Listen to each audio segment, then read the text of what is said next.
not knowing what to do. We don't know where it started, how it started, how to prevent it.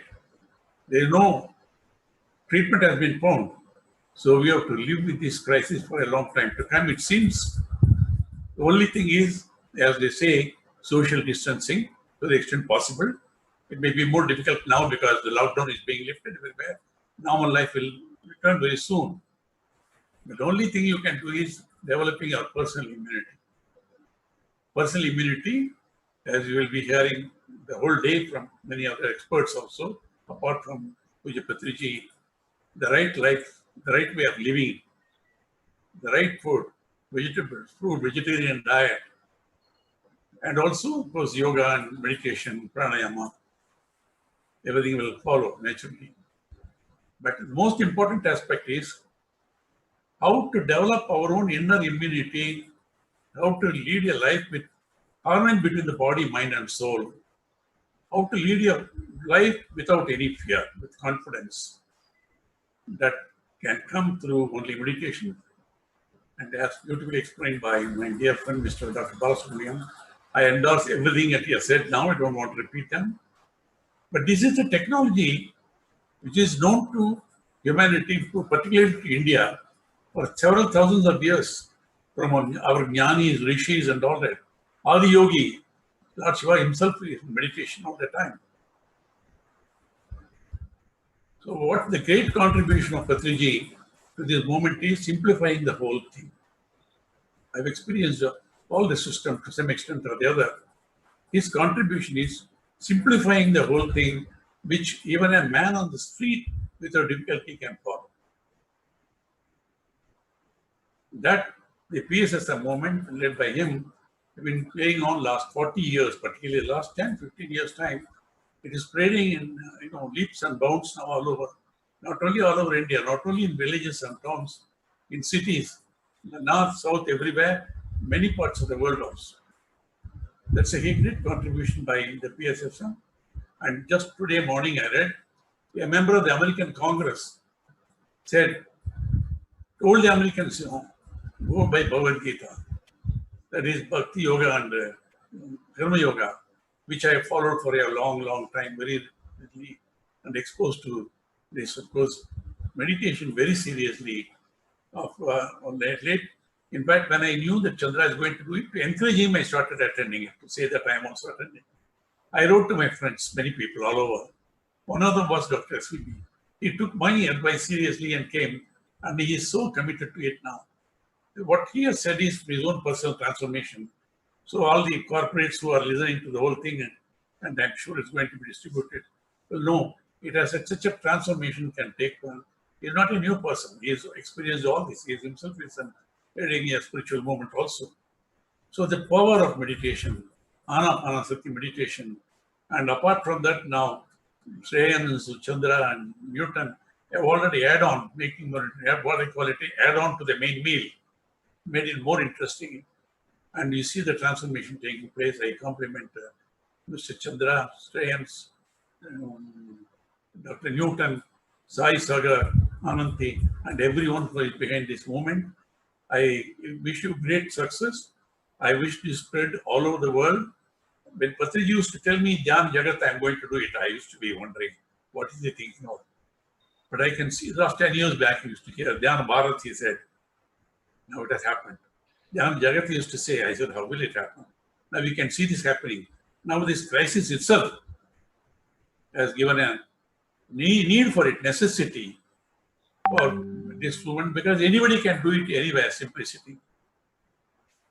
So I congratulate Chandra and the entire movement for taking this message all over the world now. It will go to the world now, all over now. It is already, we are seeing morning and evening meditations attended by hundreds of people. So anyway, I'm going to come back to you on the next session. I thank Chandra, compliments to all of you. Namaste, Patriji. Namaste. Thank you. Thank you, sir. Thank you, Karthikeyan, sir. You've been such a great friend for PSS movement. And ever since you met Patri, sir, so it is an honor to have you. And then, friends, we will be listening from this grand master in Patri sir says, one of the grandest masters of India produced in meditation. Karthikeya sir has got so much of life experience. He's going to share some of that in his talk immediately after this inaugural session. Thank you, sir. So now I invite our beloved Patriji. Patriji means everything to me. In every part of my career and throughout my spiritual journey and even the work journey, he's been a mentor. And for not just me, so many, hundreds and hundreds of people, and then millions of people where they've been practicing meditation. So we'll have Sir give us a message for the inaugural session of this Digital Meditation Summit of Corporates. Thank you, Chandra, and my pranams to Dr. Karthikeyanji, the light of India. I have been associated with him for the past 2 decades, and it was always a great personal enjoyment time and enlightenment time for me when I am with him. And in the past few weeks, I have come to know Dr. SVBG. He has got such a pleasant face, demeanor, that I am sure all his people connected with him must have been seeing him as a god. Face is the index of the mind, and words are the index of the soul. His face and his words must be divine to all the people who are associated with him. Sai Kripa Sagar is a great pyramid master. He has helped PSSM in various ways, designed the web content for many years, and then he was in London to organize our London chapter, UK chapter, then back again in India a couple of years back. Now he is in charge of our, as he said, our crown jewel, the Pyramid Valley International. And Chandraji, you are my personal friend. In times of need, in times of need, in times of emergency, he is my refuge. Chandraji and his great wife, Master Vaniji, have been so very gracious to be my personal friends in all my personal matters. Today, it is very wonderful that we are organizing this corporate digital meditation summit. Now the digital world is with us. We don't have to be with each other in the physical way. We can be at our respective houses, homes, and yet give ourselves to total give and take. What is important is that our souls meet, not the physical bodies. In this digital way, our souls meet. Our souls see each other. And the souls interact. And that's what is needed. In this digital summit, we don't have any physical moments. We don't need to.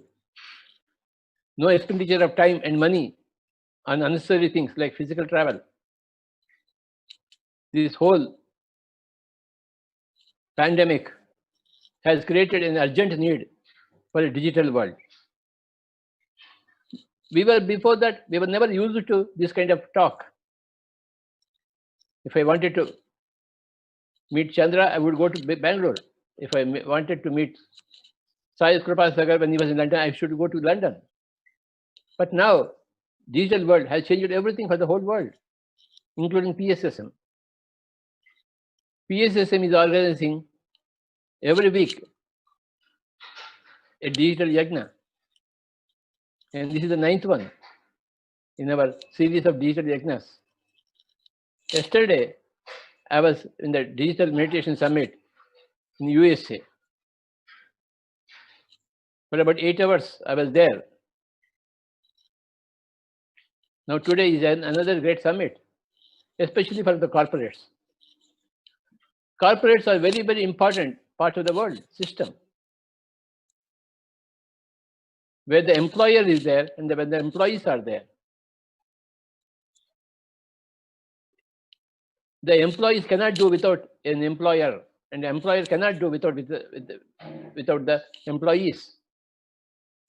A grand relation should be there between the employer and the employees for the betterment of the employer as well as the employee, as well as the whole nation, whole world. If we are able to talk digitally like this, conduct yagnas, it is because of the corporations. Many corporations have invented all this technology, perfected this technology, and made it available to the whole mankind. So we thank the technology of the whole world, the technocrats of the whole world, the corporate masters of the whole world, for making our life more comfortable in all aspects. We have got two lives. One is our life in the outer world, and one life in the inner world. Our life in the outer world is made smoother, happier, more comfortable with the help of technology, science and technology. And the inner world is made better with the science of meditation and science of enlightenment. The outer world with the science and technology, the inner world with meditation and enlightenment. What is enlightenment? Enlightenment is to have a benefit mindset, a symbiotic mindset. I help you and you help me, and together we help the whole world. We don't fight with each other. We work with each other. A symbiotic way of life, not a parasitic way of life.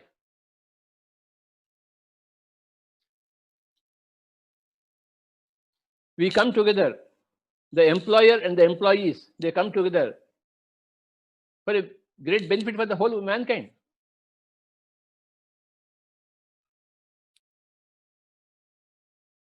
The corporate world is a great coming together.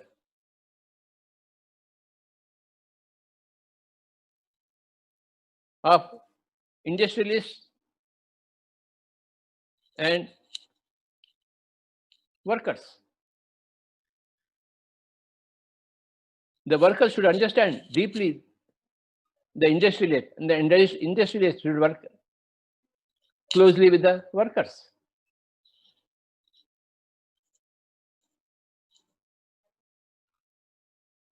Every corporate should be a success.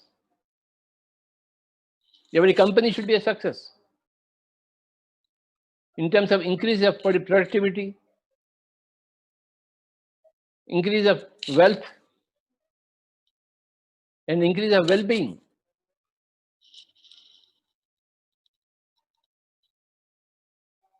If you can keep your employees happy, then you prosper.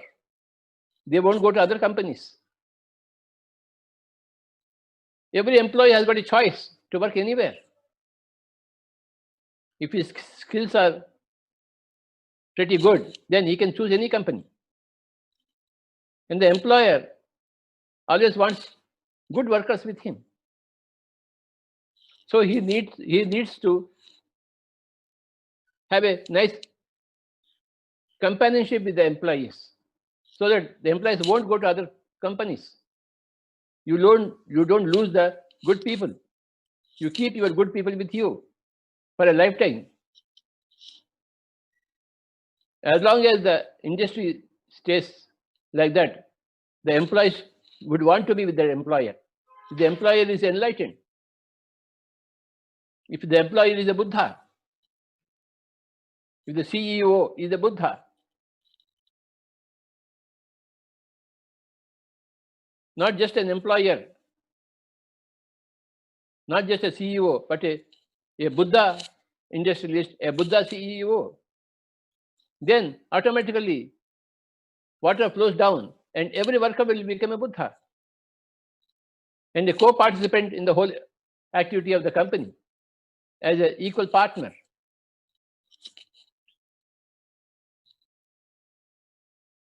The corporates need a thorough shake-up, a spiritual shake-up, as every other organization requires. Every industrial unit, every educational unit, every administration unit, every service unit, everything requires a total spiritual shake-up. And that spiritual shake-up happens when you are into meditation. It doesn't happen otherwise. It is like this. You are feeling hungry. The body's natural state at times, every now and then, is becoming hungry. What do you do when you are hungry? You put something in the mouth.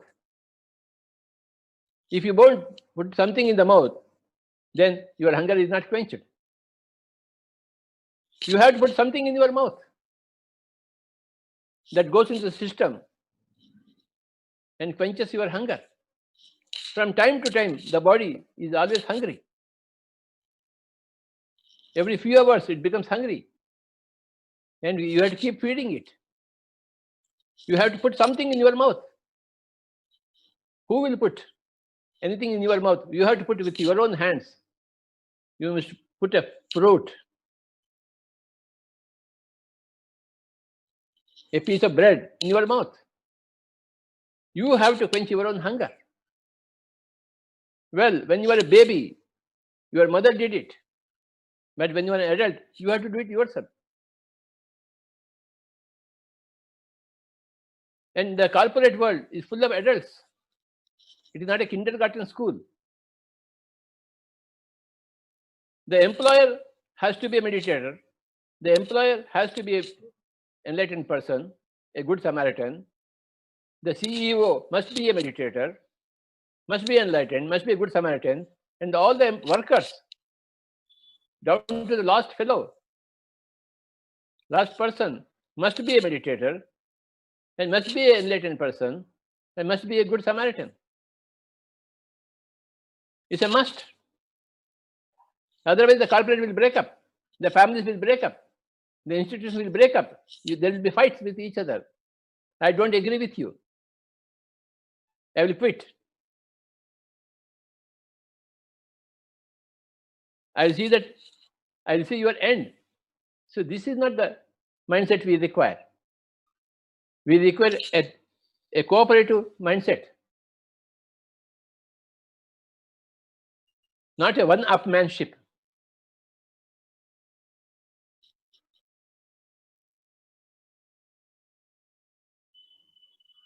We want a shake-up in every organization.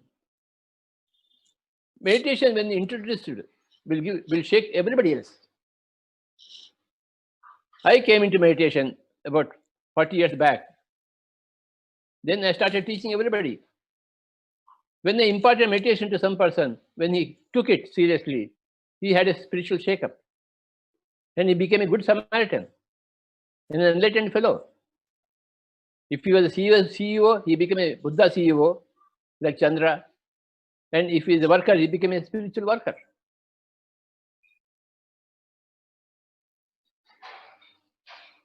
Everybody needs this spiritual shake-up. And in these special times, when you are encountering special challenges, we never were used to such special challenges as the current times. We need a greater spiritual shake-up. And today, this day-long session, we are going to listen to everybody who had gone through their own spiritual shake-ups. We listen to people who underwent tremendous spiritual shake-up, and they become leaders in turn to shake the whole world, to give a spiritual shake-up to the whole world. Buddha left his palace, went and had a spiritual shake-up. And when he became totally enlightened, he shook the whole world. He gave a big spiritual shake-up to the whole world. And Jesus did that. Now we are all doing that, same thing. We are all repeating what a Buddha did and what a Jesus did to shake up the whole community, whole humanity, by introducing meditation to everybody. Meditation is the fundamental thing. What is meditation? Meditation is making your worldly mind empty. Maybe making your wrong mind empty. We have got three minds. One is the wrong mind, one is the right mind, one is the choosing mind. Wrong mind we got from the society. Right mind is our birthright. And we have to choose between, we have a choosing mind. Sometimes the choosing mind goes with the worldly mind, wrong mind, sometimes with the right mind, the divine mind. We have to choose. Choice is always there. Either we can fight with each other or we can benefit each other. Either we can have a parasitic lifestyle or a symbiotic lifestyle. The choosing mind is there. Meditation will train the choosing mind to choose properly, the right mind, and leave the wrong mind, which you got from your birth, from the society. Before you were born, you had a right mind. But after you are born, your brought up has brought in a certain wrong mind in your system. Therefore, the whole world is like this. Now we have to choose. The wrong mind is also required because we have to live in the world with everybody else. We have to be diplomatic. We have to be careful. We have to be logical. We have to follow the social distancing. But we have a divine mind with us. And meditation makes you in tune with your own divine mind. The divine mind, the worldly mind, and the choosing mind. The choosing mind has to choose meditation.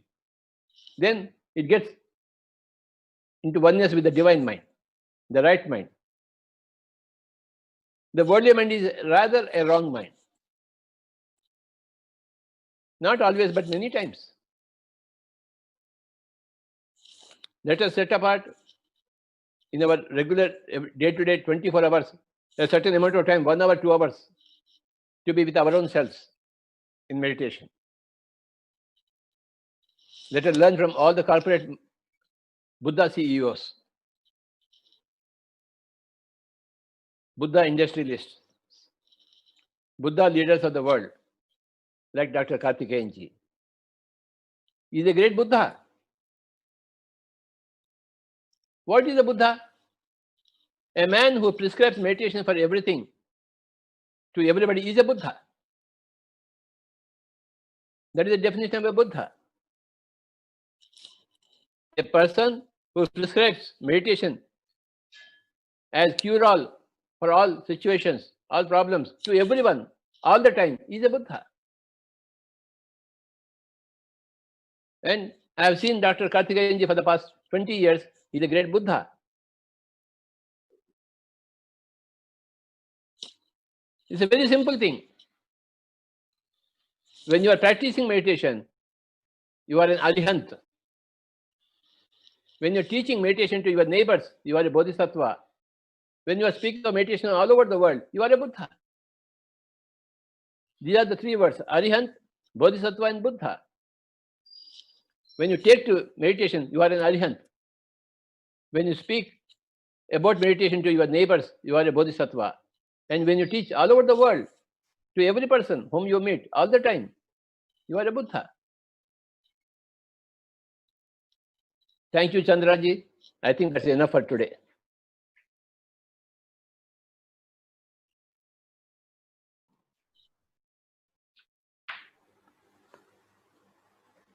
Thank you, Patrisa. Always enlightening, perfect spiritual, scientific concepts that come to us. You summed it up. We all need to become Buddha CEOs. Everybody is a leader, and we all need to become Buddha. We need to develop that Buddha leadership. Perfect excellence inside and excellent outside. So thank you so much, sir. We're going to come back to you for science of meditation and flute meditation session by you.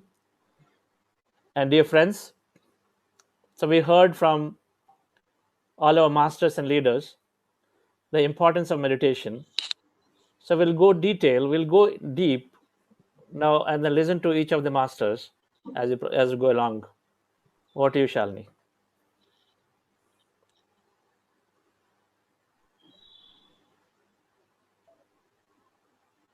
Thank you, everyone. Thank you, Patriji, Karthikeyanji, Subramaniam sir, Chandra sir, and Sagar sir. So it was a great inauguration today for the Digital Corporate Meditation Summit.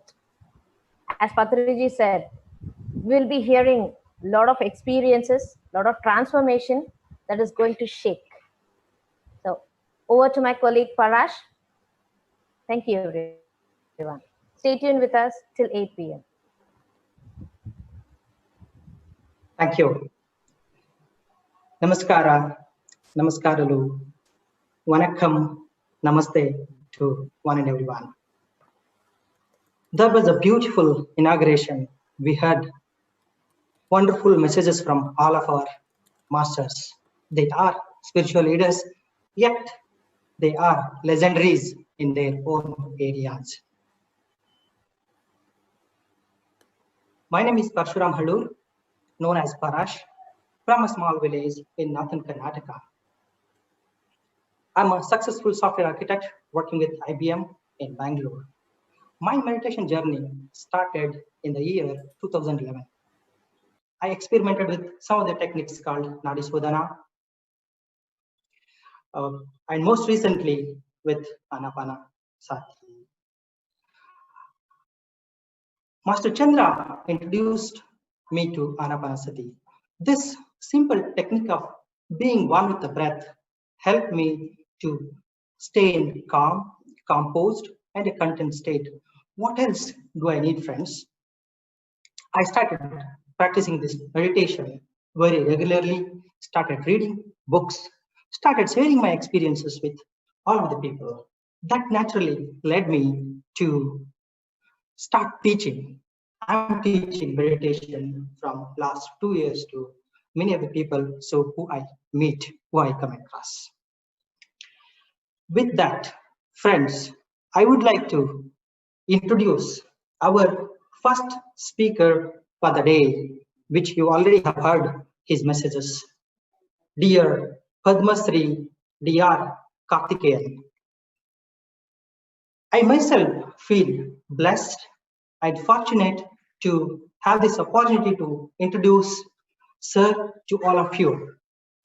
Padmasri Dr. Karthikeyan, a farmer by birth from a village near Coimbatore in the state of Tamil Nadu, India. Padmasri Dr. Karthikeyan has been a highly distinguished officer from Indian Police Service, as my colleague already informed. He is the former director of CBI and was responsible for leading the special investigation team that very successfully investigated highest profile case in India. He is decorated Padmasri Award recipient from President of India. Dr. Karthikeyanji participated in several national and international conferences and published papers on matters relating to law, human rights, ethics, terrorism, peace, nonviolence, harmony of religions, spirituality, environment, agriculture and management, so many subjects. Sir has visited over 100 countries. He also has authored a couple of books. Dr. Karthikeyan is widely recognized for his spiritual social service and has a great respect amongst all spiritual and social organizations. He has been a long-standing, great support of PSSM and a great champion of meditation. vegetarianism, and pyramid energy. D.R. Karthikeyan is a great friend to many. Our Patriji sir calls him a spiritual ambassador of the world, connecting many spiritual souls. D.R. Karthikeyan has been awarded with many titles. Atmajyoti Humanitarian Award for his outstanding service to humanity. And there are many more awards. The list is endless. He has dedicated his life to promote peace, interreligious harmony, and good governance. I am really excited to listen to him on this subject. Nothing is impossible. In other words, anything is possible. I welcome you again, sir. Over to you.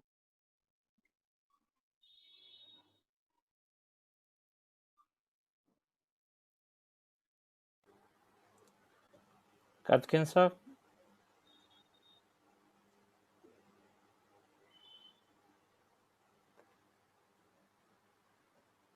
Karthikeyan sir, can you switch on the video? Yeah, thank you very much for the generous introduction. Sir, your video is off. Can you switch on? Huh? Your video is off, sir. Off? It is off. I can't see you. Can you hear me?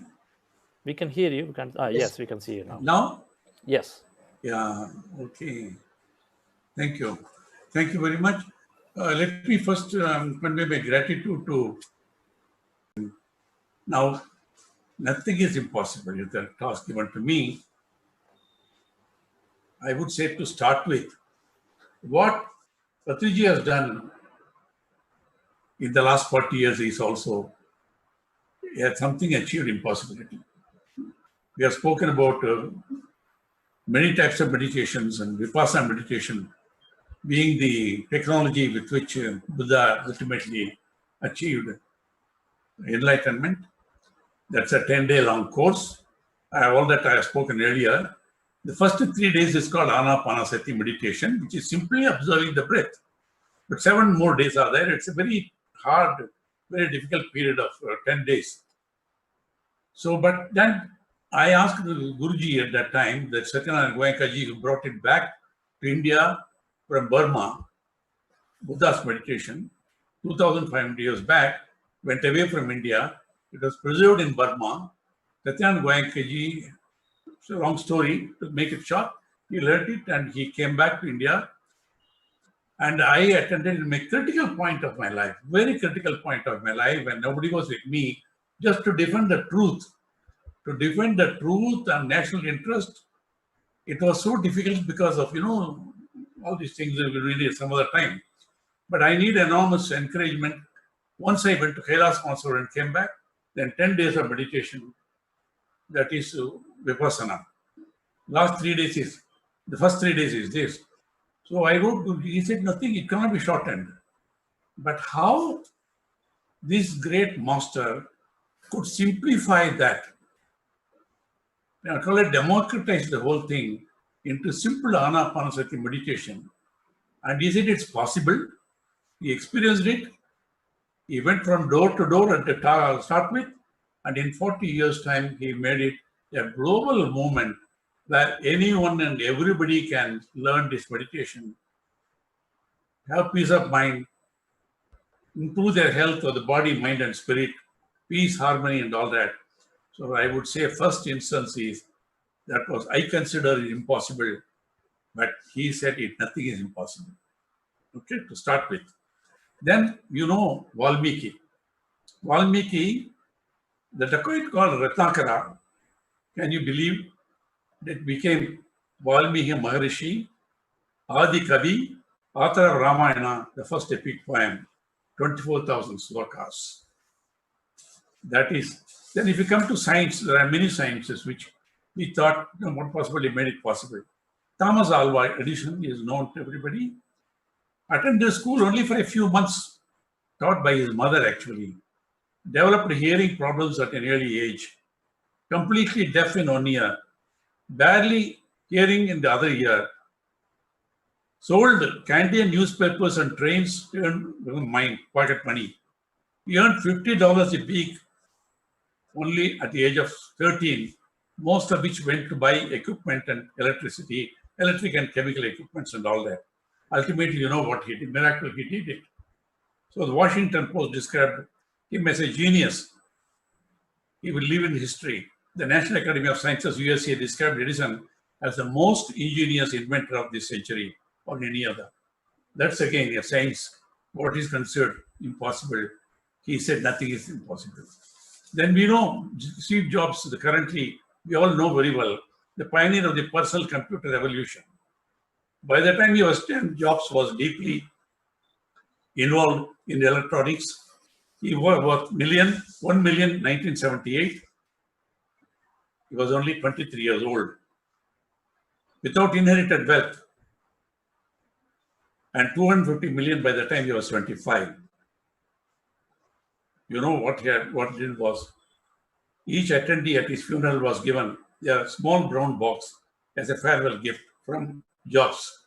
The box contained a copy of the autobiography of Yogi by Paramahamsa Yogananda.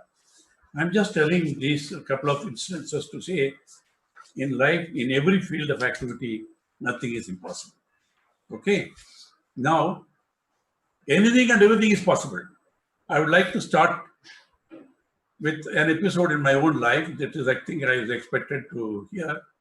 I will also end with another real life story of a humble but determined woman. In between, I will share some thoughts, truths, and quote some great minds. My story is normally a long one that needs many hours to narrate, but I will try to sum up the gist of, in a couple of minutes only, one episode. I had to write a book on the investigation of Rajiv Gandhi assassination, as advised by many senior jurists that the truth should be told in the form of a book by myself.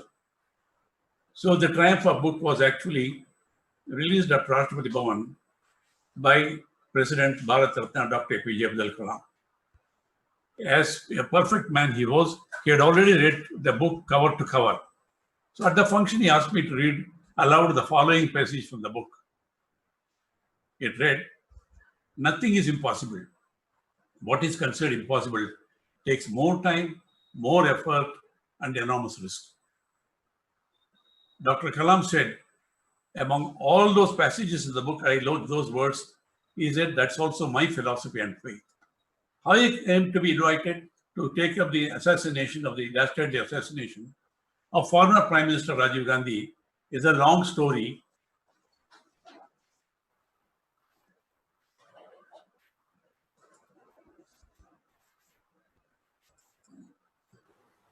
So this is not the time for us to discuss that now. On the very first day, I landed at Chennai airport by a special flight from Hyderabad. I was met by the senior officers of the Tamil Nadu police and the CBI officers located at Chennai. They started telling me, why did you take it up? Why did you take up this impossible task? There are only dead bodies there on the scene. 17 dead bodies plus Rajiv Gandhi's mutilated dead body beyond recognition, and the head and limbs of a woman being lying scattered. So they told me, sir, why did you take it up? How can you be anything about it? But I wrote down a couple of sentences on a piece of paper, got it written in bold letters, in good handwriting by one of the police constables, on a large sheet of paper, got that fixed on a cardboard, and got it displayed prominently on the wall behind my desk table in my office room. It read, nothing is impossible.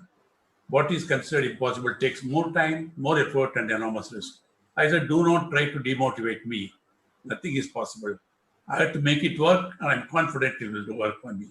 This has been quoted by the media all over the world at that time. It's a different story, how my successful investigation was celebrated all over the world, even by the Interpol at France as a model investigation, as that was the most successful investigation of assassination of a world-class leader, and that too by a human bomb. Okay, that I will stop that story there. So human flight is nothing but creativity of human mind, and it undergoes several struggles to achieve excellence. You all know, in 1895, A great well-known scientist, Lord Kelvin, who was the president of the Royal Society of London, said, I quote, anything heavier than air cannot fly and cannot be flown. It was considered an impossibility at that time. But within a decade, you know what happened. Wright brothers proved man could fly. Of course, it was done at heavy risk and cost. On the successful completion of the moon mission in 1969, Von Braun, a very famous rocket engineer who built Saturn V to launch the capsule with astronauts and made moonwalk a reality. Such a great man said in 1975, if I am authorized, I will remove the word impossible. He said nothing is impossible. All birds find shelter during the rain, but eagles avoid rain by flying above the clouds. Problems are common, ladies and gentlemen, but attitude makes all the difference. To quote my favorite hero, Dr. APJ Abdul Kalam, of course, the hero of the whole nation, as President Pranab Mukherjee said, I quote him, he says, you must fix an aim. Work constantly towards the aim. If you love your subject, you will develop deep interest, which will enable you to manage your time better. Do not allow any pressure to influence. Take your own decision. Overcome the problems by becoming master of the problem and succeed. Unquote. So we look at other successful achievers and we believe that somehow they have something we do not have, and that perhaps they were always destined for more. We tell ourselves that we don't have it in us to live that way and to take the action what they do. We worry we are not brave enough to make the decision instead of to really live from the place of truth. Of course, we fear we have nothing of value to offer. We have all these fears bubbling away inside us. The fear of failing, being seen, being rejected, being judged, or even criticized for what we believe in. Instead of facing them head on, we choose to run and hide, and in doing so, we deprive the world of our own great gifts and potentiality. So, ladies and gentlemen, if you can see and feel the dream in your mind, then it's possible. Know that you have so much to give and share, and the world is waiting for you and only for you to do that. We are all special and unique expressions of the divine, and someone needs your talents and skills. With your unique voice and story, no one else can do it. It's time to step up, believe in yourself, and to dream big. Remember, the only thing stopping yourself from achieving the dream is you alone. Do you really want to waste a few more years blaming things outside yourself? Decide that you are ready to share your story and truth and know that the world will hear and embrace it. It is time for you to start believing in yourself and what is possible for your life. And if you are ready to face your inner fears, to take action, and to finally start creating the life you really want to live. I can certainly sounds better than the words I can't. Sometimes we need our daily reminder to have faith in what we are doing. The seemingly impossible at times really means I am possible with little hard work, passion, and dedication. There are many things that seem impossible only so long as one does not attempt them. It is most unlikely you can say, but never say it's impossible. I begin by imagining the impossible and end by accomplishing the impossible. The word impossible is only in the mind, not in the heart. If we can remain in the heart, there will be no end to our progress. That is what consistent, persistent meditation will teach us. In life, nothing is impossible to achieve when you have enthusiasm, optimism, confidence, and commitment. These qualities can be developed in each one of us by regular meditation. The human mind is a magical labyrinth. It's a mystical universe within us, where everything eventually materializes. But so be careful of what we put in it.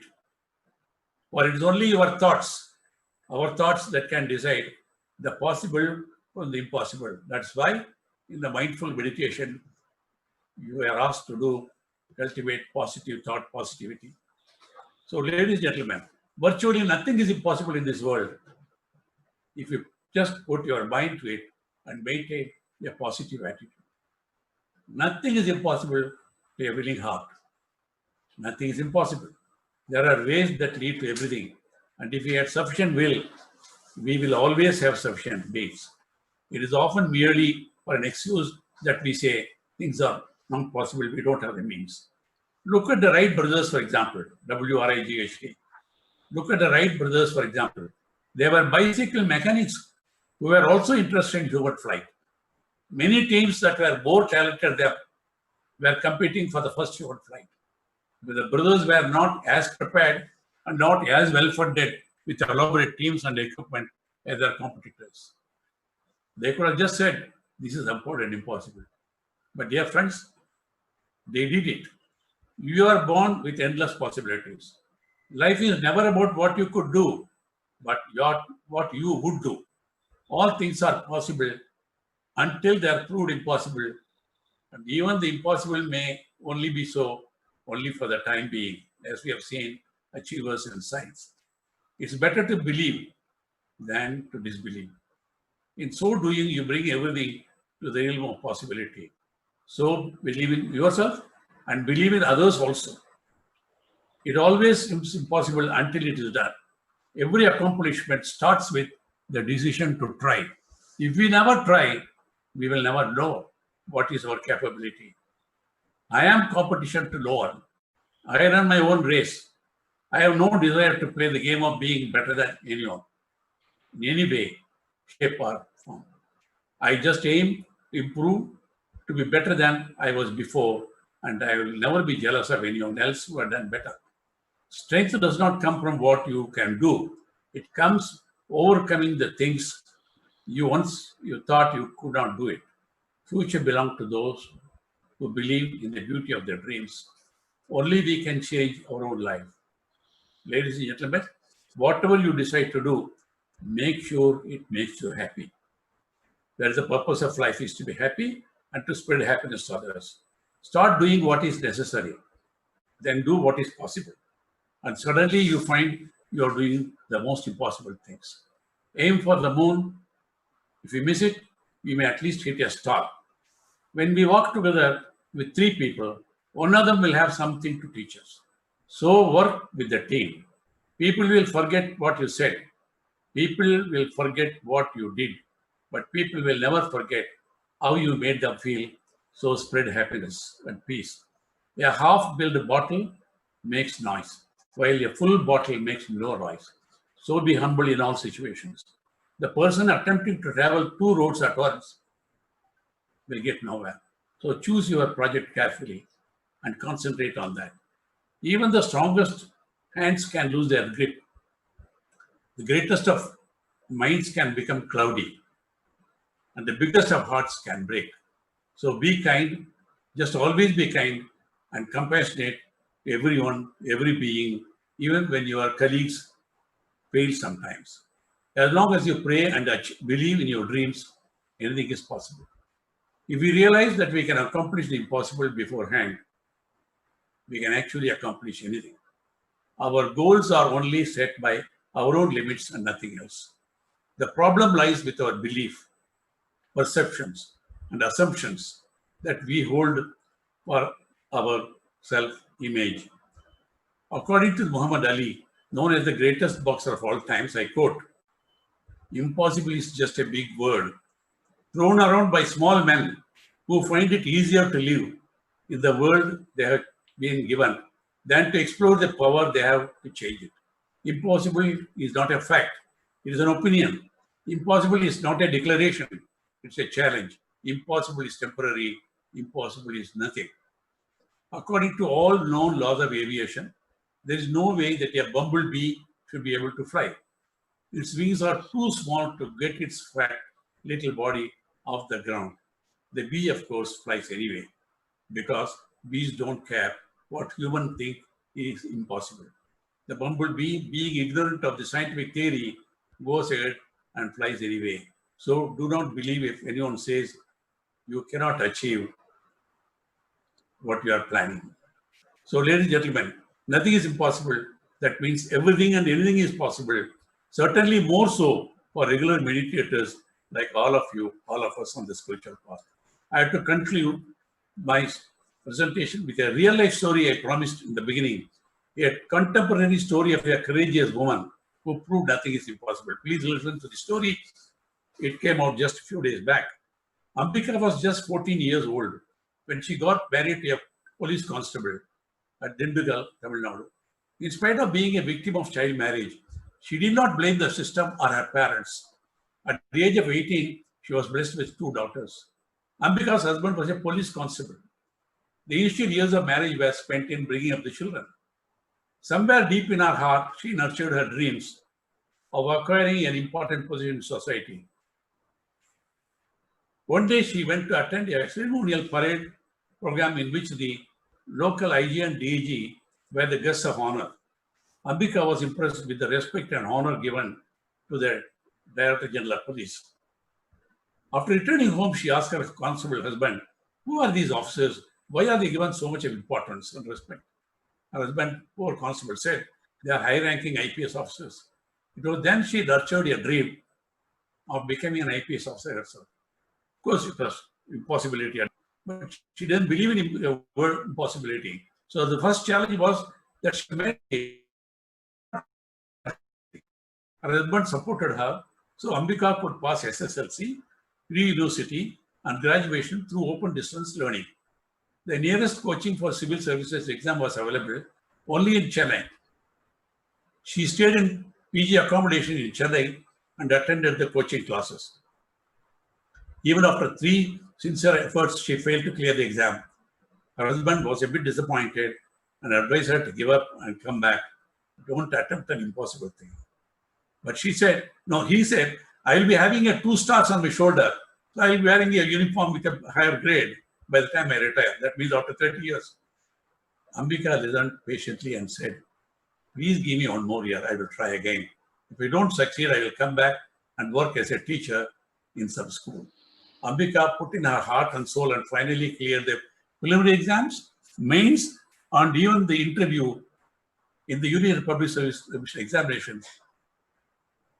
Became an IPS officer.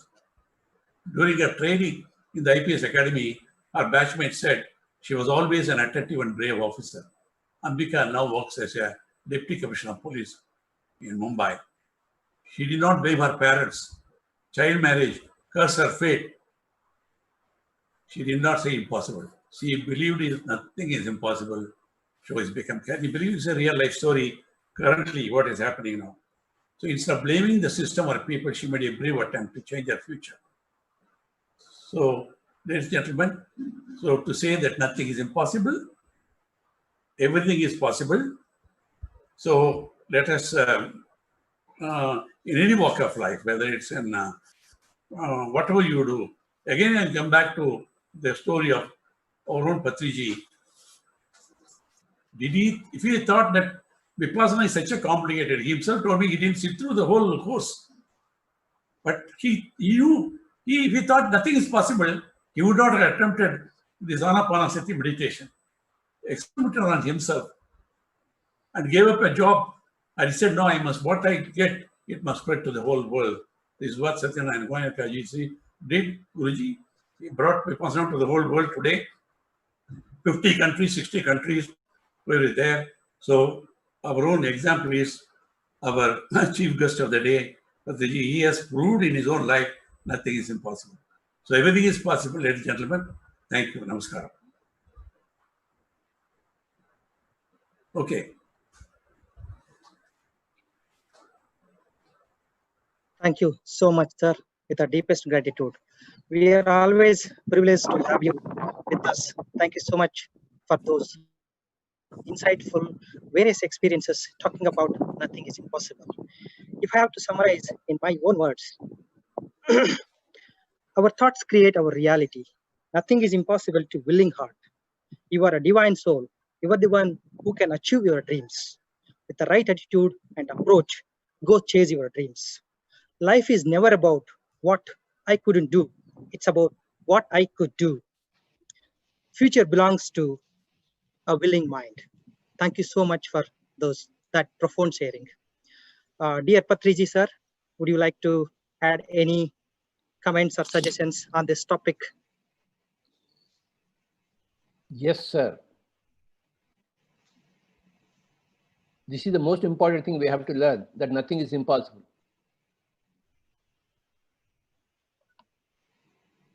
Any number of examples can be given to us. Gautama Buddha did the impossible. He discovered truth by himself. He entered Mahaparinirvana. Jesus did that. The builders of the Great Pyramid built the greatest pyramid, which is a high energy source comprising of elements of sacred geometry. Who can build ever that great pyramid? It's a wonder. But somebody built it. Otherwise, it couldn't have been there. Who built the Great Wall of China, which is the only visible structure from the moon?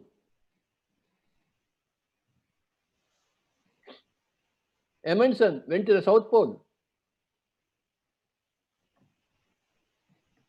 Columbus traversed the whole Atlantic Ocean to discover the America in a small boat. So there are any number of examples. As Swamiji said, Ratnakar became a Valmiki, gave the greatest effect to the whole world, Ramayana. One Vedavyasa could do so many things. He wrote Mahabharata, such a grand epic. Tolstoy wrote the War and Peace. William Shakespeare gave such beautiful gems to the whole world. Kalidasa wrote so many things. And examples are there everywhere. What one man can achieve, every other man can achieve. And the story narrated by Dr. Karthikeyanji about that lady who was a victim of child marriage, early children. In spite of that, she became an IPS and police officer. That was a very great story.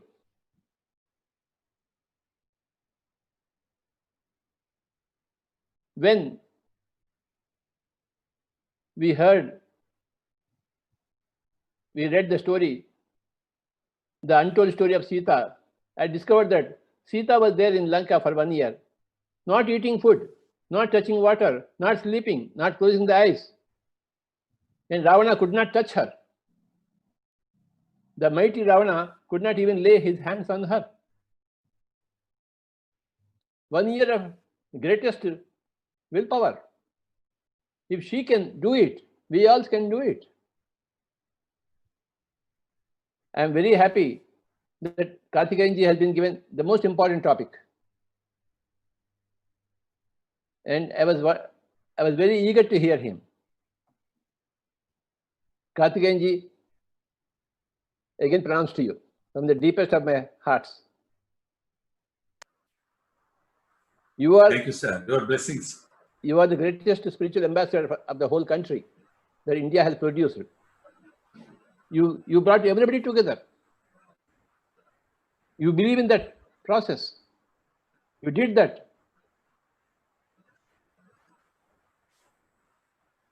And you have been so very kind to PSS and to me personally all these years.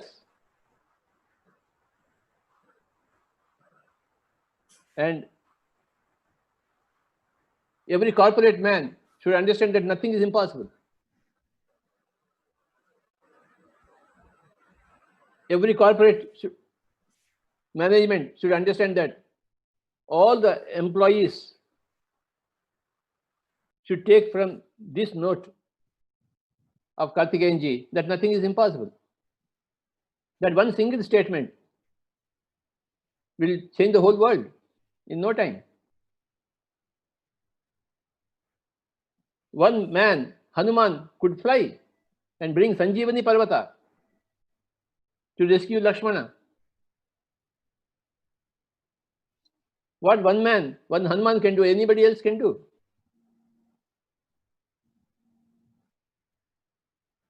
One Hitler created a havoc, worldwide havoc, World War II.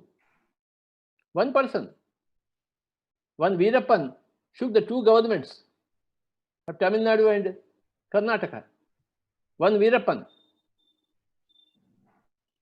So much can be done by any one person if he should apply himself to it. Nothing is impossible. You could be a Veerappan, you could be a Hitler, you could be APJ Kalam, and you could be a Karthikeyanji.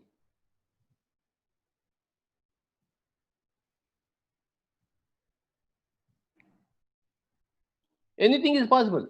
Everything is possible, provided you have a clear vision, you have a commitment, lifelong commitment to it, and 100% sincerity and 100% seriousness. You could become a Vedavyas, you could become a Valmiki, you could become a Gandhiji. One Gandhiji helped the whole country. We know how he went to London, he went to South Africa, then came to India. One Shirdi Sai Baba can do so much, show the way to the whole humanity. One Satya Sai Baba. We have examples all around.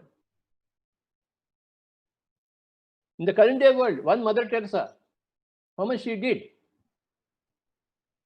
Then why can't we do? Anybody can do.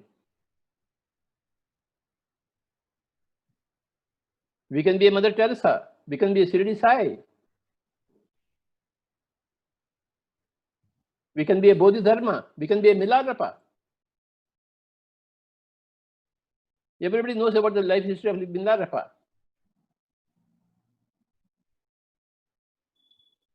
From a black magic mode, he became the greatest yogi. One can become like Lobsang Rampa, who did astral travel like cakewalk. He could see the Akash records.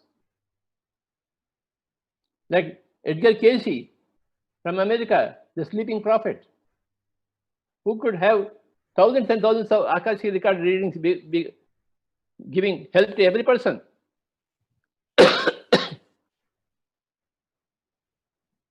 One Blavatsky started the Theosophical Society movement, the greatest movement,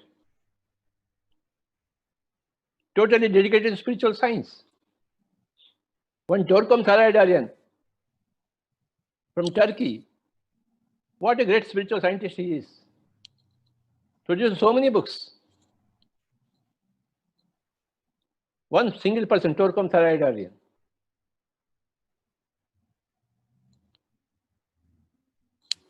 Thank you very much, Karthikeyanji, again. You gave a beautiful start for today's Thank you, sir. Thank you. day long session. Thank you. You always motivate me, encourage me, bless me. Grateful to you.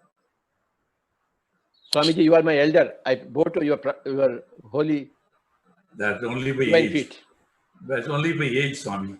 Chronological age. Nay, Swamiji. You are a master, real master. I will tell you a small example, Swamiji. Karthikeyanji. One day what happened? Early in the morning, 4 o'clock, Arjuna and Bhima, they were going for a walking. When they half went early in the morning, they saw Krishna coming from the other side. He already left his home at the 3 a.m. and went for a walk, and he was returning. And both met each other on the road. And what happened? Arjuna bowed to the feet of Krishna, and Krishna bowed to the feet of Bhima. Tell me why. Like humble, like you. No.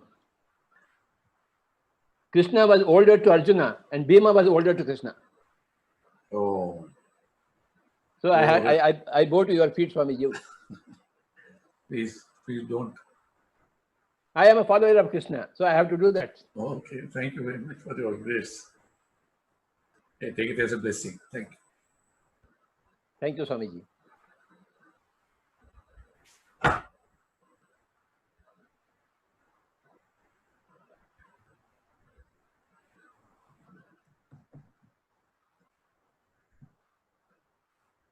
Okay. Thank you, dear masters. Namaste again. My name is Ananti, and I have been into pyramid meditation for the past 9 years. Many thanks to Master Chandra and Vani for introducing me into meditation. My transformational journey since then has been very much exceptional. Meditation has cleared a lot of fears and phobias for me. It created great new friends, made me very creative in the art of Rangoli, enabled me to learn vocals and dance. I was able to run marathons with ease, something I could never imagine earlier. I have healed myself from the shoulder pain, which used to bother my day every day earlier, but now I have healed myself completely through pyramid energy and meditation. I have become more neutral to situations and I'm living a joyous life. I have been volunteering to Pyramid Valley International ever since I became a meditator in their literature division and support Pyramid Spiritual Science Academy project as well. It gives me immense joy to participate in these meditation service activities. I feel grateful that I have been able to work with our great Grand Master Patriji year after year for the annual English calendar.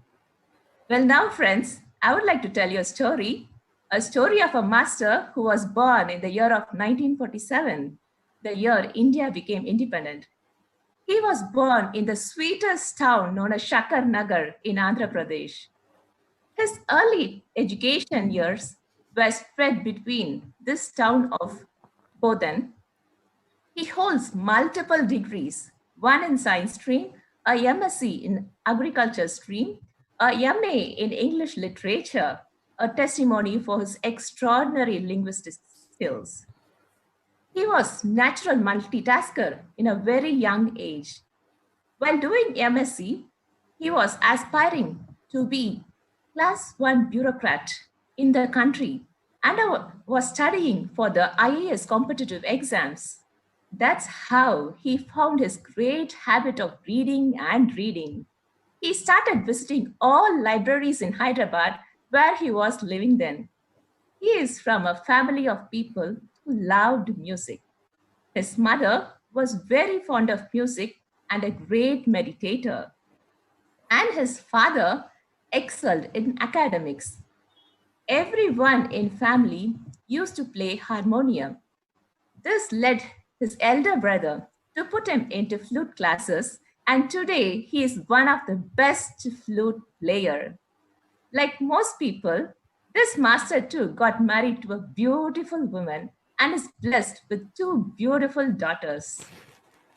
That's the time he joined one of the top fertilizer companies and spent his work life there for 18 years in various roles in Andhra Pradesh state. Many Indians love cricket. This master loves too and observes. Cricket enables the players to develop excellent group consciousness. Buddha in him got awakened in the year of 1979 after his serious experiments with Anapanasati meditation. From then, there was no looking back, but just to awaken people, all while continuing his job. This exquisite master never stopped reading books. He was in pursuit of wisdom, and in a quest for more knowledge, he has now read 1 lakh books. Dear masters, I say again, 1 lakh books. Wow. He is a writer too. He has written more than 60 books in New Age spiritual science. He has established the Karnool Spiritual Society's movement in 1990 in Karnool. In 1982, he read The Secret Powers of Pyramid. then started experimenting with pyramid energy. In the year 1991, he established Buddha Pyramid Meditation Center. He had found his passion for life, passion for transforming people. That's the aha moment to leave his full-time job in the year 1991 and engage fully into uninterrupted service. To awaken the whole mankind, he laid the stepping stone for Pyramid Spiritual Societies movement, PSSM, in the year 1990 to spread the pyramid powers. This newfound passion took him to all corners of India, from villages to towns to metros. This master spreads pyramid meditation and vegetarianism throughout the world and went on to expand PSSM to many corners of the world. And today, over 20,000 pyramid meditation centers across the world stand testimony to his selfless service. He has been conferred with many awards, including Good Karma Award, Lifetime Achievement Award, and Dhyana Visharat Award. He is none other than our beloved Brahma Rishi, the Pitamaha, Patriji, popularly known as Patriji and Patri Sir. He is a friend to many, master to millions, and compassionate to every being. His dream is to see the globe full of meditators by the year 2050. Welcome, sir. Thank you, Baba.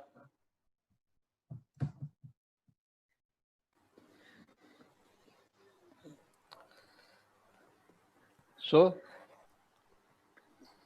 what is my task? You are not audible. We are here to listen about science of meditation from you today, sir. And Oh, you must tell me session. that, otherwise I wouldn't know what to do. Yes, sir. Well, And then yes. a flute meditation session, sir. Okay, Baba. Thank you. Well, science of meditation.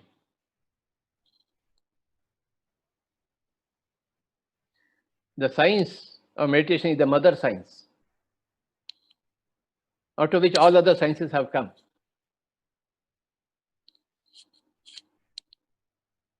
How did Ayurveda come? The greatness of each plant species. Who discovered them? And how did they discover them? The benefits of each plant, each part of each plant. The great science of Ayurveda, for which India is known all over the world. People in meditation could see the truth about the plants, about the beneficial effects of those plants in human systems. So, meditation is the mother science, and a child of that science is the Ayurveda.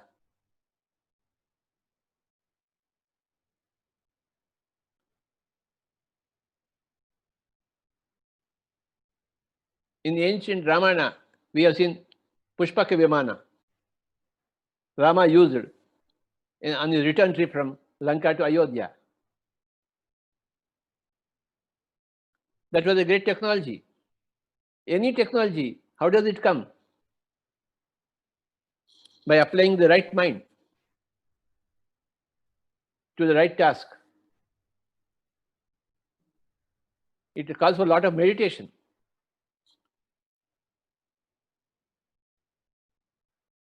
The Benjamin hexagon has been discovered in a dream, which laid foundation for the organic chemistry. Meditation gives you perfect dreams. Meditation gives you perfect creativity. Meditation is the foundation science. Meditation is the mother science of all other sciences.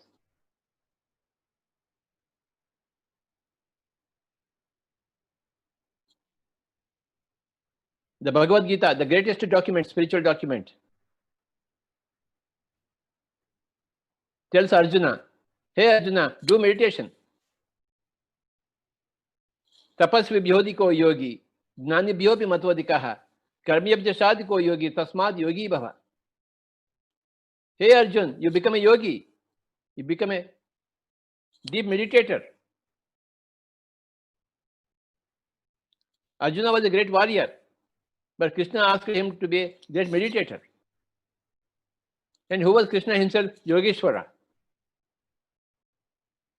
So the essential message of Bhagavad Gita is, hey, become a yogi.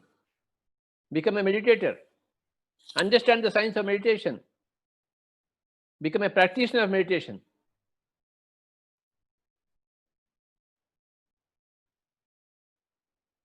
Once you become a practitioner of meditation, you get to the taste of meditation, then you teach it to others. First, to become a yogi. There are 5 things, 5 words.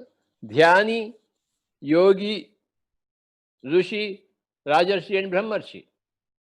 Dhyani is a sincere meditator who has begun his meditation, who made a right choice to bring in meditation in his own, her own life.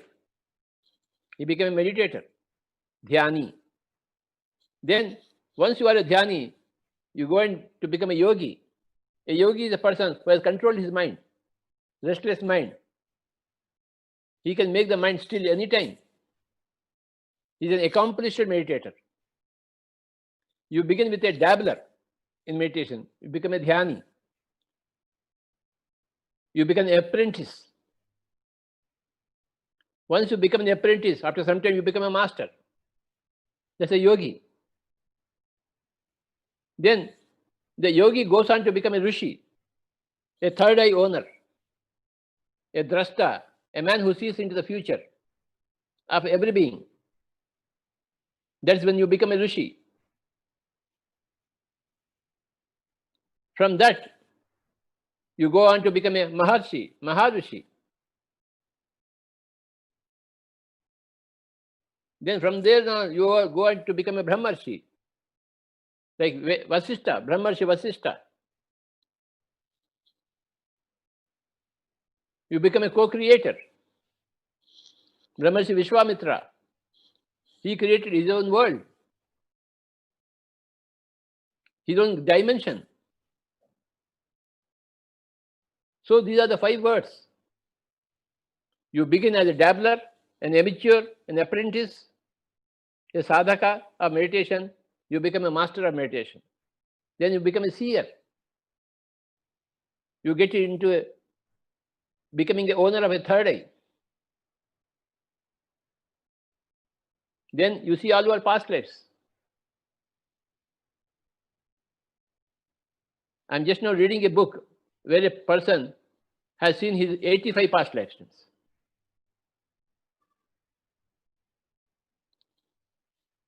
And he has written a book.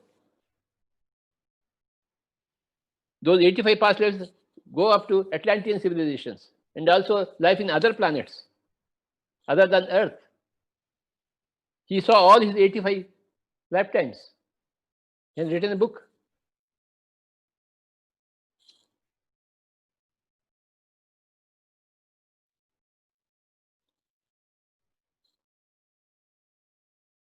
Then you become a Brahmarshi finally.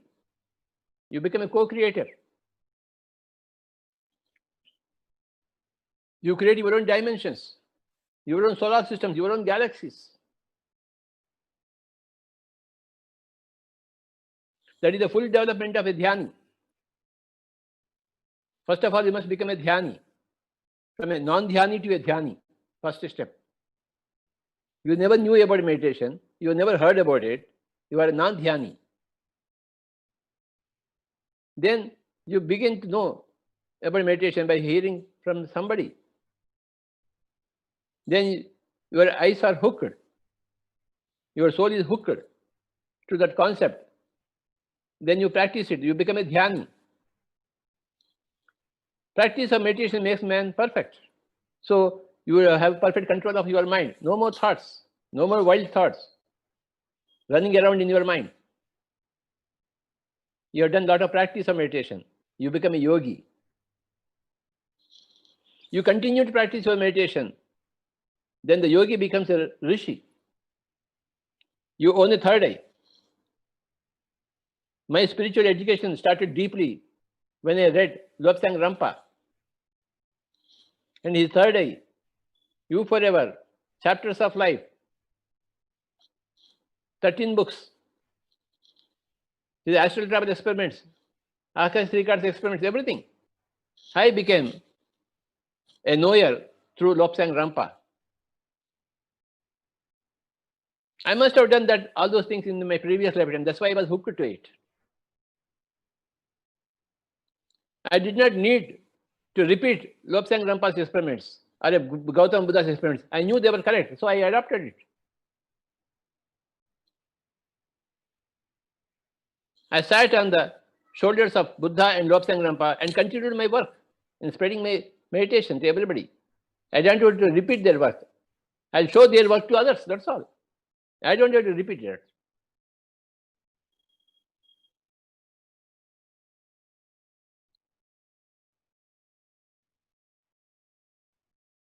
And from a rishi, you go become a maharshi. From then on, you become a brahmarshi. Any number of people have become brahmarshis. So these are the 5 key words. Dhyani. First step is from non-dhyana to dhyana. That's a most wonderful step. It is like an empty soil, barren soil, you put a seed. And in due course, the seed sprouts and becomes a mighty tree, banyan tree. That seeding is very important. When the seeding is done, you become a dhyani. When the seed sprouts, you become a yogi. When it flowers, it becomes a rishi. Then the tree fruits, you become a brahmarshi. The fruit had many seeds, and you spread the whole seeds. The seeds continue the tradition. That seed again becomes a seed for another tree. The creativity goes on, the creation goes on ad infinitum. So, my dear friends, in the science of meditation, again there are 5 things. First thing is, you begin to observe your breathing, closing your eyes. Your meditation process starts from there. You observe the breathing. Keep on observing the breathing. That is the first step. Then you will go into the second step. The mind becomes empty. You will experience that. By constant practice of anapanasati, it will take another 40 days to become a yogi. You will see a beautiful thing happening to you, that your mind has become empty. Anybody will see it, provided he has the same sincerity and same seriousness of a Milarepa or a Buddha or a Jesus or a Padma Sambhava or a Bodhidharma or a Sant Jnaneshwar or a Sant Kabir or Saint Tiruvalluvar, Tirumular. All are sincere people and serious people. So the first step is to observe the breathing. Nothing else other than that. Just keep your hands close together, cross your feet, sit in a comfortable posture. Select a good sofa for you. You don't have to squat on the soil, on the rock, on the land. Create a. Why is there is a sofa? To make yourself comfortable. Somebody created a sofa for you. You use it. And close your eyes and begin to observe the breathing. And you keep to it for the next 2 hours, 3 hours, 4 hours, 5 hours, 10 hours, 24 hours. You get up only for your body calls and come back and again close your eyes and then again begin to observe your breathing. You are hungry, go and eat a chapati and come back. You are thirsty, have a water source. Drink a glass of water, then come back and again close your eyes and observe the breathing. You want to fight with your wife, go and fight with your and come back and do meditation.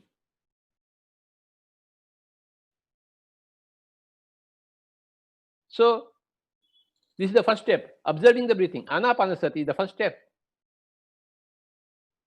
Nothing else other than that. The truth of spirituality is very simple. The truth of meditation is very simple. The process of gaining your divinity is very simple. Anapanasati. Anapanasati. This is the first step. You get bored. Hey, why I am sitting? But you must understand that your sitting is very, very essential for you. Arjuna asked Krishna, Chanchalam hi manah Krishna, pramadi balavadrudam, tasyaham nigraham manye, vayoriva sudushkaram. Arjuna speaks to Krishna, hey Krishna, controlling this mind is very, very difficult. As difficult as to control the air.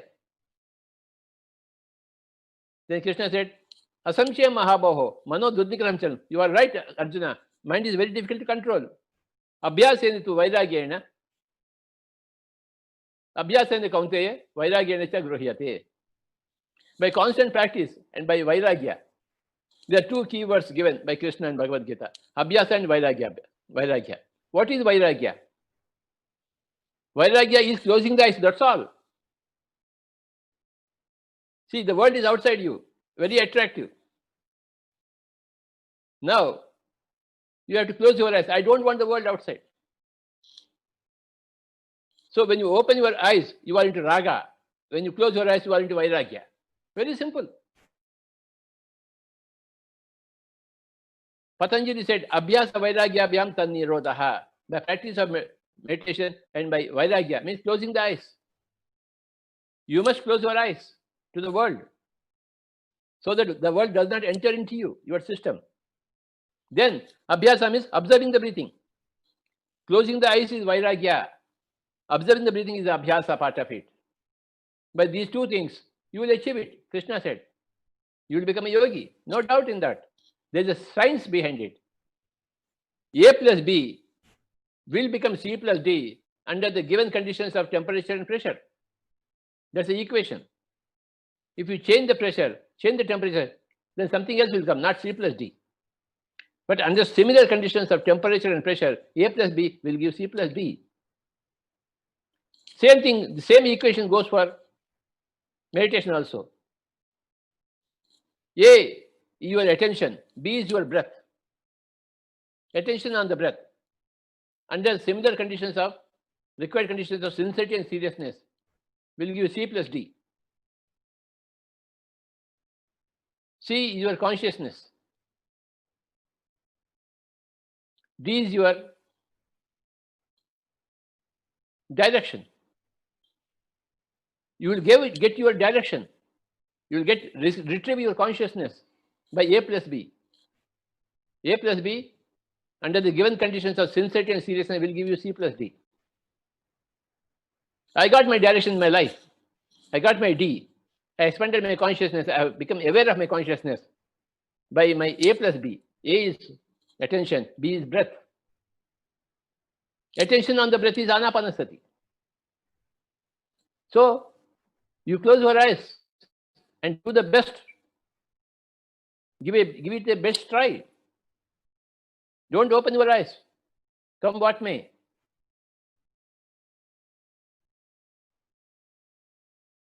Anapanasati. Keep on practicing meditation. When I first learned the flute, my Guruji gave me the flute. Hey, play it. I blew my air into it, but there was no sound. For 3 days, I was blowing and blowing and blowing, but there was no sound coming off it. I got severe headache by constant blowing, but there was no sound. That doesn't mean that you cannot play it. Anybody can play it. Nothing is impossible, as Karthikeyanji said. After 3 days, some sound came. Then you practice on that sound. You do the fingering. Then you get the raga out of it, melody out of it. And you can play Indra Mahanubhavu, the Pancharatna Kirtana of Tyagaraja Swami, on the flute. Yes. Nothing is impossible. Anapanasati is the seed that you must sow in your life. A plus B. A is attention, B is the breath, gives you consciousness and direction in your life. As Karthikeyanji said,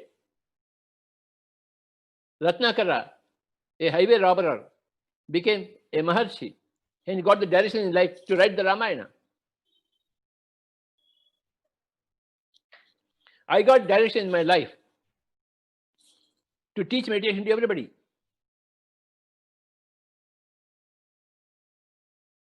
A plus B will become C plus D under the given conditions of sincerity and seriousness. Then what happens? The mind becomes empty. With Anapanasati, the second step, mind becomes empty. Dhyanam nirvishya manaha. What is meditation? Making your mind nirvishya, nirvastu, nirvyakti, nirvishya. No person should be there in the mind. No event should be there in the mind. No thing should be there in the mind. The mind sans any things, sans any people, sans any events. Then you become a yogi. The mind becomes empty.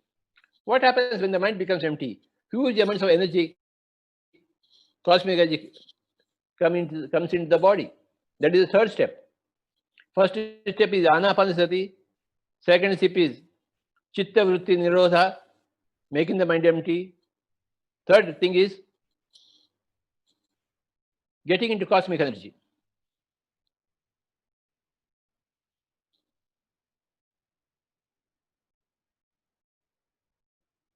And what happens then? Nadi Mandala Shuddhi happens. Your etheric body gets cleaned. Etheric body contains all the bad things that you have done in your previous lifetimes and in the current lifetime also. There are so many blocks are there in the Nadi Mandala. When you receive cosmic energy, you have Nadi Mandala Shuddhi. First step is Anapanasati. Keep to your breath. Then find out that you have experienced the emptiness of the mind. And you get into cosmic energy flow. Akasha Ganga Snana. When we said that Ganga ji purifies you, they never meant that Ganga or Yamuna or Godavari. They meant the Akasha Ganga, which is the flow of cosmic energy from the outside into the inside, which happens when your mind is empty. Again, which happens when you are with the breath. It's all science. Science means repeatability. What Ratnakara has achieved, anybody can else achieve. What one man can do, anybody else can do. That simple lady, when she can become a police officer, IPS, anybody can do it. Who are better placed actually. So, when you do Anapanasati, observing the breathing, trying your best, you get into Chitta Vritti Nirodha. Then you go into Vishwa Shakti Avahana. Then you go into Nadi Mandala Shuddhi. The etheric body gets cleaned. We have got 7 bodies. The physical body, the etheric body, the astral body, the causal body, the supracausal body, the cosmic body, the nirvanic body. We are 7 bodies. See, the light consists of rainbow colors, 7 colors. Vibgyor, violet, indigo, blue, green, yellow, orange, and red. And one side red, and the other side violet. Vibgyor, 7 colors. Similarly, we are 7 bodies, which you experience in your meditation one by one. If you read Theosophical Society literature, there are books on astral body, books on causal body, books on supracausal body. You have to access those books and read them.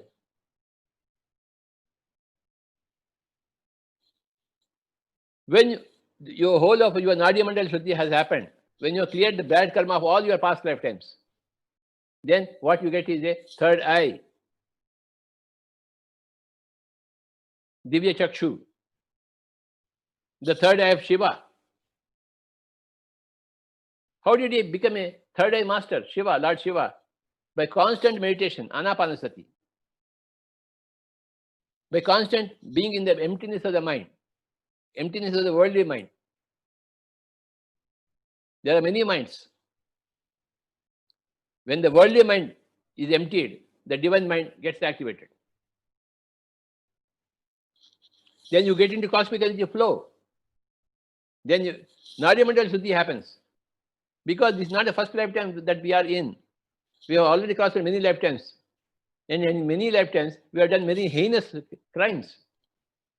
We killed many people. We killed animals, birds and fish. We raped every woman. We did so many things. That's why Jesus said, we are all sinners. When he said, we are all sinners, he referred to all the past lives of everybody. Who is not a sinner? And that sin contributed to the blackness in the etheric body. So a lot of etheric cleansing happens. When poisons go away from your body, it will be very painful. When all the poisons are being removed from the body by your own efforts in meditation, you have to undergo a lot of suffering. It's not very easy.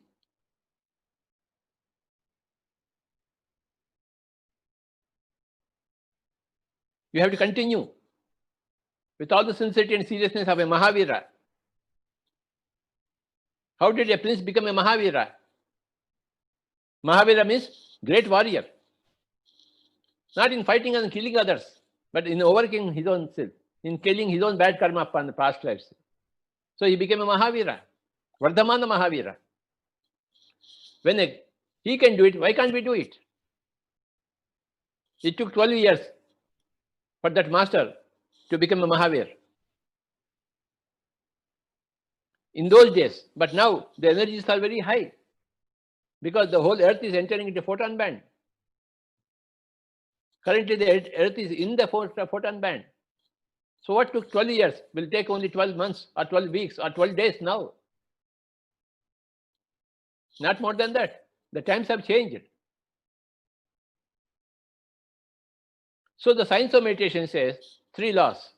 The first law says, when you are with the breath, normal natural breath, the mind becomes empty. The second law says, when the mind is empty, huge amounts of cosmic energy begin to flood into the body.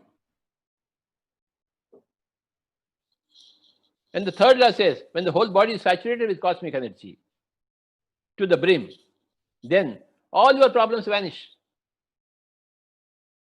Physical problems, emotional problems, mental problems, intellectual problems, spiritual problems, social problems, economic problems, financial problems, everything will vanish.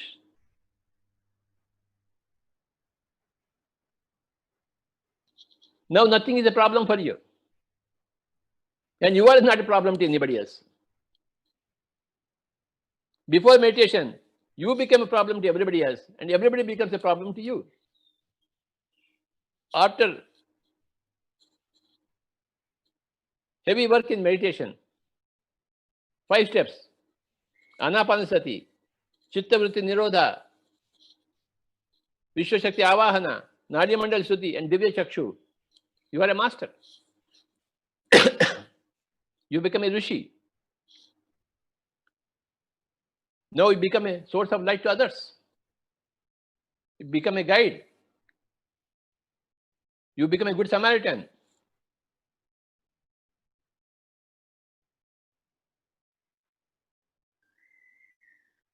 You got your direction.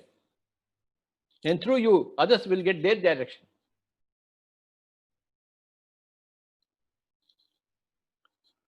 So, my dear friends, science of meditation is very, very simple. It is as simple as simplicity itself. See the seed. It contains the whole tree in a nutshell. You can't see the tree inside the seed. No. The seed is there, and the whole tree is there in the seed in an undifferentiated way.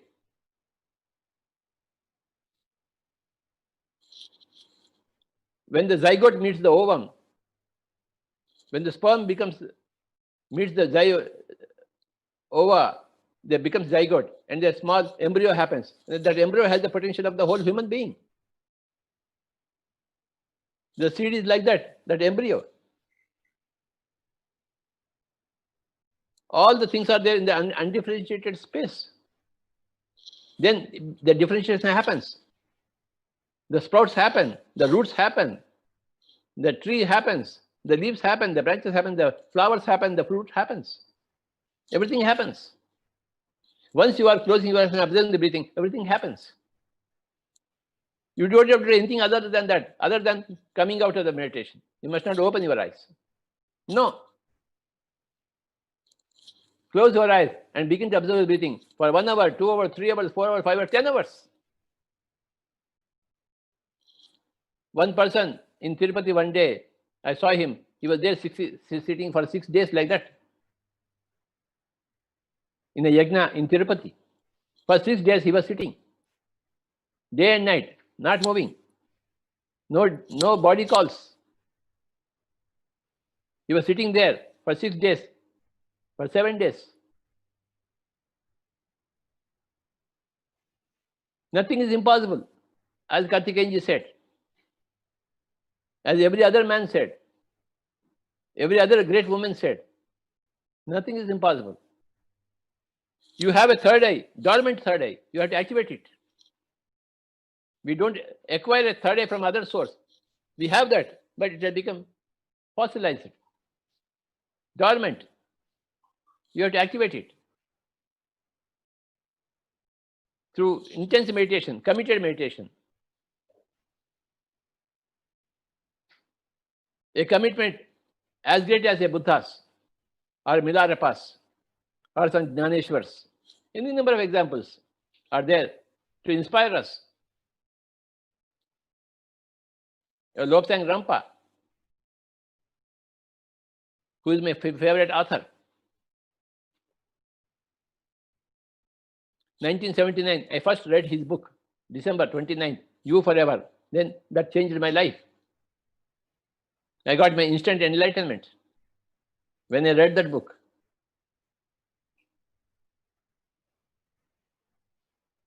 Others may not become enlightened by reading the book, but I got enlightenment. The great yogi from East Godavari, Mummadivaram Balayogi, he saw Bhakta Potana cinema and became enlightened. Then he sat in meditation for 50 years.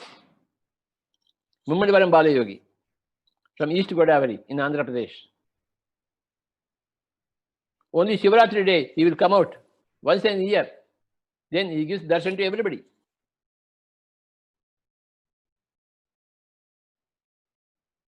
We all know in Andhra Pradesh about Mummadivaram Balayogi. Such a great yogi. In modern times, just recently, we are not talking about Buddhas and Jesus. We are talking about Mummadivaram Balayogi. One boy, 14-year-old boy, left his house and became a Ramana Maharshi. Sat on the hill of Tiruvannamalai. When he can do that, why can't we do that? Are we not more intelligent than that 14-year-old boy, Venkataramana? Are we not more intelligent than him? Pandit Radhakrishnan used to go there and sit with Ramana Maharshi silently and absorb the energy and come back. No discussion is required. Pandit Radhakrishnan. When I was 15 years old, I read the 2 volumes of Indian philosophy by Pandit Radhakrishnan when I was 15 years old. In my summer holidays, when I went from school to college, 2 months of summer holidays, I read the 2 volumes of Indian philosophy by Sarvepalli Radhakrishnan. Such a great master. The President of India. What he can do, we can also do. The science of meditation, Dhyani, Yogi, Rishi, Maharshi, Brahmarshi, primary school, middle school, high school, college, university. You start from the primary school, you go to the middle school. Primary school is apprentice, Dhyani, middle school is Yogi, high school is Rishi, college is Maharshi, and university professor is Brahmarshi. An Einstein in spirituality. So, 40 days to become a Dhyani. then 40 days to become a yogi, 40 days to become a rishi, 40 days to become a maharshi, and 40 days to become a brahmarshi. 200 days over. The course is over. If you are sincere, if you are serious. And if you are not sincere, even 200 lifetimes will be there without any achievement. Because you are not sincere. You are not serious.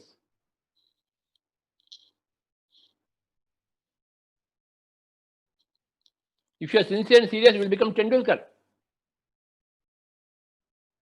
He is deadly serious in his cricket.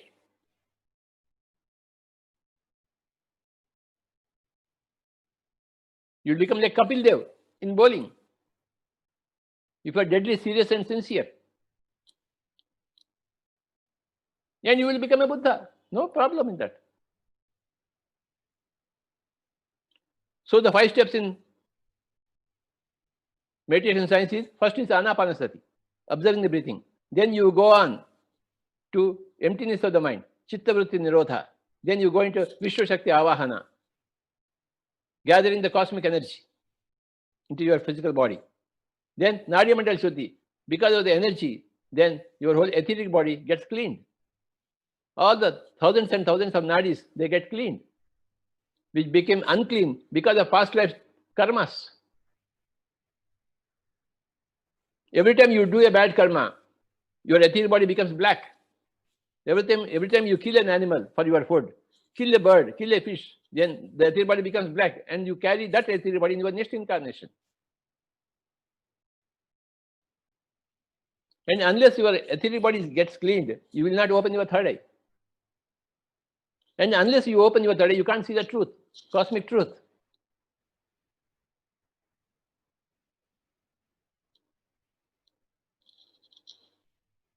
My dear friends, Pyramid Spiritual Societies movement is spreading this science of meditation to each and every person. Shubhasya Sigram, Alasam Amrutam Visham, a stitch in time saves 9. Kal kare so aaj kare so ab, pale mein pralay hoga, bahuri kare sab. Right from today onwards, you start meditation. You are a corporate employer, or you are a corporate employee, or a corporate CEO, whatever you are, you start meditation right now. Today is the day to make a beginning.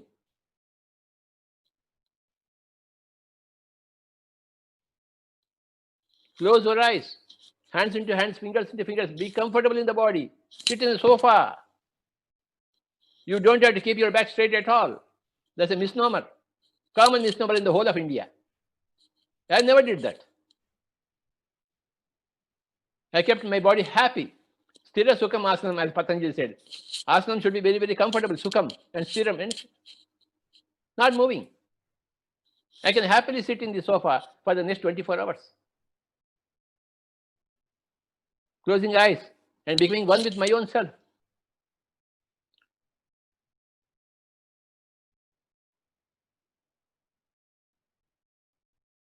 Journey of the self, by the self, for the self.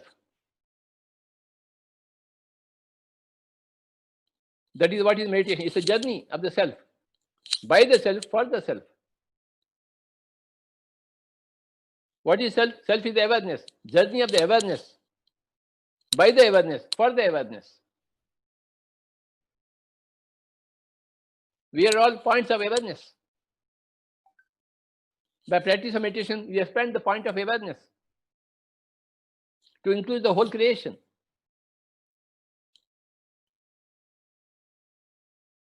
You have to expand your consciousness to include the whole creation inside you.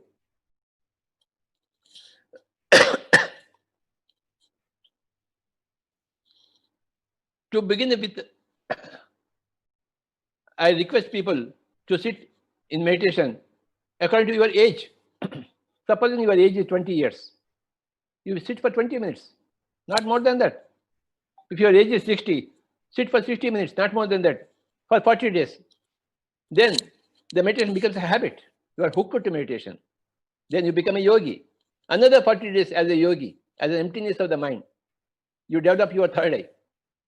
Another 40 days in your third eye, you will begin to see all your past lifetimes. Another 40 days, you will become a Brahmarshi. Anybody. Every child becomes an adult. If the child does not become an adult, it's a very unnatural thing. If the child becomes an adult, it's not a unnatural, it's a natural thing. Similarly, every person becoming a dhyani, yogi, rishi, maharshi, brahmarshi is a natural thing. If you don't become, then something is wrong with you. You are not working for yourself. You are anti yourself. Why are you anti yourself? Why are you against yourself? Very funny idea. Those people who are not choosing meditation are very anti themselves. And for that, they have to pay for it.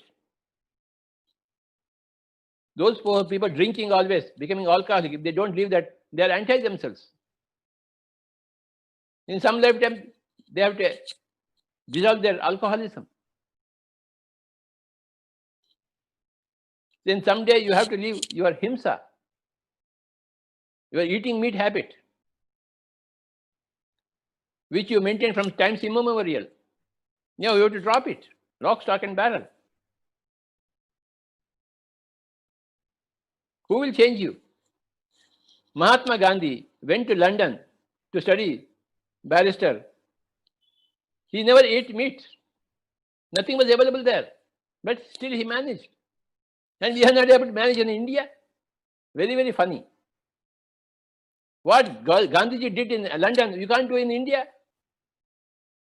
And what kind of a Bharatvasi you are? He became the father of the nation, Mahatma Gandhi. And what about you? Why don't you become the father of the nation? Why can't you be as committed as Mahatma Gandhi? When I was 8, I read My Experiment with Truth of Mahatma Gandhi. When I was 8.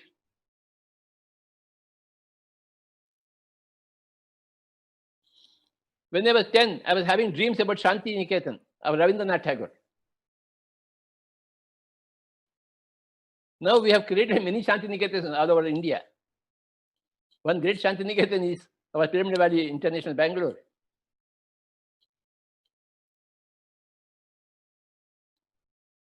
Pyramid spiritual ceremony has created many Shanti Niketans, which was the dream of Rabindranath Tagore. The dream became true in PSSM. Rabindranath Tagore's dream became reality in PSSM. We created any number of Shanti Niketans.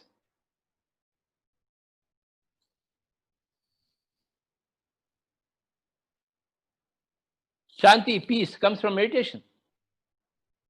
Without meditation, there is no Shanti. Rabindranath Tagore dreamed of Shanti Niketan, but he didn't know about meditation.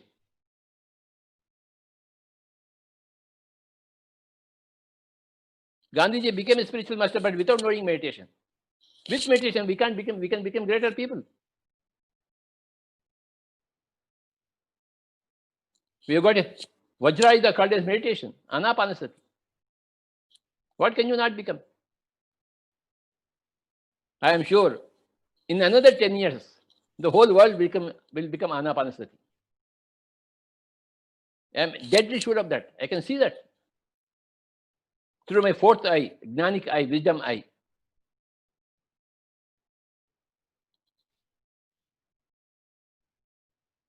These are the Charma Chakshus, physical eyes. You have to close the physical eyes to get into the mind. Then there is the Mano Chakshu. You have to close the Mano Chakshu to get to the third eye. Then you have to go beyond the third eye to get into the fourth eye, Gnana Chakshu. I acquired my Gnana Chakshu.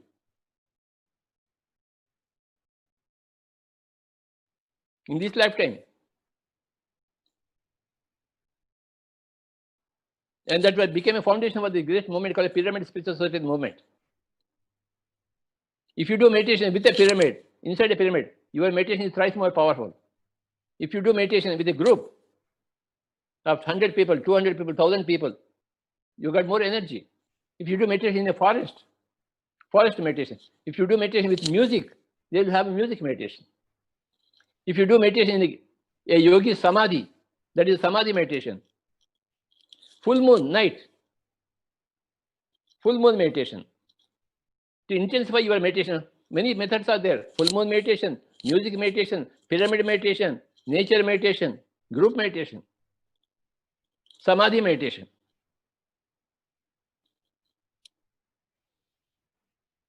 My Guruji, Sadananda Yogi Ji, Samadhi is there in Kannur district, 70 kilometers from Kannur town. If you go and sit there in the Samadhi place and do meditation, it is Samadhi meditation. Great energy flows from that Samadhi.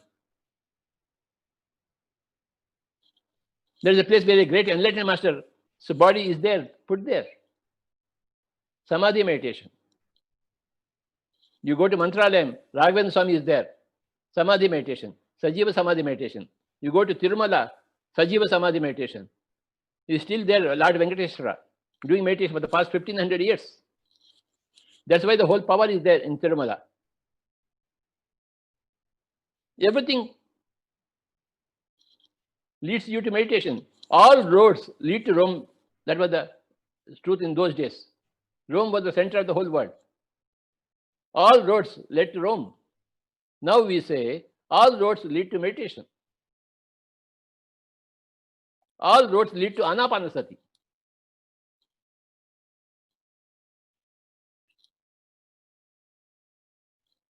Please contact any pyramid master, he or she. They will enlighten you in no time. They'll give you direction in no time. Please access and go into our websites. Everything is there. If you don't copy a pyramid master, you will be sued. If you don't access the information that we have in our websites, you will be sued. You have to copy. I copied a Buddha.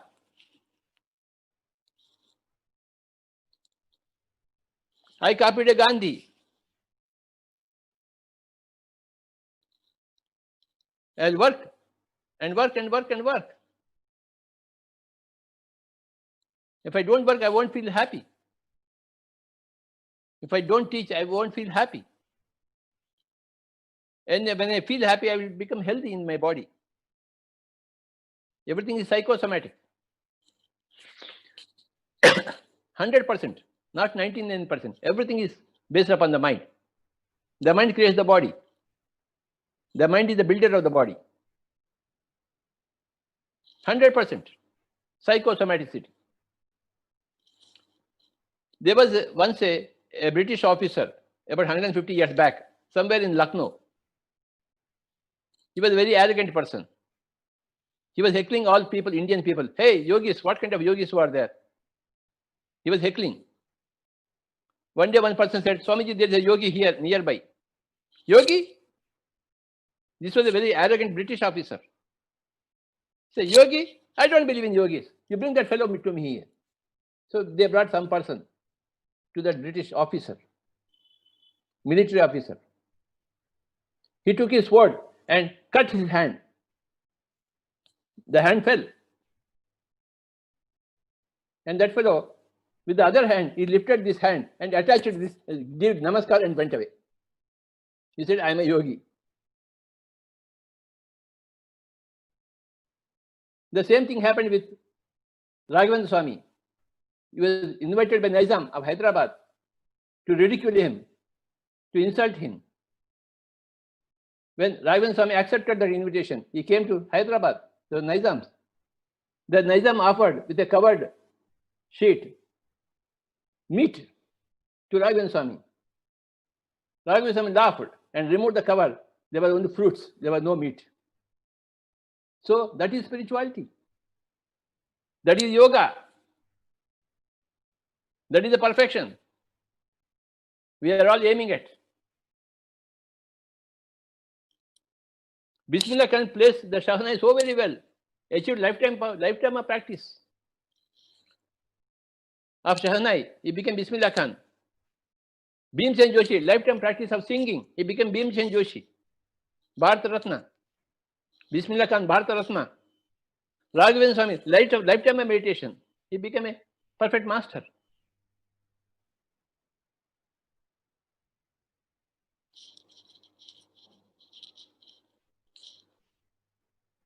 4 things are there: learn meditation, practice meditation, teach meditation, spread meditation, my dear friends. Through this digital age, we can spread meditation everywhere. Yesterday, I spoke to all our USA masters. Today, I'm speaking all to corporation masters. Sitting at my home, you can do wonders. That is what the digital age is done, is doing to everybody else.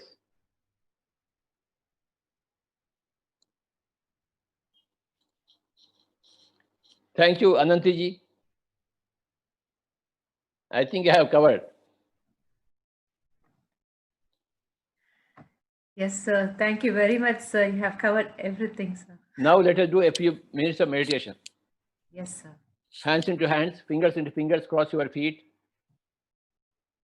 close your eyes, and let me play the flute.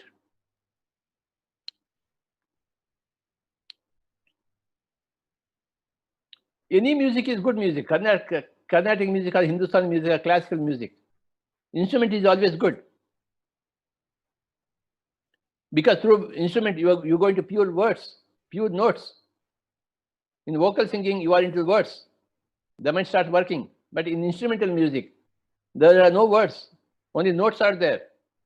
So instrumental music, classical music is very good for meditation. That's what I learned through my own experience.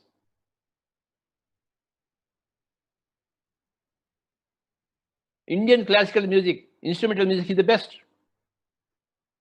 for meditation for anybody. So let us have some nice classical music, instrumental music, while we are attempting Anapanasati.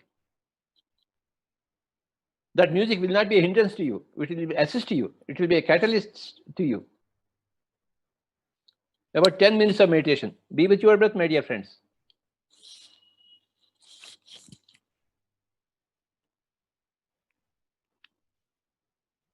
Only 10 minutes.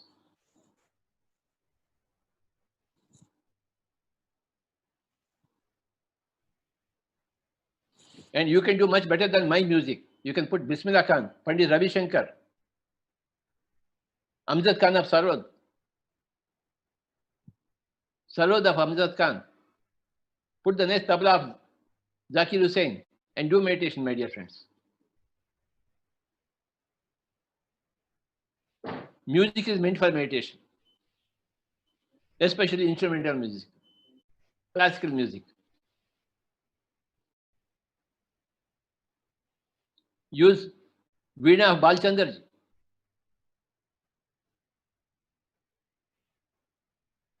Use the flute of N. Ramani, Pannalal Ghosh, all great masters of music. Use the music for your meditation.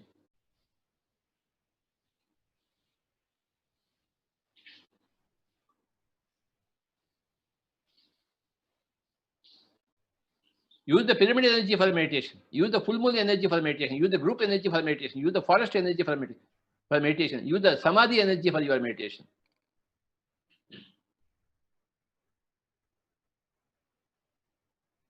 For the next 10 minutes, you will not open your eyes. You will forget your family, forget your friends, forget your neighbors, forget your country. You will just be with your breath. Anapanasati is the thing. All roads lead to Anapanasati.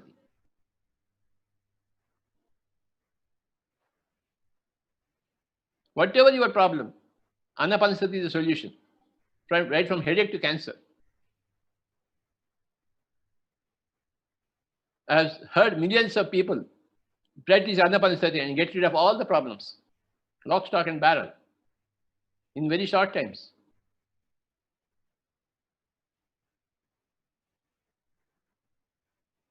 That's how this PSSM is born, out of the efforts, experience of all the great masters, millions of them, all over India and the rest of the world. For 10 minutes, kindly be with your breath. Be with your normal, natural, easy, soft, simple, tender, peaceful, tranquil breath. Only for 10 minutes.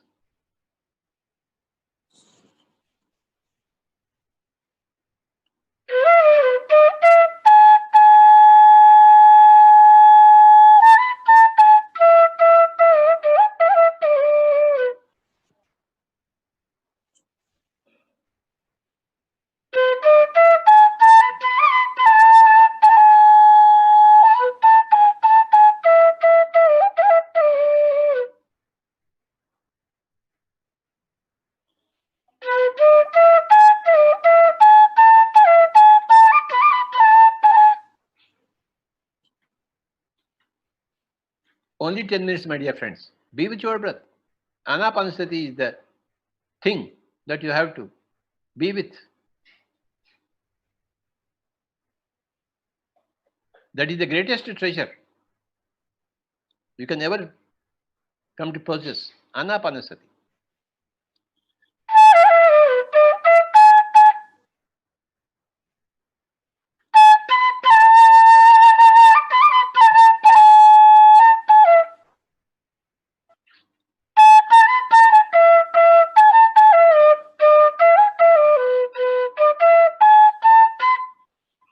Slow and steady wins the race. You have to be slow. Be happy with being a slow beginner, but become a steady beginner, and you will win the race. Slow and steady wins the race, Baba. You don't have to hurry.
Dhyanam nirvishyam manaha.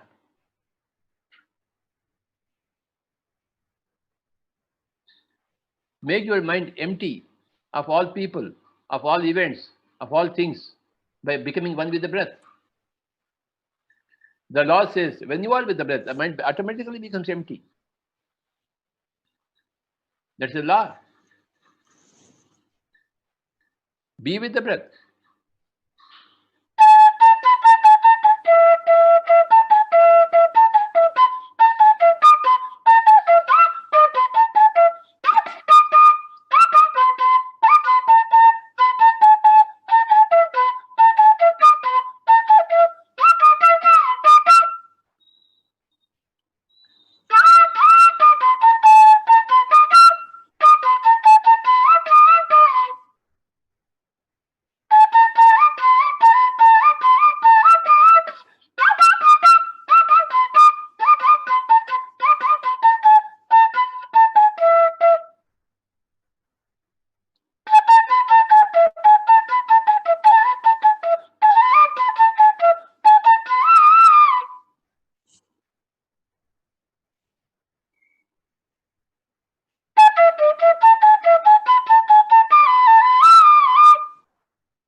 Final 5 minutes. Be with your breath. Meditation gives you everything. Everything means everything. Whatever you wish for, whatever you dream of, everything will be yours. When you become a regular meditator.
Only 3 minutes more. Be with your breath. Anapanasati is the key for everything, which unlocks all locks.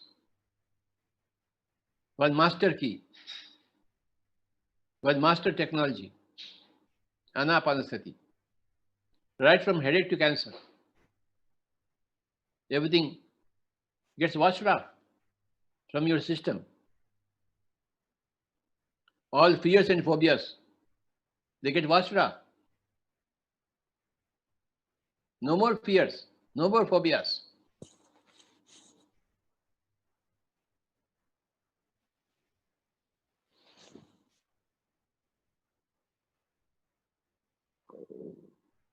You will have a clean and healthy mind and a brilliant mind, which can unravel everything and anything by constant focus on it. But you have to practice meditation. Swimming is an ounce of theory and a pound of practice. Meditation is also the same thing, an ounce of theory and a pound of practice. Final 1 minute. Don't open your eyes. You must be accustomed to closing the eyes and becoming one with the breath. You must try your level best at it. You must muster all your sincerity and seriousness. Then you will achieve everything through your Anapanasati. It is the classic Vajrayudha. It is the classic Kamadhenu. It is the classic Kalpataru in the Indian lore. We know about Kalpataru, Kamadhenu, Vajrayudha, Chintamani. Allow this magic lamp, that is Anapanasati.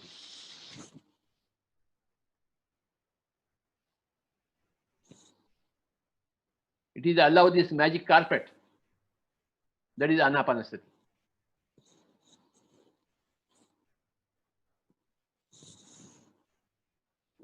Final 30 seconds.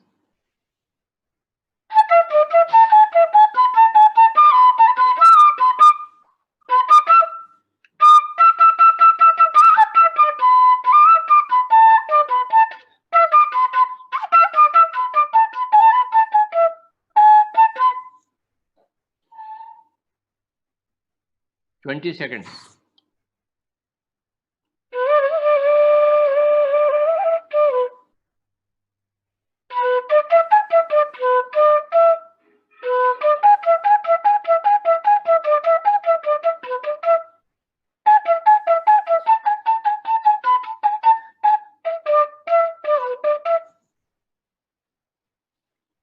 Seconds.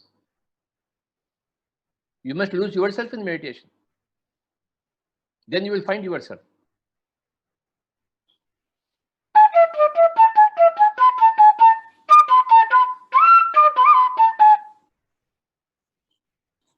You must regain the paradise.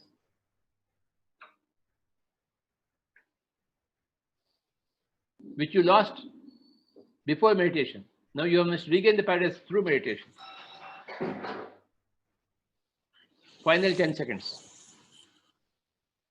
9, 8, 7, 6, 5, 4, 3, 2, 1, 0. Kindly place your hands on your eyes for 5 seconds. You have to put the hands in your eyes because when you do meditation, your hands become energy hands. When you put those energy hands onto your eyes, then energy is transferred. 5, 4, 3, 2, 1, 0. Slowly remove your hands and you may open your eyes. Thank you very much, Anantiji. Thank you very much, sir. We are all very much blessed by this divine meditation. So I would like to call upon my colleague Suji to just carry over to the next program.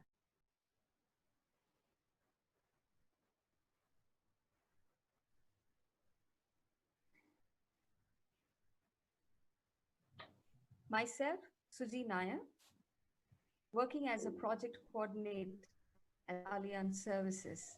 I've been practicing meditation for over 10 years. My life has extremely changed ever since then. In my 13 years of work experience, I had different challenges. Sometimes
Number 2, clear goals. We said community eye care will be our goal. Community eye care defined as high quality, cost effective, readily available eye care at the doorsteps of rural India. We said our approach has to be transparent, totally transparent. Committed team. Teamwork need not necessarily mean unanimity of ideas, but it necessarily means unanimity of purpose. The ability to bring in the different contributions from various people towards the organizational goals. Then we said a robust organizational structure is important. So under the 9-member strong trust, we said, let us have a steering council with eminent people who are leaders in their profession, 7 of them who are passionate about the movement of Shankara, and they constitute a honorary team of steering council guiding. And under them, we set up a leadership council. Our presidents are all in their early 40s, homegrown, with the same passion. And they are the second line of leaders. Any movement needs strong second line of leaders, and they take it forward. The unique self-sustaining model of 80-20, where 80% of the beneficiaries are the rural poor who get totally free eye care, while the balanced 20% are people like us, the rich and the middle income who can afford to pay for the treatment, thereby making it self-sustaining. Ongoing human resource development. Job opportunities are important. Job satisfaction is much more important. People should have a scope to grow in an organization. A decent monetary compensation comparable with the best in the market should be there. Above all, giving them a pride of belonging, creating a Shankara culture. Glad to share with you that our attrition rate is very, very minimal. Community support. When such an organization is coming up, automatically people come forward, like-minded people come forward and say, oh, we would like to be with you. So community support coming in a big way. Back home, always in the villages, we say it is the temple cart in a village is pulled by everybody in the village, not one single person. Similarly, a movement, so many people joining together to pull it up. Above all, if there is divine blessings, then the movement takes off with all these parameters. Friends, having created a movement like this over the past 43 years, we also faced the changing times. In March of this year, we said, the 2 months we worked hard and made a Shankara restart, a comprehensive manual, a totally detailed manual, and said, we will make opportunities out of these challenges. We said, let us first keep the morale high, morale of the team as high as possible. Safety of the doctors, administrators, and staff who are the frontline warriors, their safety, as well as every single patient walking in, their safety. So safety measures in the entire campus was introduced, shift system, so that individual people work for a lesser time, but the institution works for a longer time. Patients also are able to come aramse and take the treatment. And then appointments, we said, let us promote appointments so that people do not wait unnecessarily for too long a period. And telemedicine, being a board of governor with the government of India, telemedicine has been made as an officially accepted norm now. Recently, couple of days, some of you would have read that the IRDA has passed telemedicine services as something which is covered by the insurance. So these are the various measures, and glad to tell you, within the first 1 month, we are able to reach around 75% of our original work in all our Shankara eye hospitals, without compromising on the safety of the team as well as the people who come to us. Friends, meditation. My experience in meditation, thanks to Mr. Chandra, is hardly for the last few weeks. In our parlance in medical field, we always talk about psychosomatic influence. Mind has got a strong influence on the body. Even for a patient to accept a doctor as a good doctor, his mind has to tell him, look, this doctor is a good doctor. He's doing influence is so important, mind over the body. I would like to just share with you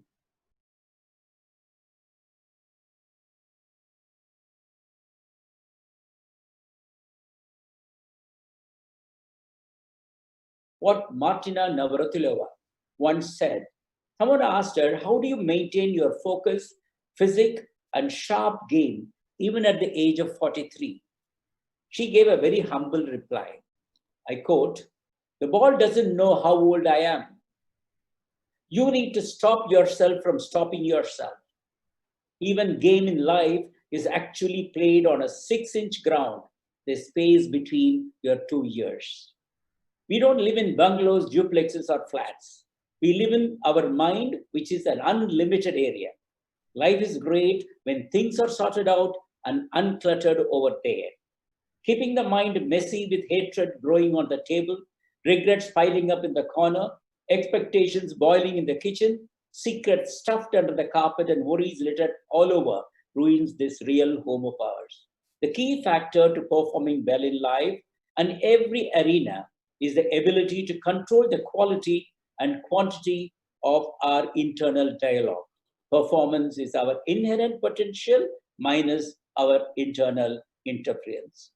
Friends, meditation is the key. An excellent tool. It opens up infinite possibilities and opportunities, creates self-awareness, calmness in our mind, positivity, which is required for all of us, which ultimately results in enhanced productivity. The other day, I heard Patriji talking about one of my doctor colleagues asked him, "Sir, we are operating on a patient maybe for an hour or 2 or 3, and we are concentrating only on the surgery. We don't think of anything else at that time. Is it not meditation?" He beautifully replied, Patriji replied beautifully, and he said, "There you are concentrating on your job. It is mindfulness. Here in meditation, you freed out the mind. It is mind freeness." Friends, Mr. Chandra, our experience in the short time, his humility and simplicity has taken all of us towards this meditation course. His body language, his communication skills, above all, not to be judgmental. He is a true master. So we all have become ardent fans of this Pyramid Academy, following meditation, though we are in the initial stages. I conclude, Chairman, this kind of a summit where focus is on such a wonderful tool for mankind. It is Tagore's words in Gitanjali, which would beautifully summarize the entire summit. Tagore says those golden words, "Where the head is held high, where the mind is without fear, where the knowledge is free, where the words come from the depth of truth, where the world is not broken down by narrow domestic walls, into that heaven of freedom, my Father, let my country awake." Jai Hind. Thank you very much, Dr. Ramani. That was fabulous, sir. We started off with the changes that we are undergoing as in the business environment, in this case, the healthcare corporate world. Absolutely, we'll come back there. And your quotation from Martina Navratilova and then the subsequent talk about meditation is fantastic. Really wisdom from years of experience and years of application on the job, sir. Thank you very much. We'll come back to you, sir. Let's hear from Karpagam and I'll come back. So that was one perspective, amazing corporate perspective and personal accomplishment. Now let's move on to our other colleague, Madam Karpagam. Can you please go ahead and convey your message and experience? Thank you. And thank you for the opportunity to speak here. I would say I haven't met many, but happy to meet here. And I do know Chandra, as Ramani sir put out, that Chandra is kind of like a leading light for many things. And that's one reason of me. Generally, I'm kind of socially awkward, if you want to put it, but I did not want to disappoint Chandra. So I did want to talk today. So what does meditation mean to me? And I am an architect and the site leader for IBM, a particular part of IBM, right? Resiliency. And but personal resiliency, what does meditation mean to me? I would say is life is not without challenges. Life is always with challenges, otherwise it gets bored, right? And when life has challenges, every one of us, it's like in Tamil, they that says every house has a door entrance. So every life there is going to be challenges. That's part of life. That's part of learning we are here for. When we meet that, where do we get the strength from to meet that? That is meditation to me. Look inside and find the strength. So I was listening to Patrick sir, right? First time I'm listening to you, because many times Chandra had given me, but those were in Telugu, which I can't understand. But this time I did listen to you. And I would say the message that I was thinking of talking today, you touched upon everything. So I'm just going to put it in my words, but it's the same thing, right? And so what do I find as meditation required in corporate life? Let me just leave the medical life or personal life where we find medical benefits to our stress situation in our everyday. Those things I'll leave it to well qualified people like Ramani sir discuss about it. But I would talk about what does it mean in my job day to day when I work with people. Why do I want to encourage everybody to meditate? Is the first and foremost principle is the passion, the energy. We are able to focus. We all want to focus the energy on to become something that's achievable, that is achievable more than the ordinary. So there is, I don't know who said this, but somebody said, heroes become heroes. They are not ordinary people. They become heroes when they achieve the extraordinary. So how can each of us then become heroes? We all want to be heroes of our own lives. So how do we become? That means that we need to focus our energy to where we can achieve the extraordinary. So that is the first place where, how do you focus the mind? How do you calm the mind so that it is focused on one and only activity, right? And whether it's eye surgery, as Ramani sir put it, it requires inordinate amount of focus and energy. And every walk of life, even if you're a homemaker, anything you do requires the same mindfulness. So the mindfulness first principle that we are talking is focus on that activity rather than letting your mind wander around, which in Buddhism they call it as monkey mind. How do you control that? That's anapanasati, which is what Patriji was talking about, and maybe Hinduism we will call it as just prana yoga, right?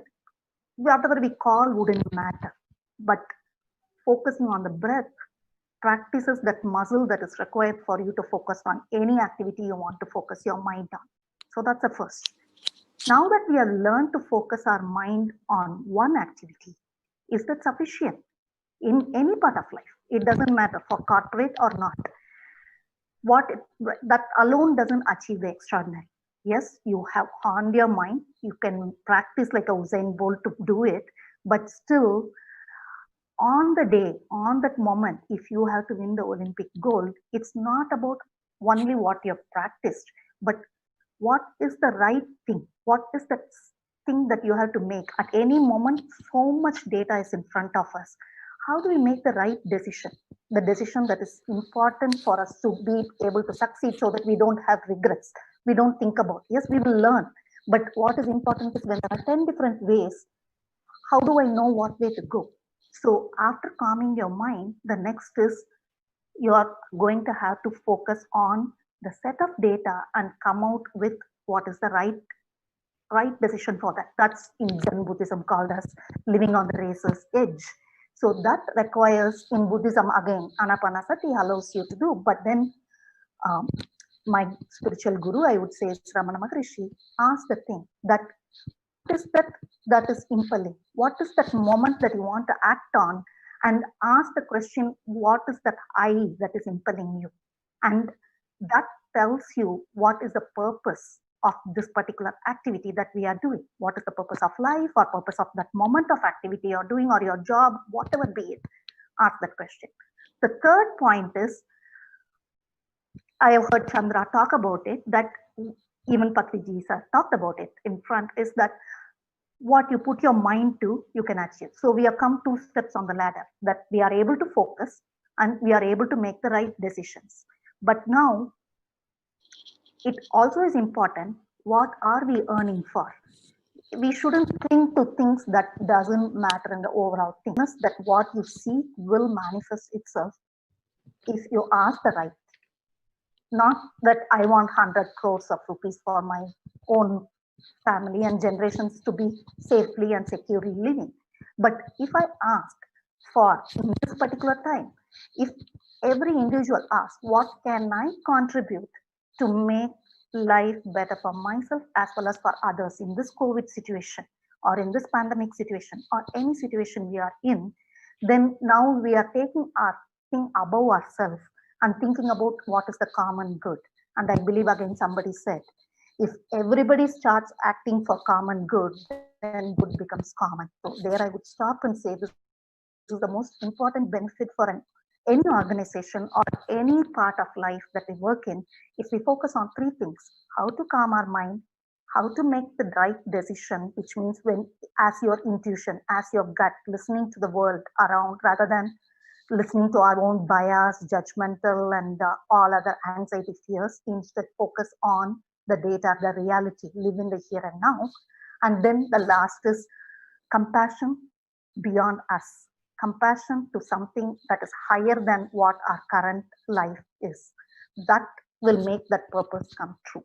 So that's the purity of purpose. Then we find peace, and naturally peace means whatever situation we are in, with a calm and happy mind, whether in this COVID situation, our immunity is boosted, and our immunity, even if they are above 80 years, is boosted because we are all in a calm mind and ability to act and take the results as they come. So I will stop here, return it back to you, Sai. Thank you. Thank you very much, Karpagam Madam. Amazing articulation of meditation and the benefits of meditation for people like us who spend a lot of time in the corporate world amidst a lot of change out there. So great inputs.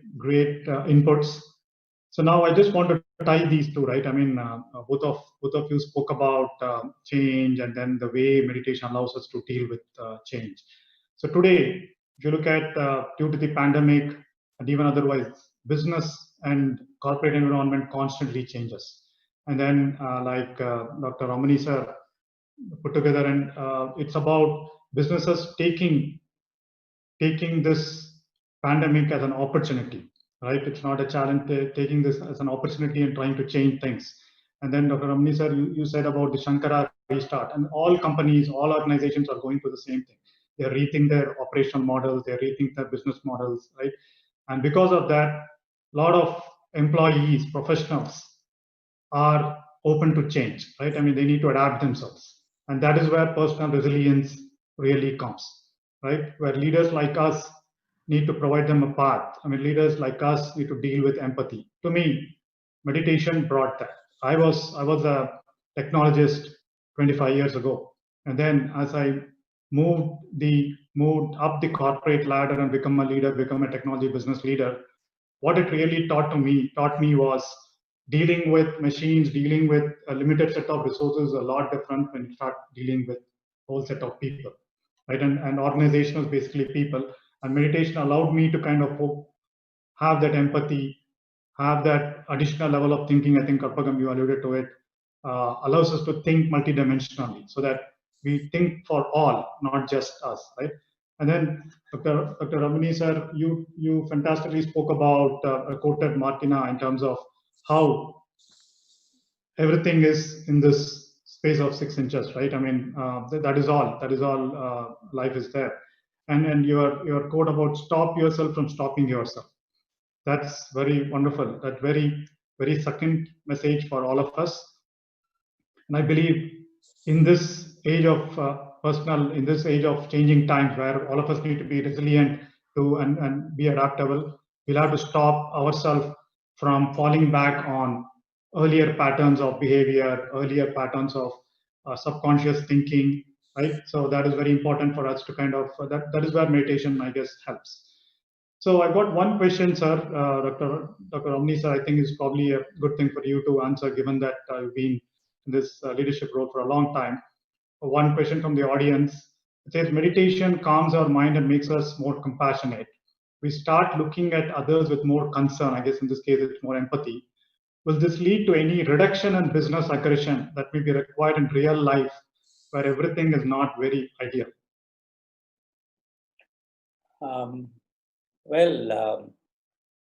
Being compassionate in any business environment, whether it is a professional approach or a commercial business approach, always builds a good bondage between the service provider and the beneficiary. And in this scenario, when everyone wants to see that we are compassionate towards people who come to us for some service, well, that is only going to accelerate and enhance the whole business, and in no way. Two things, if you want to tell people grappling with change or confronting change in the corporate world, what would that be? Two things that they need to change or become more adaptable to face this changing times. So one is, first of all, as we are all going through, right, we keep hearing that already we kept hearing that we are too busy, lot many excuses for not meditating or anything else that is useful for us. And now we hear more because you're working from home and you're continuously breathing in the thing and stuff, right? So the first thing I would say a change is, even alluding to the previous question, I would say is, if it's how we perceive, we have to change. And that comes from us having a perspective, not traditional what we have, but more than encompassing view, right? If we understand the perspective around us, if we understand why the other person might be aggressive, maybe we can de-escalate the situation, and maybe we don't need to spend so much time on those things, right? So that's one change I would say, that the first change is if we relook ourselves inside of us and change our perspective, it reduces the time you spend on unnecessary things, as well as brings the other person to become more compassionate because you're taking the first step towards compassion. And the second thing I would answer to that point is, all of us are being fatigued, no question about it, right? And I have seen in our teams everywhere. And so it is very important to understand what is draining our energy. I mean, it is very important to understand what is and what is not before we make a decision. And more often in our race of life, we don't think through. We only look at what do I have to do now, what is, rather than thinking about what is not. And that is where I alluded to the fact that science says that 95% of our mind is working on what is not important for anything. And it actually is harmful for our health, harmful for our future, everything. So if we pay attention that we are wasting our energy and time on that 95%, that's totally useless, and even bring in 5% slowly change over to the what is, then we would have achieved much more to the thing. Wonderful, fabulous. Thanks very much. I think the key message from this panel discussion is two things that are really good, really helpful for people to face this changing times, is empathy and compassion, both from a leadership perspective towards the employees and suppliers of the corporates, as well as individuals. I mean, they need to empathize with themselves and then be compassionate with themselves rather than beating themselves about, hey, why am I in this situation, right? I mean, that moves them from a rigid mindset to more a growth mindset and more adaptable to face this changing times and turbulent times. So thank you very much. Wonderful words of wisdom, Dr. Ramani, and then great insights, Karpagam. Patri sir. Yes, sir. Your comments. It was so very nice to see Dr. Ramani ji. Thank you very much, sir. Thank you, sir. You are all doing great service. About 15 years back, I got my 2 eyes operated, so I'm able to see well. So I thank all the eye doctors so much. You are doing the greatest service possible. And Karpagam Madam ji, namaskar aapko. We want all corporate heroes to become meditation heroes. Everybody should be like Kanchi Paramacharya.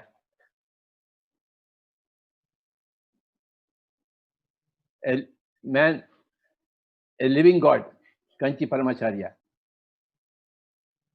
For 100 years, he has shown the path to everybody in India. He was such an inspirational figure for all of us. And thank you, Sagarji. Absolutely wonderful. The whole session was wonderful. Thank you. It is so nice to hear everybody talk about meditation. I am sure India will become #1 country because of all masters of meditation. When the corporates employ meditators in their corporates, that will be a double advantage for the whole nation and as well as for the company. Meditation should be one of the prime requisites when you are employing.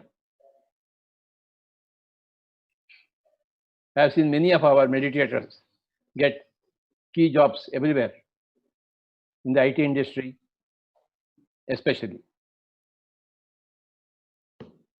Meditation it becomes a very added advantage for everybody, for anybody to seek a useful employment. And meditators can do wonders on their own.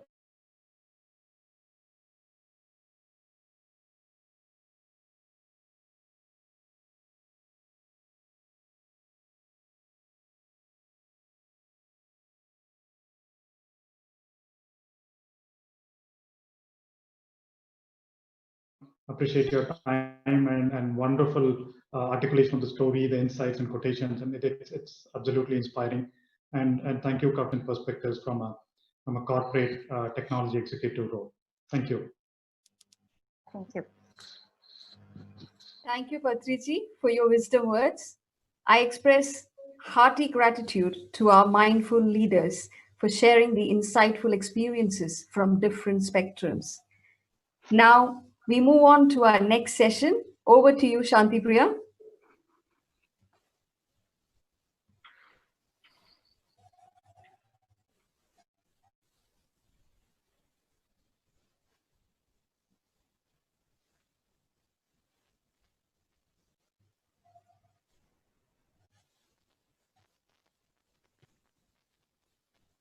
Hello everyone, I'm Shanti Priya. I'm working in IBM as a business analyst with 13 plus years of experience.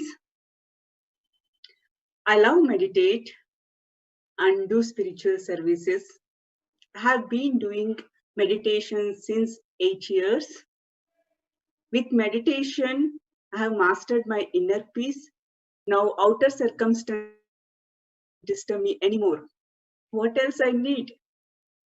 I enjoy each and every day of my life. I welcome you all to our panel, Meditation at Workplace. We have 3 wonderful speakers who are business leaders and IT professionals who will be sharing their transformational experiences. We have Shrikant Athivaram. Is an IT professional with 20 plus years of experience, currently working at WWT in Bangalore, leading the professional service businesses. I welcome you, Shrikant. We have Nilima Nalam. Nilima is a seasoned information technology and general management professional with 20 plus years of experience in delivering technology-led business solution in global delivery model. She is a mother of 2 wonderful daughters. She is an evangelist on disruptive innovation, business model, and actively mentors startups. I welcome you, Nilima. Thank you. Our next speaker is Ayyappa Pindi. Ayyappa Pindi is a successful entrepreneur, pyramid research scientist, transformational meditational coach, and an enlightened master. He is the founder of and CEO of Pure Minds Technologies, Bits Technologies, Pyramid Earth, and 51 Pyramids, and e-commerce platform. I welcome you, Ayyappa Pindi. Thank you very much, Shanti. Yeah, the session, you can kick off the session. Shrikant Atyoram. Yeah. Hi, am I audible? Yes. Right. Thank you. Thanks for the intro, Shantipriya. Just wanted to start off by saying that I've always been fascinated since my childhood, metaphysical sciences, whether it is medical fiction, non-medical fiction to start with. And I then got into spirituality because I had some amount of this coming from my grandfather that I learned. But I wasn't allowed to practice meditation during my childhood days.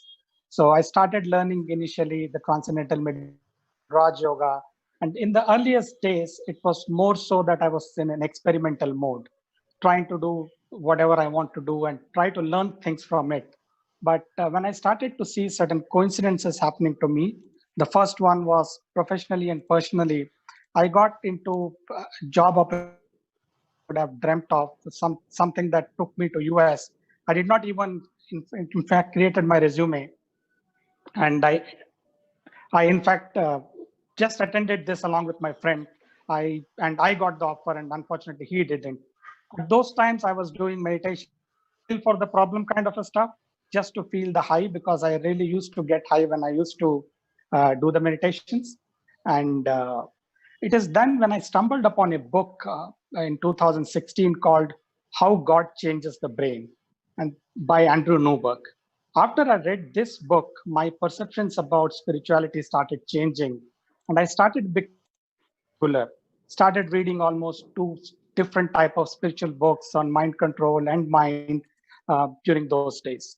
2018, I started learning Shambhavi Kriya, which I even do till date every day. And I started to note again some more changes in terms of I converted myself to a pure vegetarian, although I was not a non-veg by choice, but I started reducing my compulsion.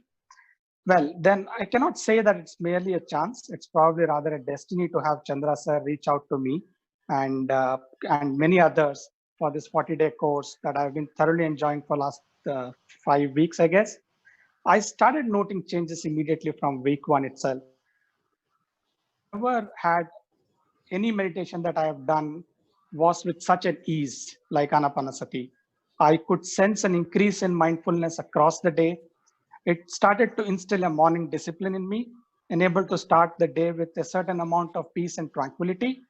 No more opening up of office emails as the instead started getting into a mode of meditation.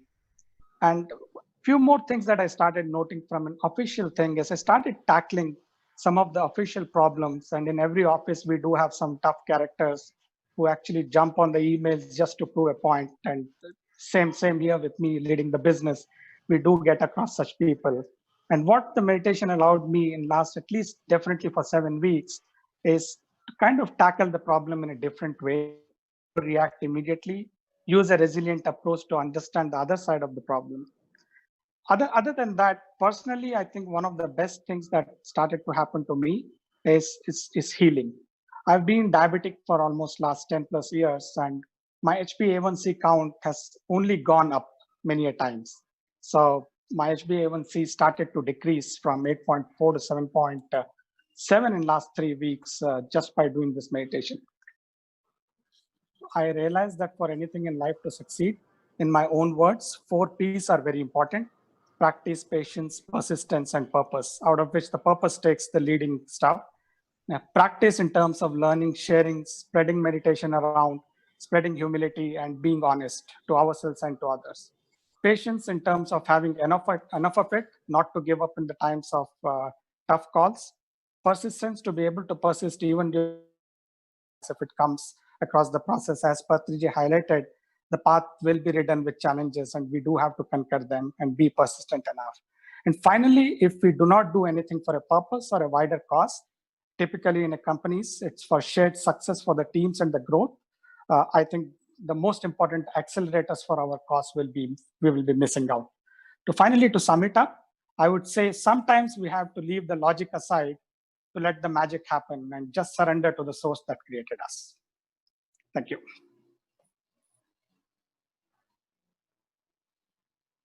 Over to you, Shantipriya. Thank you, Shrikant. That's wonderful. I love you have cured your diabetes through meditation. That is wonderful, and it is a wonderful experience. Over to you, Nilima. Hi, everyone. This is Nilima.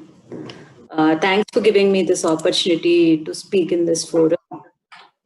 So I learned to meditate with Chandra, and he'd been a regular meditator for the past 6 months. So apart from the meditation, I've been reading a lot of books that open me up to this world on possibilities. I started developing an understanding that brain works very differently from the whole lot of science education that we have received as children.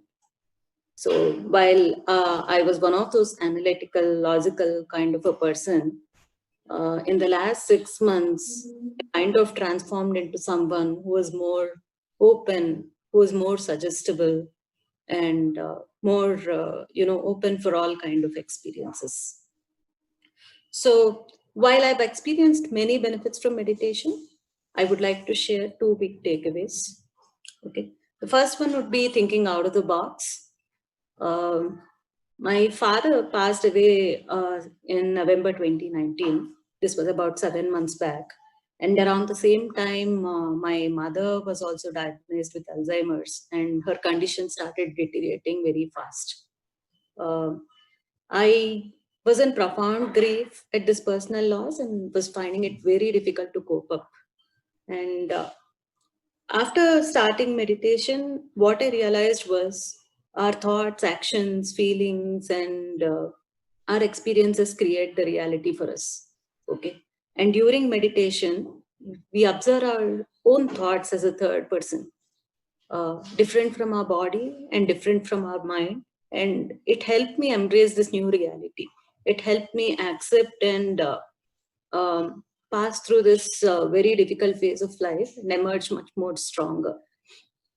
I can confidently say that, I'm at peace with myself now. And meditation is that tool set that helped me achieve this balance. Apart from that, coming to this thinking out of the box, last few months, all of us as business leaders, we had to handle the unprecedented series of events at work due to COVID crisis. In spite of all the uncertainty and chaos, this understanding and thinking out of the box helped me manage this challenge and tide over this change much more efficiently. I feel over a period of time, meditation can also change the wiring of this box, which is our mind, and our limiting beliefs and possibilities. And the second biggest takeaway is being mindful. We must have always come across many studies that said that women are made for multitasking. Okay, I believed in it and I lived by it.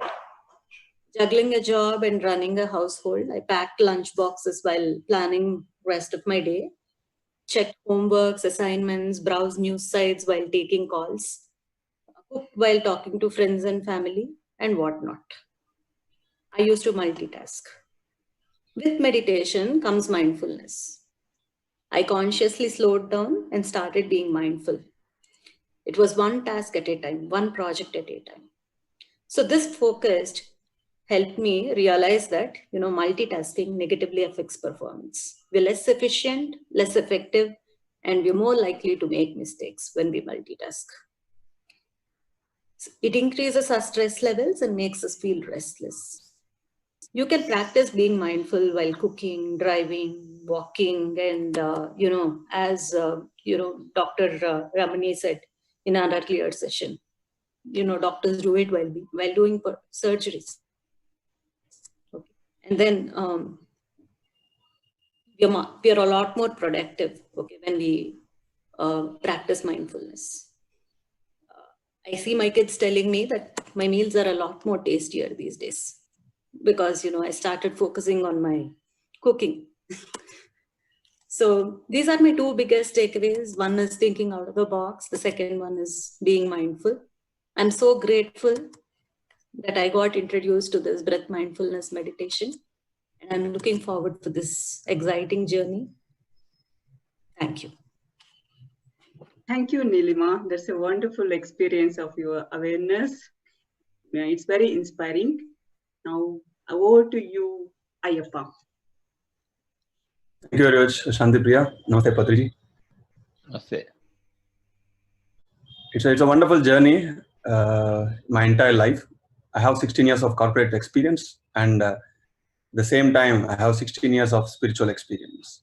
So my corporate life and spiritual life both had a start of same time into the year 2004.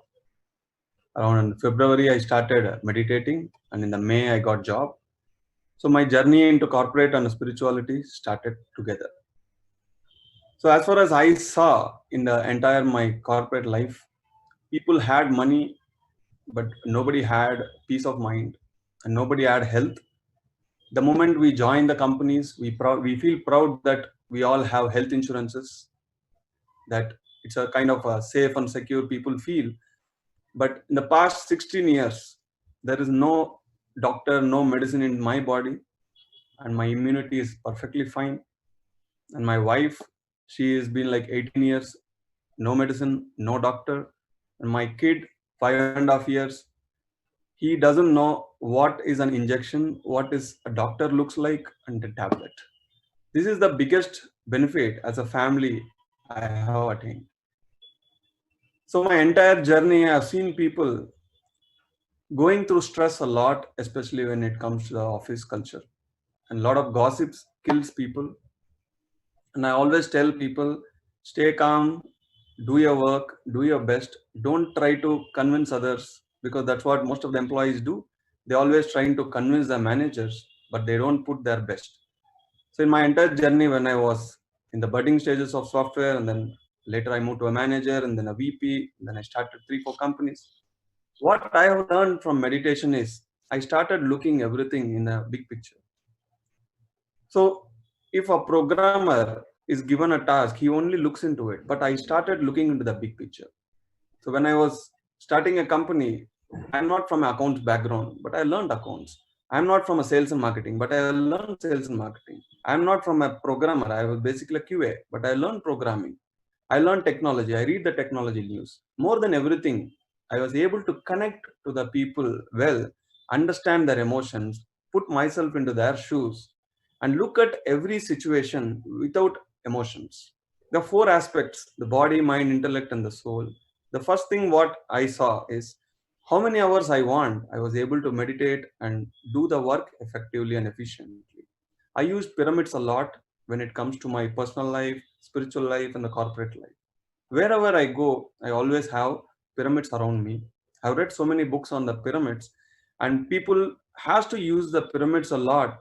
The moment you come from your office to your house, you feel very tired because the city traffics, like we almost spend 3 hours, 4 hours in the transits, and we always make a fun in the corporate life that we need to develop habits in the traffic, in the car or the bus. So most of the time we travel, we are in the stress. But the moment you come home, if you just sit under a pyramid and meditate for 10 minutes, you will regain your energy. And then the rest of the day, you can do a lot more works. The second thing is the mind. When we researched, more than 50 to 70,000 thoughts every day we get. So we are living with thoughts. When I ask people to meditate, they say, I'm getting a lot of thoughts. I said, it is not you're getting thoughts, it is already happening. But the moment you close your eyes, you're able to realize that these bundle of thoughts are running up. 95% of our body problems are because of psychosomatic and also the thoughts and the stress. And in the corporate cultures, sometimes the projects are very tight, sometimes there is no work, sometimes there is full of there is no much stress. But in my office days, when I used to work in Infosys and Siemens, whenever I get time, I meditate, I refresh myself, and I was able to be more productive. Rather than convincing my management or managers, I used to look at the problems and then close my eyes, and I don't involve my mind. So I get beautiful ideas and also great solutions from my intellect. The intuitions always helps us. It is with us. For everything we seek outside, the health, the peace of mind, the solutions, but I go inside. That is the great benefit that I got through this meditation at the very early age. From 14 to 21, I was too spiritual. And from the 21, now I'm 37. The 16 years, my journey with the meditation. Anything happens, first I calm myself, I go deep inside myself. So I get solution to all my problems. So whenever we are in the stress, put yourself, your body, entire body in the pyramid the whole night. Why only meditate in the pyramid? Why you don't sleep under the pyramid? Why you don't eat under the pyramid? Why you don't read the books under the pyramid? That's what I did. And in the 16 years, I have read around 2000 books on spirituality, which helped me to look beyond my limitedness. So when it comes to the intellect, we always have to sit calm and have the problem, and then the solution automatically comes. When theory of the Einstein has written the theory of relativity, how he wrote, when people asked him, he said he used to have a couch and he used to have a book and pen. So he just go and deeply relax, he get the ideas, he write it. And then again, he go back to the couch, relax, he get the ideas. So everything is within us. We just need to learn how to do the inner traveling. And Anapanasati is the best of all, because I have done 4 or 5 meditations before that, and never I got a problem, the solution to any of my problems. The day when I started meditation, I heard from my inner voice clearly that this is what you're looking for. And I never looked back. So wherever I go in my office time, I finish my work very quickly because I have very clear mind, focused. So I complete my work and then I go and trouble others. Do you meditate? Are you a vegetarian? Why don't you use pyramids? And everywhere I go, I used to teach meditation because teaching meditation is my purpose of life. Teaching meditation is always my passion. With guru like Patriji and many more masters, they're always a phone call away for me. So just make a phone call. They always inspire me. They always give all the solutions, what I need to do next. Just I need a direction, and then I keep telling. And in way back in 2009 or 10, I got an opportunity to go and teach in corporate companies like Wipro, HCL, and then HP, and then Crimson Logic, and in my own Infosys and Siemens. So everywhere I went, I started teaching meditation for free. And all the HRs, especially when I talk to them, they all are worried about the employees, their stress, their productivity. And once I remember one of the employee came and he held in my hand, he cried and said, it's been almost a month since he slept. There were 800 people attended that session, but that one guy, his words has really shook my heart and said, I came for you.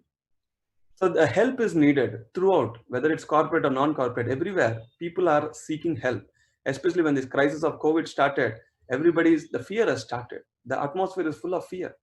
We need to have more pyramids. Pyramids will clear the atmosphere. Every house should have pyramids, and everybody must meditate and become vegetarians immediately. And especially when it goes to the corporate offices, there's too much of non-vegetarian. Too much. Is there too much? Lunch meetings, the client meetings, there's always too much of non-vegetarian. I used to always resist to go to the cafeterias, and then I always tell people, don't kill and eat. And they waste all the killed food. So vegetarianism is it must be introduced in the corporate companies more than meditation, because too much of meat is consumed inside every corporate offices, in the campus, in the team meetings. So that is the first change everybody must bring.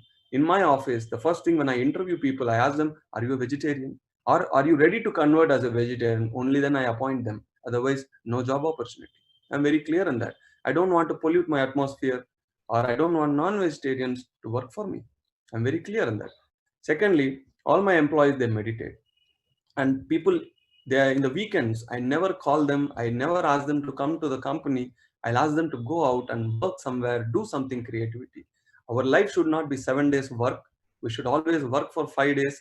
Put your time effectively there, without gossips, without chats, without Facebook, WhatsApp, and all the nonsense.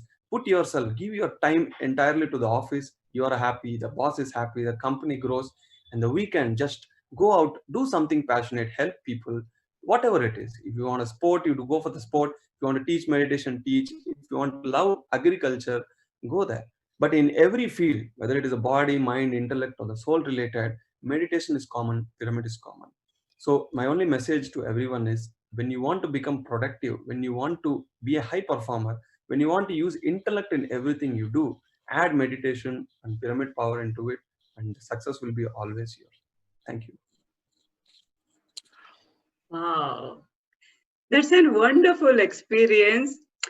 You enlightened us about the benefits of meditation and the pyramid energy and vegetarianism. And I wish all our corporate bosses are like you. And to give the work-life balance for the employees. Thanks a lot. Sir, Patri sir, your messages and comments, please, for our speakers. This is called as Sajjana Sangatya.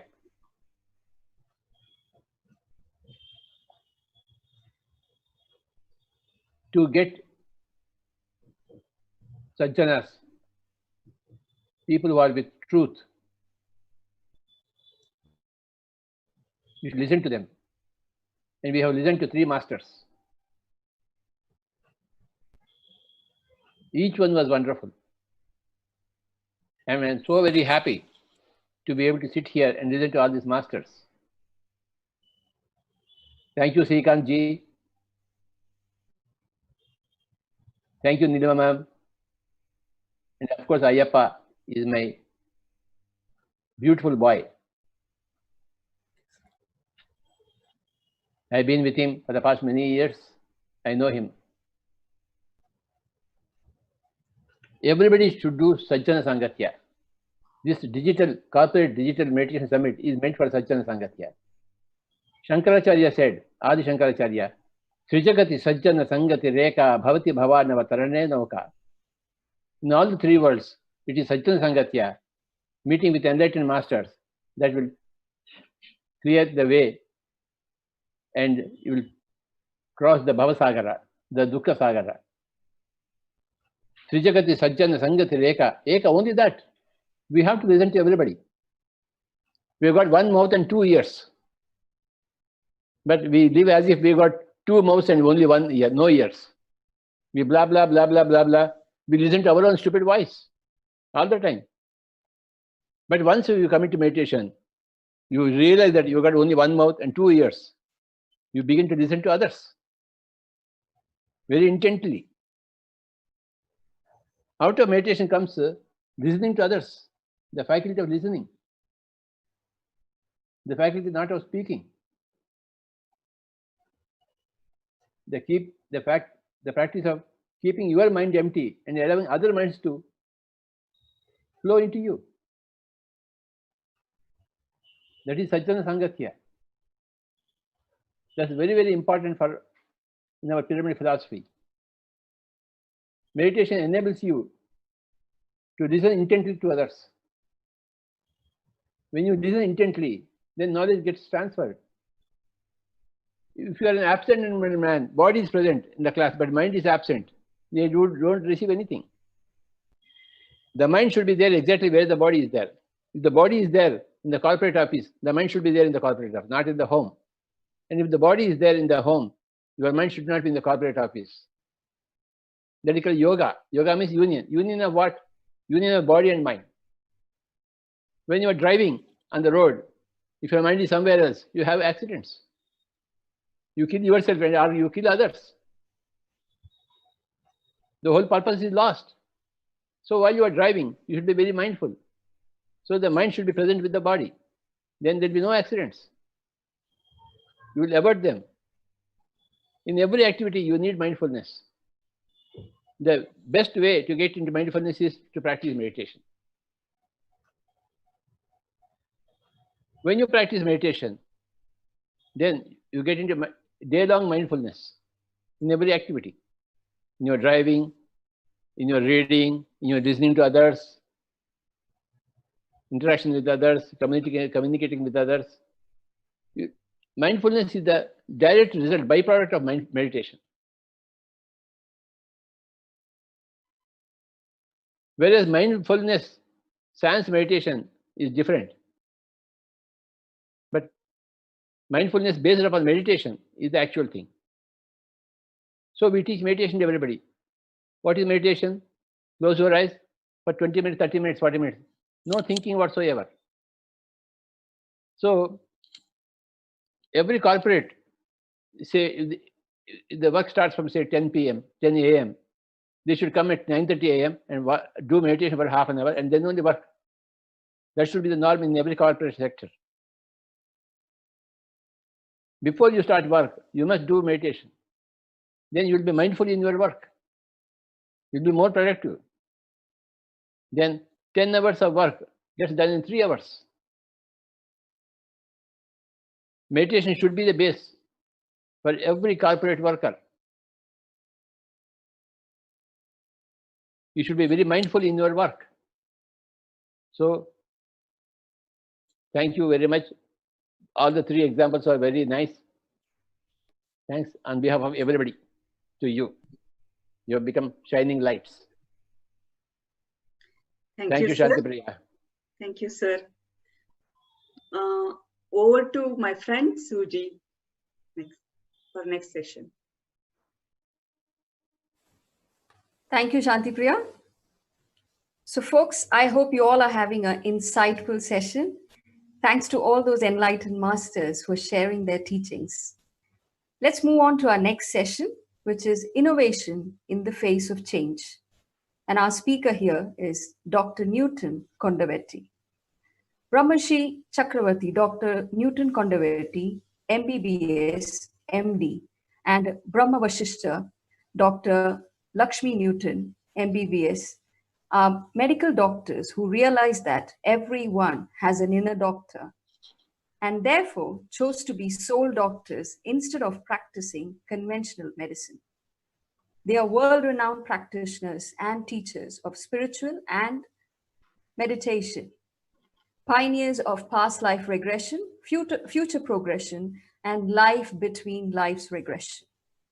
Internationally acclaimed experts on reincarnation and law of karma, master teachers of rebirthing, breath work, inner child work, family constellation, and organizational constellation work, researchers of paranormal phenomena, experts in mind, body, spirit integration, energy medicine, holistic healing, teachers of self-empowerment, motivational speaker, and the list goes on. Dr. Newton found the Life Research Academy to spread the message of self-realized spiritual masters and traveled extensively all over the world, conducting meditation and past life regression workshops and seminars. He has played a commendable role as the organizing chairman of the Global Conference of Spiritual Scientists, a unique platform for new age spiritual scientists from all over the world. Through his relentless dedication and untiring work in the field of past life regression therapy, Dr. Newton has assisted thousands of people in healing their past and transforming their present by understanding their karmic patterns. Dr. Newton founded the Life University, a global center for the learning of spiritual science, modeled on the lines of the ancient Takshashila University, Nalanda University. So friends, please help me in welcoming Dr. Newton. Thank you, Suji ji. Thank you. And it's wonderful to hear all the friends, all the panelists before. It's such a joy that I felt when I heard these beautiful sharings. And thanks to Patriji, and who was my inspiration. Long back, my life completely changed. 1989, when I met Brahmashri Pitama Patriji, first time when he introduced me to meditation, that's the time my life completely changed. I can say that my life before Patriji, my life after Patriji, or my life before meditation, my life after meditation, completely changed. Today, the topic that I'm going to speak about is innovation in the face of change. Change, generally we resist a lot. We fear a lot, any change. That's where is the most stumbling block comes to us. Where any change that occurs, we immediately completely push away that change. We don't want to change. We experience stuck feelings. We get away from that situation. For example, right now, globally, every individual and every company, businesses, everyone is, almost like literally pushed towards the change. Everyone was shaken up right now because of the COVID-19 situation. This pandemic, it's not only affected globally, the people, the emotional health and mental health, even the physical health also, and the health of the organizations, the health of the businesses. And now, at this point of time, how to face this change, how to bring this innovation and creativity. So, dear friends, I'm going to speak 7 points today. Number 1 is we are conditioned. We are all conditioned from our childhood. The conditioning process is about, any change is dangerous. Anything which is occurring all of a sudden, it's very, very threatening. We go through fear reaction. So this is part of our conditioning. Right now, we're all going through fear. Many businesses have to shut down. They have to close down their businesses. And, individually also, many persons, they are fired from their jobs. They're jobless. And, economies are collapsed already. There's a chaos everywhere. So we are going through this kind of change right now. But this conditioning process that occurred in all of us is we will not allow this change to happen. We want everything to be predictable, everything to be certain. It's like we are asking for something which is impossible. The change is the only constant thing, which is most permanent thing that exists. Every moment is the moment of change. Life itself is change. Life is a movement. Whenever life is stuck, life is like not flowing, we feel stagnant and dead. But life force we can feel when we are in movement, when we are completely aligned with the movement, and every movement that is happening in every moment is a change. Change is the constant thing. Right now, inside our body, there is a big change that's happening.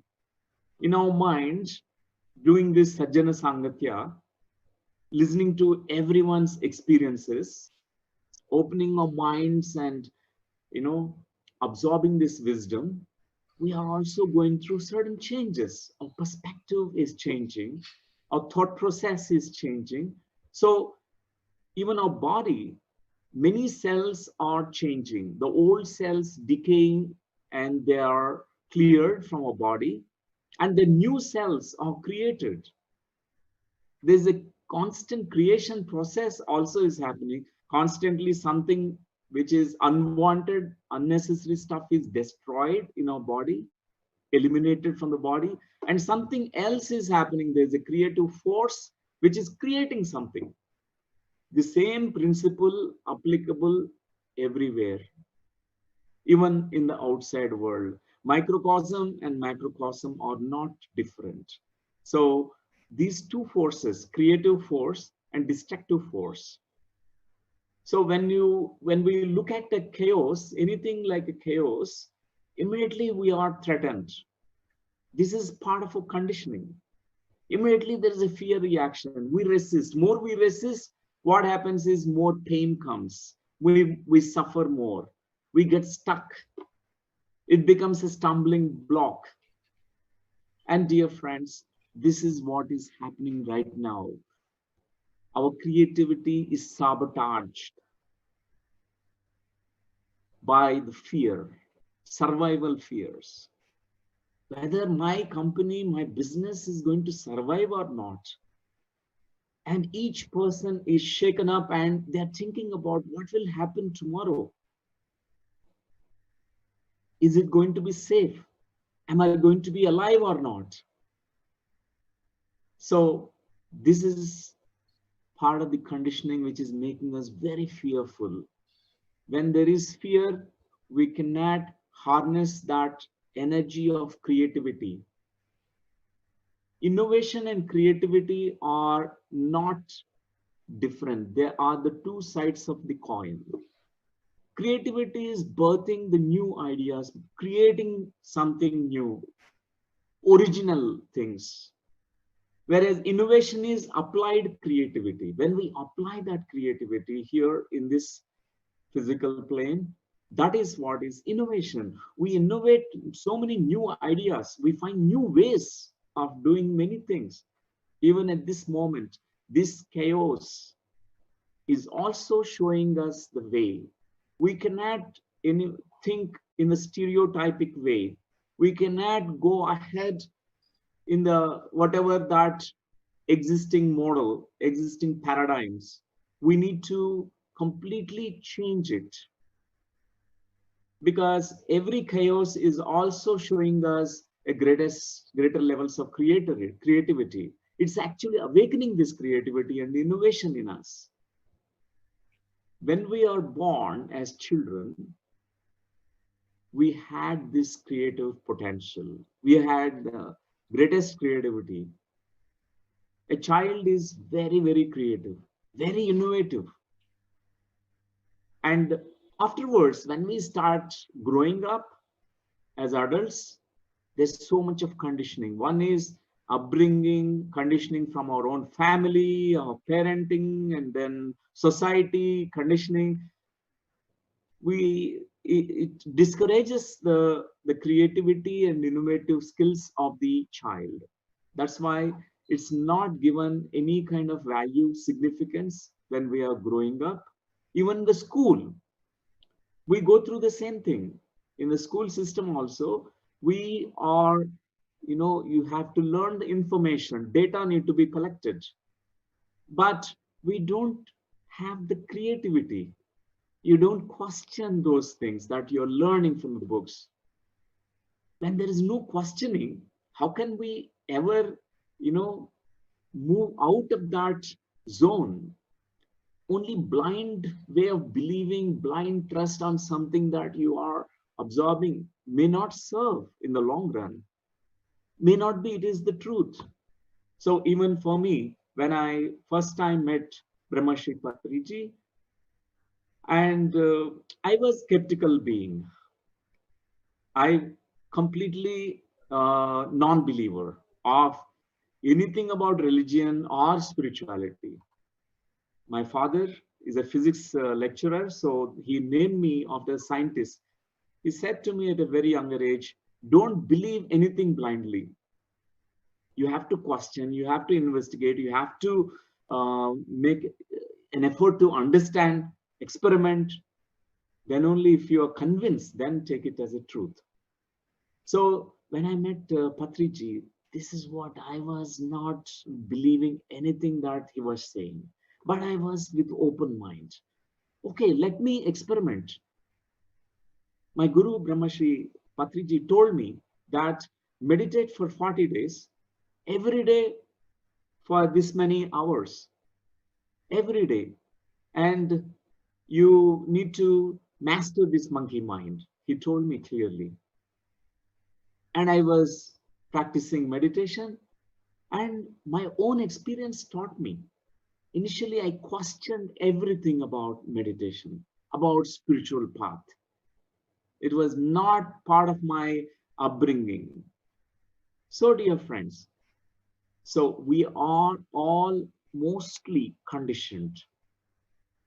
Not at an individual level, we are conditioned, and also collective level, even organizations, businesses are very conditioned.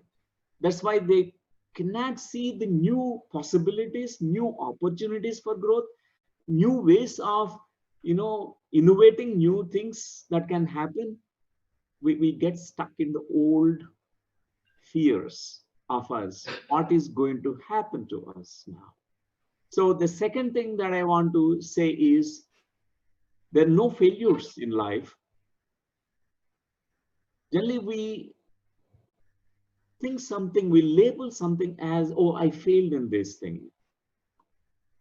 But there are no failures at all.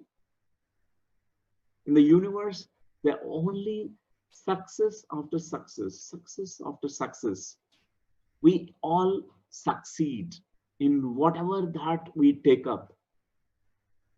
So even a failure is making us succeed also. In this particular situation, this failure, this fear, this many things, emotions that comes to us, what is going to happen? But dear friends, we have not failed. There are no failures at all. So many yugas happened so far. Nothing happened. Still, we are creating, we are innovating, we are all creators. One thing that we learn when we are sincere about practice of meditation is we understand the creativity in us and we become the creators of our new reality. We are all creators of new reality, without exception. Even many corporates, businesses, they co-create all together. They co-create new realities, new possibilities are manifested in the physical plane. So dear friends, so this is the second point that I want to share with you. There are no failures. There are only success. Success is the only truth. Failure is only in the contextual field. It appears to be a failure, but in the long run, everything is success. And the third point I want to share is we heard about this IQ, EQ, SQ, intelligence quotient, intellectual quotient, emotional quotient, spiritual quotient. But I must also talk about CQ. CQ is spiritual creativity quotient.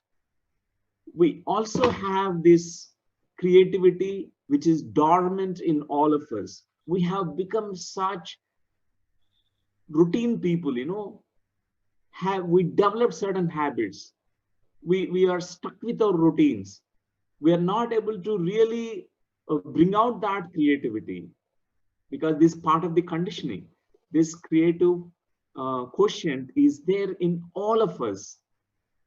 Long back, I read about the books by Edward de Bono.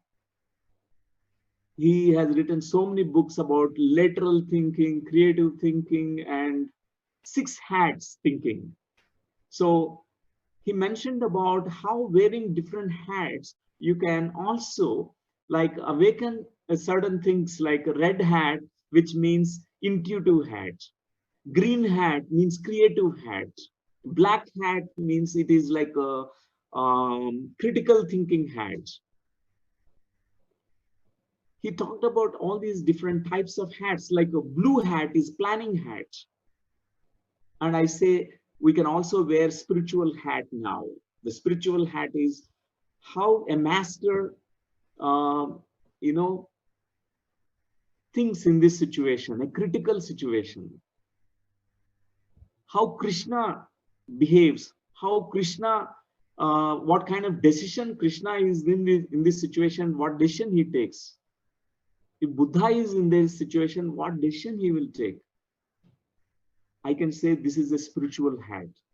So we can add one more hat to Edward de Bono's 6 hats. So whoever are practicing meditation, this consciousness hat also will be there. Our consciousness is unlimited. It finds always new possibilities, new solutions, and new ways, always.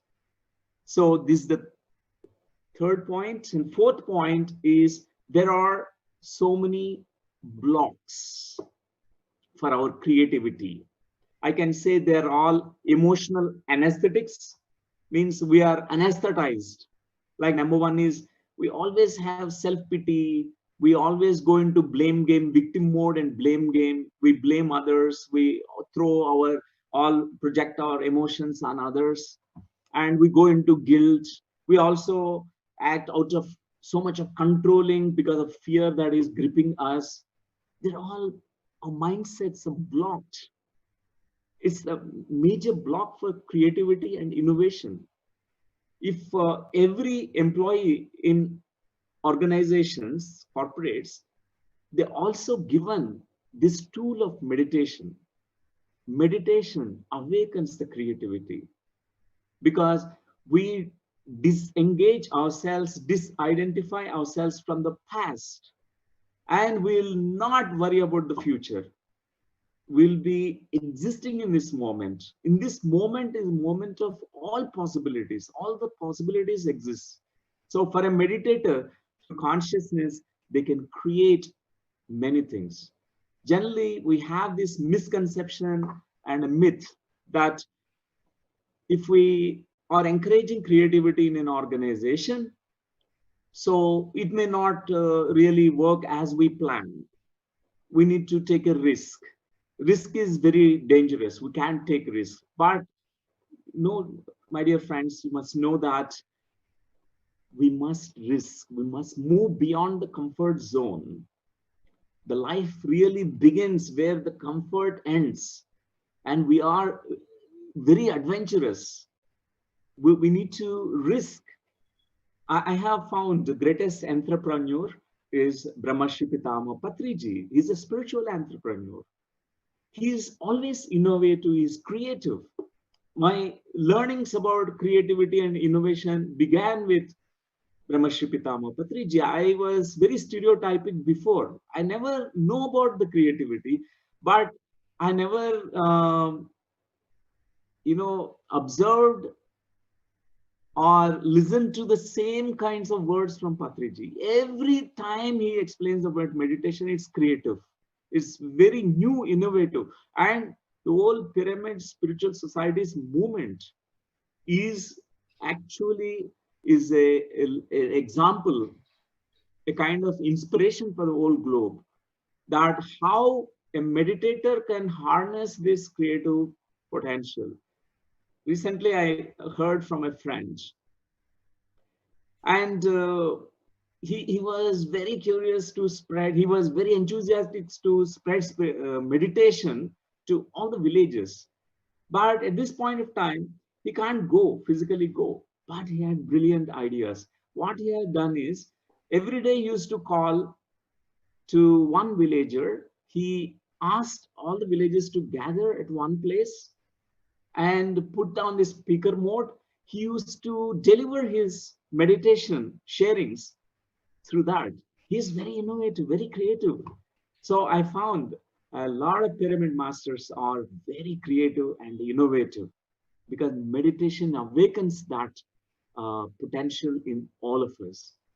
So dear friends, the fifth point I want to share is about doing and being. So we have the old model, old paradigm that we must be doing. We must always putting all the efforts. 80% of the efforts are put forward, but only 20% outcomes are coming. But spirituality says that you give 20% of your efforts and reap 80% of the outcomes. You can get 80% of the outcomes. We heard about Pareto's principle, 80-20 principle.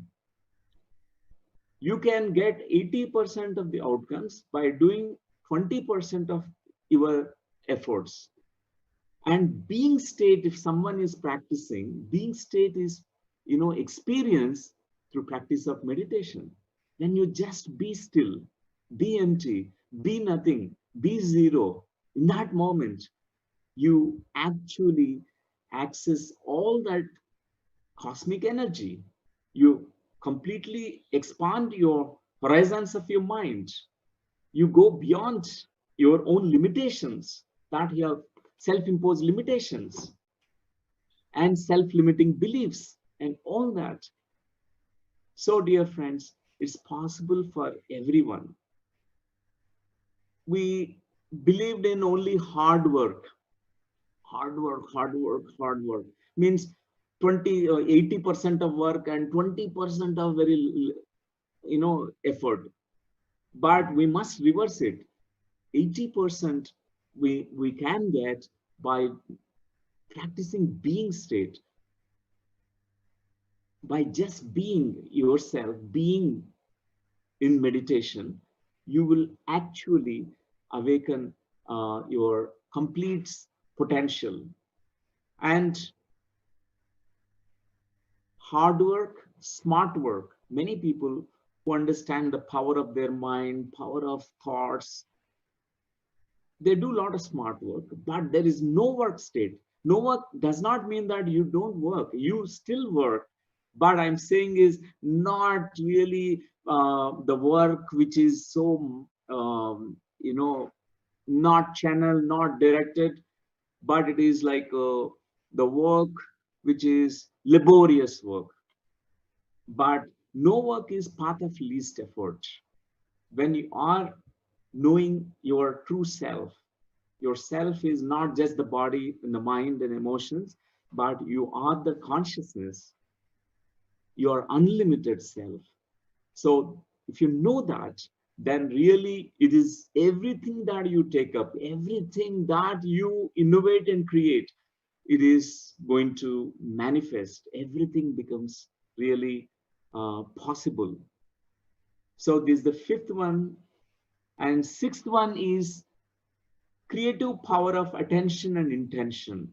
Right now, corporates, individuals, everyone is focused on this scarcity and the lack and all that. But a meditator can see new possibilities. Right now, through internet technology, our work is continuing. Spiritual spreading is continuing across the globe. Nothing stops. We can innovate and we can create new ways. So where are you placing your attention upon? That is the most important thing. On lack, scarcity. And second is, what are you intending right now? Your intentions. If your thoughts and intentions are clear, it manifests. So all the businesses, corporates are created for serving life. Everything is in service of life.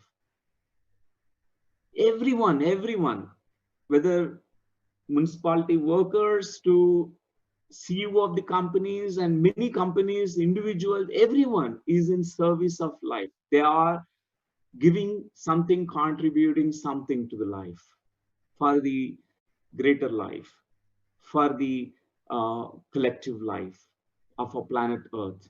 So right now, we need to think about this decision that I'm taking during these times of change. Is it going to serve a beautiful purpose of, expanding the life of people around me? So every business is also service. Every corporate is serving.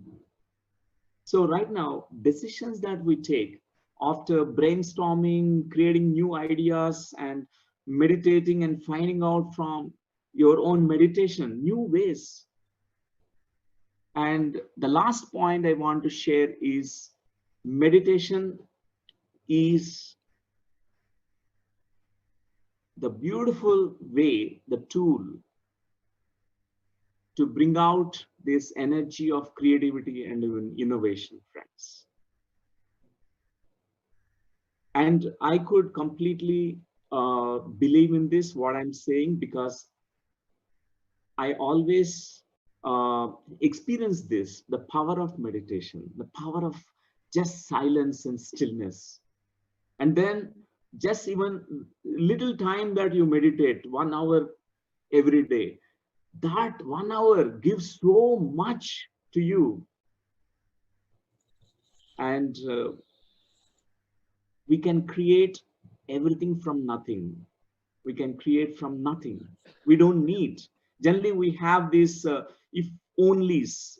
If only I have these resources, if only I have money, I will start this project. If only I have this, I will do this. If only if I get people to work along with me, if they cooperate with me, it will be success. We must keep aside all if onlys. We need to really create from, we can create from nothing. We can co-create from nothing. And dear friends, now I'm going to just guide you through a short meditation. It's a kind of partly 3-step meditation process. The first stage of 5 minutes, I want you to focus on your breathing, Anapanasati meditation. Afterwards, the second 5 minutes meditation will be imagery process. We go through the imagery because whatever the locked up creativity in us, we're going to completely tap into that through the imagery process. And the third stage, we again go back to the stillness and deep silence within. And let the silence be our teacher. Right now, dear friends, there'll be background music, and you can close your eyes, sitting in a comfortable posture, and joining your hands together, keeping it in your lap.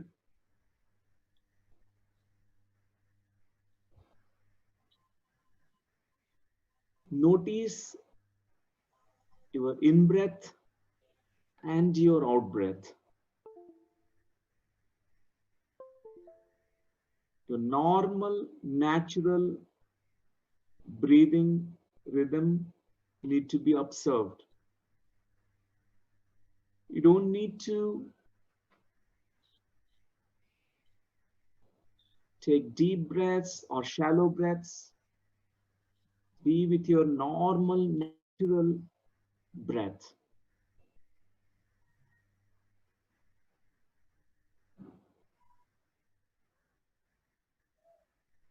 Whatever thoughts that are coming to you, thoughts about the past or thoughts about the future, we don't need them right now. Thoughts,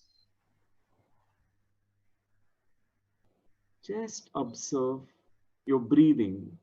No need to think about the past, no need to worry about the future.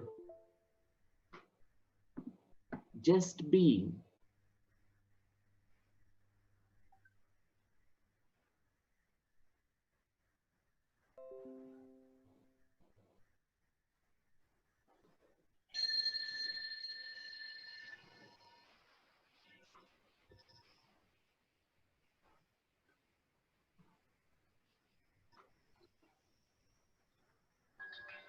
Be totally empty.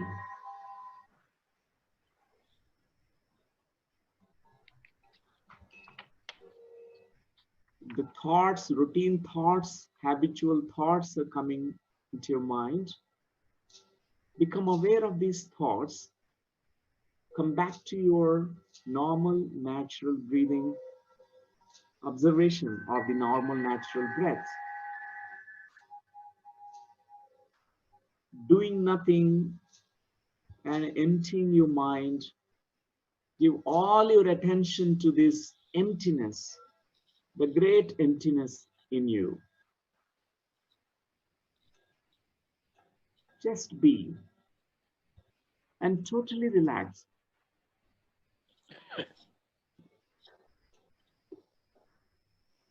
Let all stress, worries, tensions, fears, everything be absorbed by this great emptiness.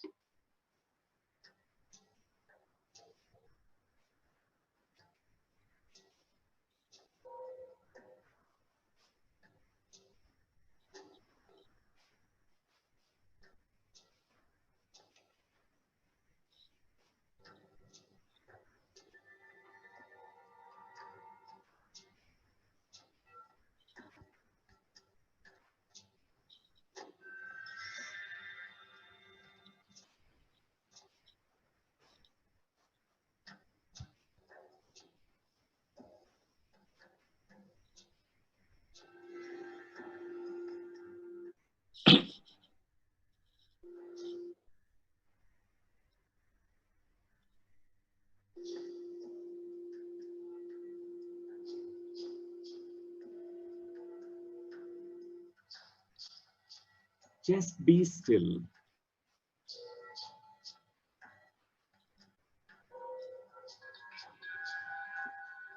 As you completely embrace this silence within,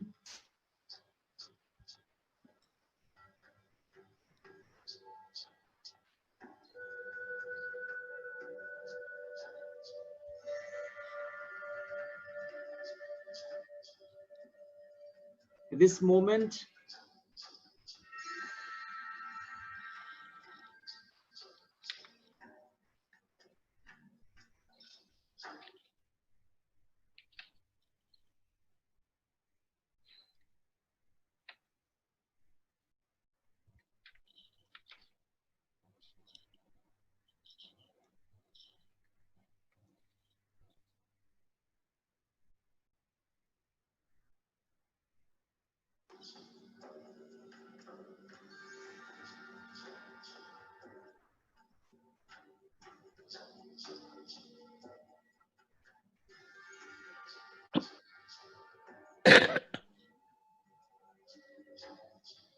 in this deep stillness right now, we'll be going to the second stage of this meditation.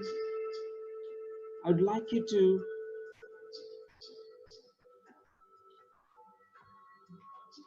symbolically represent all that what you were going through.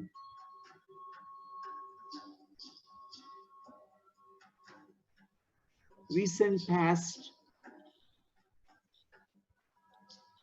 whether it is a kind of stress, worries, tensions, fear, which is blocking your creativity and innovativity.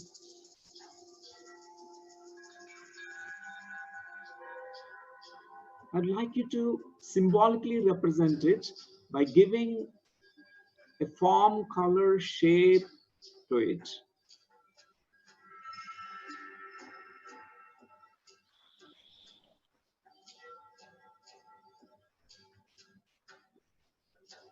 In this deep stillness, know that you are the master.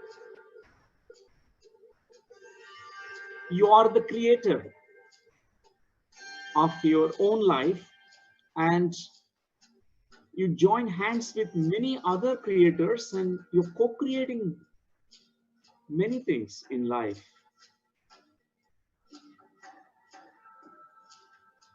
At this moment, I would like you to symbolically give this image, picture, impression to this. The suppressed creativity, the disowned, disabled creativity.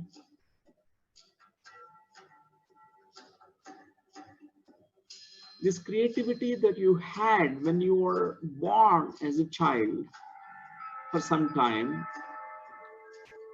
many started disappearing right now.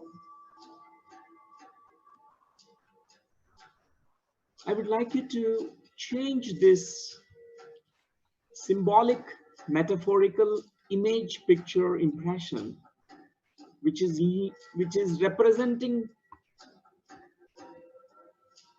the limited perceptions, suppressed creativity of yours. Change that, transform that into something very, very empowering, powerful, which is representing freedom from the past, freedom from all that fears. It also is representing symbolically this new image, the creative power that is existing in you. Give all your attention now to this new image which is emerging in your mind screen. Let the old image now become smaller and smaller. Make it smaller and smaller. The earlier image of fear, lack of creativity, and limited perceptions and beliefs. Let it completely transform. New image, let it become bigger and bigger. Let the old image completely dissolve into this new image. This new impression, new image is having new set of perceptions, new perspective, where you know that there are failures in life, the only successes. There are no limitations, there are no impossibles. Everything is possible.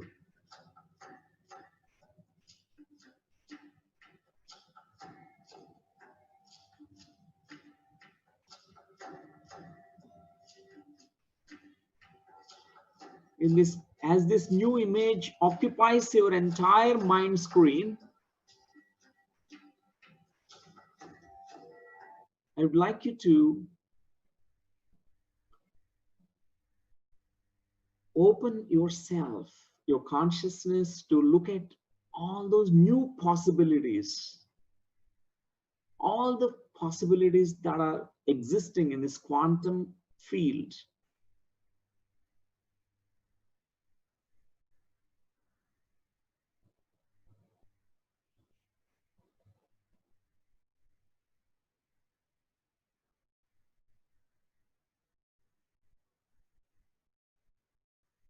With curiosity, with enthusiasm, I would like you to just open yourself to that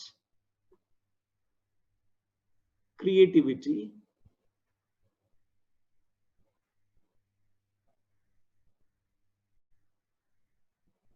Be fearless to create new ideas.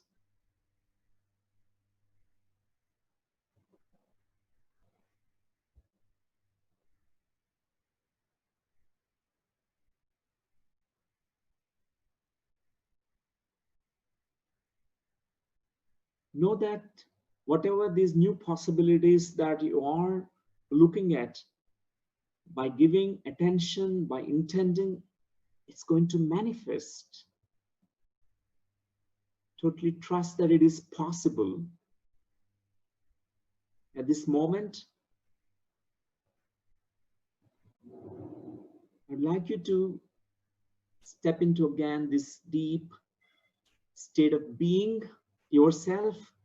Just allow any inner insights that can start surfacing, start coming up into your awareness field. Just be open. Just be aware. Rooted in your own consciousness.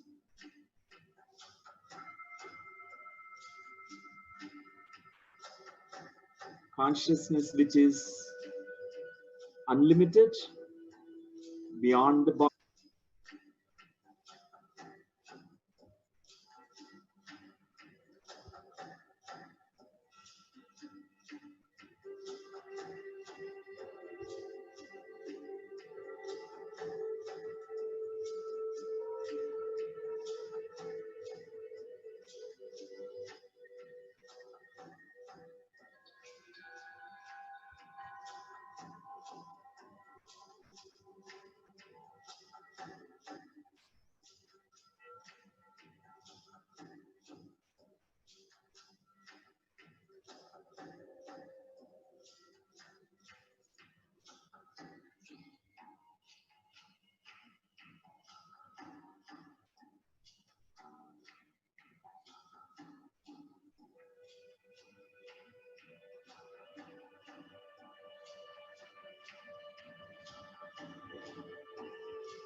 2 more minutes.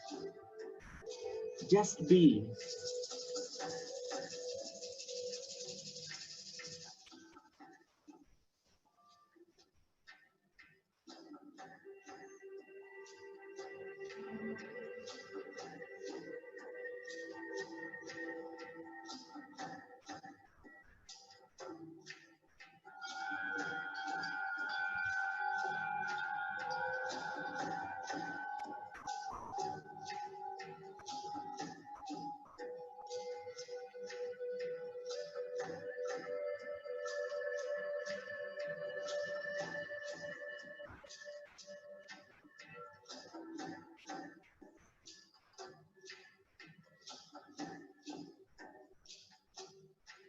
Okay, my dear friends, whenever you are ready, by placing your hands on your eyes, you may slowly open your eyes.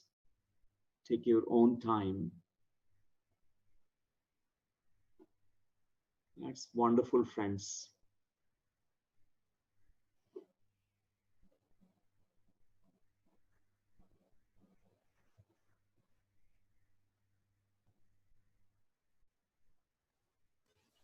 Thank you, Newton. Sir, thank you, sir. It's wonderful, wonderful, sir. Thank you. Thank you, Dr. Newton, for such a lovely session. It was a beautiful meditation too. And I'm sure we have taken a lot of learnings from this. So thank you so much for being with us. Over to you, Master Chandra. No, we want Patrisa's comments. We are always here to listen to Newton.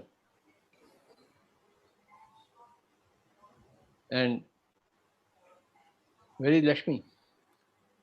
Lakshmi is in some other work, sir. Today we are starting a new program in the campus, so she's taking care of those things, sir. How is the campus? Campus is good, sir. Now we are starting a residential program today. Okay. It's good, sir. The works are happening. And how was your lockdown period? During this lockdown, I learned so many things, sir. I read so many books. I was looking at programs, a lot of programs every day, at least for a few hours. I was going through YouTube videos and PMC channel, and also a lot of meditation happened this time. After so many years, I was getting so much time for myself, sir. I was nurturing myself with every day at least 2 hours, 3 hours meditation. I'm doing new experiments in my meditation, sir. How is your mom? She is great, sir. She is doing almost 6 hours, 7 hours meditation. She's enjoying this time. She learned about the internet technology now. So every day she watches from morning to evening PMC channel. Wow. Where is she now? It's like a full time. Where is she? She's here only, sir. Yeah, Hyderabad with me in our own home. Okay, okay. So she's watching PMC. PMC every day.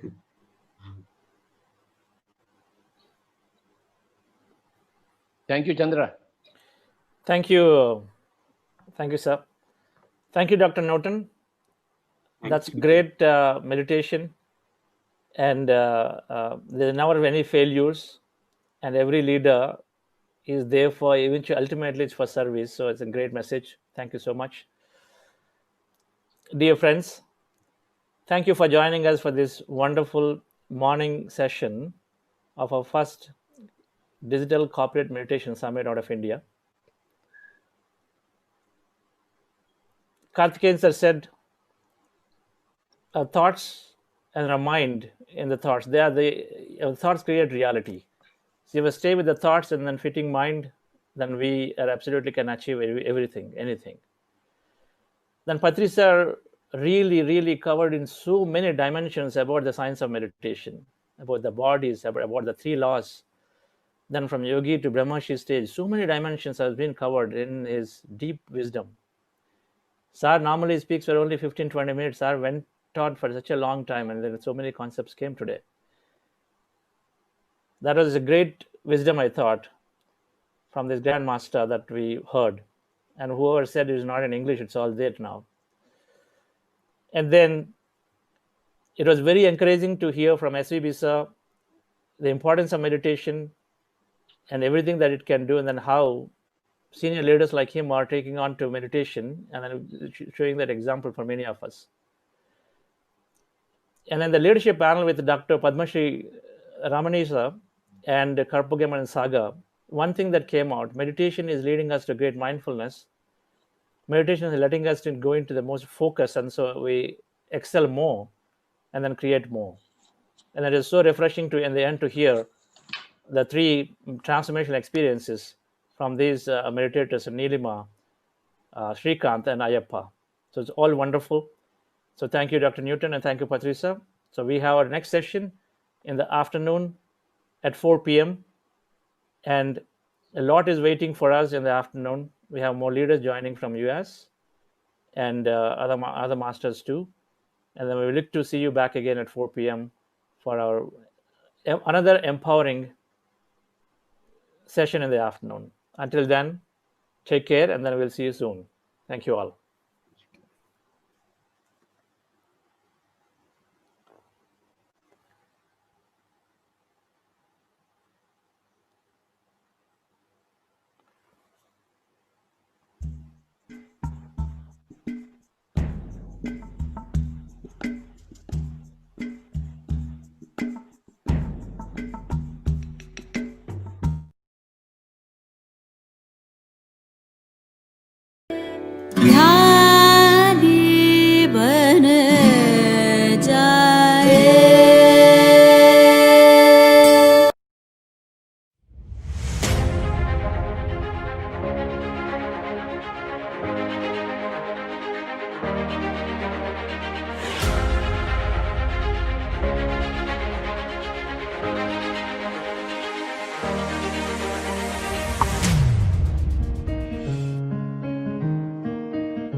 Corporate management will be much better if there is meditation in the corporates.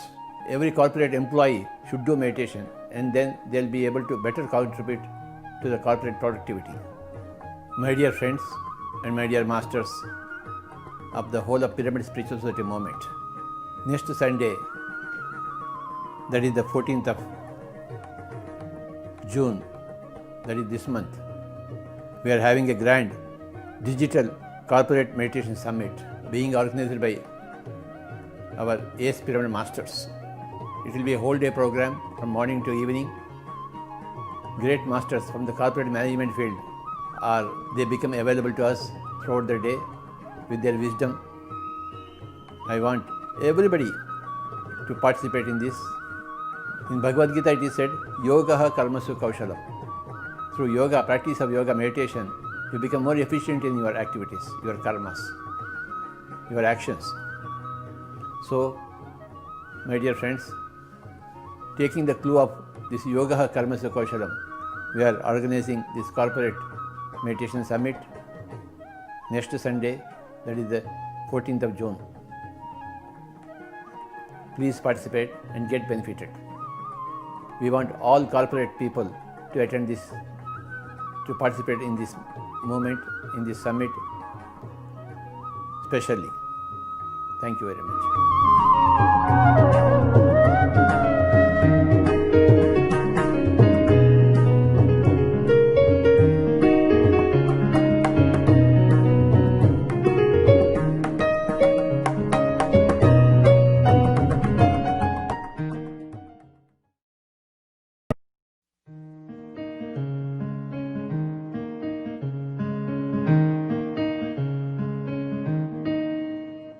Hello friends, Pyramid Valley International is organizing a one-day digital corporate meditation summit this Sunday, June 14th. Today, we live in a highly uncertain business and corporate environment. To navigate these turbulent times, each of us need resilience, growth mindset, inner clarity, and confidence. And meditation helps you get all these. Join us this Sunday and listen to experts, leaders, and practitioners from the corporate and business world and understand how a daily practice of meditation helps you stand out in these tough and changing times. Thank you.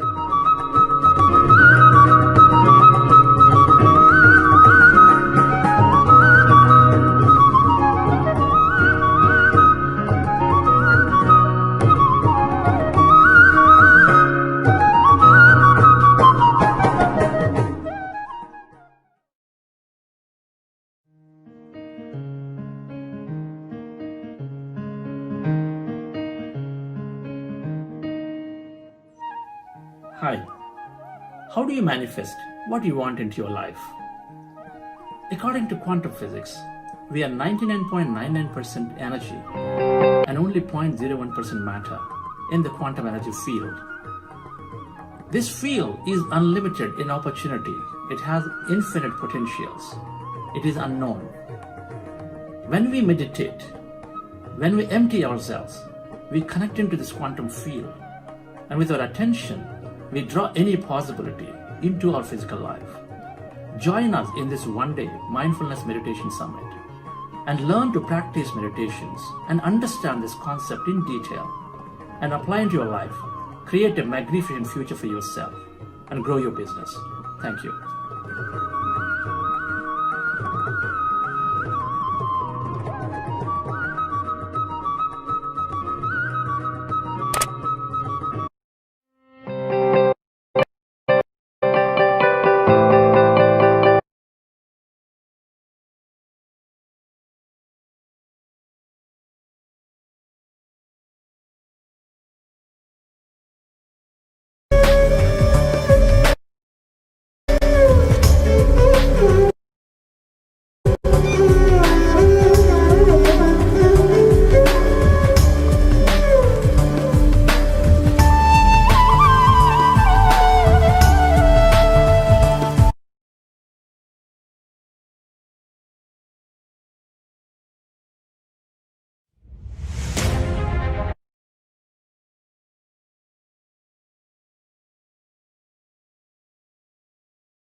friends, warm welcome to all of you for the Digital Meditation Summit for Corporates. I'll be presenting a topic, innovation in the face of change. All the businesses around the globe, all the organizations are shaken up at this point of time because of the situation that's happening. The COVID-19 also is making us tap into our potential. There is a creative potential in all of us. Unleashing the creativity is a very important step which can make every organization to grow. And also the twin aspect of creativity is innovation. So there's no doubt that innovators were, are, and will be extremely important for the individuals and community. One way to understand the history of human culture is via its inventions and discoveries. Today, people increasingly realize that innovations are even more critical than in the past.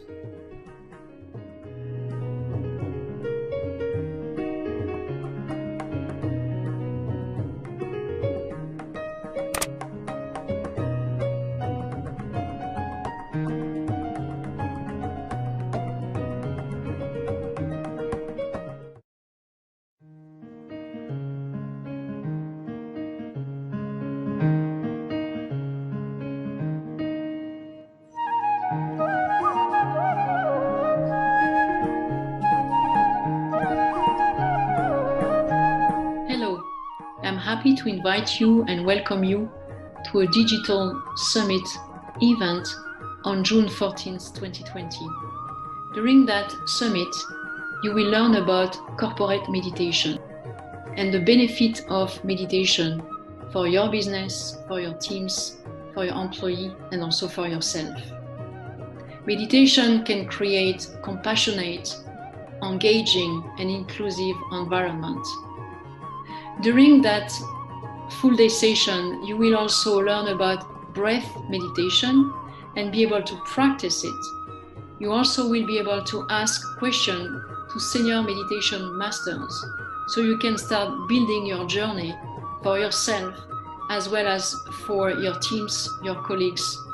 In addition, it also brings a lot of benefit for yourself in your health, for your diet, your own energy, as well as around you for your family and your community. So a lot of benefits to talk about. I look forward to seeing you on June 14th. Please register yourself in a website and see you very soon during that event.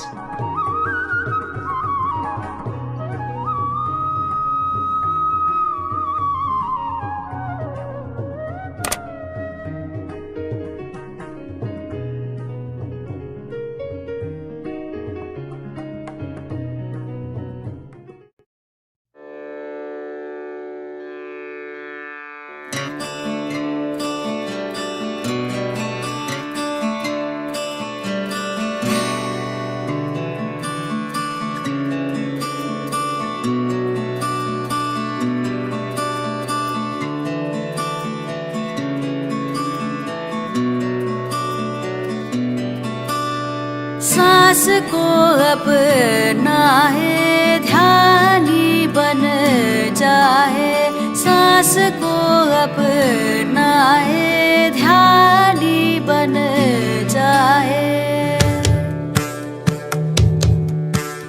सांस को अपनाए ध्यानी बन जाए, सांस को अपनाए ध्यानी बन जाए, सांस को अपनाए, सांस को अपनाए, सांस को अपनाए ध्यानी बन जाए,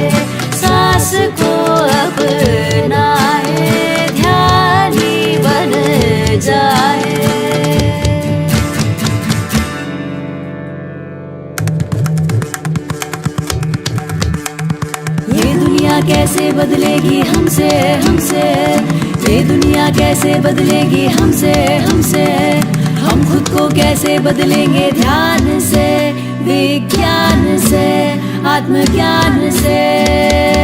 खुद को जानो तुम क्या हो, पहचानो तुम क्या हो, तुम क्या हो, तुम क्या हो, तुम क्या हो। सांस को अब नाए ध्यान ही बन जाए, सांस को अब नाए ध्यान ही बन जाए।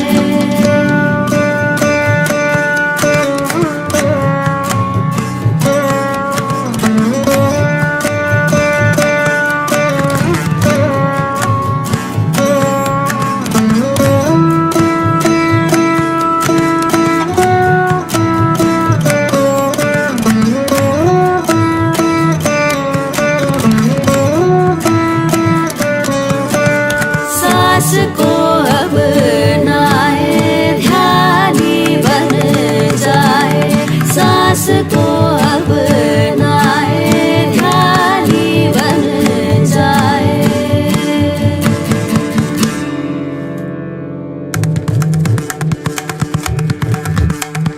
तुझ में मुझ में क्या अंतर है, पशु पक्षी भी जीव है, तुझ में मुझ में क्या अंतर है, पशु पक्षी भी जीव है, जीने का हक सबको है, हम सब सारे एक है। ध्यान कर शाकाहारी बन, आत्मज्ञानी बन, खुद को जानो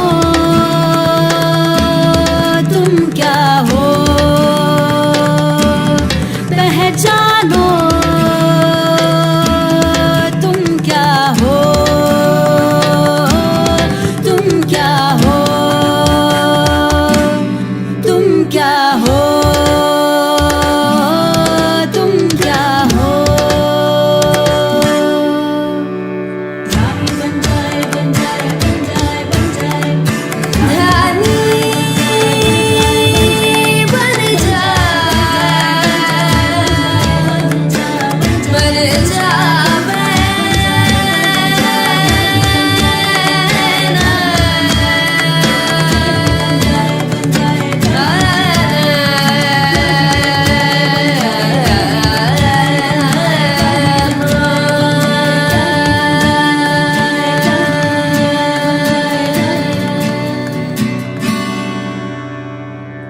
सांस को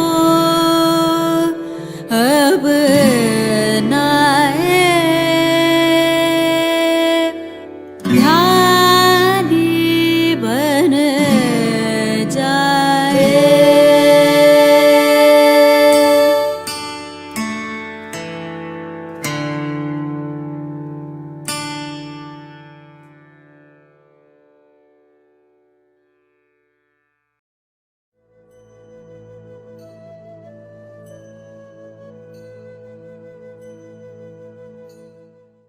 We are having some special conditions in the valley.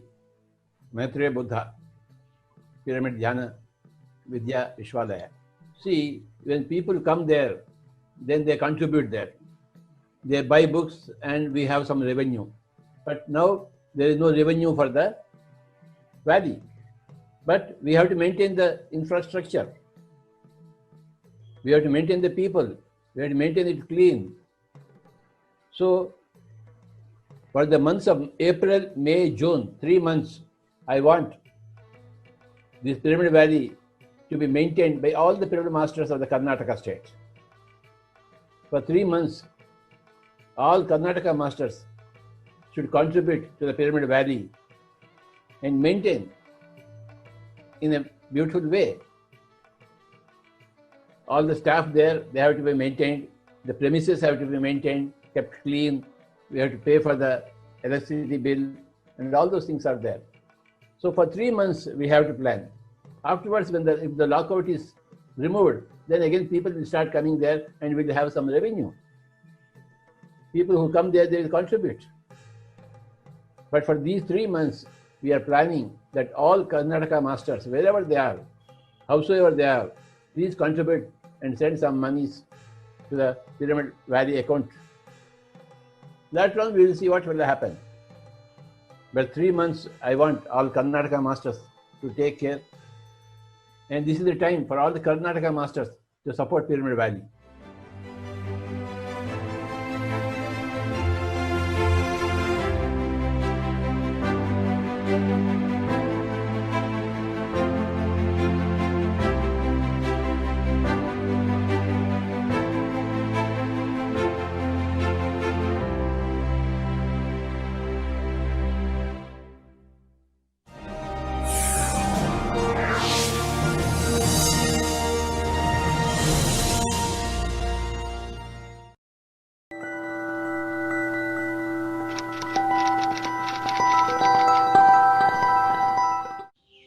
Energy.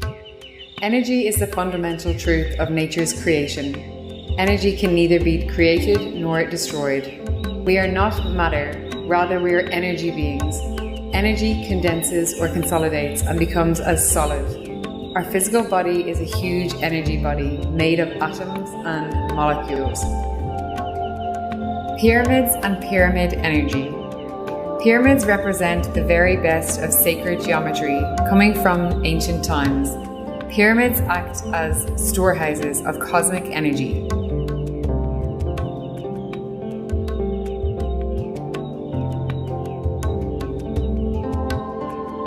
Golden angle of inclination, why it is exactly that around 52 degrees? It is derived from the golden ratio phi, which is 1.618, which is a wonderful number. According to the trigonometry, when it is converted into angle, it comes to 51 degrees and 50 minutes. So the mega pyramid of Egypt, which was constructed by ancient Egyptians, was exactly constructed according to this golden angle of inclination. Pyramid energy. The cosmic energy that gets stored inside a pyramid is called as pyramid energy. So when we sit and meditate under a pyramid, the inflow of cosmic energy into the physical body is thrice more in quantitative terms.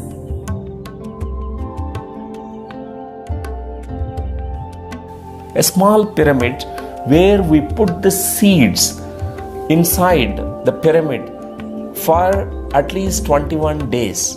It's a process. These seeds, which they go through the pyramidization process, it becomes a healthy seed. And when that seed is sown, they are giving better yields. This place is generally records very less rainfall. What we observed is, after we constructed pyramids here, we saw increase in rainfall also in comparison to surrounding villages. Last year, we had a total yield of 600 tons of palm oil seeds. This year, with construction of the pyramids, the yield increased to 750 to 800 tons of palm oil.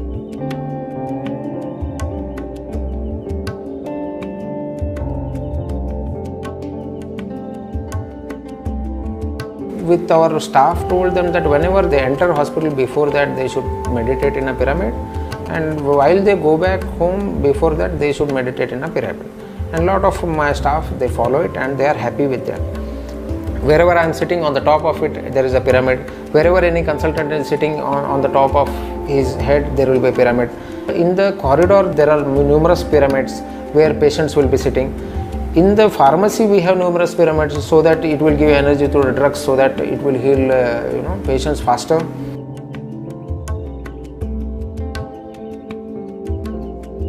During the past 30 years, I suffered from insomnia and I used to take alprazolam medicine to go to sleep.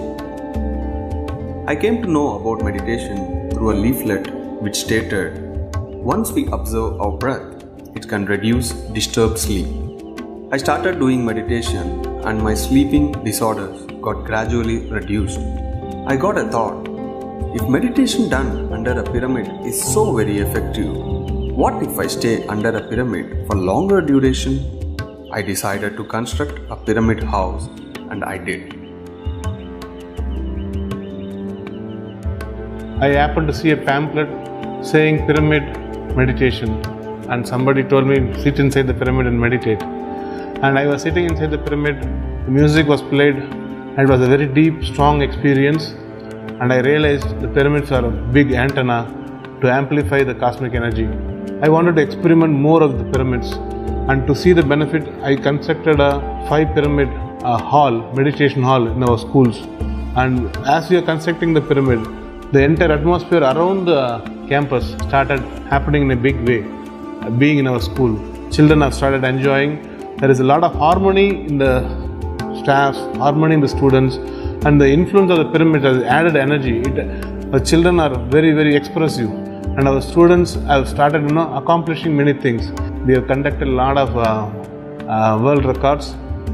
I believe this approach and the engagement of the students on a daily basis with the pyramids has given us a lot of beneficial results, and our school itself is enjoying the presence of the pyramid. As an educationist, I strongly believe the pyramid meditation at a very young age, children should be given the opportunity to sit in meditation and empower themselves to have an enriched mind, which is a mind that is silent and beautiful because of meditation. Several pyramids have been constructed in jails and prisons by government authorities, and many pyramid meditation camps have been conducted by pyramid masters for the prisoners of those prisons.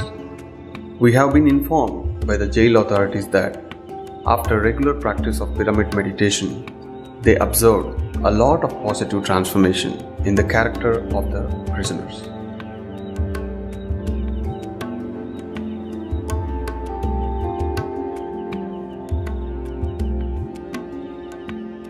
The power of pyramid energy seemed to be significant. Several accidents were happening in Ramagundam Municipality bypass of Telangana state.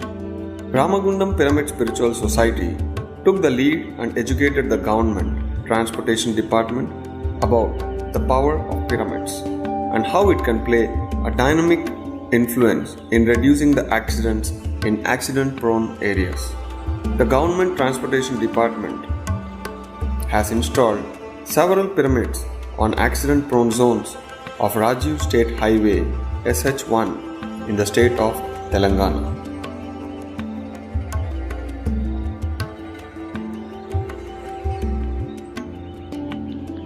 Does pyramids have effect on animals?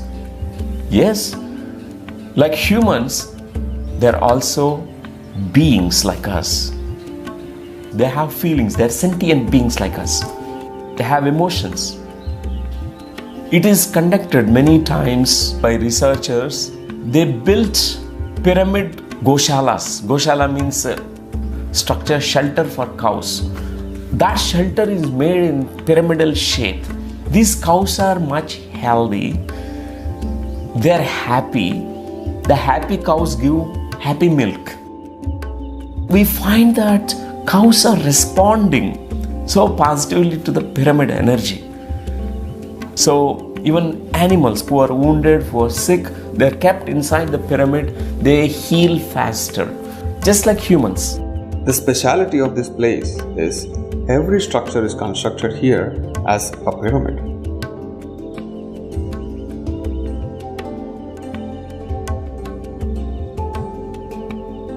Even the Goshala cowshed is constructed in the form of a pyramid. It's been 6 years since we constructed this pyramid Goshala where the cow stays. The animals kept inside this pyramid Goshala were never sick, and we did not take them to veterinary clinic during the past 6 years. It's a positive sign for us that whatever is kept under a pyramid stays healthy for a longer span. The energies present inside this pyramid help the cattle which were ill and unhealthy to recover to complete health without any medications.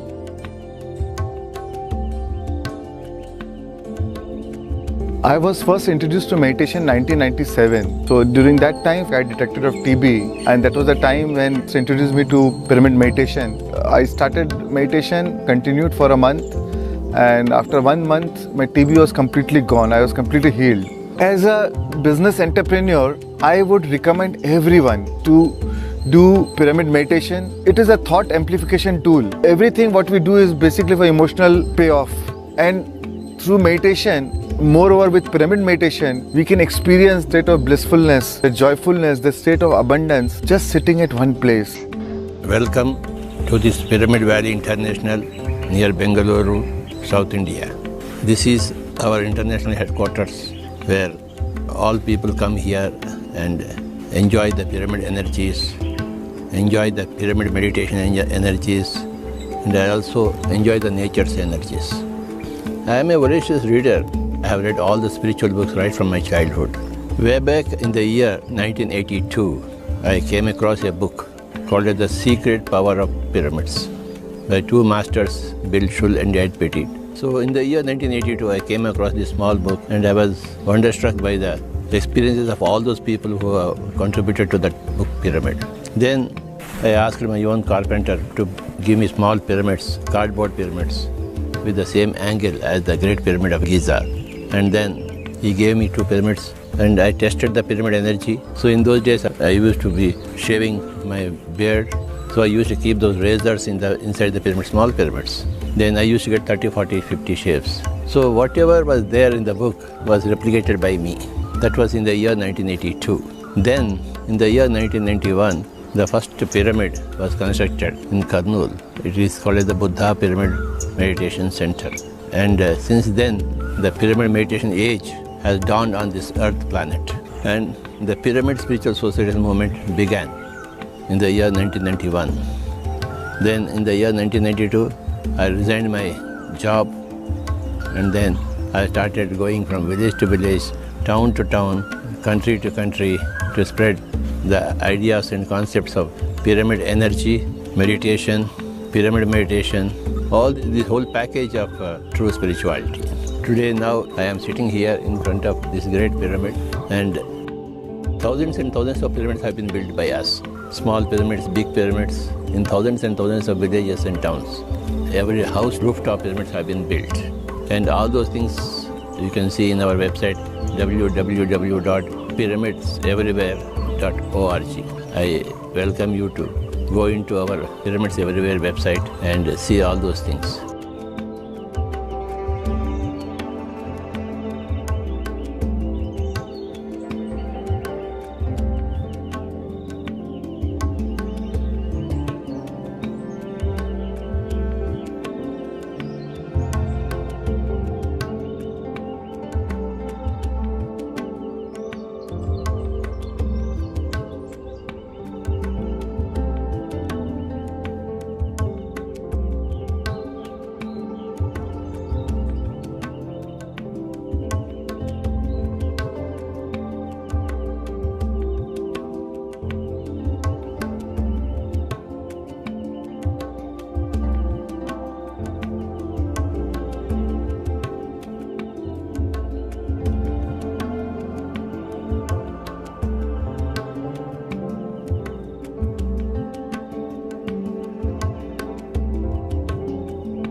बजने चले, गूंजे सत्य की सुन के हम थम गए, हम थम गए अपने ही आप से, अब मिल गए, अब मिल गए।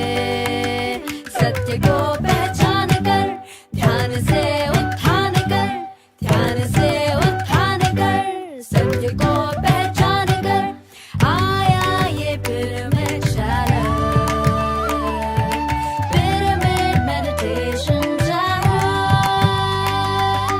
पिरामिड मेडिटेशन चैनल, हम सबका चैनल, पिरामिड मेडिटेशन चैनल, हम सबका चैनल, पिरामिड मेडिटेशन चैनल,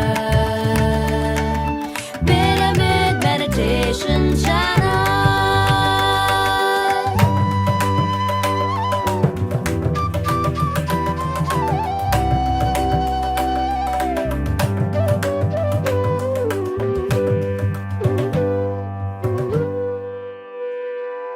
एक नई लहर आनंद की, एक नई लहर आनंद की, एक नई लहर आनंद की, हमको ब्रह्म में मिलाने, हमको ब्रह्म में मिलाने,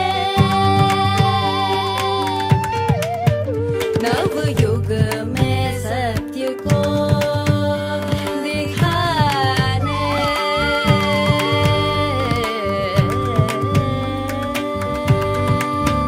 नव युग में सत्य को दिखाने,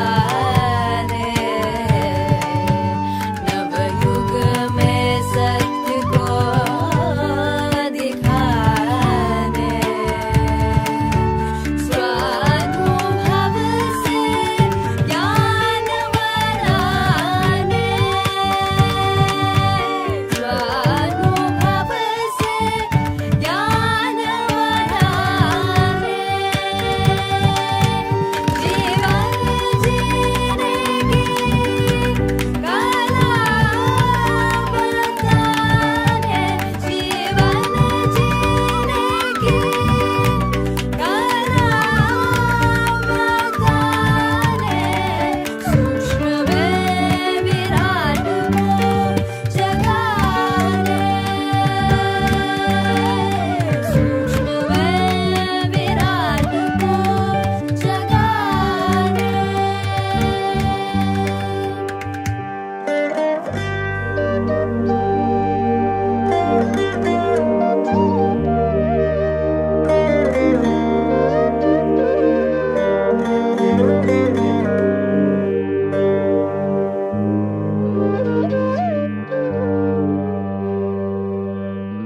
सत्य की आवाज सुनाने, जन जन को सशक्त बनाए, सत्य की आवाज सुनाने, जन जन को सशक्त बनाने, पत्री जी के संकल्प से आया, विश्व शांति को लक्ष्य बनाया,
Hi, hello. Health is wealth. Your immunity is very important at this point of time. Pyramid Call Services Bangalore team is dedicated to teach you meditation, and meditation will help you to increase your health and immunity. If you call to the below numbers, they will help you how to learn meditation, and you can practice meditation from your home. Dial these numbers and learn meditation for free.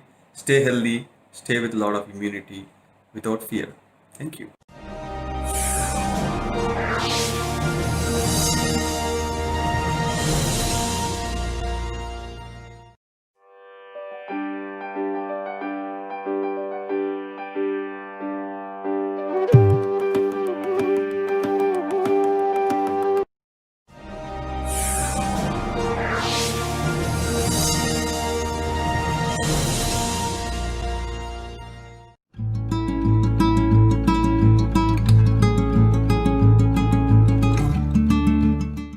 Swamiji, Namaskar. Welcome to this Pyramid Valley International. Thank you, sir. We are very happy that you are here for a great purpose. Can you reveal your purpose? And where are you from actually? Actually, I am from Rishikesh and Dehradun, the land of Rishis. And good name? My name is Ashutosh Sharma. Acha. And first time I went to this Pyramid Valley. So I don't have any guru and I don't believe in all these things. That is fact. I never made any guru. There are so many spiritual leaders in Rishikesh and all. But Dagaji, I know personally, is a good friend of mine. Shreyans Daga. Shreyans Dagaji, very diamond person. He's our senior most master. Yeah, he's a master. And I was very much impressed with him when I met him. Such a lovely personality I never met before. Then he talked me about you and this Pyramid Valley. And then I came to this Pyramid Valley and I was really shocked to this place. What a beautiful place. Just by entering in this place, I got a beautiful spiritual vibration and I got total peace in my life immediately because my life is a very disturbed life. I live in a materialistic world. But when I enter in this place, I came to know the power of meditation. I have never done meditation. I don't know what is meditation, frankly speaking. Swamiji, this Pyramid Valley was waiting for a person like you. It is my, I can say, very good luck that I met Guruji like you because I don't believe in gurus, you know. Why should you not believe in any gurus? But that was what is my the logic behind because it, I not feel believing? Because nature was my guru. I do a nature work and I am happy in that. But after coming here, after knowing that this is truth, the meditation, I came to know there's something beyond this only. My level was happiness of that much only. But I came to know that there's something beyond this also in this world. Then you played flute. When you played flute and asked me to close my eyes, I have gone in some other world. And I got infinite happiness and peace. So I found that something more happy thing is there in this world, you know, where you can be permanently happy, not for a moments of seconds like that. So that was a great feeling. And as I do the environment work, as you know, then I thought something to serve for this valley. And I talked to Mr. Dagaji. So then it's my dream to make this place like a valley of flower of Uttarakhand. Please. We are all waiting for that. No, that will give me a lot of inner happiness, not only me, but a lot of people because for me, flowers and trees, God to me. When I touch them, I feel they are God to everybody. Yeah. Then, nature is the real God. Yeah, nature is the God that I believe, no doubt. And that only gives us, and that is unfortunately destroying everywhere very brutally because of the greed of human beings. But I believe in one thing, Guruji, that you must take action and you just not see the government and people who will do. You start doing. We are the government. Yeah, we are the government. The people are the government. In our country, I see people always leave things on others. No we way. will do, that will do. When you do, things will become okay. Yes, you are right. That I believe. And that I have learned in my life. But after meeting you, I met you 4-5 days, 1 week back, not back. My life is totally transformed. And I believe this all is done by God. He has arranged everything for me and this is happening. How do you define God? God, I just give you one small example, you know, where when I get the feel that there is some other world than this world, you know, who is governing everything. In morning, two of my friends, Krishna Gowdaji and Alok Garg, they never called me in my whole life. So I was just walking in the morning and I was thinking that they never call me. And you won't believe, within 5 minutes, both calls came to me. Then I fighted with my neighbor. I live in Shova in the neighbor. Then I thought, oh, this is a wrong thing I've done. And that person is a very busy man. I thought I'll have a coffee with him.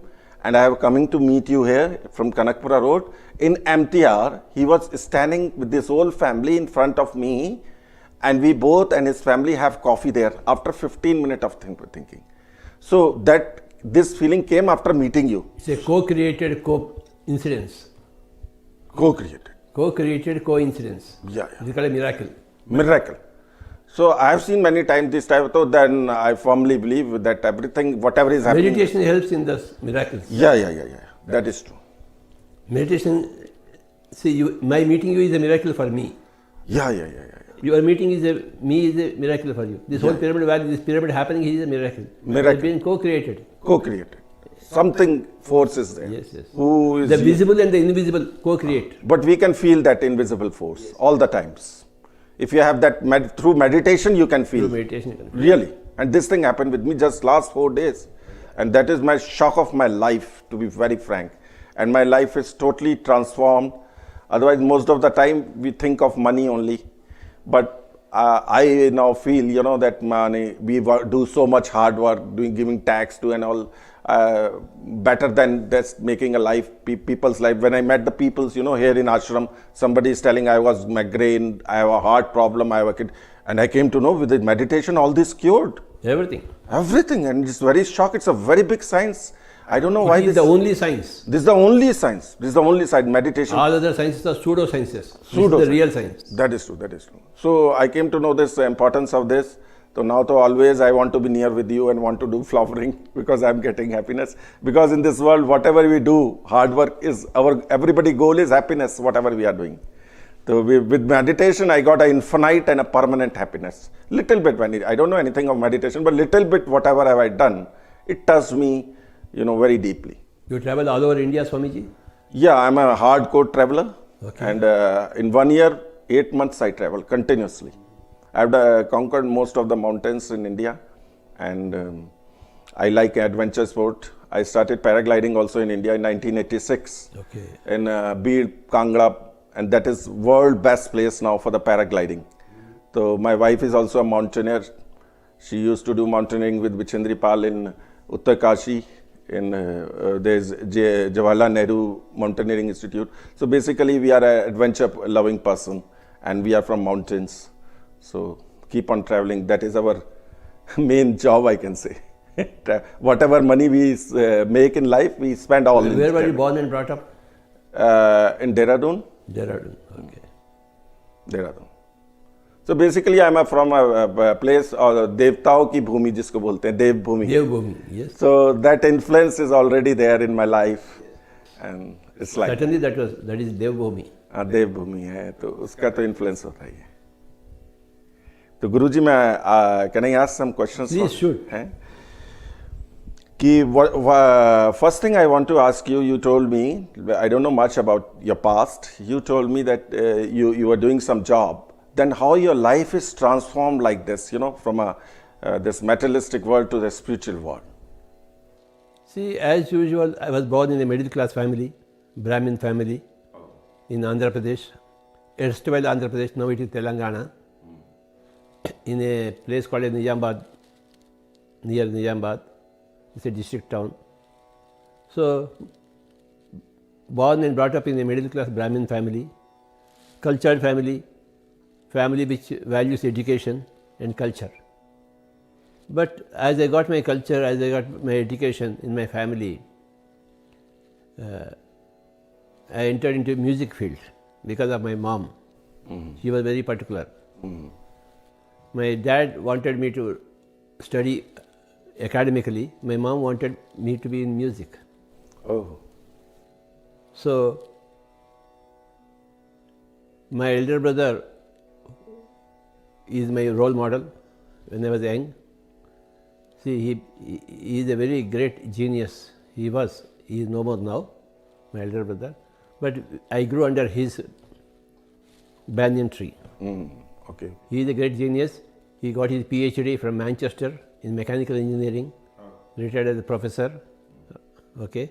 And he put me also in music under his guru. I learned flute. I began my instrument flute in the year 1963. Then I learned from my Guruji for 10 years. I was getting it very fast, music, because of my past lives. Beautiful. See, everybody is a continuation of the past lives. We don't know about that True. in the childhood. True. But when you become an adult, when you become enlightened, you know about your past lives. Then you understand, okay, this is how it has happened. But while it is happening to you, you don't know. It's a miracle for you. But once you are enlightened, it's not a miracle, it's a science for you. Because you come from past lifetimes. You have taken many past lifetimes, I have taken many past lifetimes. You are today now what you are because of your past lifetimes. I am today what I am now because of my past lifetimes. But you believe in rebirth and past? I don't believe, I know it. You know it, yeah. Okay. Earlier I was vaguely believing it, but once I came into meditation, I knew it is a fact. Okay. For example, in Bhagavad Gita, Lord Krishna says to Arjuna, Bahunam janmanam ante gnanavan mam prapadyate Vasudeva sarvamiti sa mahatma sudurlabha. ये भगवद गीता श्लोक है. बहुनाम जन्मनामन्ते, after many incarnations. कोई भी बंदा अपने आप को जानता है. माम प्रपद्यते, अपने आप को जानता है कि मैं शरीर नहीं हूँ, मैं आत्मा हूँ, मैं ही हर जगह हूँ, ममात्मा सर्वभूतात्मा, मैं तो भगवान हूँ. ओके, मैं अनेक जन्म लिया हूँ. All this things he will know after many incarnations. Such a man is rare to find out. Then how you are transformed, that I asked you. See, once you become an adult, you cross the childhood, anybody becomes adult. Now, that is the time when your past lives attack you. And they say, hey, you have left something there, now continue this. Your own past lives attack you. True. Understand? Make you do that. Why you have come here, Valley? Your past life said, now it is time for you to go to Valley. Now it is time for you to go into meditation. Sure. Enough of mountaineering. Sure. Now do meditation. So because of, for example, very right. You're very right. I'll tell you, I have been teaching meditation all over the world, but my own elder brother didn't come to me. Because his past incarnation did not force him to come to me, to his own younger brother. So because of your past, you have come in this He is eating meat. You mean to say this? Regarding meat, I want to ask you because he is a Brahmin, born to my own parents. I am a biology student. This question I want to put to you, that when I met you, you said you can do meditation, but you have to become vegetarian. Luckily, I am a vegetarian because I am a Brahmin. Otherwise, I wouldn't have allowed you to enter the Pyramid Valley. So this is very important thing what I ask you. Yes. The God has created this whole world and universe, that what we believe. And all animals only survive eating meat only. First thing. Not all animals, only some animals. Some animals. The cow doesn't eat meat. The elephant doesn't eat meat. That is true. The camel doesn't eat meat. I just want to ask you how you justify this, that only people, those who don't eat meat, they can do meditation and spiritual, and those people, because all Christian, Muslims, more than 75% people of the world, they eat non-veg. And they are good also. Some of them are very good also. My own brother I will give an example. Then how you justify this thing, Guruji? That my own elder brother, under whom he is Rama and I was Lakshmana to him. Oh. That kind of relationship. Oh. And when he went to England for PhD, he started eating meat. Oh. Why he started eating meat? Tamasic bhojan you say, na? Tamasic. Not tamasic, dirty. Dirty. It's not tamasic, it's different. So you mean to say, Guruji, the people, those who are eating non-veg, they are not good and they cannot meditate, they cannot feel. They are good, but they cannot come to meditation. Oh. My brother didn't come to me, and he was always heckling me. Whereas I am there to help everybody, but many of my in Hyderabad, they won't come to him because they are eating meat. Oh. So to join this institution, first your condition is? There is no condition. Only vegetarians can come here. Only vegetarian can. There is no condition. We want everybody to come here, but no. See, Sri Krishna wanted to be friendly with Kauravas also, but did they recognize Krishna? Never. Why? Because their sanskars and thinking is Same different. thing. So when you are eating animals, your samskars are different. When you are eating plant food, your samskars are different. Very true, very true. What you eat, kehte hain na, that you think in our shlokas also. So only those people who are vegetarians can come to meditation. Guruji, one thing more I want to ask you, why there is so much poverty and suffering everywhere in the world? Why people are so much suffered? Why God has created a world like this? So much suffering. God has not created. You came by yourself. No, but for some time we see a child don't have food, no money for if something happens. Because that fellow, that child, which doesn't have food, denied food for so many people in so many other incarnations. So he has to reap that karma phala. Everything is law of karma. You cannot understand the humanity's condition unless you understand the law of reincarnation, law of karma. Guruji, what is the difference between the science and religion? And most of the people, they don't believe in regeneration or past because there is no laboratory proof regarding this, they say. Those who believe in science. So how you will differentiate between the science and religion then? Science can never understand religion because the dimensions are different. Whereas religion can understand science. And even religions cannot understand spiritual science. There are many layers. Outermost layer. So you mean to say there is a difference of religion and spirituality? जितना अंबर और धरती का फर्क है उतना. Say, I'll tell you some. The outermost layer is atheism. No God. No God. Okay. People who say no God, so-called scientists, they're all outer layer. Then the inner layer is religion, who believe in God but they don't know what it is. Yeah, very true. Very true. And the next layer is spirituality, like Satya Sai Baba. You know, he's a God man. Okay. So atheism, religion, spirituality, then comes spiritual science, like Annie Besant, Leadbeater, Theosophical Society, spiritual science. And then the inner layer is meditation. Meditation, yeah. So the innermost thing is breath. Meditation depends upon breath. Spiritual science depends upon meditation. Spirituality depends upon spiritual science. Religion depends upon spirituality. And atheism doesn't depend upon anything. Guruji, one more thing I want to ask you. I live in Bangalore, and Bangalore is a software city where the people interact too much with the computer, full, even in midnight they are working, and I have seen a lot of people psychologically disturbed. What message you want to give to these people? Because everybody should come to meditation. With meditation, that software people are hardware people. Bangalore people are Silicon Valley people. Or New Delhi people are Dehradun people. If you are a human being, you must come to meditation. Meditation is must. And if you want meditation, you must go to the breath. And breath is there with you. True. You must become Breath Putra, Vayu Putra, Pavan Putra. Guruji, how we can attain a true peace under the meditation of this pyramid, what you have made, and what importance and how this idea got to you regarding this pyramid? Because before we have never heard in India pyramid meditation. This is the first time I am hearing, and this we hear about in Egypt and all, and they say the aliens have, because human beings cannot make that pyramid at that time. It's so big, no machine can make. So how you got this idea of this pyramid, Guruji? First time I heard about the pyramid and some experience in the pyramid in the year 1980, when I read a book called A Secret Search in Egypt. Secret Search in Egypt? Egypt, by Dr. Paul Brunton. Paul Brunton. Paul Brunton is a great master. He went into the pyramid in the year 1936. The Great Pyramid, Gizeh. He alone went in those days and spent the whole night in the King's Chamber. There, he got many experiences. He talked to astral masters. He has written that all his experience in the book. Achha, he talked to the space people also. Yes. Achha.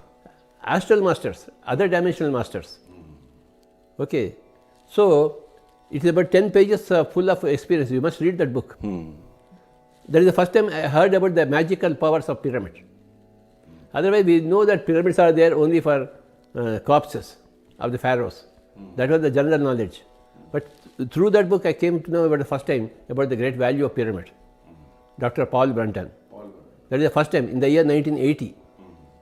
Then, in the year 1982, I read another small book, Secret Power of Pyramids, by two American masters, Bill Schull and Ed Petty.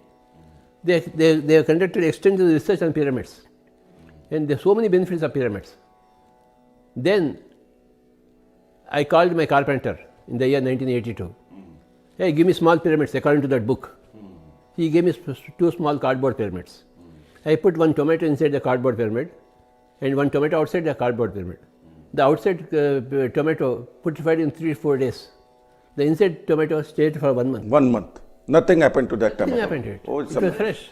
Only some desiccation so happened. much power in this. Some desiccation, the water was low, but the taste was the same, the freshness was the same. Oh. So I made all those experiments. Experiments already have done. So that's how I started my interest in pyramids. Guruji, what do you believe in God, and why people believe in God, and how you feel the existence of God? See, when you are an atheist, you know that there is no God. When you are theist, you know that there is God, but you don't know what it is. When you are spirituality, God is more visible to you. God is everywhere. In spirituality, God is everywhere. In spiritual science, you are the God. Aham Brahmasmi. Why so many religions in this world, Guruji? Why not? And so much contradictory. Tell me, why so many colors? Black, white, brown. Why so many colors? Tell me. Give me answer. Give me answer. Is it right or wrong? Nowadays, politics has become God. Religion has become superstitious. How possible people believe in God in this time? Nobody should believe in God. They should experience God in meditation. We don't believe in God. We don't believe in believing God. We believe in experiencing God. Guruji, one more thing I want to ask you. The scientists and everybody say there is no proof of rebirth. They are all stupid people. There are many proofs. For example, a 3-year-old boy saying that my wife is there, my children are there. When you go and check up, they are there. That is a scientific proof. There are many scientific proofs. Published books are there. Only people don't know. Guruji, why we believe in moksha and why we need moksha in this life? What is moksha? Spiritual purification. No. Moksha means liberation from suffering. Oh. It's not purification. If you are suffering for any reason, you are not in moksha. Whether meditation or not. And people say... Many people are in moksha, but they don't know what is meditation. Okay. When you are having no suffering in your mind, you may have pain in the body. Jesus was crucified, but there was no suffering in the mind. So he was living in moksha. And if the past life is there, why don't we remember that life? If you remember, you are going to spoil this life. Supposing in your past life, your current wife was your mother, can you live with your wife now? Not the least. Wow. You said very right. So, many times in personal relationships, past lives interfere with the current life. Guruji, how can we be free from karma, and what you believe in karma? What is karma? What do you believe?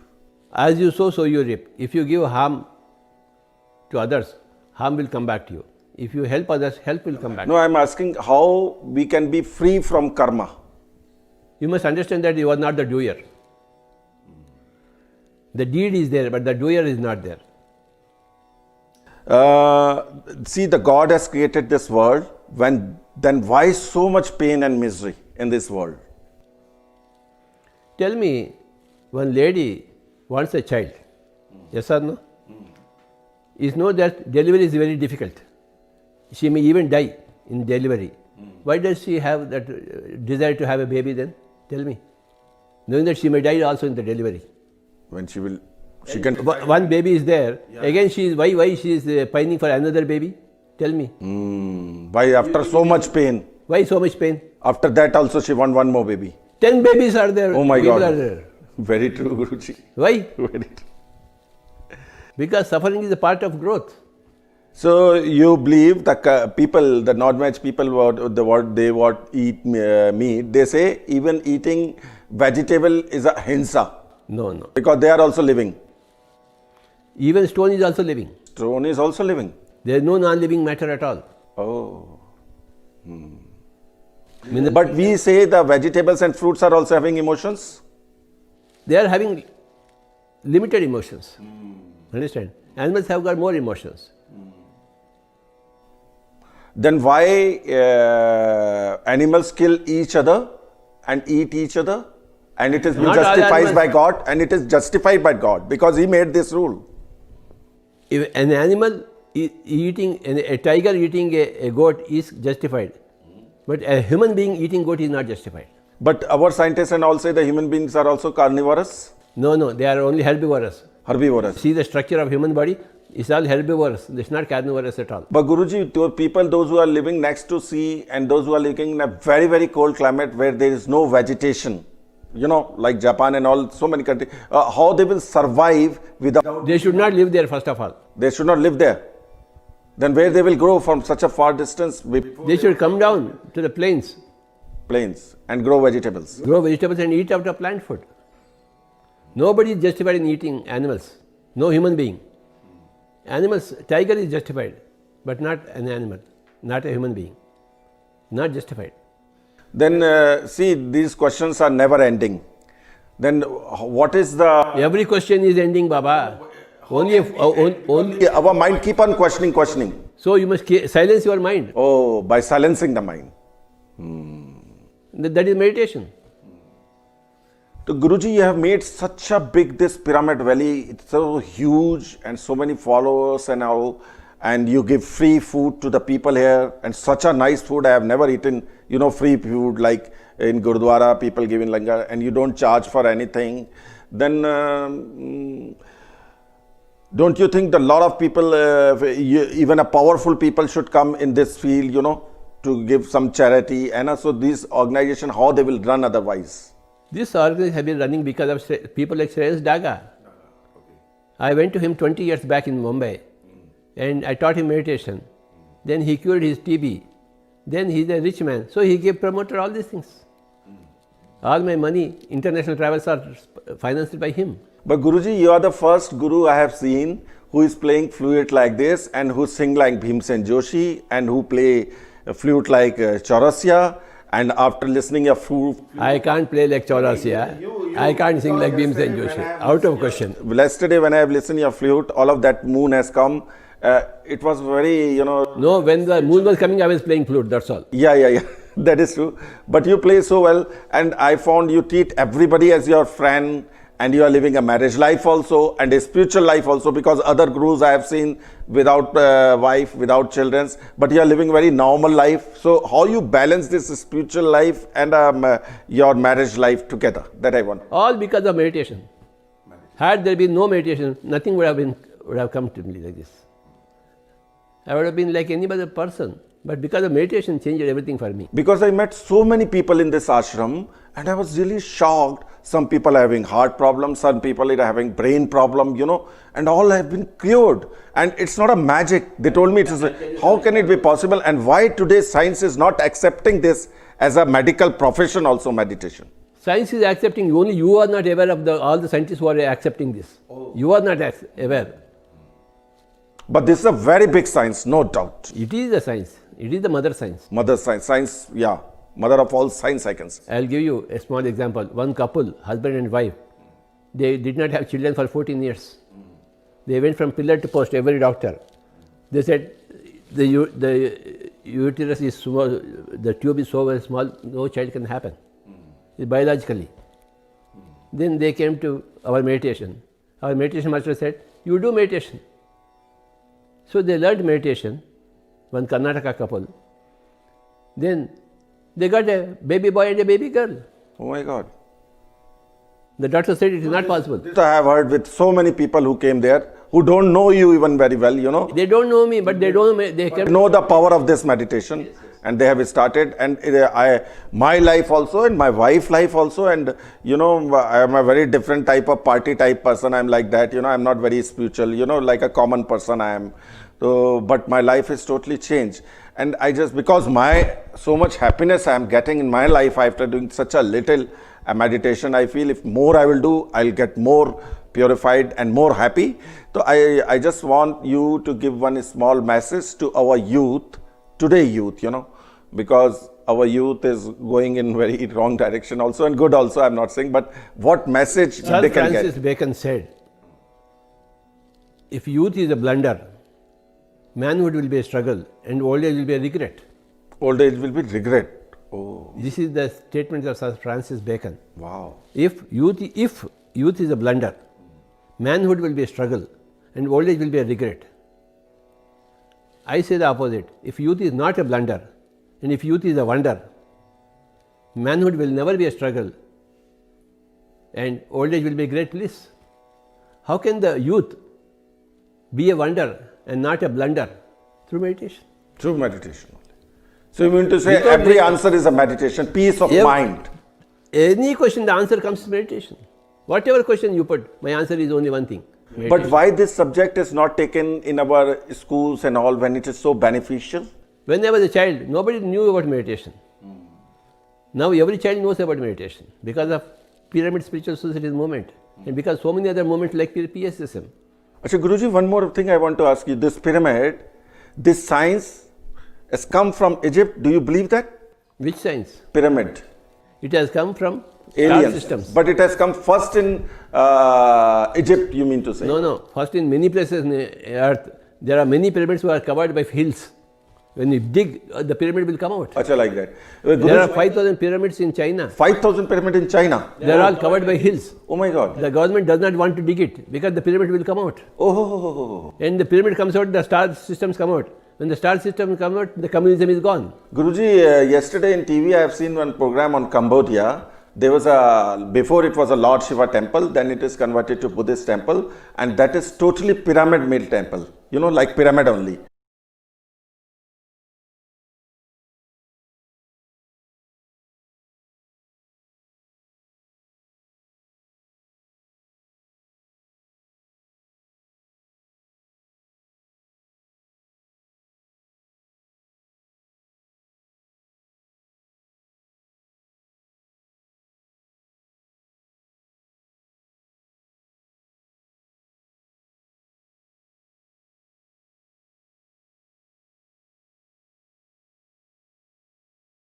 Welcome to the realm of immense possibilities with Life Foundation, where great visions are crystallized for the benefit of every individual seeking to comprehend and live the universal truths. Life Foundation was started as Life Research Academy in the year 2000 and had birthed Quantum Life University QLU in the year 2007 in 150 acres land along the lines of ancient Takshashila and Nalanda universities. Dr. Newton is the founder and chairman of Life Foundation. Dr. Lakshmi is the co-founder, and Rajshekhar and Sridevi are the founding trustees.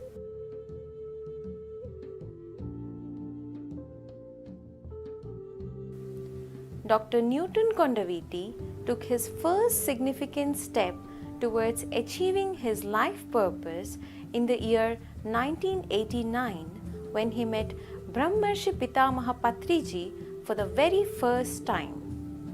Dr. Lakshmi is a staunch advocate of vegetarianism. Together, they traveled to more than 120 countries and touched the lives of hundreds of thousands of people by teaching meditation, conducting self-empowerment workshops, training facilitators in comprehensive holistic therapeutic processes, and promoting vegetarianism. The first phase work of QLU has been completed and now holds a meditation pyramid with a capacity of 400 people. Bodhistan, Maitri Conference Hall, Kaivalya dormitories, dining facilities, a labyrinth, and a Goshala. Extensive plantation is being taken up to spread greenery all over, and spiritual agriculture has begun on 5 acres of land. To aid inner speculation, the beautiful Saraswati Lake lies nestled in the midst of lush greenery. In the second phase of work, we are going to witness one of the world's most unique and immensely powerful structure named Sahasrara Pyramid. The main Sahasrara Pyramid, accommodating 2,000 people, is composed of 1,000-petaled blue lotus having a spear in the center and a pyramid at the top of it. Blue lotus expresses wisdom, and completely bloomed lotus shows enlightenment and love. Canopies formed by lotus petals are used as orientation centers.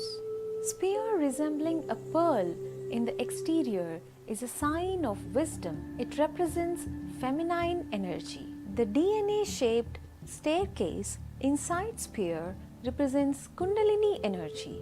Conveyance through lift to golden pyramid on top of the spear enhances quantum leap. Circular ribbed form expresses union of male and female energies. The golden pyramid represents masculine energy. 72,000 crystals placed in this pyramid represents 72,000 nadis. Purple crystals at the apex of the Sahasrara pyramid represent highest statue of enlightenment.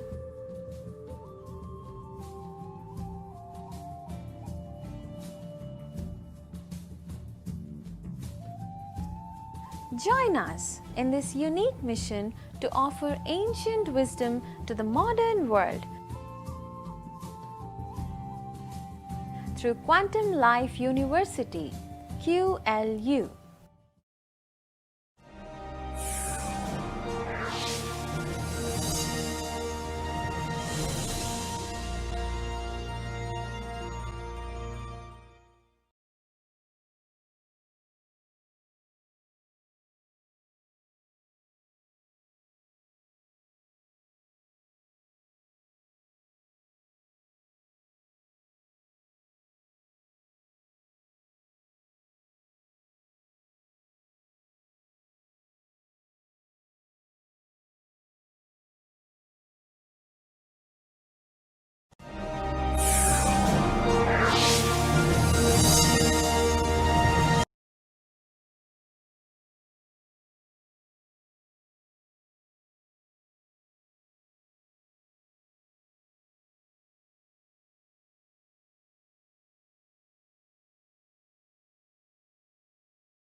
just clasp your hands, cross your legs, and just be with your breath. Normal, natural, simple, easy, relaxed breathing. And in this step, what happens is when you are doing Anapanasati meditation, you go into the state of nobody, no mind, no one, nothing, nowhere, no place, no time. You become completely thoughtlessness. And I feel for manifestation, this first step is very important. Is going to the state of completely thoughtlessness, become nothing. Because if you want to manifest from nothing, first you have to become nothing. And once you go into this step, so what happens is usually we are in a beta state of mind, and while breathing, you enter into a deeper state of mind, which is called alpha, theta, delta, and at that state you are vibrating at a much higher frequency. You transcend time and space, and at that state, whatever intention you have so, because you are vibrating at a higher frequency, you will be able to manifest. Because whatever you see as matter, whatever you see as manifested things in our life, was actually once an imagination, once a thought. So it's best to, and as Einstein said, if you the field is the sole governing agency of all matter.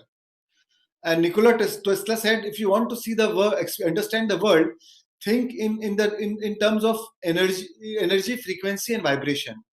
So what happens is when you go into that state, you're in a state of pure energy. You become less matter, more energy. You become less particle, more waves. And that is where everything was created from. When you see anything in this earth, anything in this planet, or anything, any galaxies, the universes, the moon, it's possible or not, maybe it's difficult, but actually everything is easy. And friends, universe works on one simple law of attraction. So manifestation is also activating this law of attraction. And even today, whatever we have in our life is just a reflection of our own self. So the universe is just simply working on law of attraction. So whatever you whatever you actually have, whatever you see that things are there around you, is already you have thought about it, is you have gone through those emotions, and what you feel is what you create in your life. So the whole science is thoughts send the signal out, and the feelings draw the event back. So whatever you want in your life is actually, it is the feelings which draws the event back. So what we need to do is to combine your thought with those elevated emotions. So whatever you want to think, you have to visualize what you want, and you combine it with elevated emotions, and you draw that event into your life.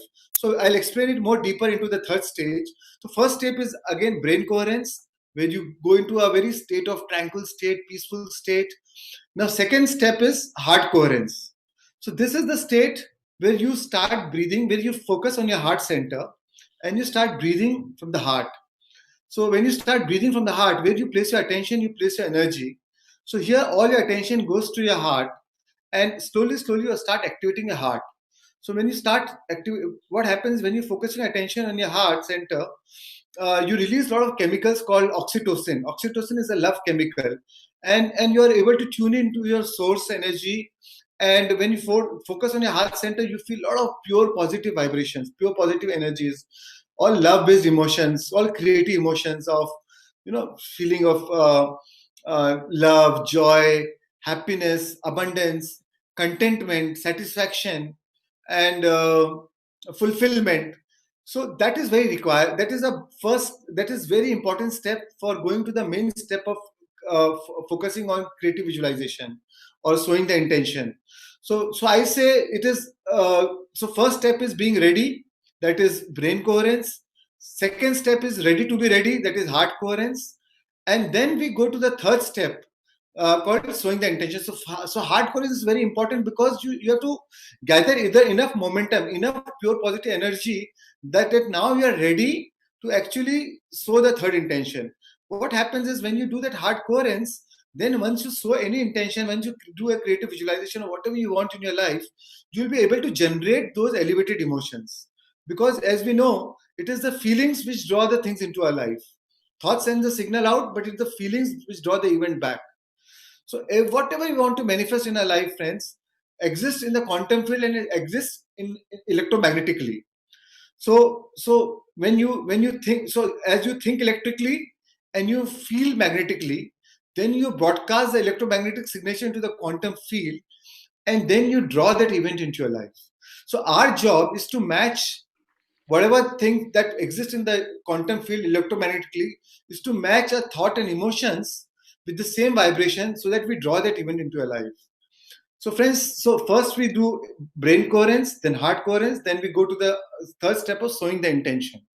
Now here, when you are sowing the intention, just focus on your feelings first. So think of whatever you want in your life. Think in a pure, as if you already have in your life, as if you're seeing, as if you already manifested that in your life. So suppose, so you want a good car, so you're seeing that as if you already have that car, as if you're already driving the car. You the thrill of driving that car. Or say I wanted to, when Patricia told me that this is that you have to, you're a part of the trustee group and you guys have to build a pyramid here.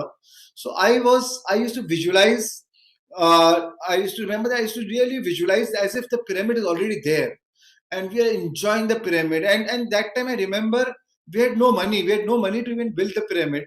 But then we used to visualize that we are building the Asia's largest pyramid for meditation, and it will be a beautiful pyramid, and it will is the international center. We'll have people from all around the world. I used to visualize that, and as if it's already happened. And we used to do, and I used to feel so much of, I used to do it with so much of passion, as if it's already there. You have to be in love with that feeling, and as if, and that vision really inspires you, and really feel that sense of motivation, sense of purpose, sense of some inner guidance. And so whatever your vision is, it has to be, you have to clearly define why you want what you want. What is the purpose of why you're wanting? Because everything what we do in our life is for an emotional payoff. And friends, the reason why I do this heart coherence and brain coherence, that we can get the same emotional payoff without even getting, independent of even if it is there in our present life or not, without even manifesting it in a physical reality, just by thinking it. Because as you think chemically and you feel neurologically, you actually completely hardwire your brain, and you completely rewire your brain, and you then you broadcast that electromagnetic signature into the quantum field, and you draw that event into your life. So and friends, it is more important to practice it. So I'm going to talk less because we are short of time, so I will go more into the practical session. So for third step is brain coherence. So it's very important is to feel whatever you're seeing, it has to be pure positive in a present tense. So and you are seeing only what you want in your life, not you do not want. So say if you want a white elephant, you do not say I do not want black elephant. You're visualizing what you really want, because wherever you place your attention, you place your energy. By saying I do not want black elephant, you're actually focusing attention on black elephant. And the universe only understand the language of pictures and emotions, and you will draw that into your life. So you have to focus on what you really want, and as if it's already got, as if you already have it, because your brain does not know the difference whether you're imagining the experience or you're actually having it. So you can use this, so you can use this weakness of the brain, you can trick the brain to your advantage. So like when you worry it, you're using it to a disadvantage, because you are speculating the worst outcome. Now you can speculate the best outcome, what you want in your life, and use it to your advantage. So like when you're dreaming, whatever you know you're dreaming, but sometimes you wake up from a dream very frightened if you have a bad dream, and you're sweating. So your brain does not know, but the physiology actually reacts to that, and you go into that, and you feel, and as if your body reacted as if it was happening really. So your brain does not know. So when you visualize, your brain does not know whether you are just visualizing or it's actually happening. And you will activate, you will activate all the cells in your brain. You will actually neurologically and epigenetically change yourself. And so that when you get up from your meditation, you will be drawn to those situations. You'll get a lot of ideas, insights. You'll be inspired to take the right action, the right decisions. You'll inspired to take the right choices. You'll have the motivation, the motive for action, to really drive towards what you have visualized in your life. and then efforts are not required. Efforts are inspired because there's no more hard work. It's all you will be able to manifest it by a lot of effortless ease. So I'll just show you two pyramids, two slides, and then you'll be able to relate it what exactly how it works. So here, friends, this is a pyramid. So before we are visualizing, or before in a beta mind comes where you visualize, you show the intention of what you want. This is where probably you spend 30 minutes on the first two steps, and maybe 5 minutes on this step, and then another 5 minutes on gratitude and surrender, or maybe 8 minutes here, and another 10 minutes, 15 minutes on gratitude and surrender. So friends, so this is, even though we want this to happen in our life, but this is not something where you need to spend too much time. It is more important to spend time in preparation of reaching that state of where we are able to actually to feel that emotion, that as if it has already happened. And that emotion you are only able to feel when you do meditation, when you do the first two steps. Otherwise, if your financial condition is of lack, or if you say have a lot of bank borrowings, or some financial challenges in your business, and if I tell you to visualize or think that your business is doing good, instead of 10 crores loan in your account, if I say I visualize that you have 10 crores of bank balance, you'll never be able to believe it. You'll never be able to feel it emotionally. But once you meditate, once you're in a state of brain coherence, heart coherence, once you cut off from your physical reality, once you cut off from your personality self, your ego, your identity self, and your physical condition of current situation into your life, once you really cut off from that, and then you visualize, then in that state anything is possible, and you'll be able to, you think always equal to your emotional state. So when your emotional state is of high vibration, then when you visualize, you'll be able to match it with those elevated emotions. You'll be able to marry your thoughts with those elevated emotions, and then you can draw things into your life. Now, one very important thing about visualization is, so why we do the first two steps? Because we are not visualizing from the state of lack. So you have to always feel gratitude for already what you have, that peace, the contentment of what you already have, and the sense of fulfillment of whatever things in your life you have. It could be small thing, big thing, and nobody can say that, oh, I don't have anything to be thankful for. The fact that we are alive, the fact we are alive and we are breathing, that means we have a reason to be thankful for. So first, it is very important to be, so manifestation, when you think of manifesting anything through visualization, you are building on the pillar of the two key pillars are a gratitude, already thankful for what you already have, and a sense of fulfillment, a sense of satisfaction. So you already are satisfied what you have. It's not like you're feeling lack and that's why you're wanting it. You already have the sense of satisfaction for whatever things you have in your life, but of course you want more.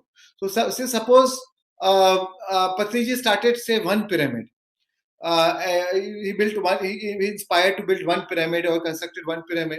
So of course he wants thousands of pyramids. Of course he wants 10,000 pyramid, or 50,000 pyramid, or 10 lakh. Even when there are 50,000 pyramid, then he would like to have 10 lakh pyramid. Or if you have taught meditation, say suppose you transform the life of, say, 2 million people, or 20 million people, then they'll say, how could I transform the life of 100 million people? So of course you want more. You want to change more people, but not that he's unhappy about 20 million people. He's very satisfied, very content with where he is. And so manifestation is also about, first be content about what you already have. You cannot, because if you're manifesting, if you're trying to manifest from the place of lack, from the place of scarcity, then you are actually focusing more on the scarcity. So, and what you resist, you persist. So so attention will be more on scarcity, and you will draw more of that. More you try to visualize what you want in your life, the more you're affirming the feeling of lack, and you'll draw more that into your life, right? So it is very important this is a very thin line, very thin distinction, why a lot of manifestations fail, why a lot of people visualize, they try so hard, but they're not able to manifest. Because first, they are not able to match these elevated emotions, because they're feeling from the source of lack. from the source of, for one day, good health, they're already feeling as if from the source of being unhealthy or from the source of sickness. So first, that's why first two steps are very important. And one fine line is you have to be very, very you're already very satisfied, content, and very thankful for what you already have. And from that state, you visualize that what you want in your life, and as if it's already happening, or as if you already have it, and feel those elevated emotions. And then when you come from that, so then it will be very easy for you to feel those elevated emotions. All right, friends. So that yes, it is on my way now. I've left it to the universe, and it is on my way. It is coming on my way. I already have it, and it is on my way. And it is as if so even when you open your eyes on your meditation, you always feel it that's on my way. So I'll give you one small story. So in a village, people were there were no rains, and a lot of people were in a group. They were praying that rain should come, rain should come. And this small girl was also praying that it's raining now, and it's started raining. So this small girl went out with the umbrella in her hand, and everybody was saying the whole village is dry, there's no land, there's no rains. Why are you carrying an umbrella? So she said, no, it's going to rain now. It can rain any moment, it can rain any time, and that's why I'm carrying the umbrella. Because what if it rains very much? That's why I'm carrying the umbrella.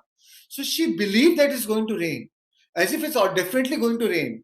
So when you believe, so when you surrender, you have that belief that it is going to happen, and it is if it is my highest good.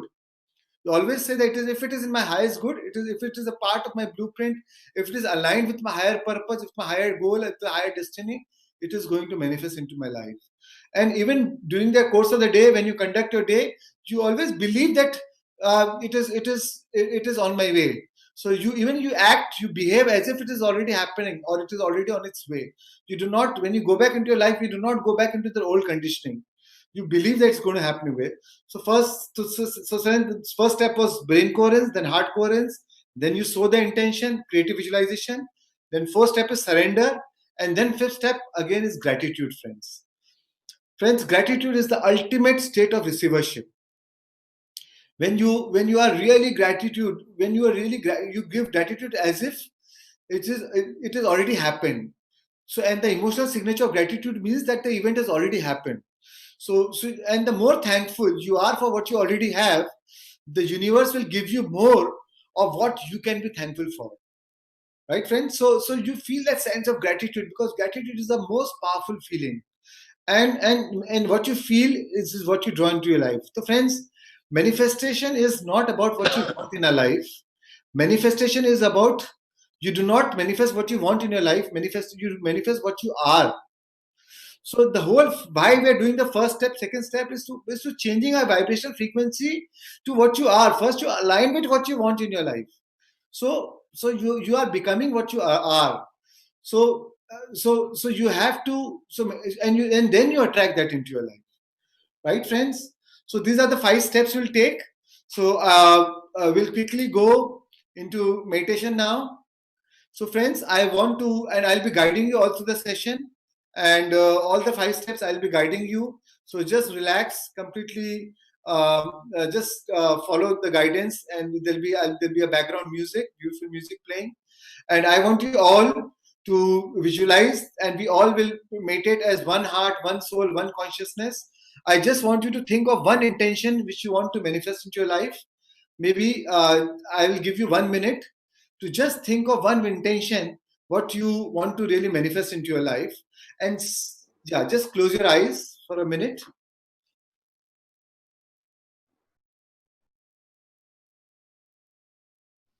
Just short 1 minute exercise. I want you all think of one intention, one potentiality that you want to manifest into your life.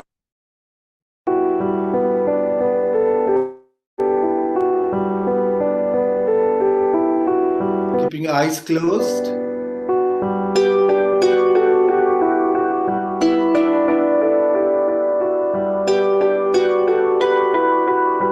What is that you really want in your life?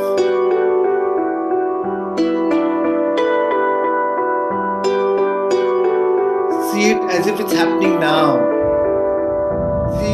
as vivid as you can in the present tense.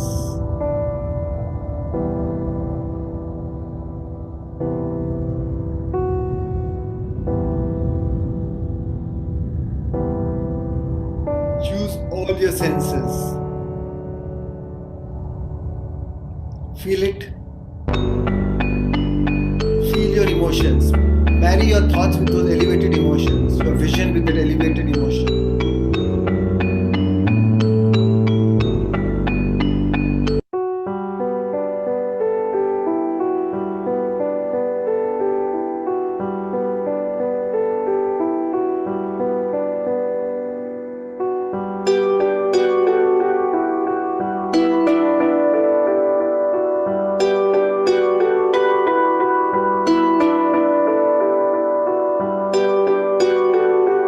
Whenever you are ready, please slowly come back.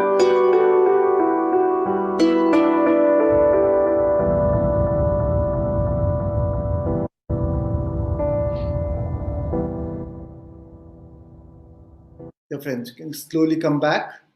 So friends, yeah, so why I did want to do this exercise, so that when we go to the third step of of sowing the intention, just at that time remember of this intention which you want to sow in your life and feel it. So I remember, I can sense that maybe this time it is not so easy to feel right now because you are still in your beta brain waves. So immediately close your eyes. It's not easy to match it with those elevated emotions. But once you follow that first step and the second step of brain coherence and heart coherence, then for the third step it will be very easy to feel. Right? So we'll go into go into the meditation, friends. So this is, of course, the pyramid, our famous pyramid at Pyramid Valley International, Bangalore.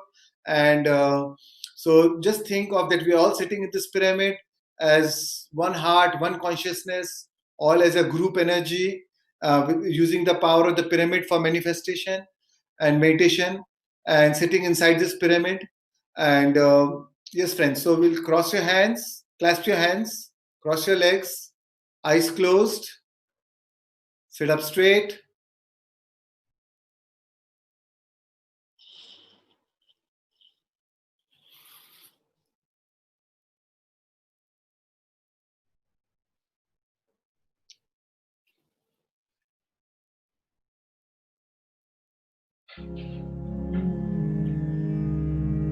Gently observe each and every breath going in and out.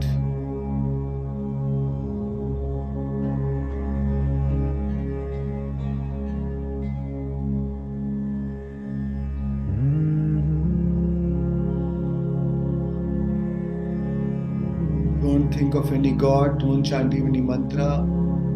Just be with your breath.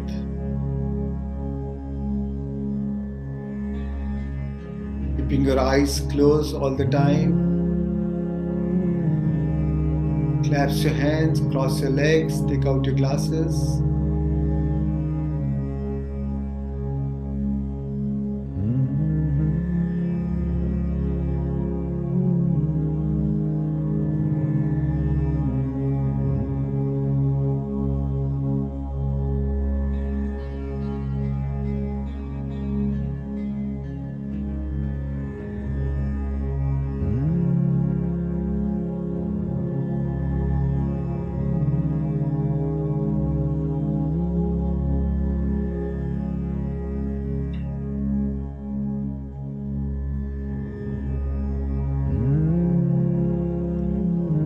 Move away from all people, places, things, times, and events.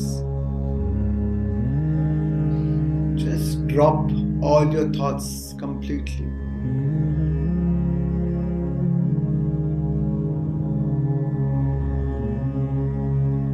Just be with your breath.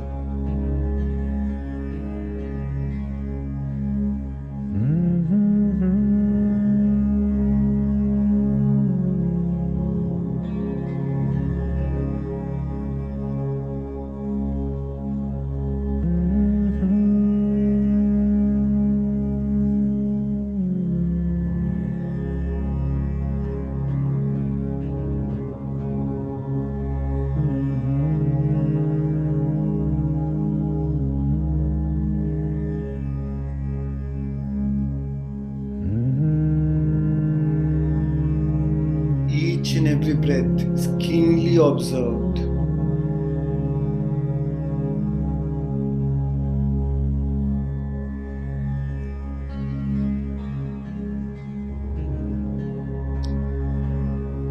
Completely drop your identity, your gender, your profession, your role as a parent or a child or a mother or a father, as a boss, as a subordinate. Just drop all your identities and become nobody.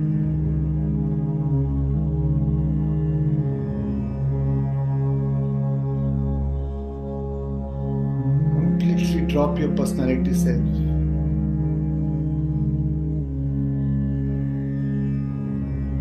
Become pure consciousness.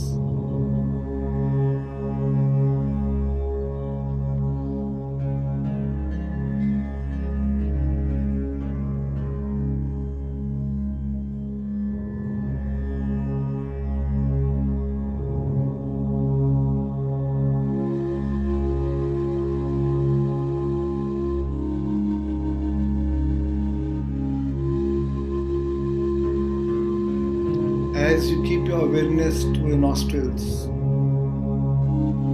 I want you to feel the temperature in your nostrils. Sense the temperature. Are you breathing deep? Is it warm or is it cold?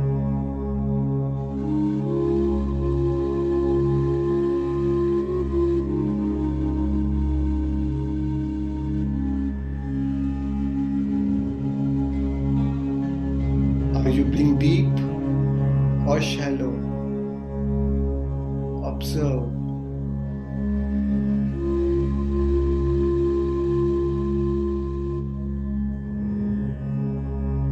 Each and every breath is keenly observed.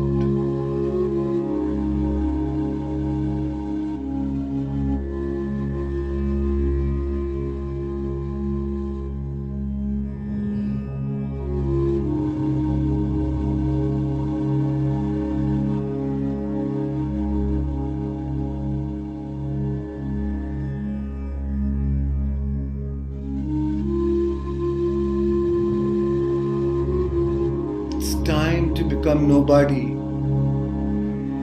No one, nowhere, no thing, and time. Just pure consciousness.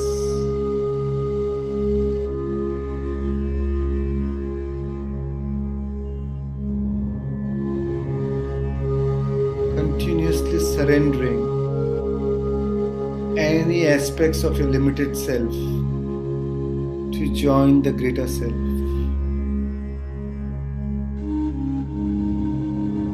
And to lose yourself in nothing, to become everything.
be with your breath.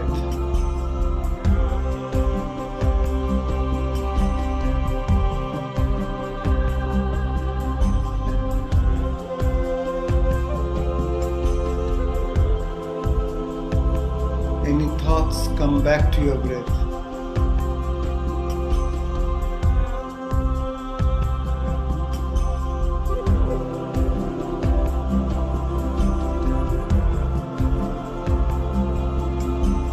And lose yourself in nothing.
Can you rest your attention in the area of your chest,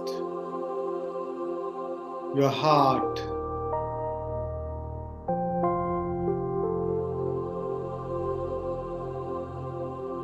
allowing your breath,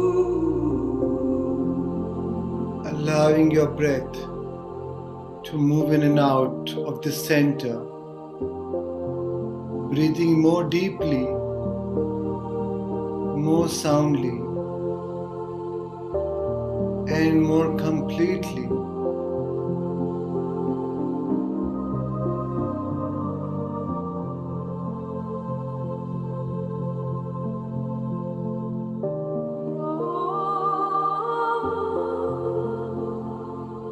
Feel your feelings.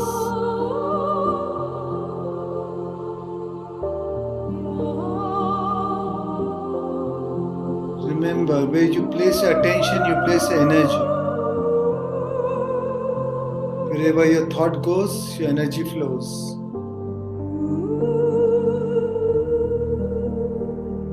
As you focus on the center, you'll activate the center.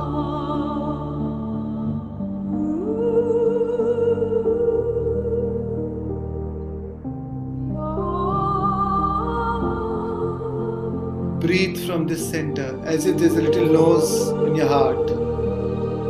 Breathe from the center.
As you activate this creative center,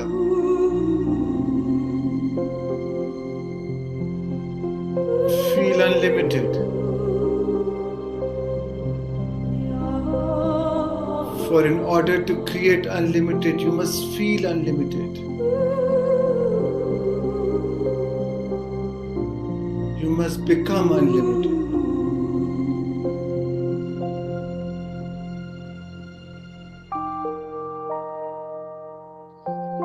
In order for you to emulate the divine, you must feel divine.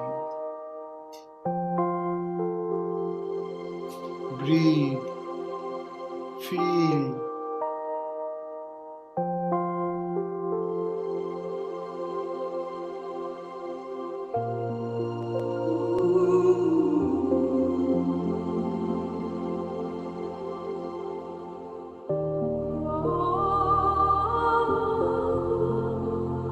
In order for you to create magnificence, Just feel magnificence.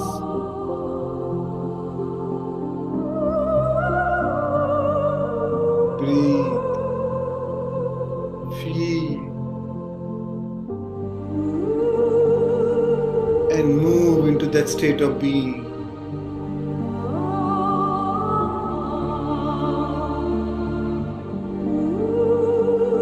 And as you rest your attention within this sacred heart, this beautiful center, your source of creation, feel immense joy.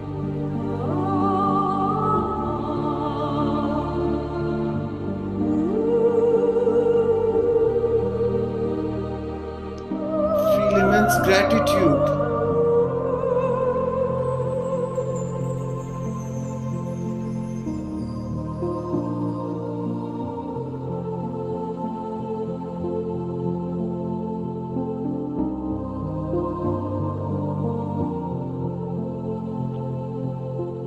Feel immense satisfaction.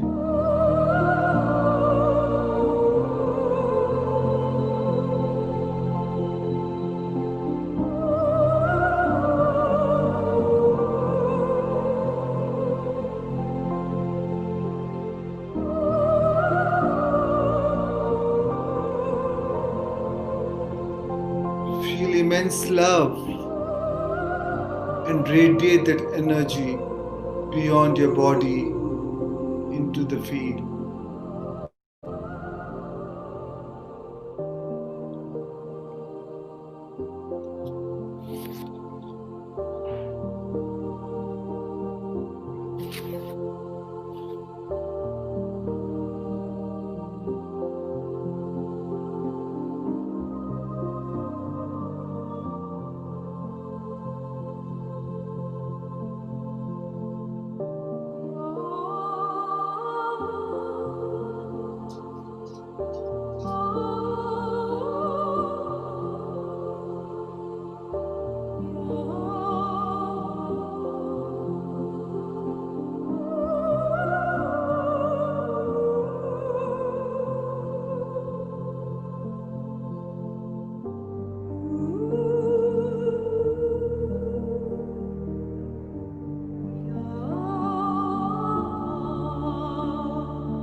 And now, what was that intention that already exists in the quantum field that you want to tune into?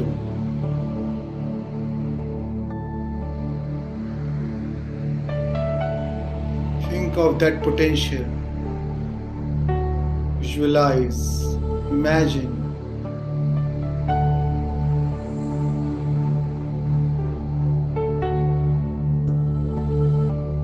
In your mind's eye, see it as if it's happening now.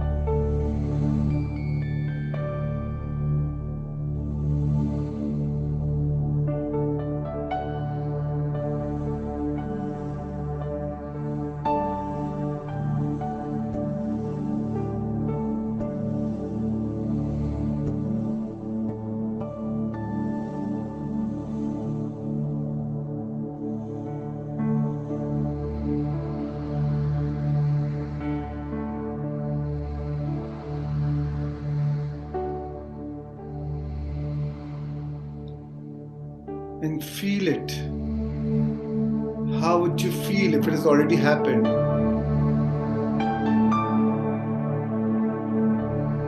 Feel that joy, that satisfaction, that fulfillment.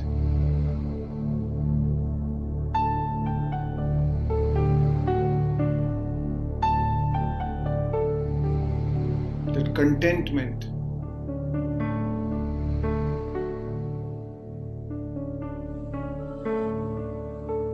Excitement, that freedom. Feel it.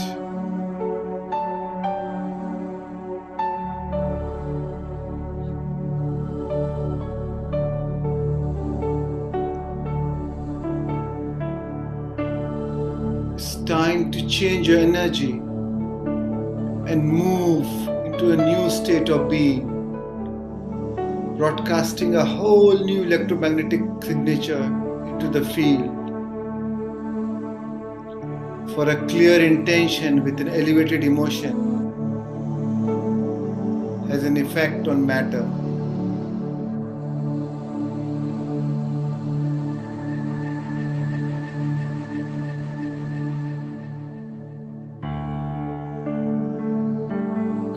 Change your energy and open your heart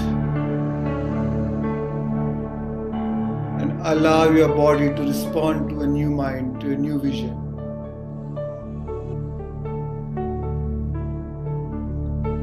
For whatever you broadcast into the field is your experiment with destiny.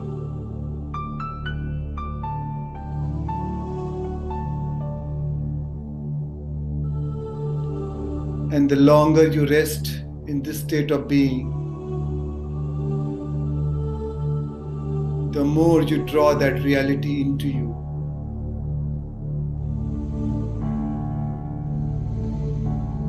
So feel it, see it.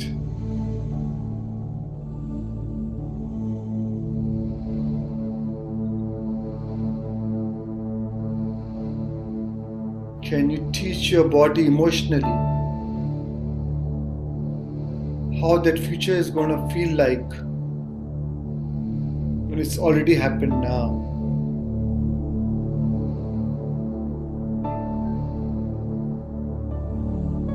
And from this new state of mind, live that life.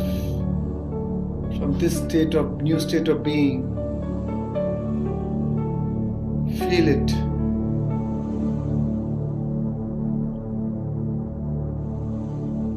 What choices you would make, what behavior you would demonstrate.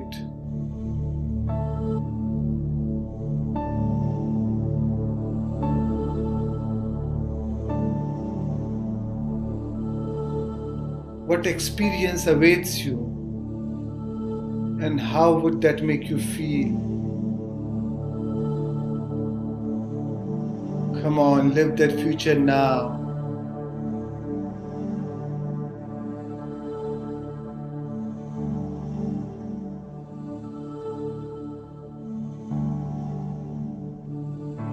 Remember, where your attention goes, your energy flows. With your attention, you buy that experience. So invest your attention into the future. Invest your energy into possibilities.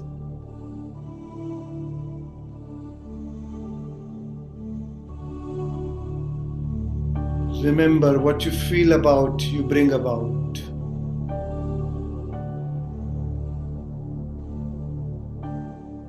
When things change inside you, things change around you.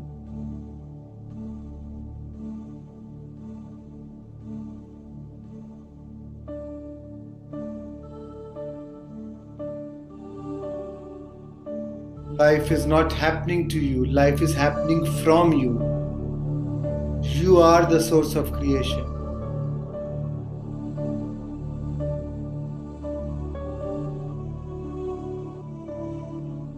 We are all gods.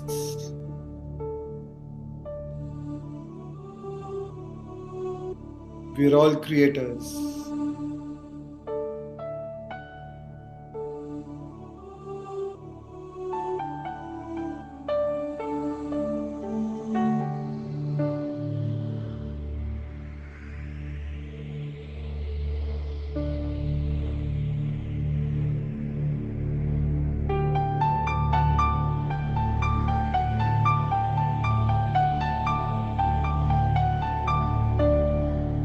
And now, surrender your creation to a greater mind and allow it to organize in a way that is right for you.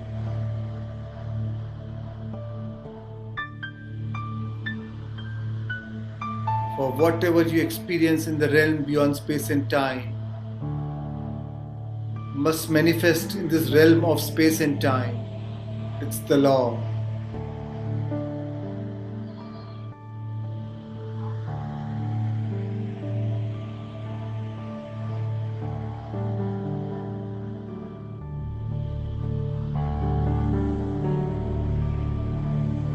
Trust the universe, trust the higher mind, and surrender.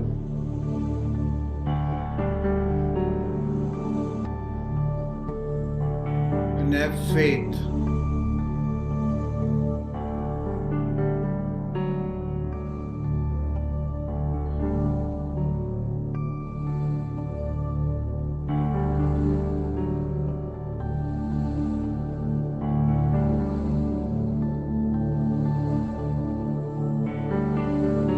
The universe will bring it to you in a way which is in your highest good.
And now, Divine One,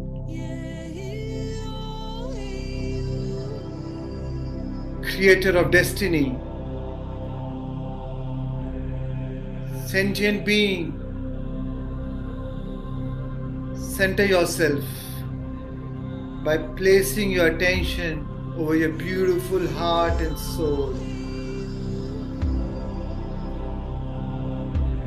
Acknowledging the sacred place that all things are created from.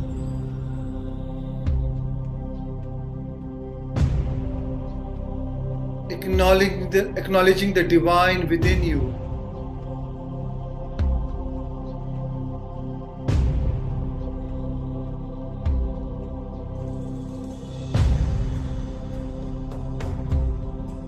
And the power within you.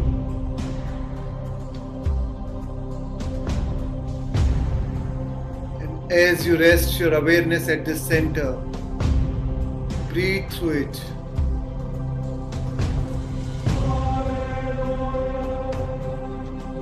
Allow your breath to relax your body.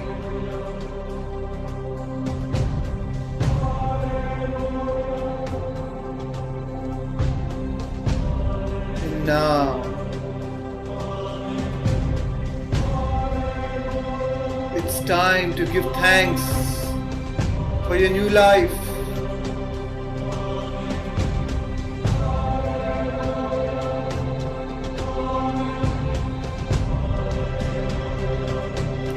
Open your heart and feel immense gratitude for all that you have created.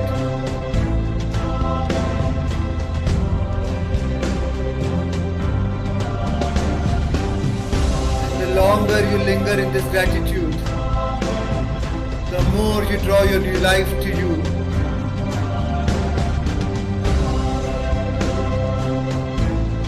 For the emotional signature of gratitude means that it has already happened.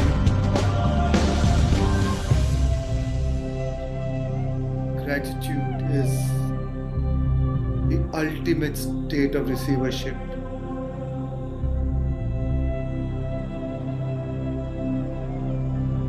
Breathe,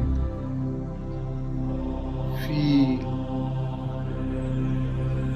and open your focus.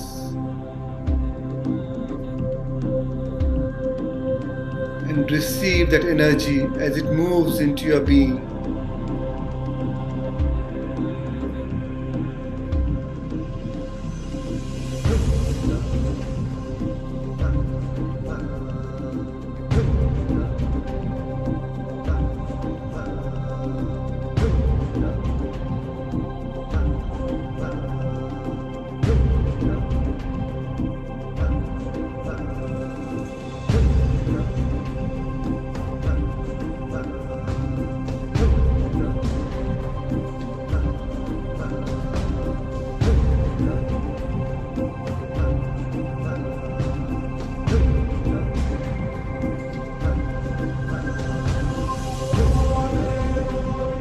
And as you receive this energy into your state of being, you are worthy to receive in this moment. And you are thankful for this new life. And the power within you continue to unfold in you, to consume you, and to move all around you. Show evidence in your life that it is real.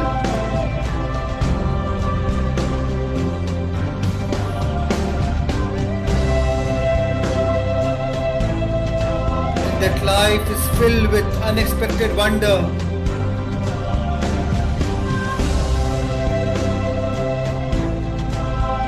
And for the joy of existence.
stepping towards your new destiny.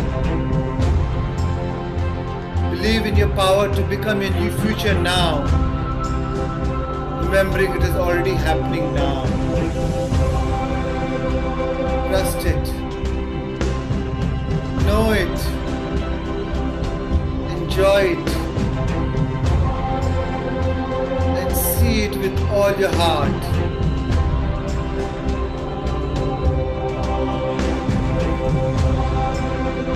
And radiate your love to life. Breathe. Feel. And receive the love from all of life.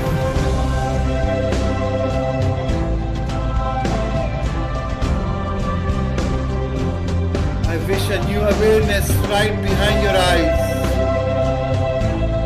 that looks out through the lens of new mind.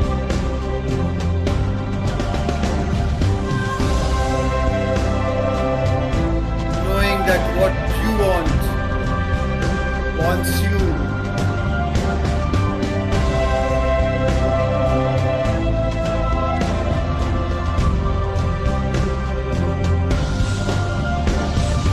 Feel the appreciation. What you appreciate appreciates.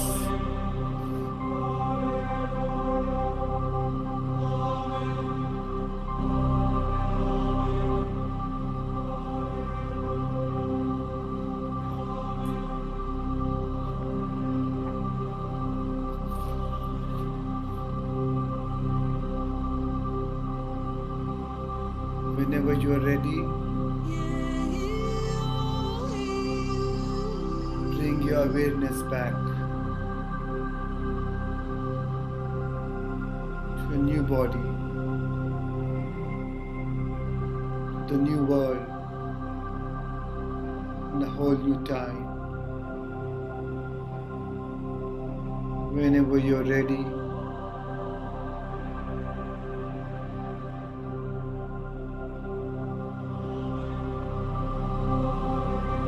you can slowly keep your hands over your beautiful eyes.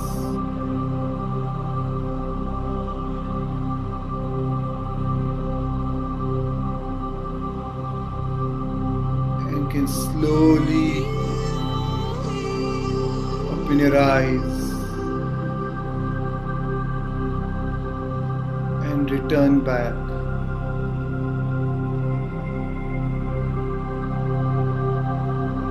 This material world of senses.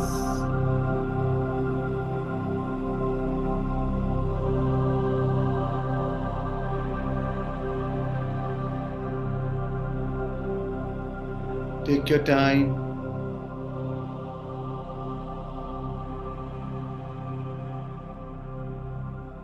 And slowly come back.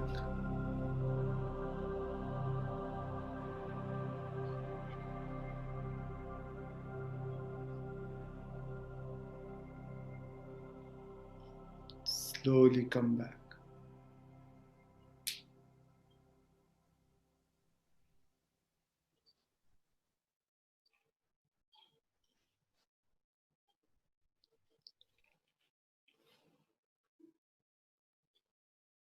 Thank you, friends. Thank you for your patience. Thank you for taking this journey with me. And so, friends, I'm already 15 minutes over time. So, sorry, Shalini. So thank you, friends, and I'll be there during the time of panel discussion also with Patri sir. So any questions regarding manifestation, I'll be happy to answer during that time. Thank you, Chandra. Thank you, sir. Thank you, Baba. Absolutely wonderful. What a great music. Thank you, sir. Where did you get that? Sir, I compiled it from different sources. Yeah. Wow, wow, wow. Absolutely wonderful for meditation. Thank you, sir. So, friends, I'll be also sharing the music. So, Shalini, I mean, I can share with you, or you can, and you can share it with others if you have their mail ID and their WhatsApp, whatever. Or you can go on this website. I've created this website for all the meditation musics, thebreathwork.in, and it's freely available. TheBreathwork, thebreathwork.in. Thebreathwork.in. So you can download from there. TheBreathwork, thebreathwork.in. Right, friends. Thank you. Yes, over to you, Shalini. Thank you, sir. It was a wonderful meditation. And I think in this lockdown, Shreyan sir has took lot of meditation sessions about thrice a week. And I could say a lot of fan following has been started to you, sir, because they keep asking us for a meditation music and they are feeling so soothing and they can get rid of the lot of ailments.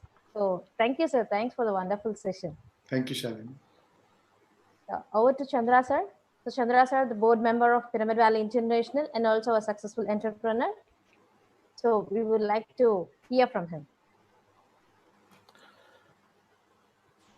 Thank you. Thank you, Shreyans. That is so beautiful. First time I could get a full meditation from you. Thank you. Just the quality of the meditation is so profound. It's just incredible.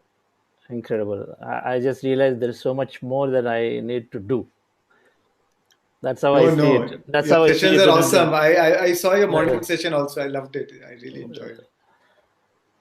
That's great. So really, really wonderful. Really, it's so profound. I just didn't want to come out of it. So Karthikeyan sir, every day I'm doing the session, but I just didn't really want to come out of Ryan's the way you say it. Thank you.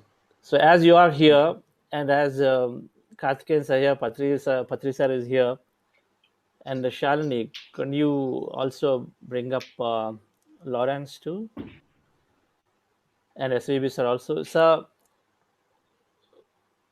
Patri sir talked about Buddha CEO. So we wanted to talk a little bit about the Buddha CEO, the concept of Buddha CEO, and what we are intending to do here as a team of leaders, and then to bring about shall the SVB sir also, if sir is coming on, to what we intend to do about the concept of Buddha CEO from PSS moment. So I wanted to share a few thoughts and then also make a informal launch of this Buddha CEO foundation, if you will, that we have created. And for that, let me share a few slides, and then since it's all soft, so we'll just go as an online program as a part of physical one. So let me just share. Shalini, can I share this? Yes, sir, you can do it. Okay.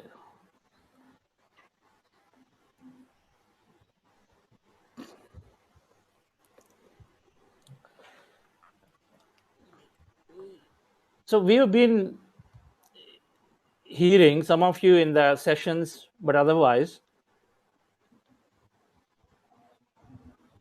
meditation is helping us develop this holistically. So physical vitality, passion for creating that passion for life. Those who lost it, creating a passion for life. It's increasing this IQ tremendously. So much of mind power is boosted. So it's helping us learn so much. Part of purpose.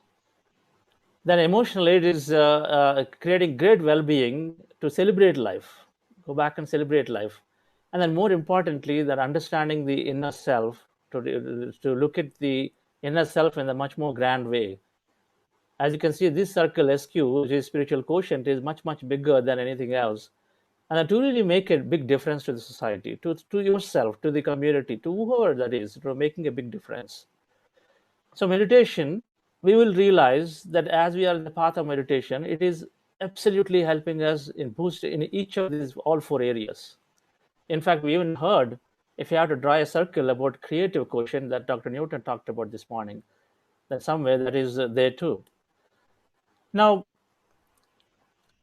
if you go a little deeper into SQ, what is that spiritual quotient? spiritual scientific understanding of the higher truths can be termed as the spiritual quotient, and this is something that we consider this core of the Buddha CEO. If there is a leader who is a CEO, who is a leader, who is also a Buddha, so perfectly marrying the two things, outer world and inner world. So what is that SQ? So we consider it in 5 areas. The first one, a Buddha CEO understands that everyone is inside me, I'm inside everybody, so we're all one. Now, scientifically, from a quantum, there are various sciences trying to make that happen. They're trying to understand it, but quantum physics is explaining to you a little bit now that we are connected to each other in that one energy field. There is only one energy field. We're all in that with a multi-dimensional universe, and then we're in that. So we will understand through this process of meditation, and spiritually and scientifically. The second one, this field has infinite possibility, and one becomes that field with the meditation. Something that we experienced just now with Shayan Daga's meditation, that we lose time and space, and then we go into that field and we become one with that field. But it's quantum physics is saying it's infinite possibility. There are infinite worlds and infinite things that are there. The third statement, we'll understand that our observation collapses the possibility. My reality is by me. That means my thoughts and feelings are creating my reality. This is the way a Buddha CEO understands that my reality is by me, not by somebody else, good or bad. And the scientific understanding of that is that our observation is collapsing that possibility from the field into the physical reality, into whichever dimension. Then the Buddha CEO understands that there is abundance everywhere. That is not only for me, for everybody. So he drops the idea of competition in the truest sense, that it is not for dominating others, that he welcomes everybody, that the competition exists for us to excel in our innovations and then do better from each other. At the end of the day, there is abundance for everybody. There is enough for everyone. That is a fundamental understanding that all the Buddha CEOs, the leadership, will move to. And as a result, the competition, the infighting, the external fighting will have to stop, will stop. A lot of divisions, separations, all of them are coming only because we feel there is not enough. So this is the fourth understanding that Buddha will go through. And then finally, Buddha will understand that there is higher intelligence helping me. It's not just me. There is a lot that is happening through me. And this is that intelligent quantum field, which is, as a consciousness, always paying attention to everything that's happening around. We recognize that our body is a great machine. It is a split second if it can create trillions of synchronized, harmonized operations. If this billions of stars as mass bodies can actually exist simultaneously in a very coherent fashion, then there is absolutely greater intelligence that is there. So it's not only us, but then Buddha CEO understands that there is a higher intelligence that is helping him. This is something that they utilize. So with these core 5 understandings becomes the core of the Buddha CEO to establish a new world, a greater community. So with that, friends, we are looking to launch this foundation called Buddha CEO Foundation. Patriji named this, sir, about 5 years ago. We started as an event, and we would like to take this into a full-fledged foundation that we are creating. This foundation right now is a Buddha CEO Foundation. Is going ourselves into a 5-dimensional reality, connecting to everybody, symbolizing in their higher emotions, symbolizing those colors, connecting to everybody into a higher 5-dimensional reality is where we all moving. And the Buddha CEOs, these leaders who understood, will take the people around him or her to the higher world. So a characteristic of Buddha CEO leader, there are many, but I listed some, is very compassionate, takes always very responsible actions, energetic, highly energetic, carries him or herself highly energetic, highly equanimous, treats everybody equal. He or she is operating always from intuitive inner strength. There is a lot of intuition. So taking that help from that higher intelligence. Friendly, there is only friendship. Patricia always says at the end of the day, all relationship translates to friendships. So there is friendship. Highly growth minded. So there is never a no, there's always a yes, there's always looking to say how to make things happen. Very creative, and then most importantly, purpose driven. So Buddha CEO as a leadership is always purpose driven to find the meaning and purpose in life. So what is exactly the Buddha CEO Foundation? So the foundation, it will be a non-profit entity that we're setting up, provides transformative meditation, wisdom, and techniques to all leaders and aspiring leaders in a compassionate and friendly environment, and inspires them to develop corporate socio-spiritual responsibility, or what Sir named it CSR plus. There is corporate social responsibility, but would like them to take it to corporate socio-spiritual responsibility, where in everything that they do, in every activity they do, they introduce meditation and meditation wisdom as a core element to the communities they're serving, to the employees they're serving, the communities they're serving. So this foundation, in terms of activities, may and will do many workshops and events, on-demand sessions to companies and any organization entity would wanting to have the sessions. It'll produce spiritual wisdom through periodicals, specifically around the corporate organizational wisdom, focus towards them, create communities, and then certainly create several service opportunities to go and serve as a way to grow. PSS movement has got at any time hundreds and hundreds of projects and doing in so much work in the rural areas. At the end of the day, when we understand we're all one and everyone with me, then it becomes a no-brainer that we actually serve and then gain that fulfillment. That's exactly what Dr. Newton said too, and then some of us are hearing that service is giving me so much happiness and the transformation experience of so many meditators. So there will be plenty of opportunities as a platform to serve, where we connect the leaders into these various service projects. So friends, this is something that we are launching, we are creating, and the website for this is buddhaceo.org, is getting developed, and by end of this month we'll be launching this. And it's a pleasure, it's a privilege for me to talk about this in the presence of Patriji, Shreyans. Daga Shreyans himself is a great leader, the Buddha CEO, truly a Buddha CEO, Karthikeyan sir, SVB sir, and Lawrence and I've been always wanting to go more and more onto this. And so Lawrence is there. I will request her to say something, and then before that, Patri sir, for your comments or for your message about Buddha CEO leadership, Buddha CEO Foundation. Yes, Chandra, this is my dream.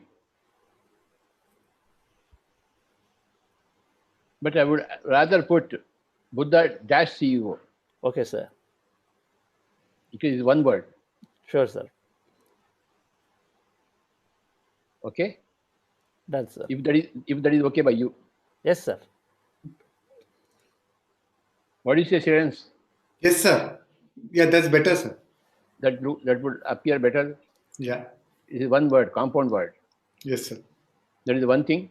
Second thing is, we have to have this Buddha CEO Foundation to put the whole thing in a concrete concept. Buddha left his palace, became a Buddha, but now the Buddha has to return to the palace and he has to conduct the business. He can't be a sannyasi anymore. He can't be aloof from the mainstream. The Buddha has to come back to the mainstream, be in charge of things, day-to-day mundane things.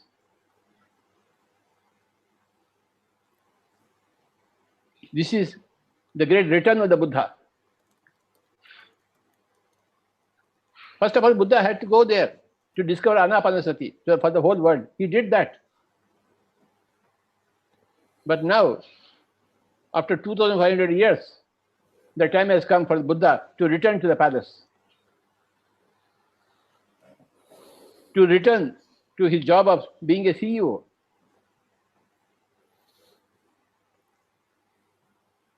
And be in charge of material world and create a Rama Rajya. Rama is the enlightened master, but he was a Raja, king. He was in charge of the kingdom. He didn't take sannyas.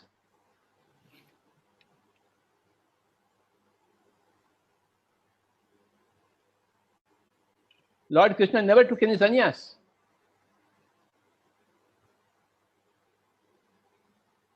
And Krishna represents the highest level of enlightenment.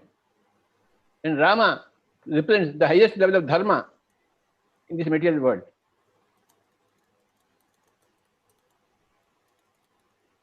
Now, this is the great return of the Buddha.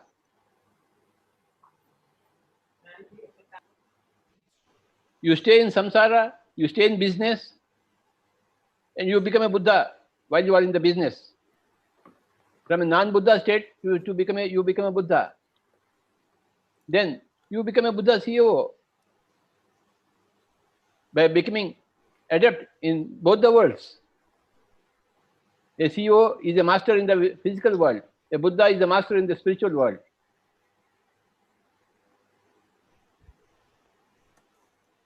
This is the holistic picture.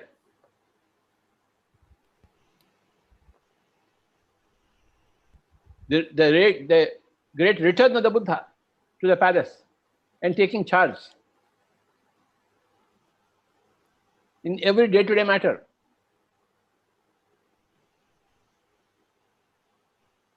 Every human encounter, every human animal encounter, the return of the Buddha.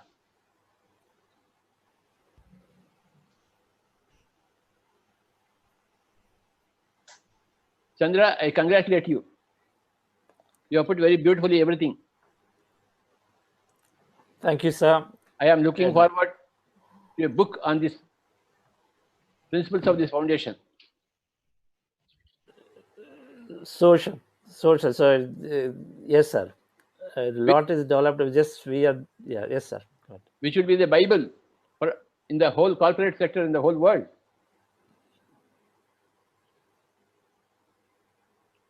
Lawrence, up to you now. Thank you, Patrick. Thank you for the word of wisdom and the encouragement. For everyone, yes, it's a journey that started a few years ago, and I think we are now ready to go. Well, going back to the palace, what I really loved in the PSSM view of the world and how we can make a difference is that I remember very well this Buddha CEO workshop 3 years ago. And Patrick, you said that, for instance, a mother is a CEO at home also. So I just want everybody to understand that anybody can be in a CEO mindset. We're going to, of course, focus on anybody who is entering the workplace, or can be students, can be at any level. Everyone is a leader, and everyone can behave as a CEO and have an impact on creating a vibrant and inclusive workplace, where the objective is really to, at the end of the day, for everybody to enjoy and be happy. And when somebody is happy, the business is happy too. So it's very broad definition, and it's the beginning of a new journey, a new phase, in a very, very growth mindset and open mindset approach. So I want to thank Chandra, because he has been really thinking, cooking, meditating, visioning, all of this all along, and he has been my mentor, my coach in the journey, and I'm so glad to be part of this adventure. So back to you, Chandra, and we will welcome everybody to join us very soon. Yes, the beauty of this is it's just I never planned, I never imagined that this is going to happen, that all of us are together. Shreyans always said, every time I talked about this, Shreyans said, yes, Chandra, whatever that you are thinking, let's do. So Shreyans, something for you, and then it just happened to be here. I just didn't even plan it. It's all happening. Yeah. So no, so that's absolutely fine. I mean, I feel really as a corporate, we need to bring that culture of generosity, compassion, and it's time for a corporate to bring purpose into their businesses. I feel it's time that with profit, it should come with purpose, and rather than having a chief CEO, I would say they should have a chief purpose officer. So they should bring that purpose, and the definitions of the designations. I think the corporate world needs to change, where I dream of where they should have a customer happiness officer, or things like that, where you value the officer, or a chief satisfaction officer, chief purpose officer. So things like that. Probably we could introduce those concepts and first start of putting that into practice in Pyramid Valley or in our organization, and also encourage others to use that as a concept. And also, I think I saw those emotional quotient and spiritual quotient was great. And I also thought that, as a corporate, we all face a lot of challenges in our life, in a journey of a corporate or even in a personal life. So one important is the adversity quotient or the adaptability quotient. I think that with spiritual quotient, which is the extension of that, will come as where you will learn, when the corporates will learn how to face the challenges, the business challenges, or in the sense of at the time of adversity. And also the spiritual in the doing the spiritual, if they have the spiritual quotient as a corporate, then even if they are doing good, they'll understand not to sense, even in the good times. A lot of times the corporate make the worst mistakes in the good times, because they sense to start driving from the sense of competition and ego, and now they want to become number one, and they want to in a rush. So I think it will bring a lot of balance and take decisions not from the sense of competition. So it will help them in good times and bad times of both. And yes, and definitely make world a better place. And it will, the whole corporate culture should be a means of serving people, and a means, it's a means to an end. So and I think the success without, the quote which I read somewhere, the success without, I heard by Wayne Dyer, success without fulfillment is the ultimate failure. So unless corporate are driven by purpose, even though they achieve something, but at the end of the day, there's no fulfillment. They still operate from the sense of lack and something more. So I think if we bring that purpose into their organization, and the reason why they want to achieve what they want to achieve, and so they will have a clear goal. Why do they want to fulfill what they want to fulfill? And if they are fulfilling what they, it comes with a sense of fulfillment, and also it will be sustainable. So thanks, congratulations, Chandra, for taking this initiative, and I wish you all the support and everything, whatever needs to be done, we'll do it together. Thank you, Shreyans. So well said. When I was in IBM, I've been looking at it. There was so much drive for number, 1 week after the 1 week of the numbers. And if you keep looking up, it goes all the way to satisfying the investors. Somewhere there, there's only one word here. We got to make the investors happy. We got to make the stock market happy. And that trickles down all the way, rather than putting gates by the leaders all the way in between. They're putting all that down all the way to the employees. And there's only pressure. There's only pressure left, right, center. And so I think there is so much that could be certainly done to recognize the purpose. And before I come to Karthikeyan sir and SVB sir, like our two grand advisors for this, I discussed briefly with them. Saga is like a close brother to me. So we've been learning together, we've been growing together. We met a long time ago. So Saga has been a very successful executive in his own way at Cognizant. And Saga, something. Yeah, Chandra, you stole the words from my mouth. I was going to say, CEO. I mean, I've always been wondering what is a good alternative for the unidimensional Wall Street oriented mindset that companies have, right? And then I think this is the right way to approach. Hopefully, Buddha CEOs will create more enlightened organizations which don't just look at numbers, and pleasing the investors, like what you said, right? I think the time is right. Patriji keeps saying the time is right, and this is the way to go. Glad to be of any help. Congratulations to you and Lawrence, and I hope to be a Buddha CEO sometime. So you can help me do that as well.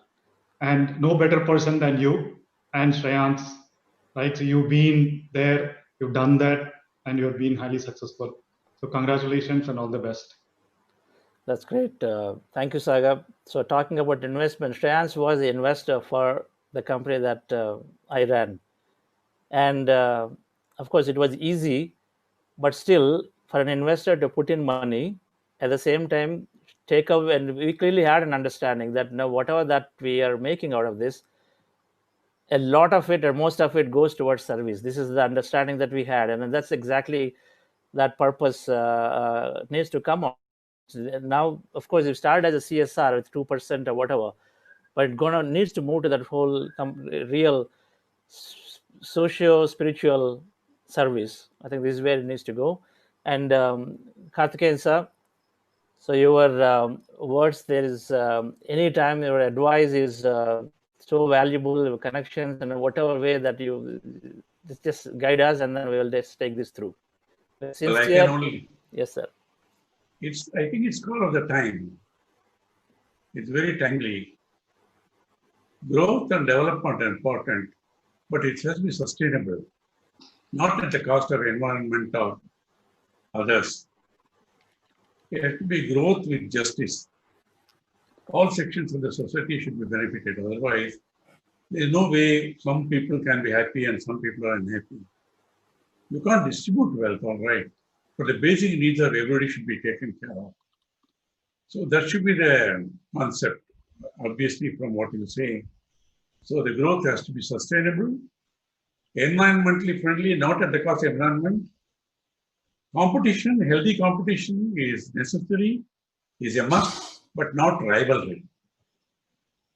Yes. Ethical principles should be followed in growth by better methods and all that, respecting environment, respecting other forms of life, and respecting all those people who are working for the organization.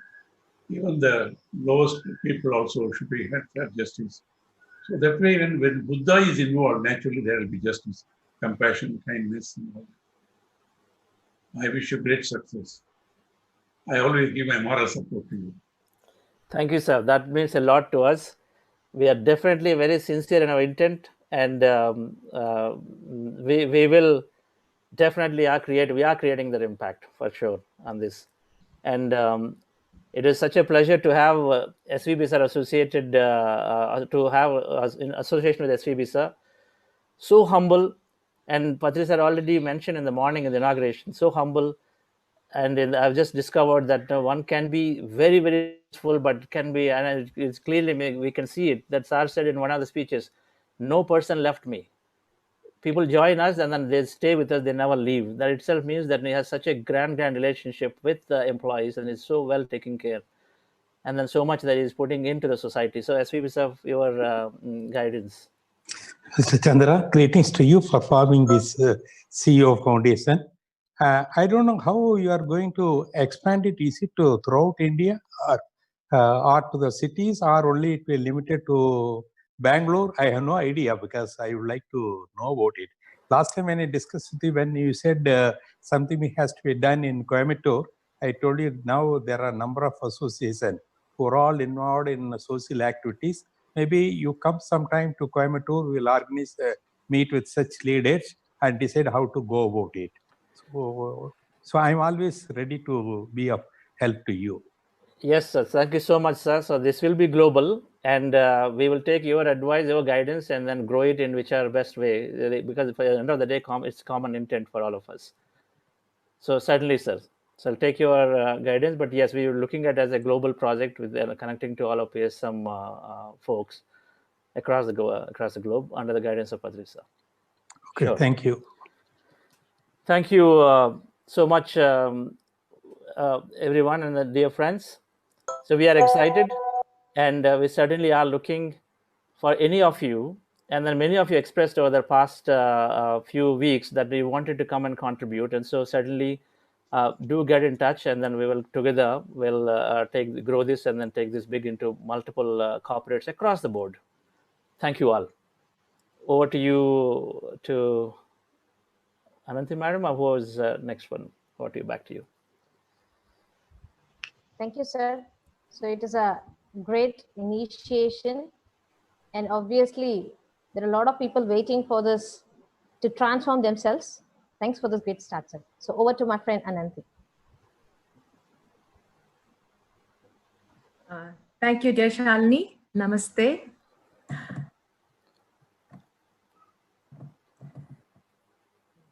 My name is Ananthi, and I have been doing a pyramid meditation for the past 9 years, friends. So about myself a little. Before meditation, I used to just describe myself as a great listener and used to excel in my individual contribution at workplace. Okay, but now, with the wonderful gift of meditation, I have transformed myself into a very happy listener who is very eager to listen from my inner self, and with a great understanding of being present in each and every moment of my life. And I contribute with lots of enthusiasm, with friendship in all the group activities I do now.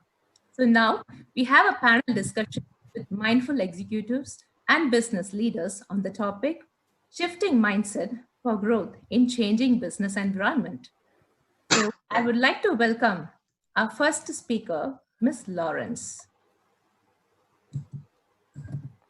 Yeah, you can hear me okay? Yes, ma'am. Okay. Yeah, thanks a lot, Auntie. And thanks I for would the... like- Yeah. Yeah, ma'am. Miss, I would like to just talk a little bit about you, ma'am. Oh, okay. Yes. Sure. Miss Lawrence is a dynamic executive and a successful leader. Lawrence is the general manager of hybrid cloud infrastructure services at IBM Services and sponsor of mindfulness at IBM.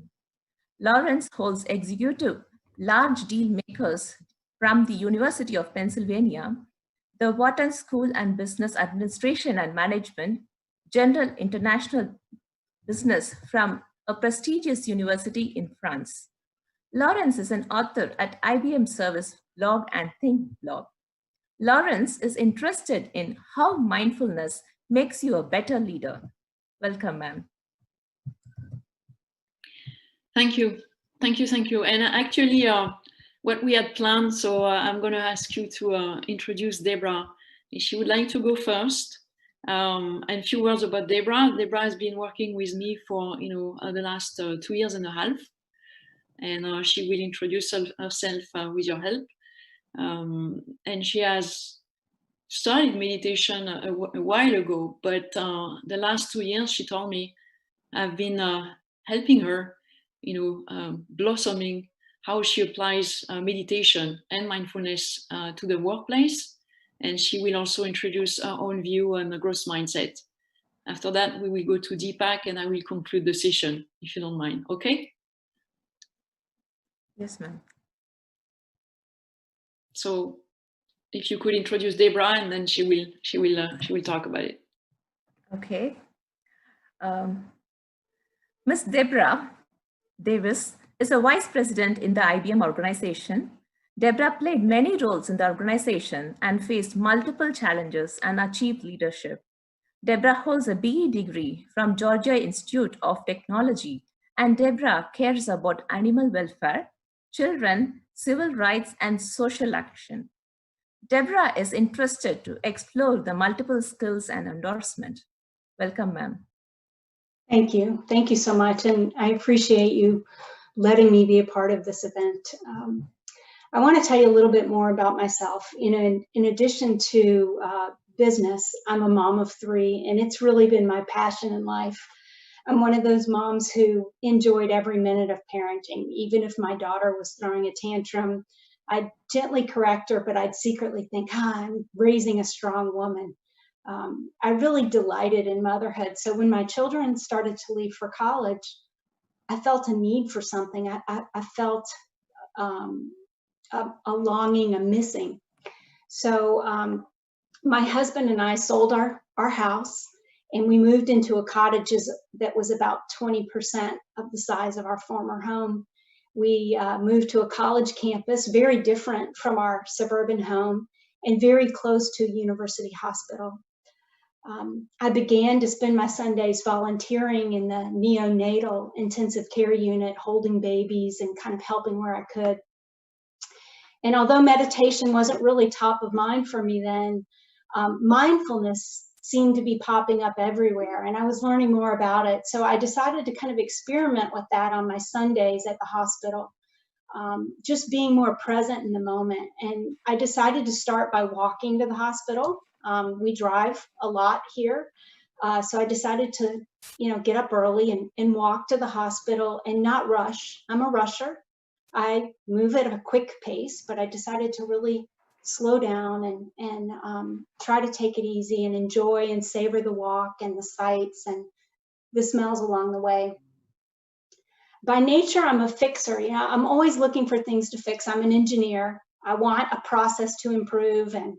And so if you know anything about hospitals, they're very inefficient in many ways. And I was constantly getting distracted at my time by the hospital on how I could fix a process or improve something. And that's when I decided to kind of explore meditation as a tool to kind of strengthen my mind and help me be more present in the moment and just experience and enjoy these babies, give them love and let just me be enough. Let me be enough for these babies and not have to fix the things around them. It was difficult for me to let go of the compulsion to fix and just to be me. And my meditations really helped with that. I started with YouTube using guided meditations, and I really enjoyed that. I felt that they were helpful, and I could choose a topic that matched my need for the day: healing, compassion, gratitude. I could pick a short video or a long one. So it was a great way to get started. And as I meditated more, I became more aware of the people around me, their pains, their challenges, their needs. And it became an important part of my personal life. But it didn't really cross over much into my business world. At work, I'm what's known as a type A personality. I'm also a perfectionist. I'm pretty serious when it comes to work. And for me, meditation and work just didn't go together. It almost seemed unprofessional to me to talk about meditation. So as synchronicity would have it, I moved into a new job and Laurence became my manager.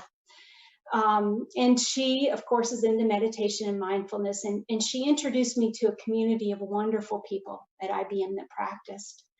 I spent a lot of time initially listening, absorbing, and trying to figure out how meditation and work could work together. But mindfulness was really the thing that interested me the most: being present, not distracted, and not judging. And as I continued my practice, applying learning where I could, I think the thing that was most pivotal was coming to the realization that I didn't need to be perfect. I thought my value was in my perfection. And learning that I didn't need to be perfect and that I was where I was supposed to be on my journey, you can't imagine the impact it had on me. It was so freeing. I mean, it freed me to be okay, to be on a journey, to be learning, to making mistakes, to improving.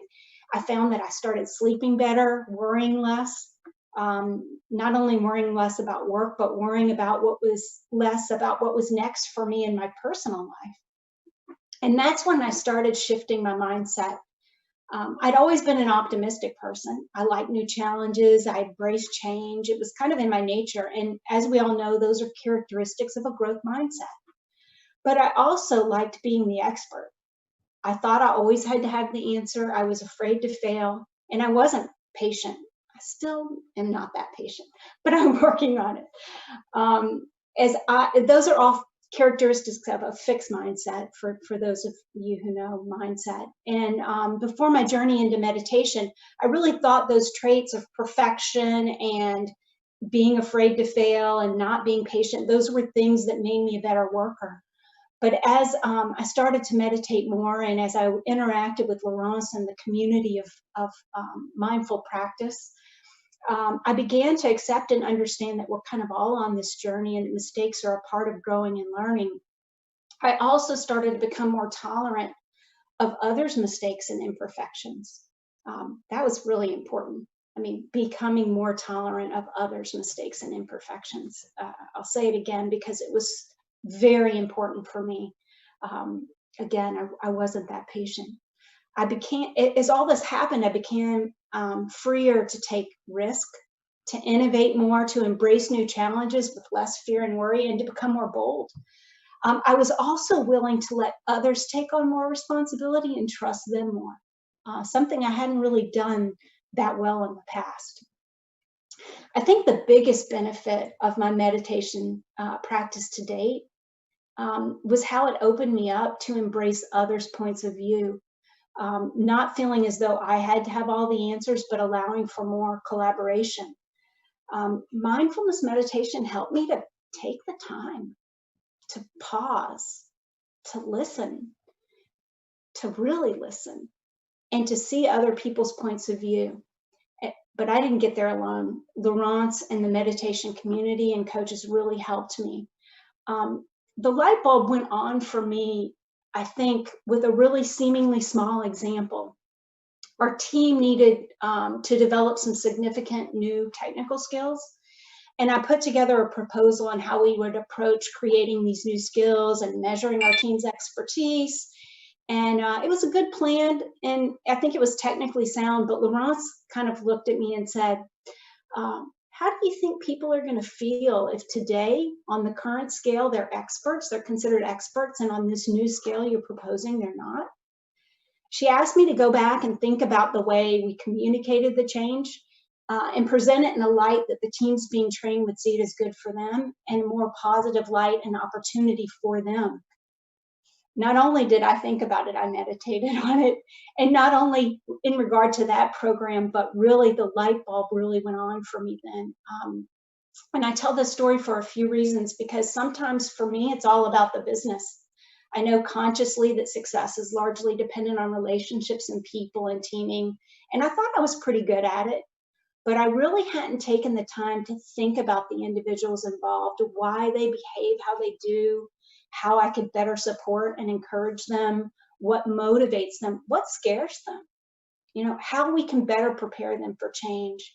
So meditation and my mindfulness community really helped me to start seeing this. I spent a lot of time on it. It was an important lesson for working with those I lead, but it was also important for those with whom I collaborated. When I practiced meditation, I learned the discipline to listen, to give others space, to hear and feel where they were coming from. I not only learned to listen, but I learned to love and cherish what I heard. The collaboration was profound, and I collaborated more, and I found more joy in my interactions with people. This was really transformative in my work. The skill of collaboration and co-creation are excellent enablements for growth in a changing business environment. And I know I mentioned in my example the importance of all of that, but the other thing I really want to mention is that having a coach there to help me learn made a big difference. It's one thing to meditate, and it's one thing to be a part of a community, but having somebody there that could guide me along the way and set an example in the workplace was pivotal in shifting my personal benefits of meditation to business benefits of meditation. My coach had also created a culture that enabled a growth mindset. And you can't underestimate the importance of culture in this area. It's one thing for us to believe that mistakes are okay and a part of learning and embrace change. But if the culture of our workplace is punitive and it doesn't have the same perspective, it's hard to live that behavior. And studies do show that the highest performing teams are the ones that have a belief that they won't be punished if they make a mistake, and that successful and engaged leaders connect with their teams and create trust. If we don't create a community and a culture where people feel free to experiment and fail, we won't give them space to innovate and to experiment and to adapt change. The culture must encourage first points of view, collaboration, and co-creation. I was fortunate that my manager put into action her meditation practices and created a culture that allowed me to flourish and succeed. And that's a responsibility that I now feel that I need to take and do the same. So how has meditation, really helped me on my journey to a growth mindset and enabled me to perform more optimally in a changing business environment? I think, it's really helped me to accept my perfections. It's helped me to be confident that I would be enough and that things would be okay. And once I remove those two barriers, I begin to see opportunity everywhere, even in uncertain and changing times. Meditation helped me to see others' points of view and collaborate more fully. It's probably been the biggest joy to me in this whole experience is that I now see others and care more about others. And it's made me more conscious of the thoughts I have, the words I use, especially in the workplace. And while I didn't spend time on it in today's discussion, it's important to note that meditation also helped me with focus and creating clarity. We all have distractions in our personal lives, whether it's a sick loved one or mounting housework or picking up the kids from school on time. And during this period of learning for me, we discovered that my husband had a very aggressive cancer. And meditation truly, truly helped me to have clarity about that, helped me with the process. It also helped me strengthen my mind to focus on the present. So when I was with him, I was fully about being with him. When I was at work, I was fully about being at work. So as Laurent said, I've been on this journey for about 4 years. I'm beginning this journey. I'm beginning my learning. And so I really appreciate you taking the time to let me share my story. I know many of you are experts in the space, and I hope you've found it helpful. Hey, thanks a lot, Deborah. And as I told you, day one, you are a master from day one. It's all in. So, fantastic sharing from a personal life, working life, about what you have been through in the beginning of your journey.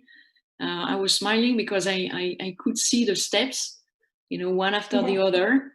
And you smile about 10 times more than 3 years ago. And you really seem to enjoy yourself. And I know, without disclosing anything, that you have a lot of great opportunity offered to you more and more by great people and meeting new people and so on. So you clearly are a demonstration on how you can attract also great people around you, new responsibilities. And as you could listen to the Buddha CEO launch, we really believe that we create our own reality in the workplace. It's just about losing the fear, losing the need for perfection, as you described that so well, listening carefully, thinking about the people, and then create and co-create this environment where I would say everybody can thrive. And I'm used to saying in a business, and you remember, well, we don't live in Disneyland. For anybody here listening to this, this is not Disneyland, this is business. These are targets. There is a positive competition or rivalry still in the market. But we can find a way to create a purpose and enjoy life. So thank you so much. And I'm sure you're gonna now replicate all of this in your new teams and plant the seeds. Shreyan planted the seed with me also. If you said start with one seed, and it's gonna grow and blossom. So thanks a lot. And with that, Ananti, I would ask you if you could introduce Deepak. Yes, ma'am. Also has a wonderful story about how he did multiply by 50 plus his business in the last years. Yes, ma'am. Mr. Deepak Sanghvi is an owner and managing director in Elon's Enterprises Private Limited. Deepak holds MEP management from the Indian Institute of Management, Ahmedabad. Deepak started his journey from 1999 to Elon's company, and today company is benefiting from its strong brand name, distribution network, excellent products, and the working environment where entrepreneurial skills get full freedom. Welcome, sir. Thank you. Hello, Patri sir, and hello, everyone. It's been an exciting journey, and on this growth mindset, maybe I would want to start something that how I look at it, and from the Indian mythology way, and maybe then from there build into what exactly I have been practicing in my life. So Patri sir says that we all are Brahmas. So all of us are Brahmas, and I'm just using that terminology and building the thought. So as we all are Brahmas, each Brahma also has a Brahmand. Brahmand is the universe. So each Brahma has a Brahmand around him, and that Brahmand is made from the experiences of a person of his previous lives and the experiences of his this life. So what he has seen over the past lives, what he has seen from this life, that is the boundary or the circumference or the area of the Brahmand of any individual. So if we are 6 billion people in the world, there are 6 billion Brahmands. So that's what I believe. And the end of a Brahman for any person. So what is the end of Brahman for me, or what is the end of Brahman for, say, Lawrence or anybody of us, is the beginning of the fear of us. So we only, our Brahman is the size of our Brahman, the boundary of our Brahman is the beginning of our fear. And the true spiritual journey on which we come to this planet is to challenge those fears, challenge those boundaries of a Brahman, and embrace the larger Brahman into become one with the larger Brahman. So that's how I think the growth mindset terminology is how I look at it. So the growth mindset only is about expanding and challenging those fears of our Brahman where we stop, and expanding it into the larger scheme of things. So this is, according to me, the journey of how a growth mindset is built. And what happens is, so as individuals, whenever we want to be a growth mindset person or expand ourselves, and everybody of us wants to expand, all of us wants to grow. But whenever we want to grow, it asks us to embrace the discomfort, because growth will require some discomfort to come. And whenever we want to embrace the discomfort, that's where the challenge comes. And as human beings, the way we are built, we want to come back to the comfort zone. So in this process, when we want to embrace the discomfort, what is the discomfort about? As Deborah was rightly mentioning, there is we fear of the judgment, we fear of failures, and those fears stop us to expand, stop us to grow. And that's how the journey synchronizes into the meditation, because in meditation, when we actually meditate, what happens is we are only observing, we are just being there. There is no judgment. And the moment we drop the judgment, when we just observe, when we are just with ourselves, and the moment the judgment drops, we start getting comfortable with that discomfort. We start embracing those discomfort because we are just observing it, we are just being with it, we are just not judging it. And the moment the judgment drops, the journey of expansion starts. So that has been my journey. I got into the business very young. I was 24 when I lost my father, and I got being the only son in the family, I got into the business. And it has been a very interesting journey of growing through this process. And the beauty of this journey has been about exploration. It's about creativity. It's about accepting the challenges and creating an environment where not only me. So just now Chandra spoke about the Buddha CEO. So as a CEO, as the head of the organization, it's not only me who needs to grow, but the entire team that works, the entire people that work together should grow. So that has been an interesting journey where there have been, meaning I typically do a very interesting thing. Every morning for last 1 year, I will just make a 7-8 minute selfie video. every morning. And that video is about, with a story, it's about a positivity. It's about an attitude that I can do it, or we can do it. If there is no way, I'll find a way. If I cannot find a way, I'll create a way. And something around that story, that a new story every day, a new example every day. And that video is sent to all the employees of the organization. And before they leave their homes for the work, they would typically end up seeing the video when their children, their wife, their families are also listening to that video. So it's kind of creating an environment or a culture in a family, because it not one day it is stopped. So it's 365 days except Sundays. It goes every morning before a person, when he's in the bed, he will just listen to the video before he is, and his family is around. So creating an environment where people, and every day there's a message that comes that yes, I can do it. Yes, it's possible. So slowly, steadily, that has created an organization which has created an attitude that we can do it.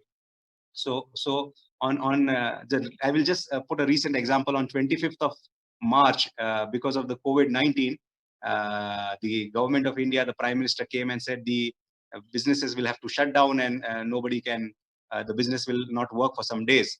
But the very evening, the announcement came that I belong to a food industry, and food industry will be allowed to perform as a essential service. However, everything closed. The logistics closed, the last mile distribution closed, everything closed. And with that attitude, with that message that I came that the morning again, that everything is closed, but still we need to find a way. And if we don't find a way, we have to create a way. And that thing created certain people in the team to do unique, out of the box thinking, to find a way. And they shared those ideas with me, that sir, this is what we did and we got success. I shared those ideas in the next video to the country. And even in the lockdown phase where the country was not working, we actually grew 25% in the first quarter of this year. So that's the growth mindset that I have been practicing, that if you do not have a way, you create a way, and challenge those boundaries, challenge those fears that we have, and move ahead. So meditation has been very helpful, because that journey of being with yourself, going inside, and then believing that whatever is there is just to be observed without any judgment, and accept it.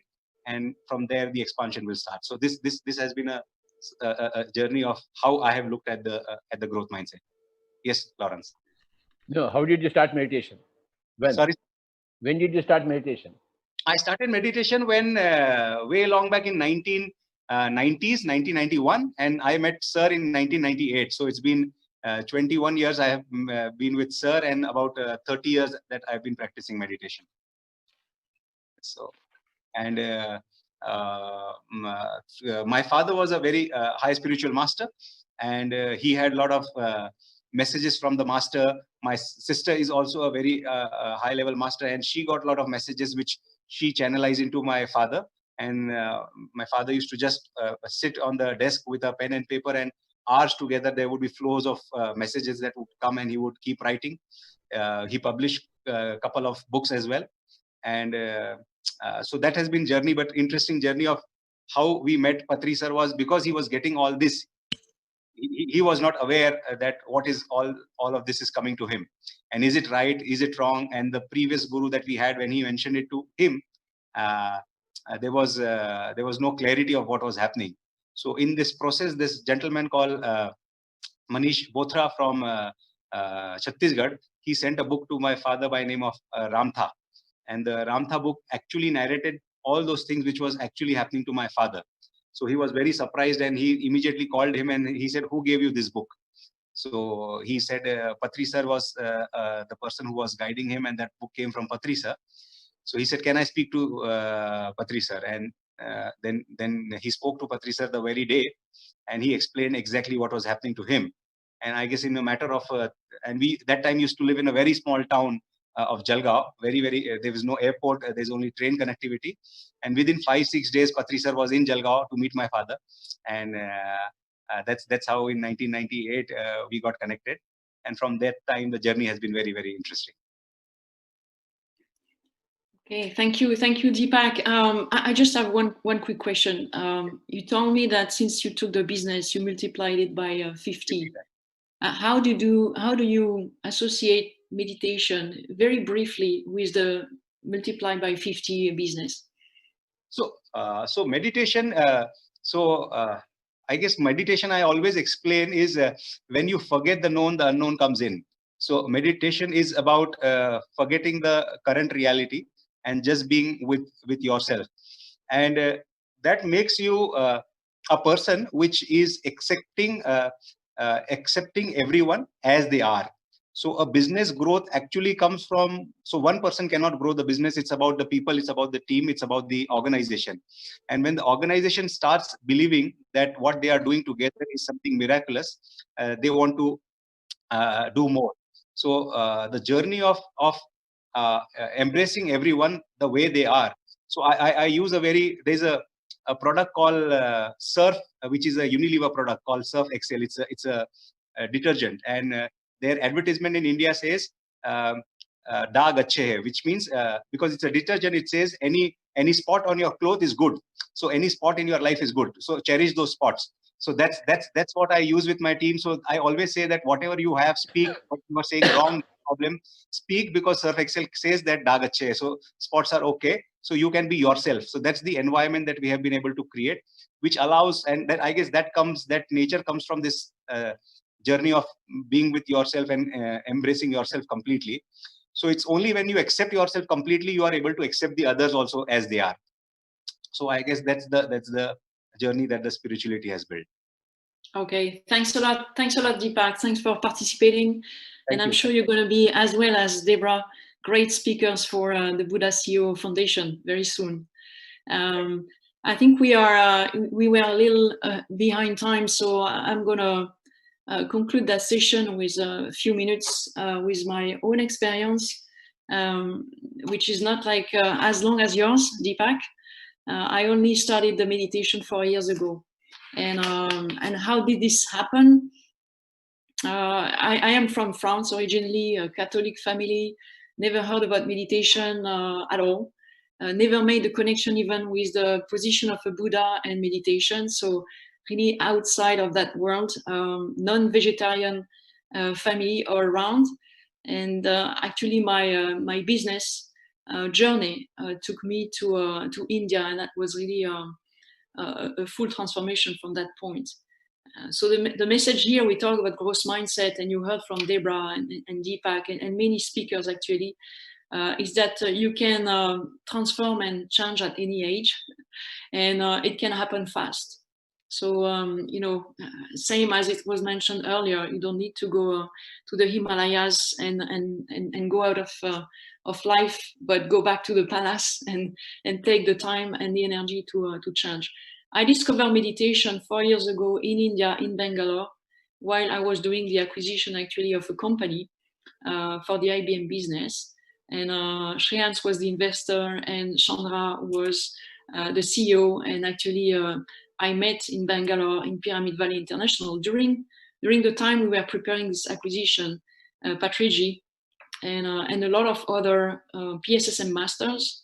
Many of them were from the IT business. And I was really wondering, what are these people doing in that place? There was and there is still a huge pyramid where 5,000 people can meditate. It's very simple. I was very afraid because I thought it's a religious something. Is it a cult? Where am I going? And very fast, I was discovering a brand new world, really a brand new world. Compassionate people, listening to you, sharing their experience, explaining why in their own business journey and their family or life journey they were applying meditation. And it was really for me a kind of complete tsunami in my head. Then suddenly I remember always Chandra came to me. We were having a tea after this first 20 minutes in my life of experimenting meditation in a pyramid. So I thought maybe I'm becoming crazy. I was a completely tsunami in my head. And then he said, hey, we have the chance, Patriji is there, you're going to meet Patriji. And I was like, Patriji, who is Patriji? I had not done any research on him. I had no idea who he was.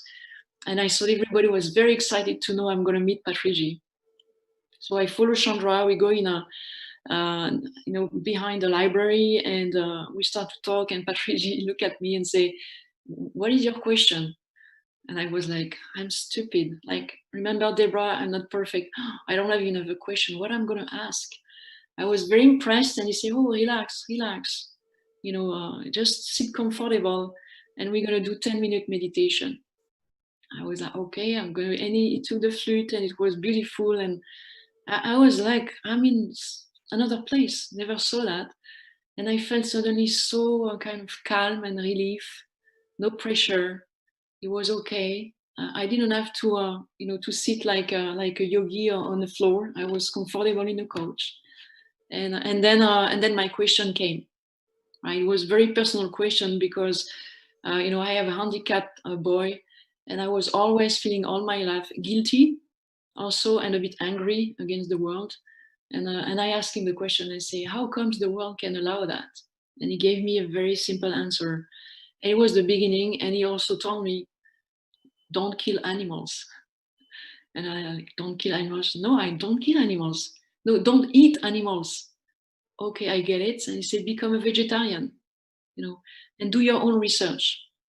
So after that day, went back to the hotel, and I can tell you, I of course I talked to Chandra all the way, and you know how long it can be traffic in Bangalore.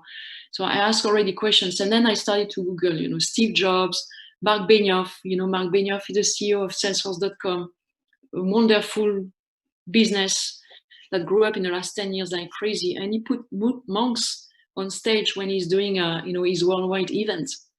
And so I was like, I missed that all my journey in a business. And then I started to do research and read, PSSM, Masters, and Chandra and Patrici, when they were sending books, titles, go read. And so I was reading like crazy. I stopped reading any newspaper, any business paper, no news again on TV, nothing. I was just reading books about personal development, mindfulness, meditation, all along. And in the last 2 years and a half, I'm now at 162 books. And I went through the 55 episodes of the life of Buddha. So I can tell you, you can do this. Why? Because in business, if you start meditating, you will win time. You will win energy. You sleep much better, but you sleep less. So I got like 6-7 hours a week plus the weekend, because the weekend, while I was getting, staying in bed and so on, now I wake up early and I have time.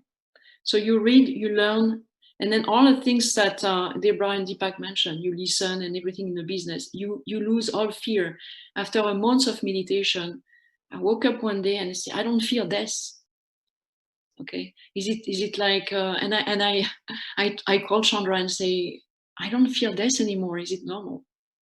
Okay, and I was losing weight, having more energy. So a lot of things happen in the body, in the energy level, and then in the business. I was a kind leader, but I was very competitive, ultra competitive, and it was probably based on some ego. I had to prove something all the time. I have to prove. And then all the things that were mentioned in that last day happened.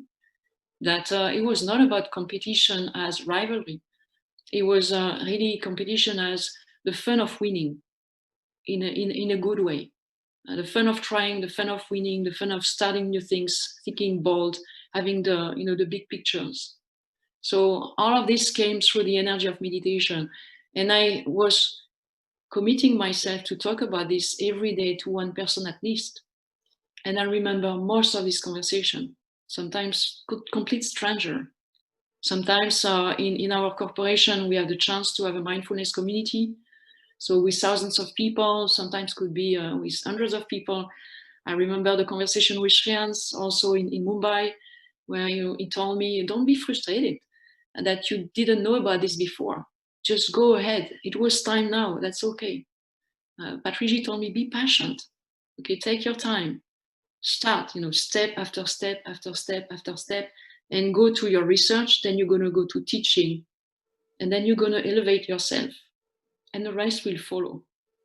So the business one was very well. Chandra mentioned an acquisition, and I mentioned it too.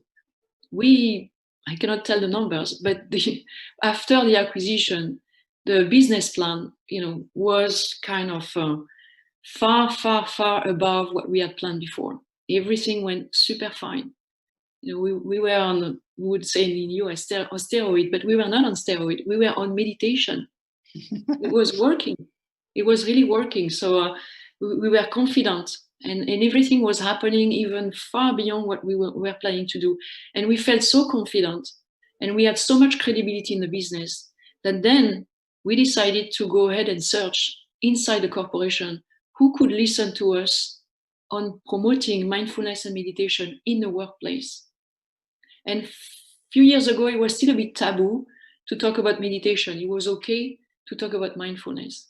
But we found some people in nature. We found a mindfulness community. We grew it from 2,000 people, 3 years ago to 12,000 people now. Okay, and we started to lose the fear of looking strange at work and proposing then meditation, mindfulness for executive, and then for everybody. And we did weeks and weeks and weeks of programs, and step by step, it went through the corporation. And now there is an official program that is called Be Resilient. It's a bundle, and it's official education, and mindfulness is one of the modules of it. So it's really a journey that can happen. And my message here, because a lot has been said, is for the business, for the individual, for their family. It's perfect. You made everybody aware. You change the purpose. You create a purpose, and you can create for anything. It may be the purpose. It's a little complementary to the purpose of the company, but you have to make everybody feel that they matter. They matter for something. They will have an impact. And sit down, meditate. Everybody will find a way to do it. And Deepak, you send this video every day, just I guess to reinforce this notion of community, family, yes, common purpose, right? And also telling everybody you are perfect as you are. Yes, you bring your own value, your own energy, and so on. So all of this is not like a spiritual from the Himalayas. It's back in the palace, as Patrick was saying, and everybody can make happen. And if you are a little afraid of doing it, I have had people around me saying, your career is over if you start talking meditation at work. Okay, it went the opposite way. So I tell them, start small if you want. Talk to a colleague. I remember we were with one of the Shastri's friend in Delhi. We went to our business, and we started with a small room, and we shared, and we made people meditate. And then she said, I know what I'm going to do now. I'm going to push meditation in a corporation. It's okay. Yes, because you will see people also opening up and say, well, I have been doing this, but I didn't know if I could talk about this. Okay, so all together and with this foundation, we're really going to make that happen.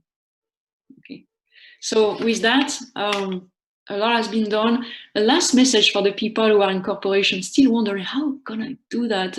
HR will not listen to me. So one tip, everybody in every business around the world, whatever the size of the business, is talking about agile. You have to be agile.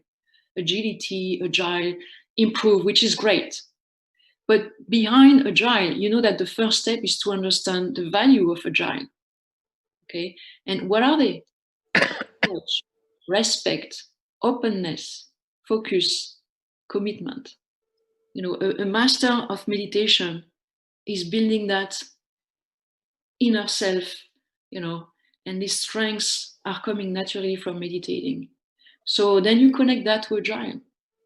And then from agile, you say, if we want really an agile organization, an agile team, an agile business unit, being agile with our clients, you can be agile if you are aware of how you behave and all of this. And then you connect the dots with meditation. Meditation as a foundation and know yourself, then mindfulness for the full day. And then you go up, and then you can teach meditation to become a better agile organization. So there are many ways in the business, even in corporations that don't look so friendly today, to bring the meditation as a tool and get started, plant the seed, and go again and again and again. So that can happen from the windows, the door, under the door, from everywhere. So get your own belief, practice, and then I'm sure you're going to find a way to make that happen. So I want to thank Deepak and Debra and the facilitator, and maybe turn to Patriji if he wants to say a few words at the end of this panel. Thank you, Lawrence. Thank you, Deb. Yes. Today, one of my dreams has come true. That of the Buddha CEO Foundation. I was waiting patiently. Someday it will happen. And today it has happened. All the people are together coming here and establishing this foundation. It's a global foundation. One point. And the tagline for this foundation would be Return of the Buddha to the Palace. That will make everybody clear about the motive of it. Right. Excellent. What do you say, Lawrence? I agree with that. I agree with that. Return to the palace. Return to the market inside the palace, and make that happen. When Buddha left, his wife Yashodhara was waiting for him to come back. He came back but didn't accept Yashodhara.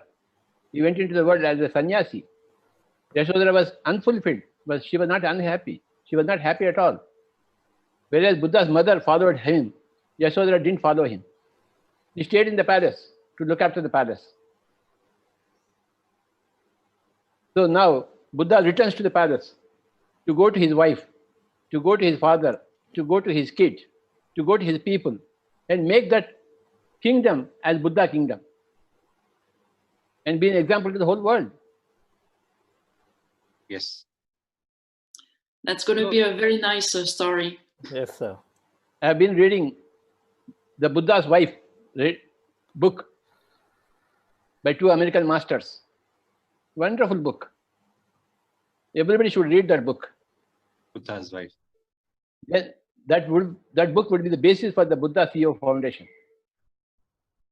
Yashodhara, she became a Buddha while staying in the palace, and she remained in the palace. She didn't follow Buddha at all. She went there to see her son there a few years. Then she came back to the palace and maintained the palace by herself. She was the Buddha CEO in the palace and taking care of all the people of her kingdom. Now, in our scenario, the Buddha returns from meditation to become the rightful CEO of his own Rajya, company, his own kingdom.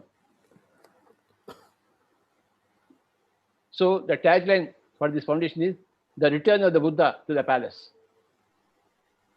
Buddha's story is world famous. Everybody knows about it. It is the most famous story. Nobody can miss the word Buddha. Now, we bring that Buddha back to the palace. It is not an ordinary thing. It is not easy to bring the Buddha back to the palace. Correct. But we have achieved it in PSSM.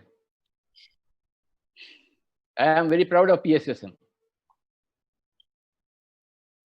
And PSSM now, as the tagline, return of the Buddha to the palace. We are not guilty to be in the palace. We are not guilty to come back to become a CEO of our own company. We are happy to do it. We see it as the righteous thing to do, just like Buddha's wife, Yashodhara. PSSM is the offspring of Yashodhara, in as much as it is the offspring of Anapanasati. Anapanasati plus Yashodhara philosophy is Buddha CEO program.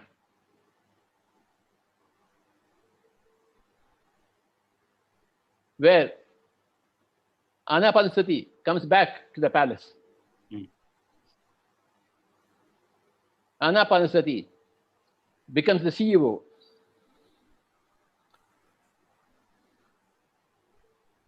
Yashodhara represents the company, and Anapanasati represents the CEO.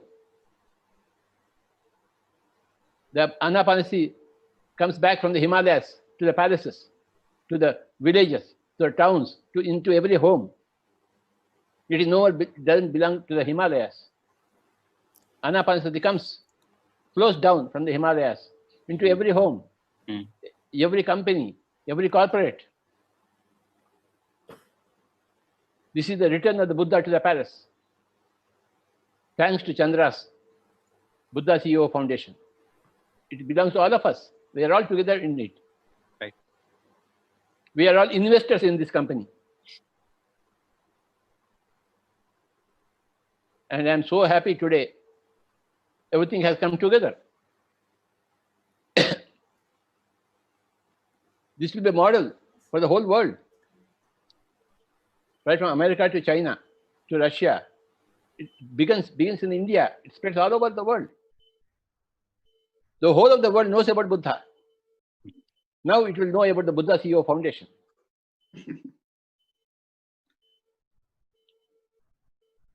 Under the able leadership of Lawrence, she designed her own lifetime to be so very full of struggles, so that when she comes with a bang. And she arrived at PSS with a great bang. And she would take this Buddha CEO Foundation to the whole world. Within 10 years, the whole world will know about Buddha CEO Foundation, will follow the principles of Buddha CEO Foundation. In another 10 years, the whole world, every corporate in the whole world. It is that important for the whole world, this Buddha CEO Foundation. Chandra, your book has to be ready by now. Which would be the Bible of Buddha CEO Foundation. Yes, we require a Bible. We require a Bible to Yes, include sir. all the concepts. Correct, sir. All the experience of corporate masters, like all the people we have now in the panel. All their life histories, all their messages should be there in the book. Yes, Then that book would be the Bible all over the world for all corporate people. They would know what to do. They will start a great big fund, Corporate Social Spiritual Responsibility Fund, CSR Fund, CSR Plus Fund. That will take care of the whole world. The corporates have got so much money. Bill Gates has got so much money.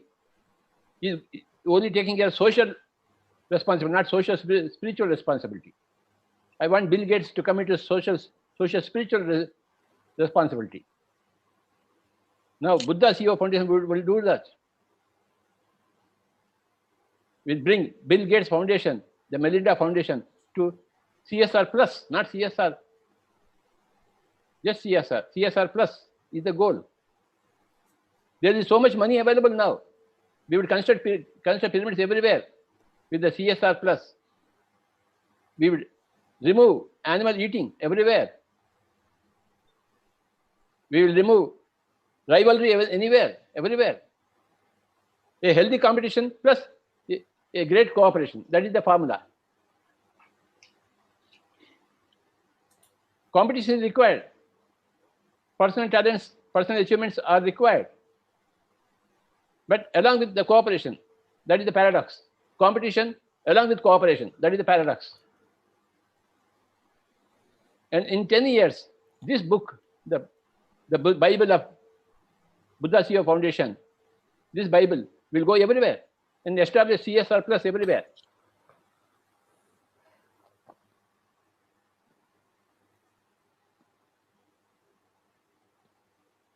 Thank you, Chandra. Thank you, sir. Thank That's you, sir. great. Thank you. Thank you. Thank Thank you, you. Gordon. Thank you. Thank you, Deborah. Very inspiring. We have our next 10 years in front of us. Plan, yeah, the whole vision painted already by Patricia, just it came through for him. Thank you, sir.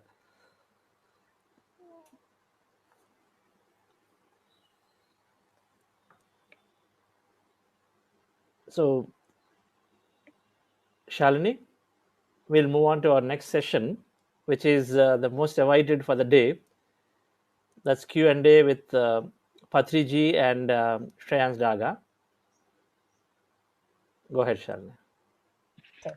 Thank you. Since Karthikeyan sir also there, so we'll have Karthikeyan sir too on the panel to ask questions to masters. Yes, sir, absolutely.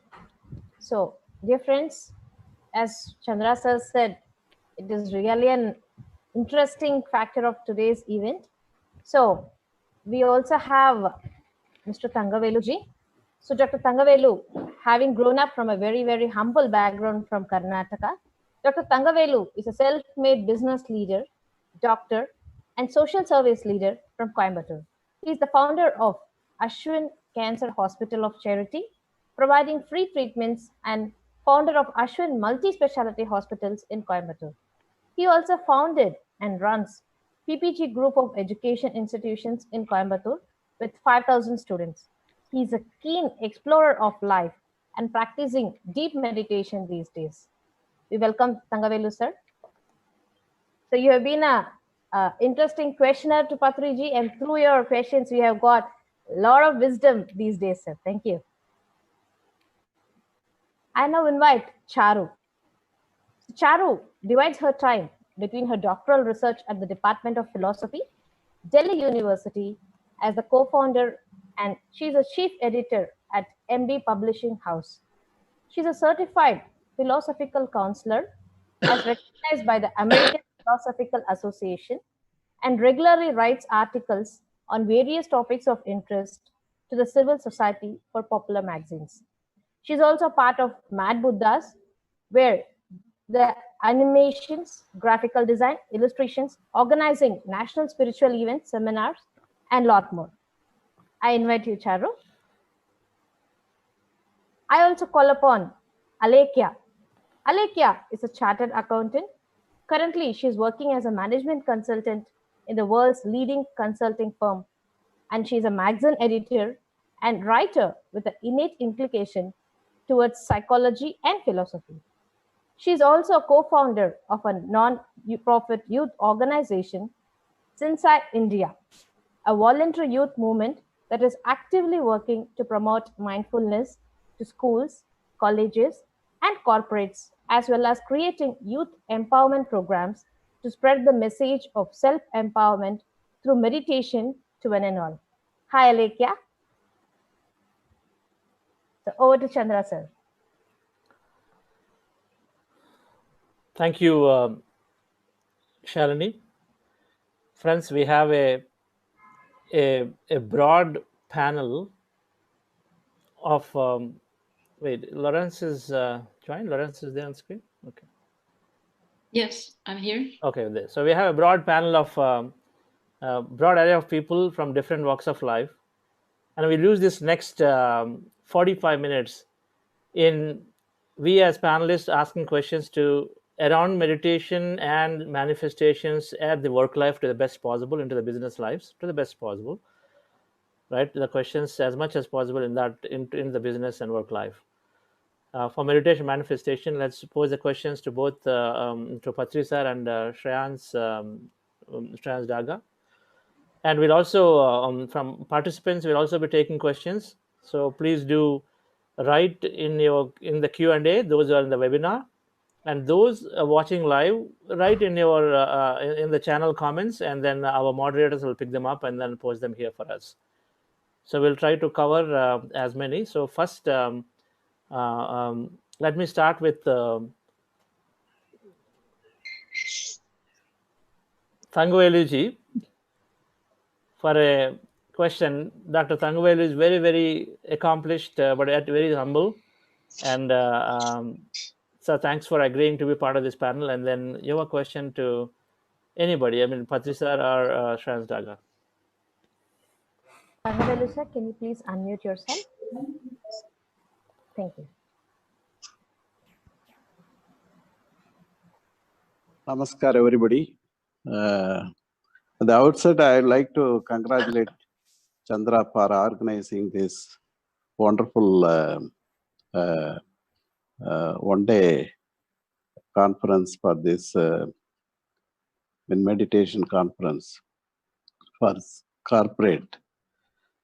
And I also congratulate him for starting a Buddha CEO Foundation today. I wish him also, I assure him all my support from Coimbatore, and I congratulate him once again for this excellent gesture. And my questions always to only Brahma Rishi.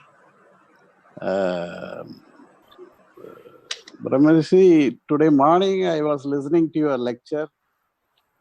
You said yogi, dhyani, and rishi, Maharishi, and Brahma Rishi. In that, I tried to put him in this 5 classification. I could not place me in anywhere.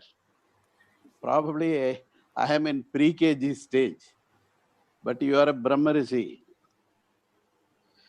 And we are all working people. I am a doctor, like that many of the participants are working. And Swamiji, what do you want us to become? I want am you to become Brahmarshi. Nothing less than that would do. Then you advise me to give up my work practice. No, and, no. The Buddha remains in the palace. He does not go to the Himalayas. Buddha remains in the palace and does meditation, anapanasati. You remain with your job. Fulfill your job. Along with that, you must do meditation. 40 days to become a dhyani. You have already become a dhyani. 40 days to become the yogi. 40 days become the rishi. Then 40 days for Rajarshi. Under 200 days, you will become a Brahmarshi. You are such a capable person. You have already become successful in your world, external world. Now you will become successful in internal world. 200 days, that's all, from today onwards. Not 200 days, 160 days, because you have already become a dhyani. A dhyani is an amateur apprentice. A yogi is a master. You have already become an apprentice. That's why you are in front of me. Now you will become a yogi in another 40 days. And another yogi, another rishi, you will become in 40 days. And a 40, 160 days, you will become a Brahmarshi Swamiji. Then there will be a healthy competition and rivalry between you and me.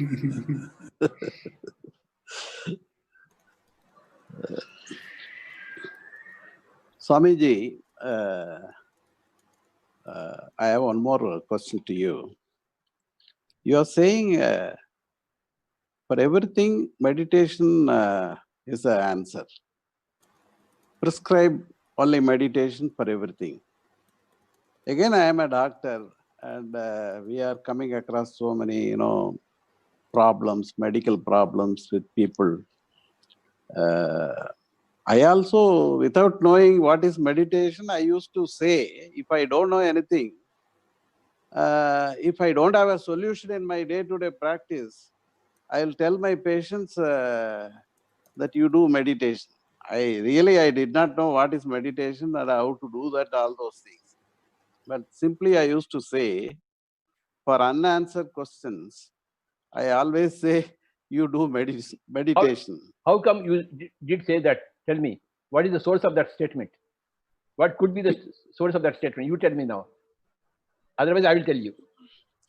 Swamiji, the idea is that so many medical problems, there is so much of psychosomatic overlay, psychological overlay is there. For example, one may have a small ulcer in the stomach, but because of his stress and work pressure, all those things can aggravate the disease. So we give medicine and we say for this to solve the psychological overlay, sometimes we give antidepressants, sometimes we give some tranquilizers, and we advise them to go for meditation. That is a general, common sense, Swamiji. That's what I used to, tell my patients. Now you can be a teacher of meditation. You can tell them about the anapanasati technique to all your patients and the relatives of your patients, the wider circle. A word from your mouth will be a law for the patient, Swamiji. A word from a doctor is great law. Vaidyo Narayano Hari. So you are in the eminent position to give the advice of Anapanasati technique to everybody. In your patient in the hospital, when the patient comes, they should sit in the meditation first. 1 hour, then only they will come to you. They should come to you. In the outpatient yard should be a meditation place. There will be all statements about meditation on the walls, and there will be pyramids there, and they will sit under pyramid, and one person will be there to teach Anapanasati in your hospital, in the outpatient yard. Only after they are done Anapanasati, they should come to you. So all these practices you should be established in your hospital. The word should come out of your mouth. You are the boss there. You are the CEO there. You are the king there. The king's word is the rule in the kingdom of the king. So I want you to do that, Swamiji, and be an example for the whole community, medical community. You are eminently fit, Brahmarshi Tangaveduji. This was running in my mind for quite some time, Swamiji. So why not we set up a meditation center in one place of our hospital and also in our institutions? Why not we set up a meditation center without knowing much about these things? Now after coming to you, probably I am a better person, and I will do it someday. One doctor in Karnataka, he has built a big pyramid in his own hospital area, and throughout the corridors, he had fit pyramids throughout the corridor in every room, and in his own doctor's chair above, he built a pyramid from Karnataka, one master, Dr. Gautam. He has done it already. Every doctor will do it within 10 years. The whole medical field will change. In AIMS, for the past 2 months, All India Institute of Medical Sciences, they are working with pyramid energy. Our master from Guntur, Rashman Rao, is teaching all the AIMS people, AIMS doctors. They are finding wonderful use of pyramids in the AIMS. They put up 2 big wards with pyramid beds. They are doing it. And sooner, sometime or other, they will come out with their recommendation. It is happening, Swamiji. It should happen in you, Swamiji. Brahmarshi Swamiji, you, Tangaveduji. my competitor, my competitor. Well, one more, if you permit me, one more question, Chandra. Can we come back to you? Okay, thank you. That's great. You started off the round with a great fire, so it's nice. Let me go to Sharu Taplial.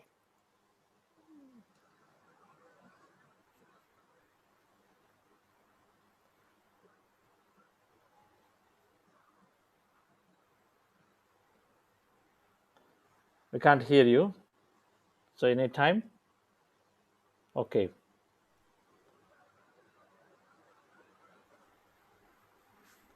Okay, while you are, you're not muted, so you are, okay. So Lawrence, do you have a question to Shreyans or Patrisa?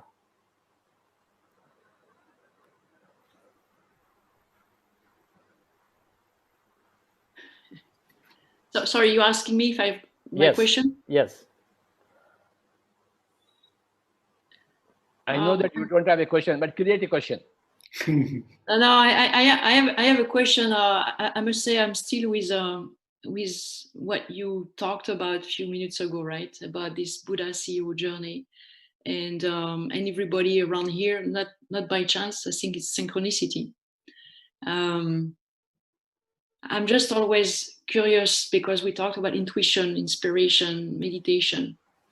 So is that strength that you have? It's a tricky question, but does it come from your own meditation, or does it come from, the people you listen so deeply to everybody's soul that this kind of inspiration about return to the palace or the 10 years journey is coming to you? I have seen you doing that in the last 3 years I know you.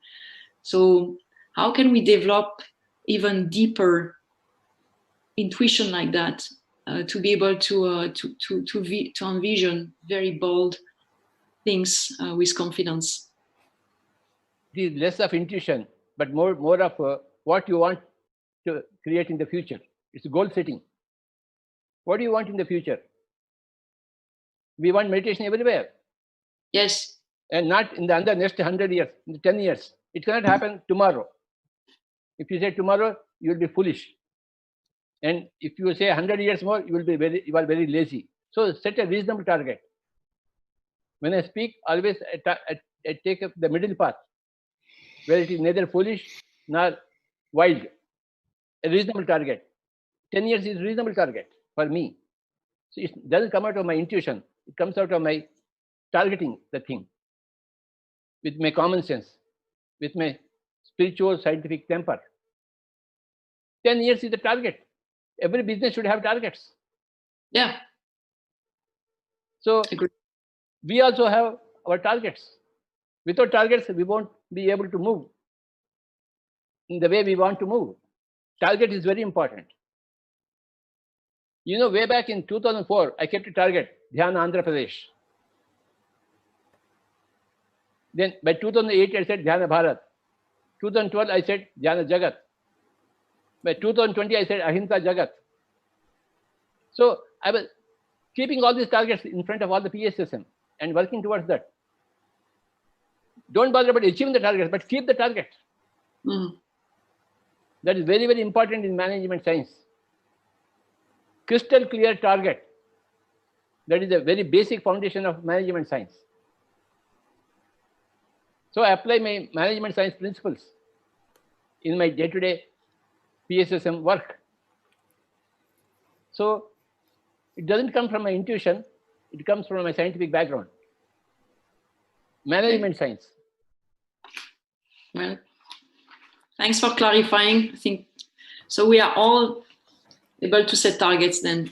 There are 4 types of thinking: disastrous thinking, negative thinking, positive thinking, and miraculous thinking. I put miraculous thinking in the forefront in every word that I speak. Not positive thinking. Miraculous thinking. Jesus Christ said,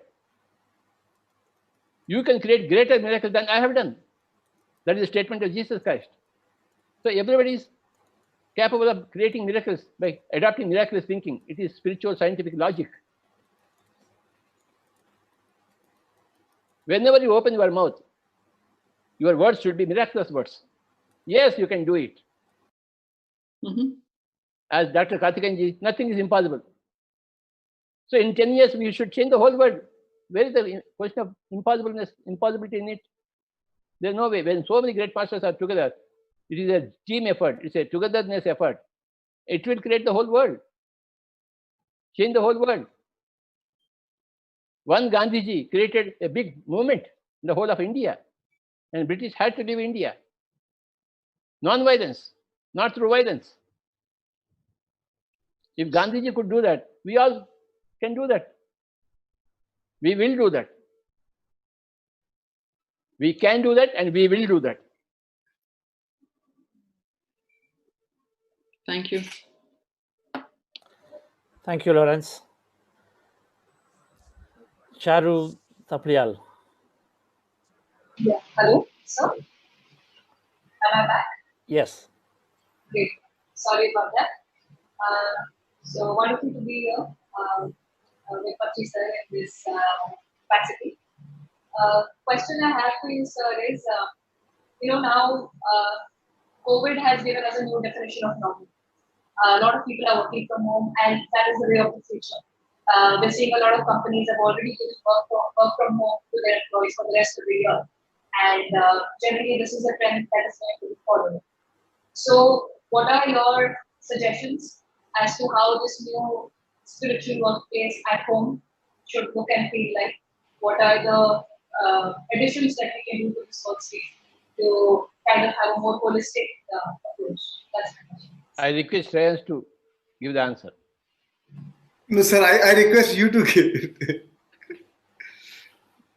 Yes, COVID. It is said to be trampling the whole world. It has brought America to the knees. Yes. Every material person needs to be brought to the knees. It's a tremendous shift is going on in the whole planet. I was waiting for such a thing in the year 2000. It didn't happen. I was worried why it didn't happen. In the year 2012, I was expecting something like this worldwide, which will bring all the humanity to the knees. It didn't happen. I was waiting and waiting. How long, how many years I must wait for? Then 2020 came. My waiting is complete. Now the COVID has come. It makes everybody kneel down, lock down, sit, do meditation, get rid of the fears and phobias, and become a Buddha. That is the message of the COVID. If you are Buddha, I will leave you. If you don't become a Buddha, I will catch you. This is our final ultimatum. Do or die. My Guruji, Sadhana Yogi, when I first went to him, he told me, do or die. Either you do it or die. Who cares for your death? My Guruji's message, way back in the year 1980, when I went to Swamiji,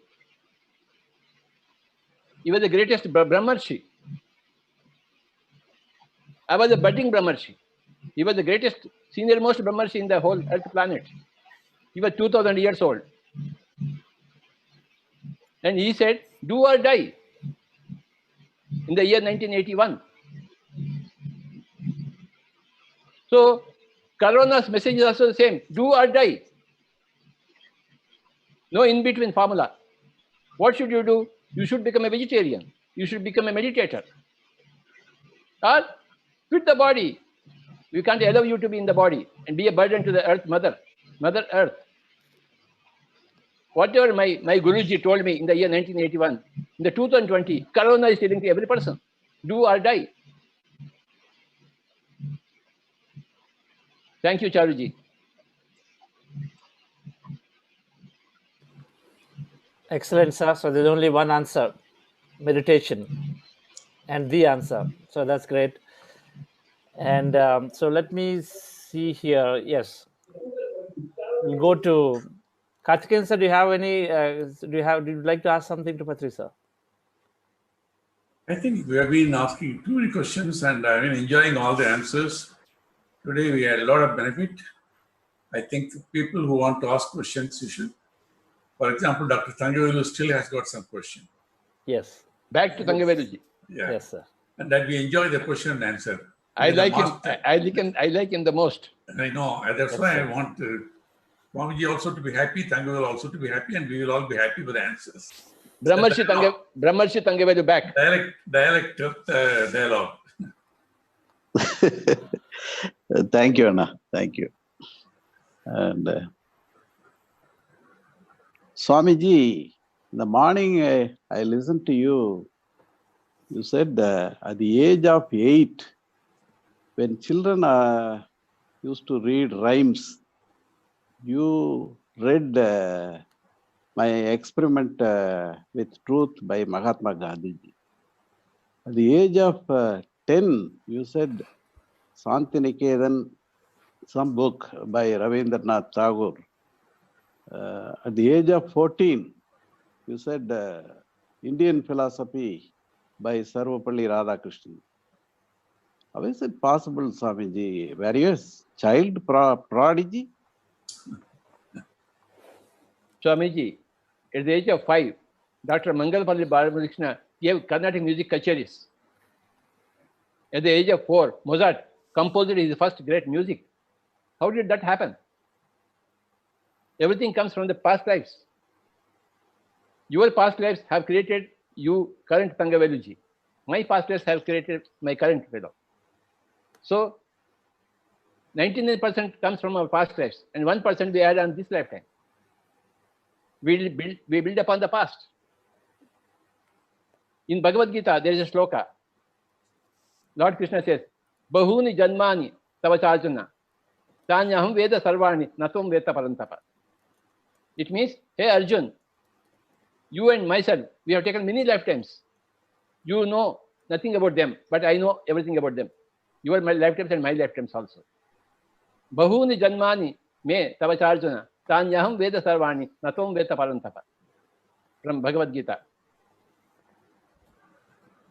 Another sloka. Bahunam janmanam ante jnanavan ma prapadyate.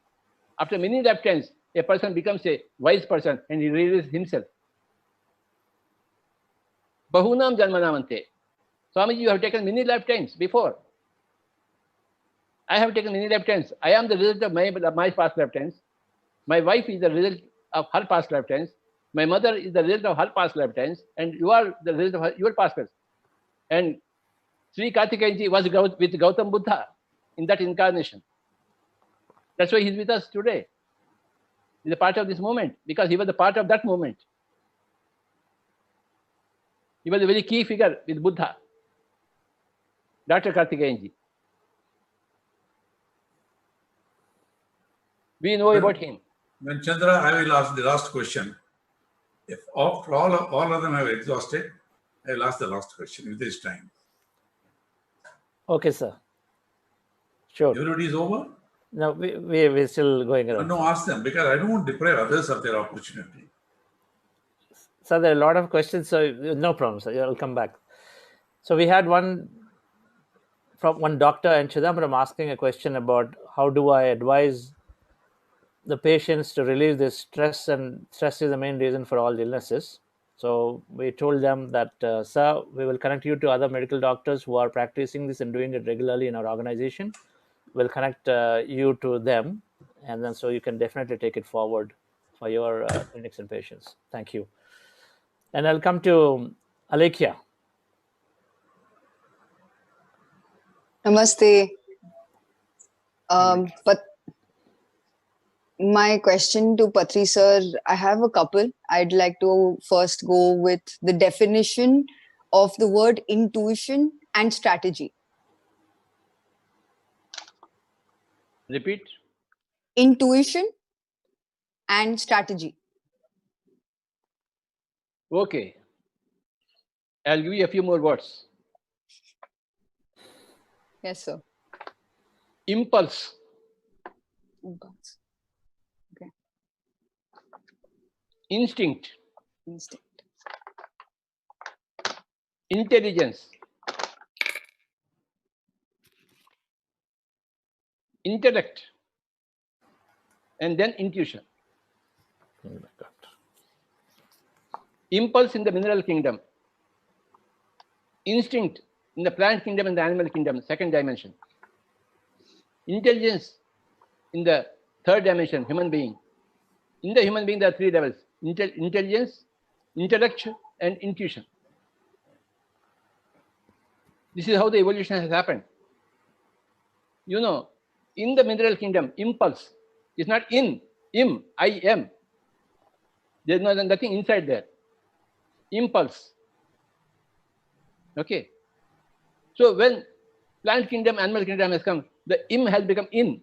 Something is inside. The soul has come inside to establish the plant kingdom and the animal kingdom. The soul is very, very rudiment in the mineral kingdom. So it is not in. It's not impulse, it is impulse. I am. In the second dimension, the plant kingdom and the animal kingdom, the instinct has come. The instinct is there. The plants instantly go to the sunlight. So when you come to the human kingdom, the third dimension, intelligence, then intellectual. Pandit Radhakrishnan is a great intellectual. Kapil Dev is an intelligent bowler. Radhakrishnan is the intellectual master. Bernard Shaw, intellectual master. After that stage comes intuition. All the rishis are intuition. They hear inside the dimensions and they reveal that. So the final stage is in the human kingdom is intuition. Intuition, learning from your own self. Intelligence, in, everything, the word in. In the middle kingdom, it is im, I am, not, there is nothing in there. The in is very rudimentary, as if it is not there. The consciousness is not there. But in the plant kingdom, consciousness surfaces. The plants are aware. They are aware of your emotions, feelings. When you touch them happily, they are happy. Receive. If you are rude to them, they are unhappy. If you are rude to the dog, it is unhappy. If you are happy, loving to the dog, it swings its tail. So intuition is the highest state in the human kingdom. First of all, you become intelligent. The original man, he created fire. He was intelligent enough to create fire. Then the whole intellect came. Who am I? What am I? That is the intellectual part. When you find out what you are, then you are candidate for intuition. Okay. You become the source of intuition. You don't go to other teachers to learn. Teaching comes from inside. So these are the words: impulse, instinct, intelligence, intellectual, and intuition. That's the answer for you, son, madam. Sir, strategy? Strategy. When you are intelligent, your strategy is intelligence. When you are intellectual, your strategy is intellectual. When you are an animal, your strategy is instinct. But when you are a meditator, your strategy is intuition. Oh my God. PSSM has come out of my intuition. I have to do it. And this Buddha CEO Foundation comes out of our collective intuition. It has to be done. How did we get this idea? From inside, from our intuition. The strategy is the same at the level of the concept. Thank you for asking a good question. Thank you, sir. I can come back if there are other questions. I'd be happy to. Not now. Only one question allowed. Okay, sir. Okay. Thank you, Arikia. So excellent answer. I'm still trying to understand or grasp all those words. In the meanwhile, it's a question that regularly we hear. And as a working woman, I'm in dilemma whether to focus on my career or focus on bringing up my children. And in many times, I'm carrying this guilt too, if I'm fulfilling my responsibility well. So please help me address how do I overcome this? If you are carrying a guilt, you can never perform perfectly. You must get rid of your guilt. In Hindi, we say, "Raat gayi to baat gayi." So you must not have the guilt. Yesterday night you fought with your husband, but today you are happy. You are no more fighting because the past is past. Every guilt is a fresh blunder. You should remove the guilt from your mind. Then you can perform well. Carry dual responsibility, both the family and the job. Remove guilt. Your guilt is eating you. It's a cancer of the soul. The soul is rendered immobile because of the guilt complex. No more guilt. As Jesus said, everybody is a sinner. Then you are also sinners. Where is the guilt? Jesus said to that lady, prostitute, when people were throwing stones on the prostitute, he said, those persons who have not committed sins, they can throw the stones on her. And nobody could do that because they know their own sinners nature. So everybody is guilty. You are also guilty. No problem in that. Everybody else is equally guilty. So your guilty is common. Forget about it. When you remove the guilt from your mind, you are enlightened. And you can carry all the responsibilities, family responsibilities, community responsibilities, worldwide responsibilities. All you can manage in one time, in one place. Remove the guilt. How can you remove the guilt? You must come into the spiritual fold. You must enter the Sajjana Sangatya. Buddham Sharanam Gacchami, Dharmam Sharanam Gacchami, Sangham Sharanam Gacchami. Then you will remove the guilt. then you'll be able to perform well. Whether you are a king or a household wife, doesn't matter. The principles are the same. No more guilt. You must have taken meat, but now that you have become a vegetarian, forget about it. Raat gayi to baat gayi. We'll face the consequences. No more guilt. Every guilt is a fresh blunder. Yes, please. Thank you, sir. Shalini, do you have Mr. Umesh ask the question? Yes, sir.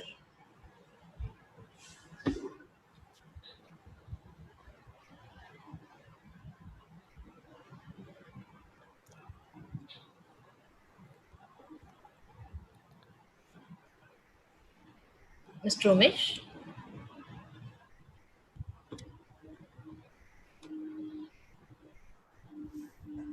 Mr. Umesh, you can go ahead. Yeah, I'm.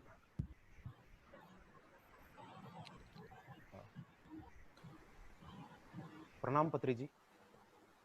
Today's sessions are very nice, especially Shreyans Daga's meditation. It was wonderful. No words to say. It was wonderful. I need that part of meditation. It was very nice. It was wonderful. Thank you so much, sir. I just want to say thank you to all masters. It was a great platform. Thank you very much for each and every one, master. All the masters. Thank you. You are welcome, Baba. Thank you. Thank you, Mr. Umeshji. Thank you. Thank you so much. Okay, returning back to, we will do for another 5 minutes, and then we will still want to get we are on time. So another 5 minutes, we want to still get, sir, at least 10 minutes of meditation from you, and then we'll go to the vote of thanks to close. So, Karthikeyan, I will give you your questions. Sometimes this goes to a little longer. Yes, sir. Okay, there is a background to my question. Long, but I will make it very short.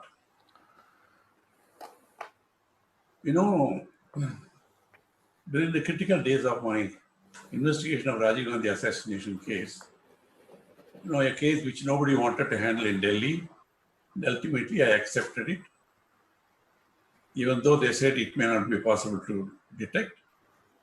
It may end up like Kennedy assassination and all that stories.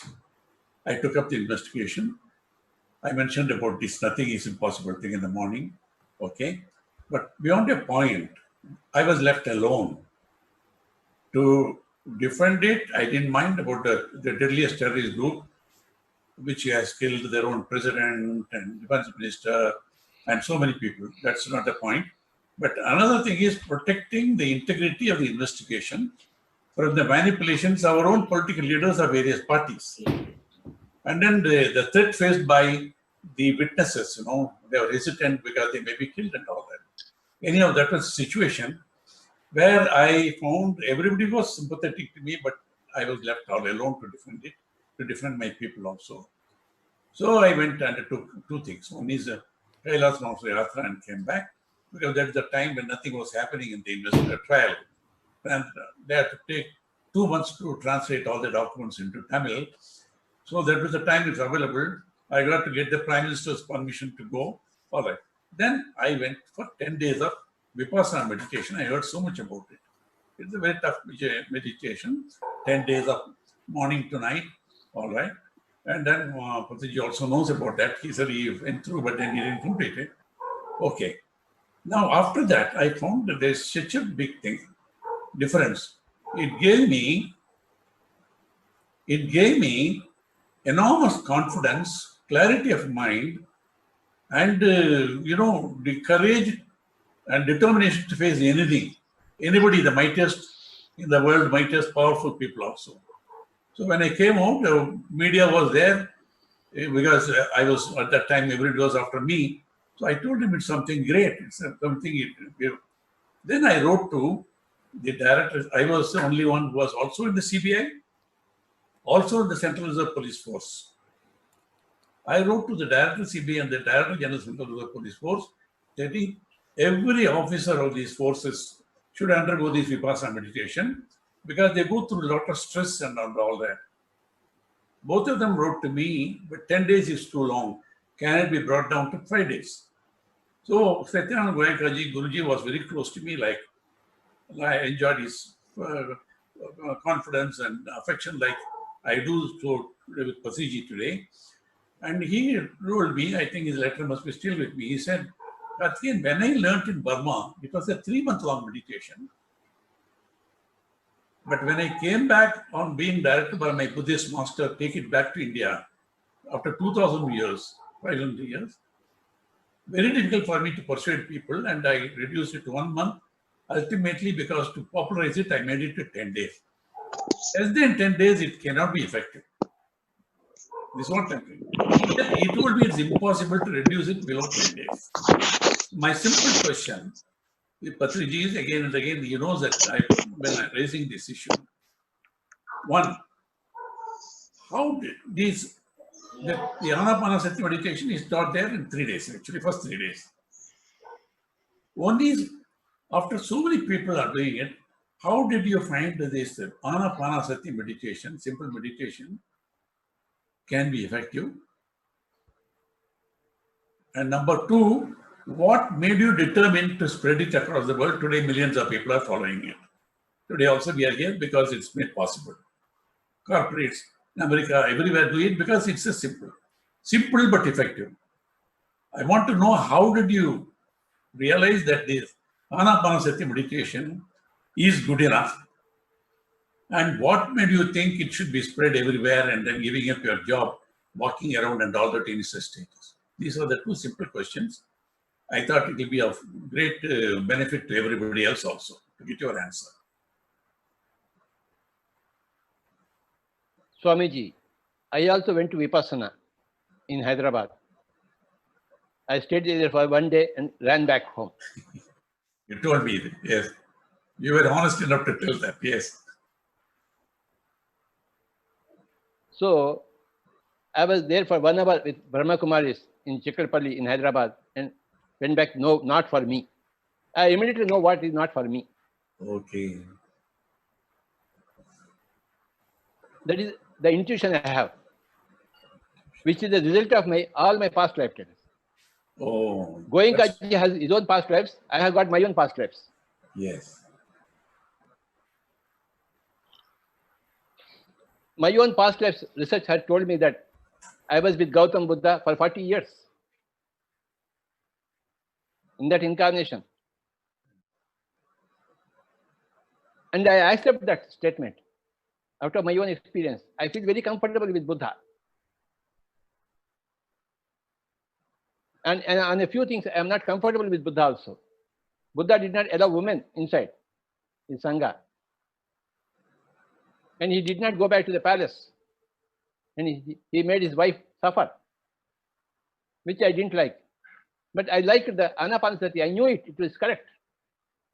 But when I came to know from one of my friends, Ramachandra Reddy, he was doing meditation. One day he called me by phone, Anantapur to Kurnool, about 150 kilometers.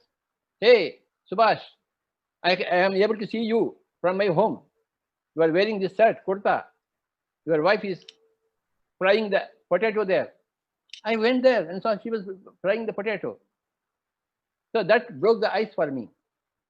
How can he see me, my house, from 150 kilometers away? I caught meditation red-handed. It came to me because I was in search for truth. When the disciple is ready, master will appear. Or chappal faad ke aayega. So I got through my friend. I asked him, how are you doing meditation? He said, breath meditation. How did you get it? He gave me the source of his guru also. So then I got it. I knew intuitively it is correct. Then I practiced for 3 years, from 1976 to 79. Then I got a Tibetan master, Lobsang Rampa. Everything fell in place. My intuition must be of a very high standard. Yes. And that high standard must have come from a past lifetimes. Because Yes. everything comes from past lifetimes. Yes. Your intelligence, your intellect, your intuition all come from past lives. So my intuition has come from past lives. Swamiji, your intuition to be with me has come from your past lives. Yes. Tangaveluji is staying here now is because of his intuition. When he recommended meditation to his patients, how did that come from? It has come from his intuition, not from his teaching. He intuitively spoke those words. That intuition comes from past lives. Whoever comes to me, I know that he comes from a great number of past lives of meditation. Otherwise, he cannot come to me. Supposing I am sitting on the Mount Everest, supposing, who will come and shake hands with me? That person must also have climbed the whole Mount Everest. Then only he can come and meet me, not otherwise. If you are at the foothills of the mountain and I am sitting on that mountain top, how can you shake hands with me? How can you come into my contact? I know that I am sitting on the Everest. And whoever I see meeting me, oh, you have come to the Everest. You are such a great master. I see immediately the master in the other person who comes and meets me. In the year 97, I met Shreyans Daga. His sister told me, my brother is a very great master. You should go to Mumbai. But I had an opportunity to go to Mumbai. I wanted to send my mother and my mother-in-law to Hong Kong. The flight was only from Mumbai. So I had to go to Mumbai. I called Shreyans. Swamiji, will you come and pick me up from the airport? He readily came. I went to his home. And he was a small boy at that time. But he listened to me. Why did he choose to listen to me? He became an instant meditator. That comes from his intuition, his past lifetimes. He was the original builder of the great pyramids in Egypt in those days. He was the original builder of the great pyramid, which is a world wonder. And no wonder that he has come back to build the pyramids in Pyramid Valley. No wonder. Everything comes from the past lifetimes. Karthikeyanji, your life is from your own past lifetimes. You were a cousin of Buddha, a direct cousin of Buddha. So many lifetimes are there. Nothing comes from nothing.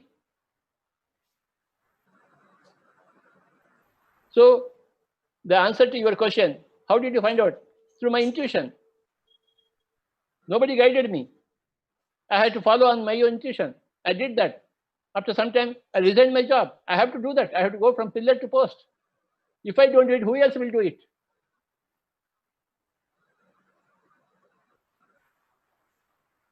If Gautam Buddha does not go to the world and teach meditation, who else will teach?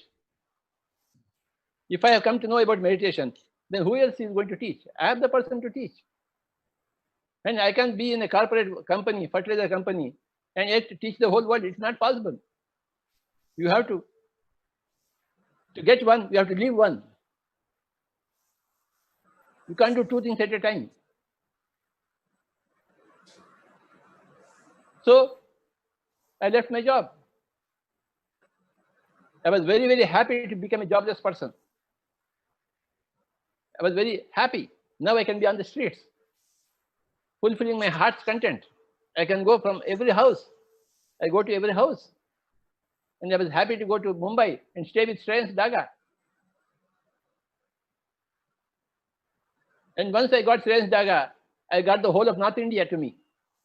Until that time, I was only confined to South India. But once Shreyans Daga is there, he took me to Betul, Madhya Pradesh. From there, I went to Raipur, Chhattisgarh. He opened the gates for me. And he continues to open the gates for me. He's such a great master, Shreyans Daga. The second question. Yes, sir. What gave you the urge to keep traveling and teaching people? Swamiji. You are non-stop traveler. all over by bus, train, car, flight, everything, non-stop, even to the extent of neglecting your own physical health. What gave you that urge to keep on doing it? My target to help the whole world. That's my target. If 700 crores people are there, I must shake hands with every person. So I go to every person and shake hands. What happens when you shake hands? The energy flows from a higher level to lower level. I must shake hands with every person, human being. In another 70 years, I will shake hands with all the human beings all over the world.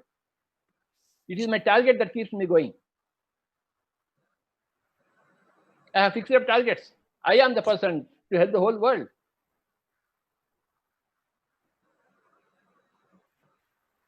I won't allow anybody else to do it. I will be the person to do it.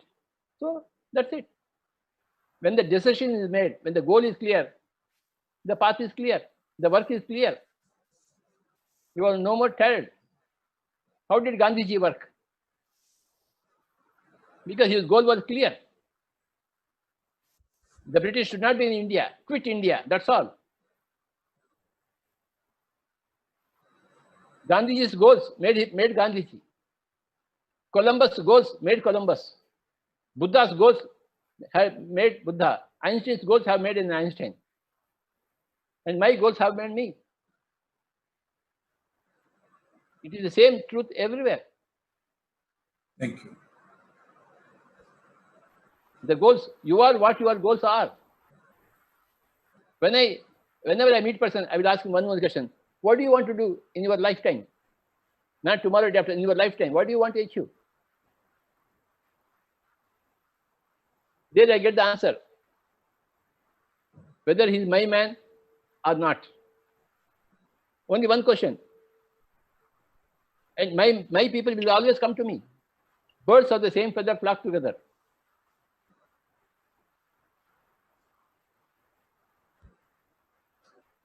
Thank you, Swamiji. Thank you. Thank you, Karthikeyan sir, and Sir Patrisa, for those candid answers.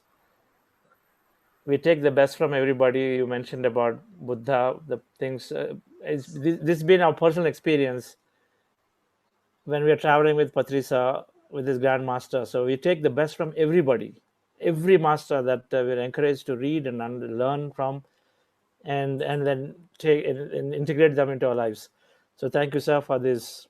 When the goals are clear, then absolutely everything is clear. So then we just charged on. Yes, sir. Thank you, sir. Chance, yes. And sir, we all, sir, the beauty about, sir, that you inspire everyone. There's no, you don't, we're not motivated by you. We are inspired by you. I mean, because you're living your truth. You're not just telling us, you're actually living your truth. And in an organization compared to other organizations where PSS movement is a very non-structured based organization, where it is very free for all. Anybody can come in, anybody can go. It is each spiritual society is independent on its own. But what keeps everyone together, and as Patrisa said, birds of same feather flock together, is I think you are a source of such a huge tower of inspiration, because you live the truth. And I always seen that, sir, that your truth, since the day one when I met you till today, your truth is always the truth has been constant. Because as you rightly said, from your past life or from your intuition, you chose the highest truth and you kept living. So I also, I mean, even though you tell us and you are guiding us to so many other teachers and masters and books, and we go there everywhere and we learn from all of them, but eventually we come back to you because the inspiration comes from you. And very rarely we see a master actually living a truth. It's one thing to teach and one thing to live. And with you, there's absolutely no difference between your teaching and your living. So thank you, sir. And we feel so blessed. And so I think our life, as a whole lifetime, we are so blessed. And it's a great blessing to the universe. We always feel that we found you, and you keep always inspiring us. Thank you, sir. Thank you, So much. Shreyans, sir. So we will close the panel now, and then, sir, 10 minutes of meditation before we close the day's session with a vote of thanks. Can you put some nice music? Sure, sir. Shreyans, you want to play some music? No, actually, I don't know how to play because my technical guy was there. Now he's left it. So okay, I'm doing that. Yes.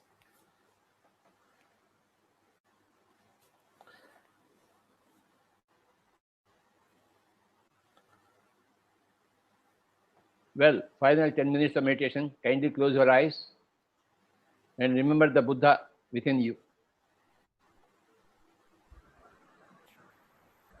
You are not less than any Buddha, any Jesus Christ. Nobody is less than the other. That is the fundamental principle of enlightenment. We are not less than anybody else. हम किसी से कम नहीं हैं.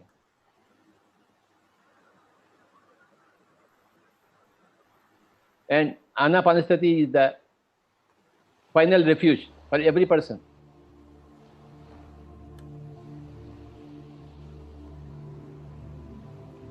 Anapanasati is the master key for each and every person.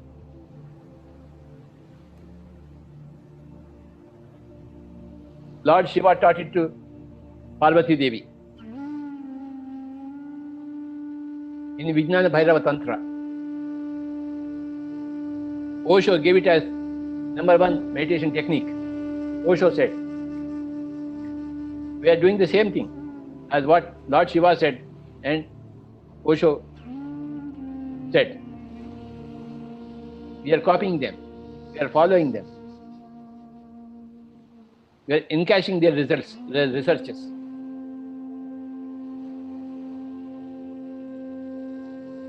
Let us be with our breath.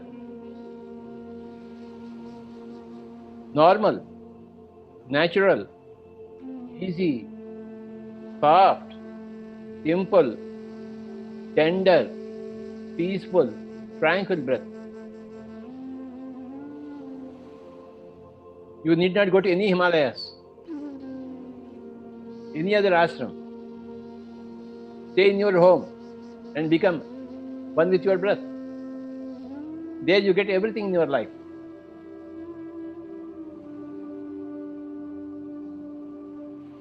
Meditation is for everybody. Every rich person, every poor person, every male, every female, every king, every pauper.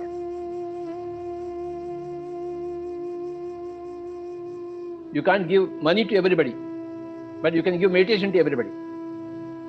Money will not make you happy, but meditation will make you happy, and further we don't care about giving money to anybody, but we care about giving meditation to everybody. PSSM has got 4 statements: learn meditation, practice meditation, teach meditation, and spread meditation. These 4 statements reveal the PSSM to all of us. When we don't know meditation, we learn meditation. The right technique of meditation, which is Anapanasati, which is the best of all. Not that others are wrong. They are less effective. We want that which is most effective. Among the 3 things, good, better, and best, we want the best. And Anapanasati happens to be the best. According to Lord Shiva, according to Osho Rajneesh.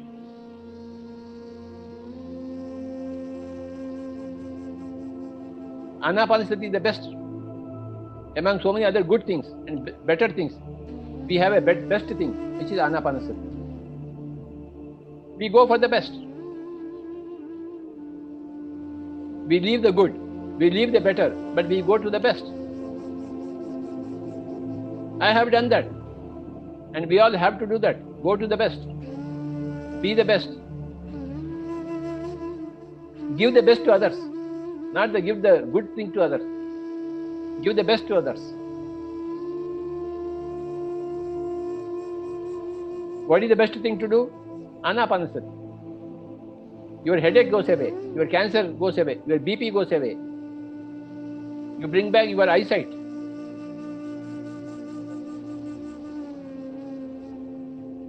You bring back the paradise. Right from early childhood, one must practice anapanasati. The parents should teach anapanasati to their wards.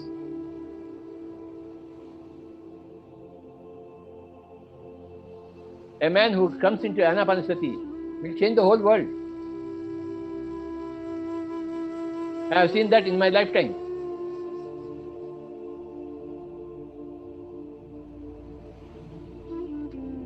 We have got 1 million Buddhas now.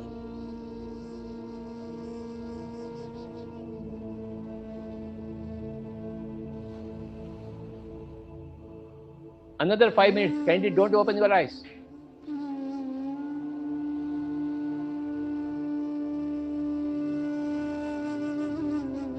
Keep to the simple practice of anapanasati.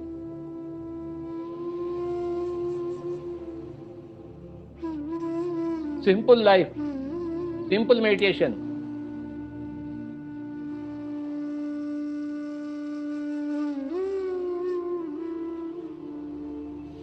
Yourself.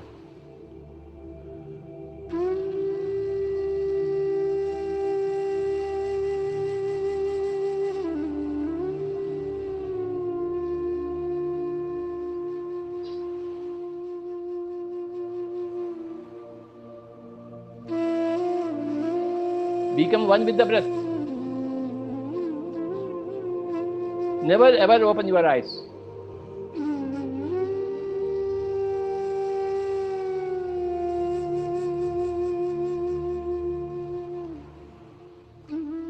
Like we learn music, like we learn swimming, like we learn how to play chess, we learn meditation. Playing with ourselves, exploring ourselves, discovering ourselves.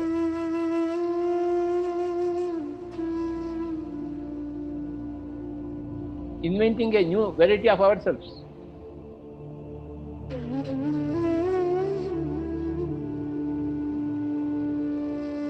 Every day getting to know a brand new of ourselves.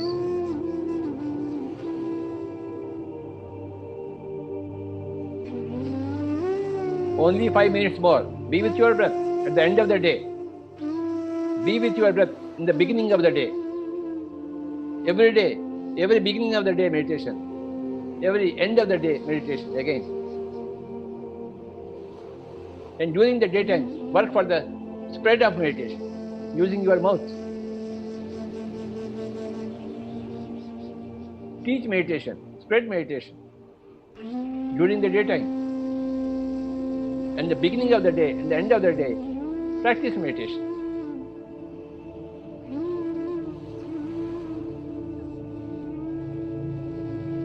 Only 5 minutes more. Surrender to your own meditation. Surrender to your own breath. Your breath is your guru. In the art and science of the practice of meditation, the guru is with you. And you have to be with your guru.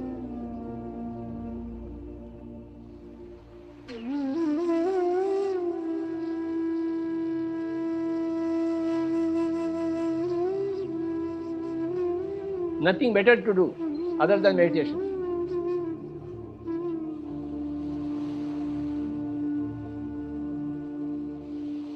To do anapanasati meditation is to sit on the apex of Mount Everest.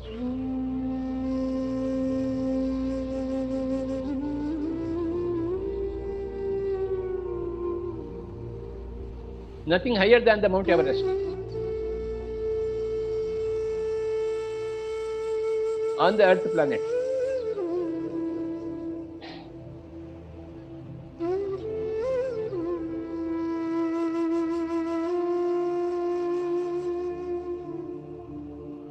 On the Earth planet, anapanasati is the highest.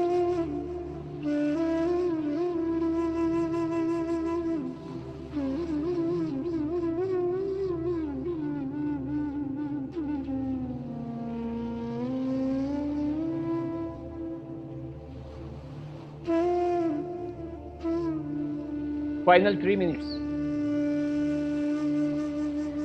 At the beginning of the day meditation and at the end of the day meditation, and have a happy sleep.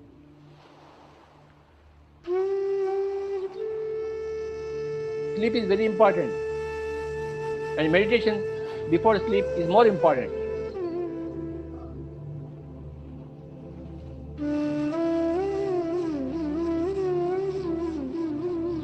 Getting up from the sleep is very important because you are into a new day where you can work for the betterment of the whole world. Another day is given to you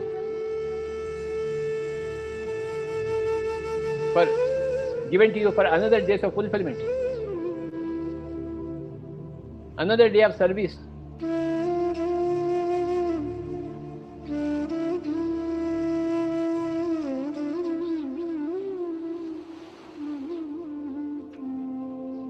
Final 1 minute, only 1 minute.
Thirty seconds.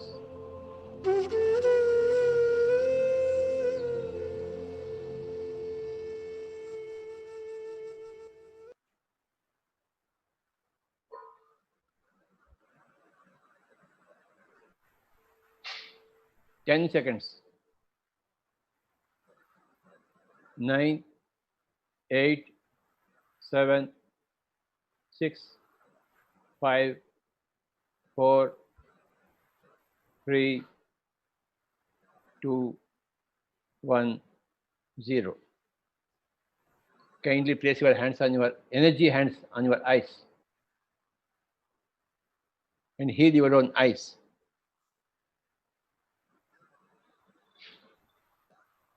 Thank you, Karthikeyanji.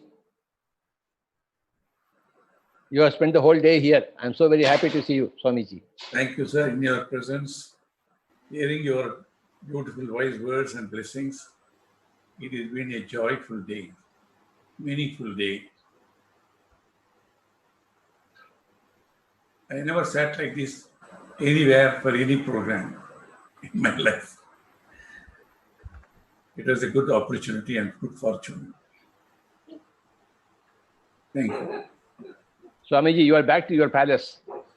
Yes, my humble home. Yes. Thank you, Chandraji. Thank you, sir. This is wonderful that you are there with us the whole day. And Karthikeyan sir, Thangavelu sir, Asrivi sir also. I think many masters are there. It is so much joy to all of us to do this event. And this first one is went so grand. I'm sure we're going to do so many more. We'll utilize this COVID in this time very well. Go forward. Thank you. Thank you, Lawrence. You are the light of the whole world. Yeah, beautiful, yes. We had one Lawrence of Arabia. Now you are the Lawrence of America. France, of America and France, of the whole world, whole the Western world. Yes, our sharing was very powerful, beautiful. Lawrence will give us a vote of thanks, sir. Thank you for the honor. So it has been, I understand, a very long and great day.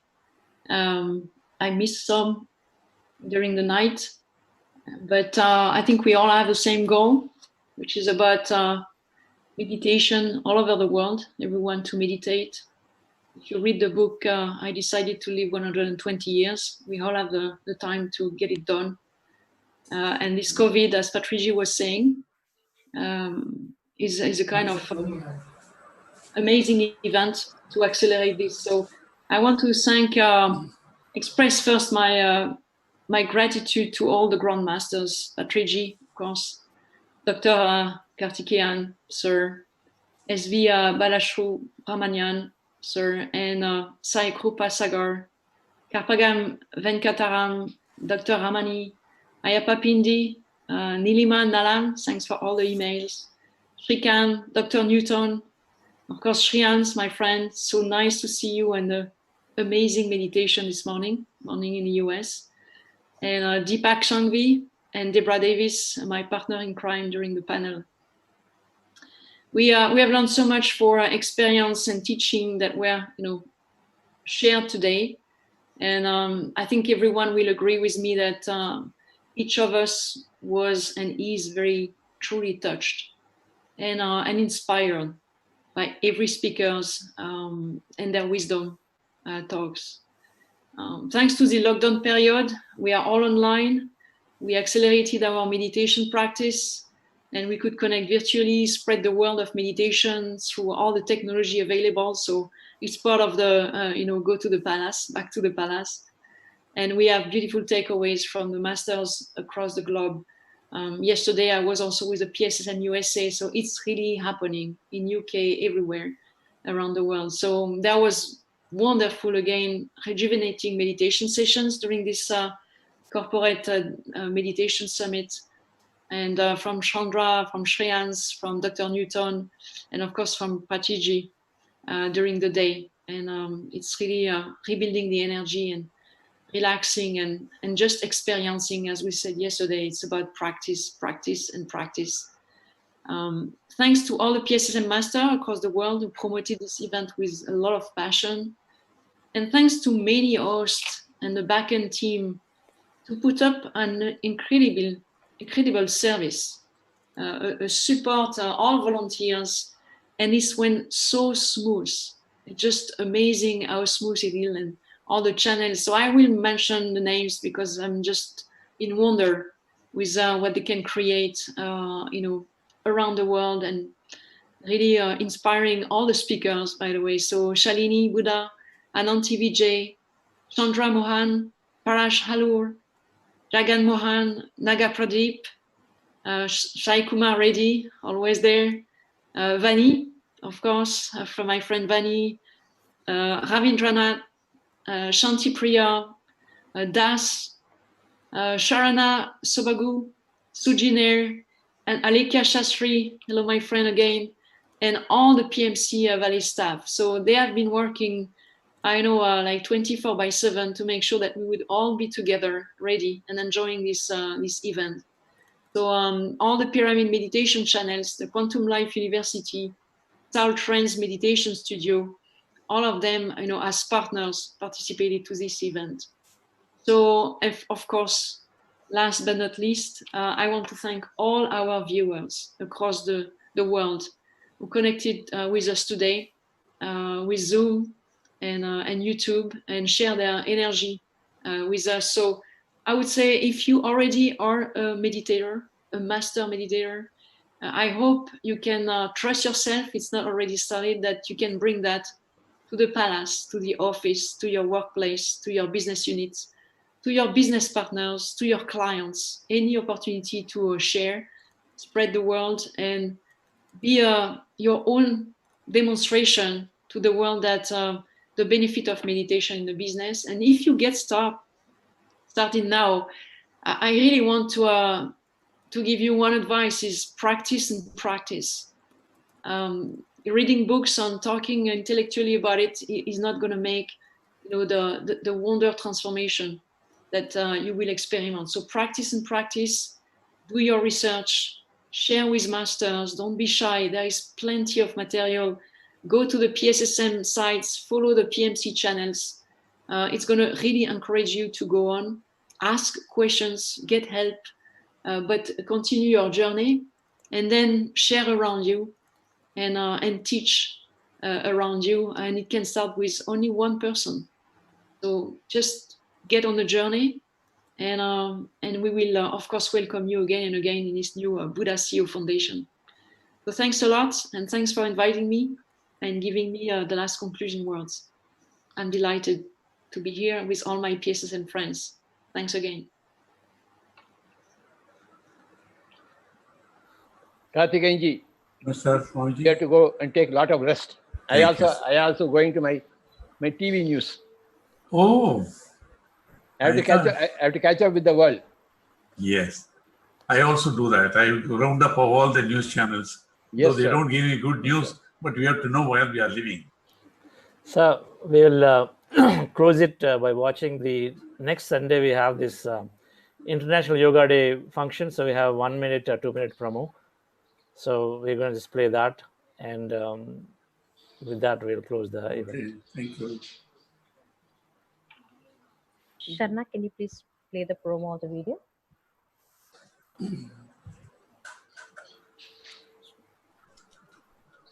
So while we're waiting for it, friends, we have another 6-week corporate course starting July 12th. So do stay connected with us and join that.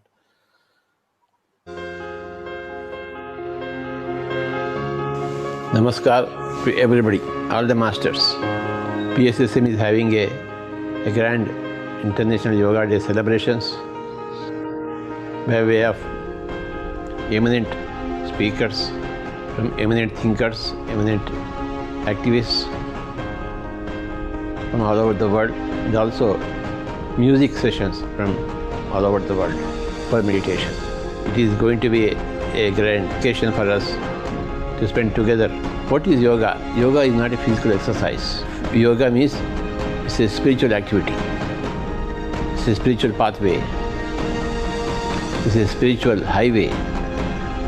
Yoga simply means meditation. It is management of the self, by the self, for the self. In this International Yoga Day, you will find all yoga masters who have managed themselves through meditation. The processes of meditation, the benefits of meditation, the results of meditation. From masters of meditation from all over the world. We request all the people, all the masters, all the meditators, all the spiritually inclined people to make use of this mega event, be at one place in our respective homes and through Pyramid Meditation channel, my dear friends. Please make sure June 21st, morning 7 a.m. to June 22nd, morning 7 a.m. 24 hours, grand celebrations, grand togetherness, grand oneness. Thank you.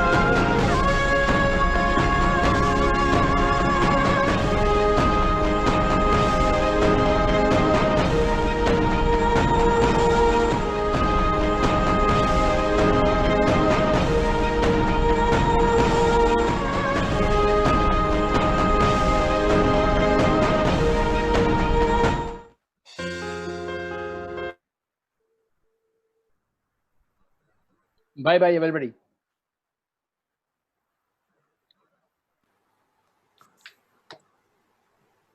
Okay, sir. Thank you.